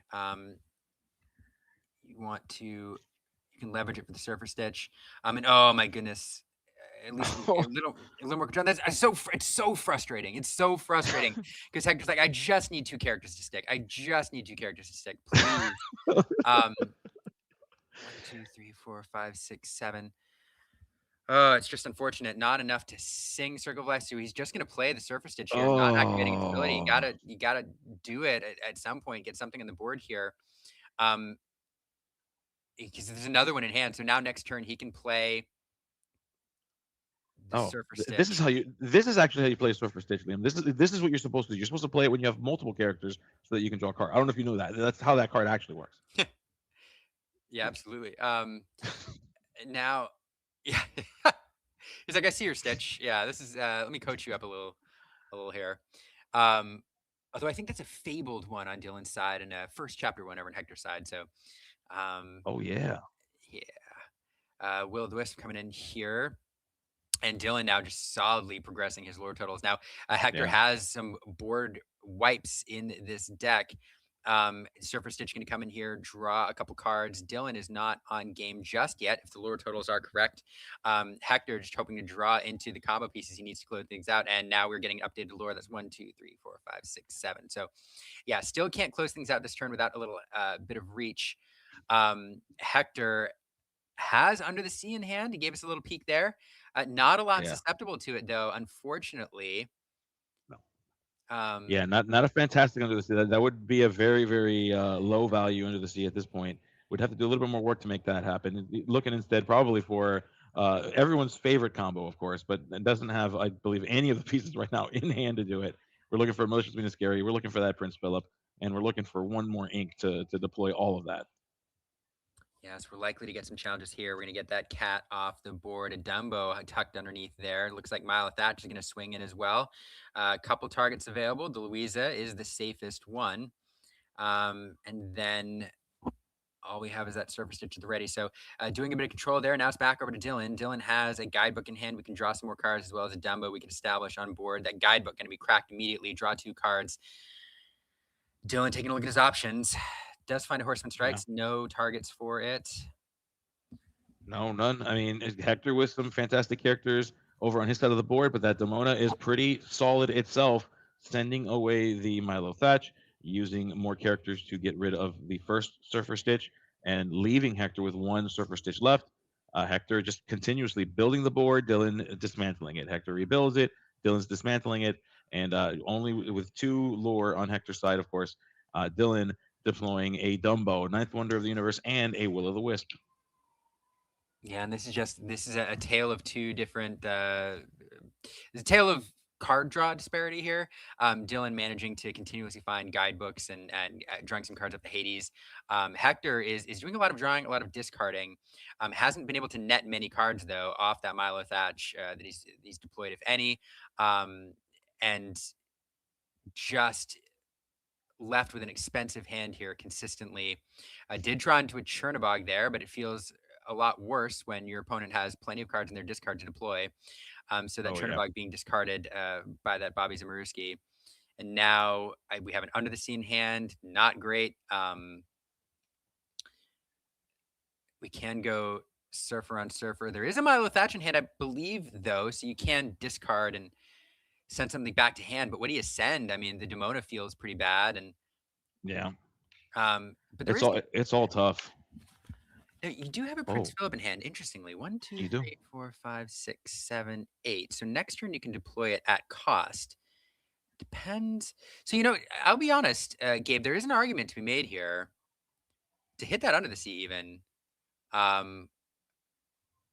because now the Under the Sea will be the second card you put in. That Milo Thatch will draw you a card. Yep. Okay, so we are gonna discard the. Okay, we're gonna do this a different way. Discard the Prince Philip. Challenge in. Ooh, okay. Milo will trigger. Yeah. And that feels not terrible. Yeah, that's not bad. I mean, you've got Demona who's locked up, of course, with her Stone by Day ability. We so sitting there, just super vulnerable with all the damage that she needs, but one more to banish her. You've got essentially two Will o' the Wisps staring down Milo Thatch, a Stitch. So yeah, Dylan right now kind of in a rough way when it comes to the board state. Of course, the lore count and where we are in the lore game is currently slided in Dylan's favor, but the clock advantage right now is in Hector's hand, but I wouldn't say securely in Hector's hand. Hector could lose his way here, but is trying to lock this in. As we see Hector, like just look at the look on his face. He's got it. He looks like he's fighting a headache of some kind. Just trying to. He's been through this tournament now, all 8 rounds, and is just trying to stay in it. So we'll see. We'll see what we can make of it. Yeah, it's really really interesting.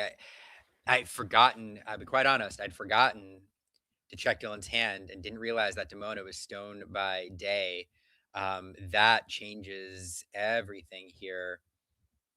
And now Yeah, it's tough. another Will o' the Ooh. Wisp deployed, but not super impactful. What will we see? Oh, it's another Demona. Oh, Oh man, and I mean that feels good. You have, I guess, the Will o' the Wisp can do a little bit, but I mean it's not super impactful again. Especially since no. she drew you 3 cards. What else? You've already inked. So that Demona will be stuck again next turn, unless you manage to dump something else out here. And no, you're not going to do that. So Hector now, well-stated character, will be able to help you close things out. But you've got your other Demona locked up still. So it's tough. I mean, the Will o' the Wisps are really forcing Hector's hand here. He's going to have to respond to them somehow, as Dylan is rounding out the final moments of this game one of the finals. So Hector being put in a weird spot. Instead of trying to advance this clock, he now has to deal with his Will o' the Wisps. He has to decide whether or not it is worth dealing with this Demona right now, or what's for. So we see now he's taking a look at his discard pile. This deck, of course, uses the discard pile like a second hand in many ways depending on what you have in hand. You've got things like Circle of Life. You've got the ability to bring kind of this stuff back. So might be looking to see what's waiting for him there. I do believe we've seen the new boss as well, Soli in Hector's deck. So we know that Soli is a way to bring stuff back. So he's looking in there as if there might be something waiting for him. yeah, you really, I mean, at this point, Hector, to close things out, you really want to hit that Malicious Mean and Scary Prince Philip combo if you can. We are going to recur something with a Sully here. I'm wondering if we pull a Malin Lee back and try to deploy the Malin Lee to pull a Malicious Mean and Scary. You have just enough ink to play that card, and it seems like the way you want to stay in this game. Yeah, certainly. I mean, that would be pretty solid here as well. I mean, we'll take a look. I mean, there's so many options. He's opting to bring back the Todd. He wants to see more cards, and the drawing cards and discarding cards, of course, should help with getting closer to that Milo Thatch effect to potentially draw cards. Yeah, I want to see. That's a good point. I definitely want to net that card. I'm really curious. We are going to draw and discard if he found that malicious mean it's scary, because again, that's where you feel like the door kind of slams shut a little bit, or at least gets very, very close to being to locking you fully out of this game. One, Yeah. 2, 3, 4, 5, 6, 7 lore on the board. Of course, that one gargoyle is stone by day. So now Hector deciding like those will o' the wisps will go back to hand, but do I want to keep you off? Oh, Lead? Under the Sea. We've Oh, deployed Under the Sea. Nice. Okay. So that'll send the Will o' the Wisp to the and Dylan jokingly asked, "Which of these Will o' the Wisps would you like at the bottom of my deck?" yep. What's the order here? Putting those in the correct sequence there, from least powerful to most powerful, and now Hector will squeeze out a quest. So, my goodness, this game has felt back and forth here numerous times, and all of a sudden it does like Hector solidly in control again, and Dylan all the way up to 14 will be able to go to 16 with this one Demona, but that other Demona all locked up still. Yeah. And now he's gonna have to find a way. I mean, it's gonna have to do something. It's just so tough. And there's another Demona in Dylan's hand. So like these Demonas, the more you string them along, the harder it is to untap, or rather I should say, yeah, to unexert these Demonas coming up. We're gonna keep sticking with 3 cards in hand. So Dylan needs to maneuver this in a way where he ends this turn with only 2 cards in hand or less, or else these Demonas will remain stoned by day. Yeah, and there's just not a lot in his hand either. There's a Tigger, but nothing really impactful to bounce. You don't want to send those Bobbies back to hand, allowing Hector to dig even more, and Absolutely not. activating the Milo Thatch with the discard ability. So, you do have the Horseman Strikes. You can draw a card, but it feels really bad to spend 3 ink to draw a card. Isis Vanderchill will come down and exert that Todd. We will see another Demona come Oh, down. Dylan will draw a couple cards, but it's going to keep that other Demona locked up quite a bit because we've already inked for turn. And yeah. and that's going to be it, I think, here. There is So a rough. challenge available if Dylan wants to take it, but that bodyguard there protecting everything else on that side of the board. So Yeah, it feels exactly. I mean, opting instead to just quest, saying, "Hey, you know what? You don't have victory yet, Hector. I'm gonna force you into a position to answer me." Except again, the two Demonas now are frozen. They will not be untapping at the beginning of Dylan's turn. He's got 3 cards in hand, so 2 Demonas down, 1 Demona up. The Demonas are hurting each other, and Dylan is just doing what he can to try to stay in this game as Hector is slowly amassing a board to just completely overtake this entire game. Gabe, is Dylan at 16? There we go. Okay. Whoop, look at that. Yeah, 16. There we go. I swear it was 14 when I said it. No, but still, he's a little bit. He's very close to victory here, even with Hector solidly in the driver's seat. If that Demona and Isis can stay up, Dylan will be 1 off, and we'll see. I'm trying to think of any reach available in this second. I can't. I can't think of anything. I mean, not particularly. No, I mean, we're not really seeing any just instant lore gain unless Dylan snuck one in there before in between rounds here, which I don't think is allowed. I do believe that No. is against the rules, but however, we do see Hector just bringing back that Prince Philip, trying to see if we can make something of it. Oh, I think he has. I think he has it. Oh, there it Yes, is. he does. Yes, he And does. Oh yeah, and he and doesn't then have opting the circle of life. Okay, so he's just pinging everything. retro evolution device. Oh, Oh, oh, snap! it's no. It did it. He Oh, finally, this whole tournament, we've been seeing him ink or discard this card. He finally got to use it for its effect, was able to quest with the Stitch, play the Retro Evolution device, use the Retro Evolution device, banish the Stitch, which allows him to play a character that costs more than the one that he chose. That card, of course, we knew was Prince Philip. And now Dylan is locked out of this game, and Hector yeah, Hector making sure that that beautiful retro evolution device stays on that board because it doesn't go away. He thought it was an action. He made a mistake there. No, it's not. You can zap things repeatedly with it, constantly upgrade them, make them evolve. All Mario Brother, or the opposite of Mario Brothers, the amazing, original. I'm not gonna go that way, but you all in the chat know what I'm talking about. Yeah. It is the finals now. We are through game one, going into game two. This game felt back and forth. Hector with his crazy opening, getting that Chernobog off the Akud, feeling like things were well in hand. To Dylan, all of a sudden, clawing his way back, bringing Hector down to nothing but a Bobby on the board there in the mid game. And then Hector slowly clawing his way back in with all of his powerful tools. Once you get to the end game with this deck and all those things are available in your discard pile, there's just so many ways that Hector has to kind of stick around. So he did manage to secure that one. But we're going to go on to game two here. Gabe, I ran a poll over on YouTube trying Yeah, I saw that. to ask the audience. 40. I asked who's going to win this: Hector on Amber Emerald Control or Dylan on Amber Amethyst mid range. 46 people voted. Do you know what the vote split is? Oh, don't you tell me it's 50-50. It is. Don't you tell me. It was 50-50 until somebody just voted, and now it's 51-49. Oh my goodness. It was That's so 47 votes now. Amber Amethyst mid-range has the edge, 51-49. But people solidly split on this matchup, thinking it can go either way. I think so too. I mean, we've seen both of these players using their skill sets. This is clearly a lot of skill involved in this one. Certainly it is a game with variance. There are cards involved after all. You do have to draw from a stack of cards, so there is a little bit of luck. But both these players deploying their skill sets very, very well. Utilizing some of their knowledge, as I believe. Oh, I guess maybe somebody got called out for some. Could be maybe a phone call somewhere or something. We'll figure it out. But yeah, in just a moment here, we're going to be sending it back to us in just a second. It might be like a phone call or something, but we'll make sure to get back to the action as soon as we can. But man, that first game was crazy. Yeah, that was absolutely crazy. I thought Retro Evolution device was fake, and then I saw that, and then I saw all of that. That was nuts. I'll be quite honest. Like it's a play line that I have not. I know the card is around, but the ability to zap out a character like upon play like that is not something that I've been accounting for as I've been watching the lines and the outs available to this deck.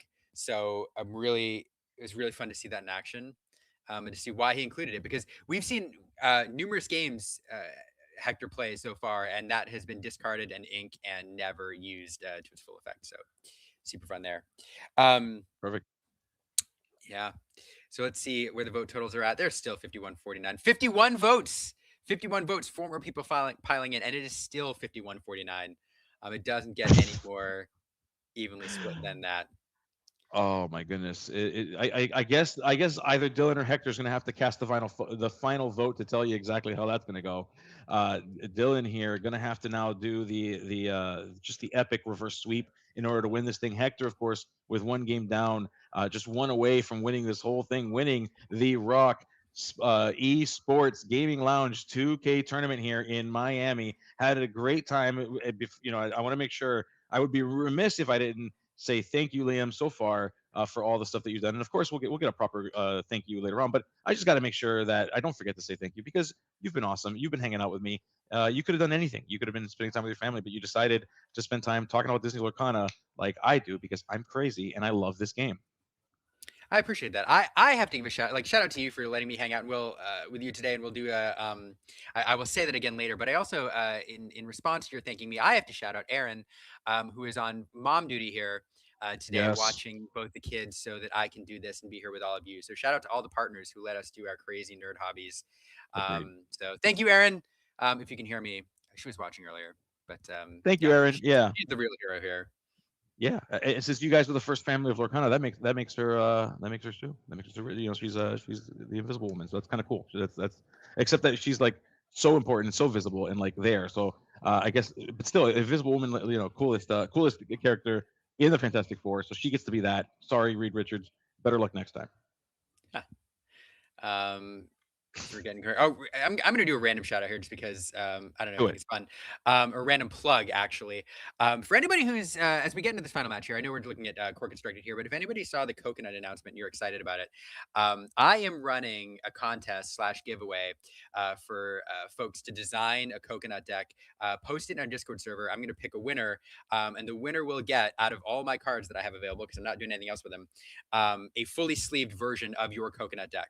If you decide the one that I like the best, and then 4 runners up will get Illumitier's pin. So if you're interested in the coconut format and you've been designing decks for that, and you're cooking, post your deck in our server, and maybe you can win that giveaway. So Yeah. wanted to give that quick plug in case anybody out there's interested.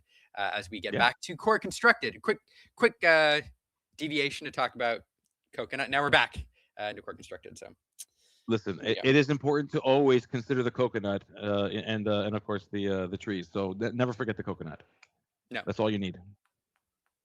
Oh, you need solid. Thank you.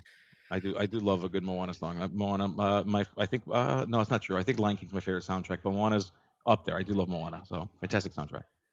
Anything by Lin-Manuel. Oh gosh, yeah. Which I just I have to take a moment. If JDZ's watching, he once posted a tier list of soundtracks, and he ranked the movies for which Lin-Manuel Miranda had a hand in, like not as high as it should have been, and I still will never forgive him for that. So Canceled. just want to throw that out He there. is the Shakespeare of our time. Thank you. Lin-Manuel, big fan. So I agree with you. And not JD's terrible tier ranking. But we are now off to the races. Hector with the turn 1 Bobby, Dylan with the turn 2 Willow, back over to Hector with the turn 2 Vanessa, and yeah, back and forth here. Yeah, I mean we're kind of seeing a pretty common opener here. We've got we have that Willow, we've got the ham, of course. So now we got 2 ways to quote unquote ramp, as we like to say. Dylan sending in a woodchuck's guidebook, and just setting himself up for a potential future draw. Taking a look at Dylan's hand, though, we do see he's got Dale, he's got Miss Incredible, he's got Demona, so pretty well set up for the next few turns here. Yeah, and that double ramp feels really good. Now, are we going to see that Chernobog play here? He would love to have it. I think I see it there. So we are going to ink and then deploy the Chernobog. There it is. It's one of the best openers in all of Disney Lorcana right now, I think. With an empty discard pile. Likely to choose that Willow, I'm pretty sure. Yeah, it's hard to deny that. I mean, that this opener has it's caused me stomach ache and heartache every time I've seen it. So I can only imagine what Dylan's feeling like right now. This is painful.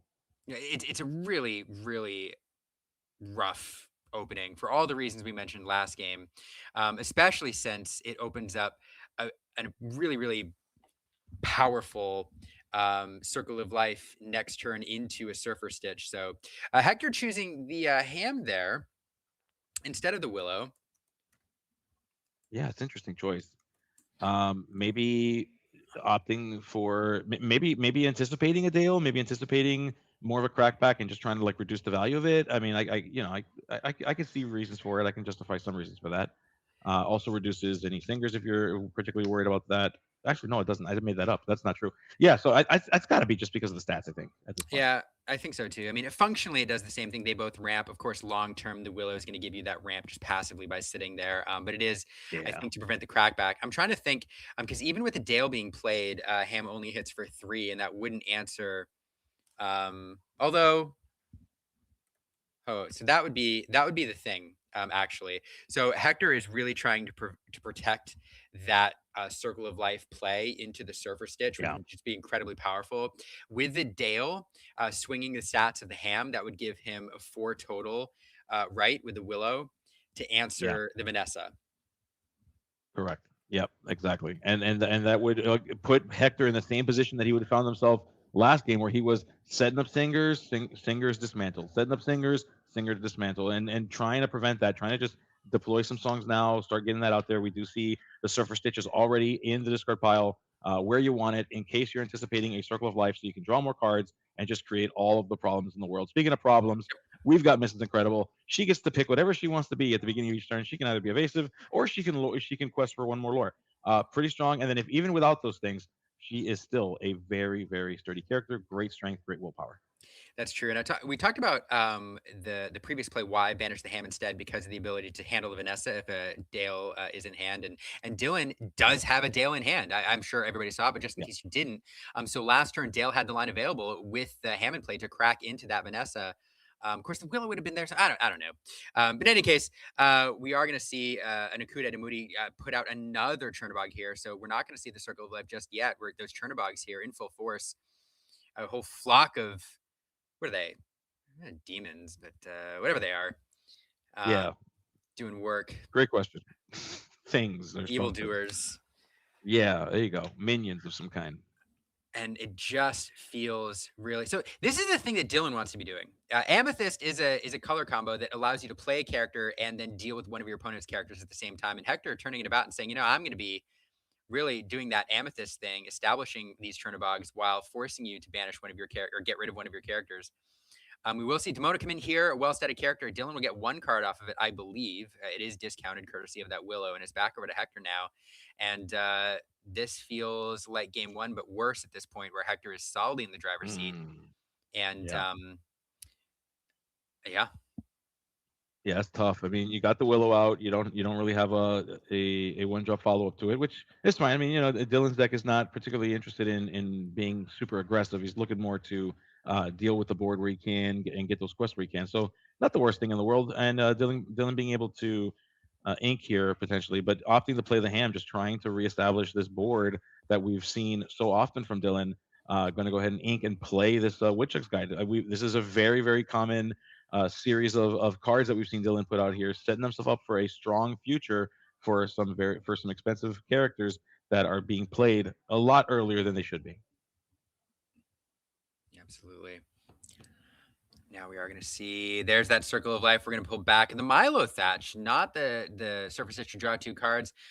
We'll see if there's any bouncing to be done. We are going to send that Demona back to hand.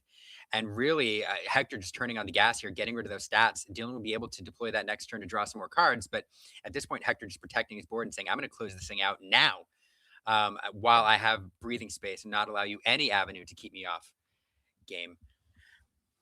Yeah, I mean the more like Hector putting down, yeah. So thinking about it, trying to make sure we make the right call, and for the same reasons that we've made before. Oh, did he shuffle back? Was he supposed to put it on the bottom, or was he supposed to shuffle it back? I always forget I gotta double check the block.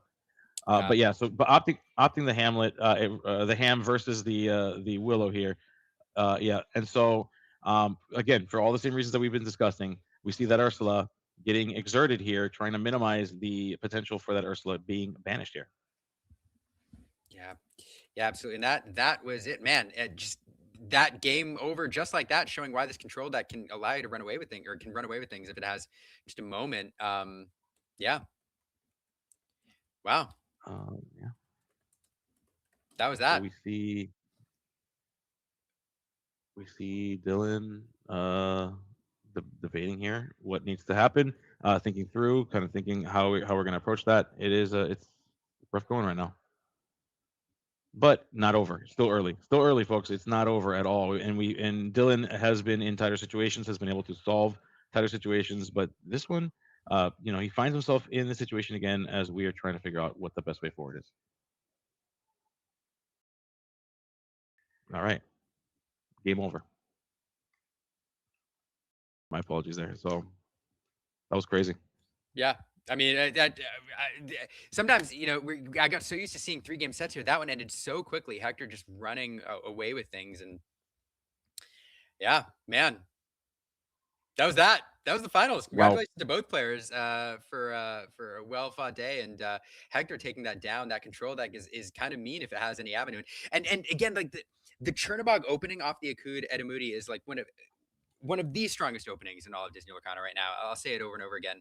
And we're seeing why. I think Hector, or rather Dylan, managed to make a game with it, even though being hit by that opening in game one. But game two there with the follow-up Chernobog, like if one Akud into a Chernobog is good, 2 Akuds into Chernobogs is on subsequent turns is even better. And yeah, Hector just not allowing Dylan just even no space. No space. No space. And it's funny because we saw Dylan maneuver in the games, in the rounds in Swiss, the games in Swiss round. we saw Dylan maneuver through some pretty tough water. Was able to find the answers there. It looked like it looked like it was solid, but I think we saw this in this round here in this final round what Dylan was concerned about. We saw just a dominating position. In game one, Dylan was able to kind of maneuver, but just wasn't able to lock it down. Just, was able to like knock him down a little bit, but Hector would reclaim, knock him down a little bit, reclaim. And in this game too, it was just so solid. It was just so quick. There was just no way around it. It just kind of started from strong, ended strong, and yeah, it's tough. I think that this Amber Emerald Songs control deck is a powerhouse. I think it is going to be one of these pillars of the meta that you have to think about if you can't deal with it. And what's interesting is there's a lot of talks about, oh well, we should show color pairings. I think we're hearing a lot of players in the competitive scene saying that this would be an advantage, or for all players, given some of the concerns with being able to like know ahead of time if you're in a team and things like that. But the reality is, it could also be an advantage for a person playing Amber Emerald, given that there is 3 to 4 versions of that deck, and really, how do you mulligan if somebody who shows Amber Emerald? How do you? I don't. Is it a control deck? Is it an aggro deck? Who knows? So yeah, I think there's a lot to be learned today. I'm excited to see more games of Lorcana, and I cannot wait for this meta to continue to evolve as we start to move towards the train of the continental championships and what that looks like. Yeah, absolutely. I want to give one final thought on this deck because I think it is interesting. Is more people are going to pay attention to this version of the deck. The thing about that deck is it has a higher ceiling and I think a lower floor than Yes. a lot of other decks in the format. It is, I don't want to call it high rolly. That's kind of a weird way to put it, but it has some incredibly strong lines and openings, especially when you can Akut into the Chernobog. But it also has some openings that are rather clunky, and it can stall it in the mid game if it doesn't find some persistent card draw, a la like the getting the Myothages into play. And so it is a deck that I think a lot of people will enjoy. There's a lot of people who enjoy that control play style. It is one of the premier control decks in the format, alongside I think Ruby Amber Boosties. But I don't know that it's going to be for everybody because even though some people will gravitate towards it because of that lower floor that it has if it gets a clunky draw. Whereas decks like the more aggressive Amber Emerald deck, the decks like the Amethyst Amber deck, which took second place here, are more, let's call them fair, meaning that they have they're pretty consistent, and so your ceiling is not quite as high because you don't have a high roll opening and super extreme power play, but also the floor is a lot higher as well because there's not a lot of draws where you're going to be completely out of the game.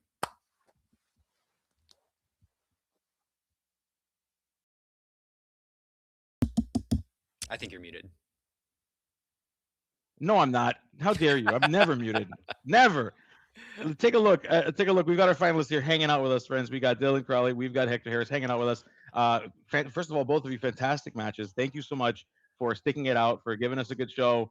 I think there's a lot to have been learned, and thank you guys for you guys are probably tired. You guys are probably ready to like go, I'm sure. But I want to say thank you to both of you guys. Congratulations to Triad. Congratulations to both of you for a tremendous showing, guys. Great job there. Yeah, Great well job. done, both of you. Yeah. The Tridads. They refer to each other as the Tridads, by the way. They're from Triad team, but they are Tridads. They have kids, and yes, they're making dad jokes already, so they're starting up there. Well, Liam, I do believe it is almost time that we say goodbye to everybody. But before we do that, we want to make sure that people know where they can. I mean, as if people don't know where to find you, but we want people to know where to find you. If you're hanging out on ROK Esports Twitch, they would know. If you're hanging out on the Illuminateers YouTube and you don't know who this guy is, that's crazy. Congratulations for finding your way here and subscribe. But Liam, would love for you to share a little bit about yourself. I would. I mean, just really quickly, most of you watching probably know our channel. If you don't, we're at Illuminateers, or read the Illuminateers on YouTube and pretty much every other social platform. We do a live stream every Monday night talking about Disney Lorcana with our broadcast partner, Zenulus, aka Logan, as well as putting out YouTube videos here and there when we find the time. So appreciate you watching. If you are watching on YouTube, appreciate you subscribing. If not, you don't have to. Thanks for just being here. But yeah, Gabe, where can people find you? You can find me on X. Actually, if you go to ill_Gabe, you can find me there. I talk a lot about Disney Lorcana. I like to share my stuff there. You can also find me on the ICL. I'm on the ICL a lot. I do casting there as well.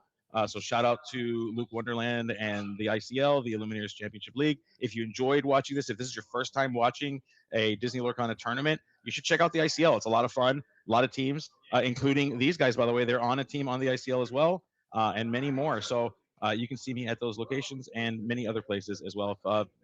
Thank you all for joining us. Huge thanks to ROK Esports Gaming Lounge. Huge shout out to all the folks that are hanging out with us. And I'm going to counter what Liam said. If you're hanging out, do click the subscribe button. Don't listen to him. You have to click it. You must click that subscribe button. But with that said, folks, thank you once again for tuning in. Huge shout out and thanks once more. Love you. Bye. Be good. Go to bed. Hang out. See you tomorrow. Steph, talk to him. See you later, bud.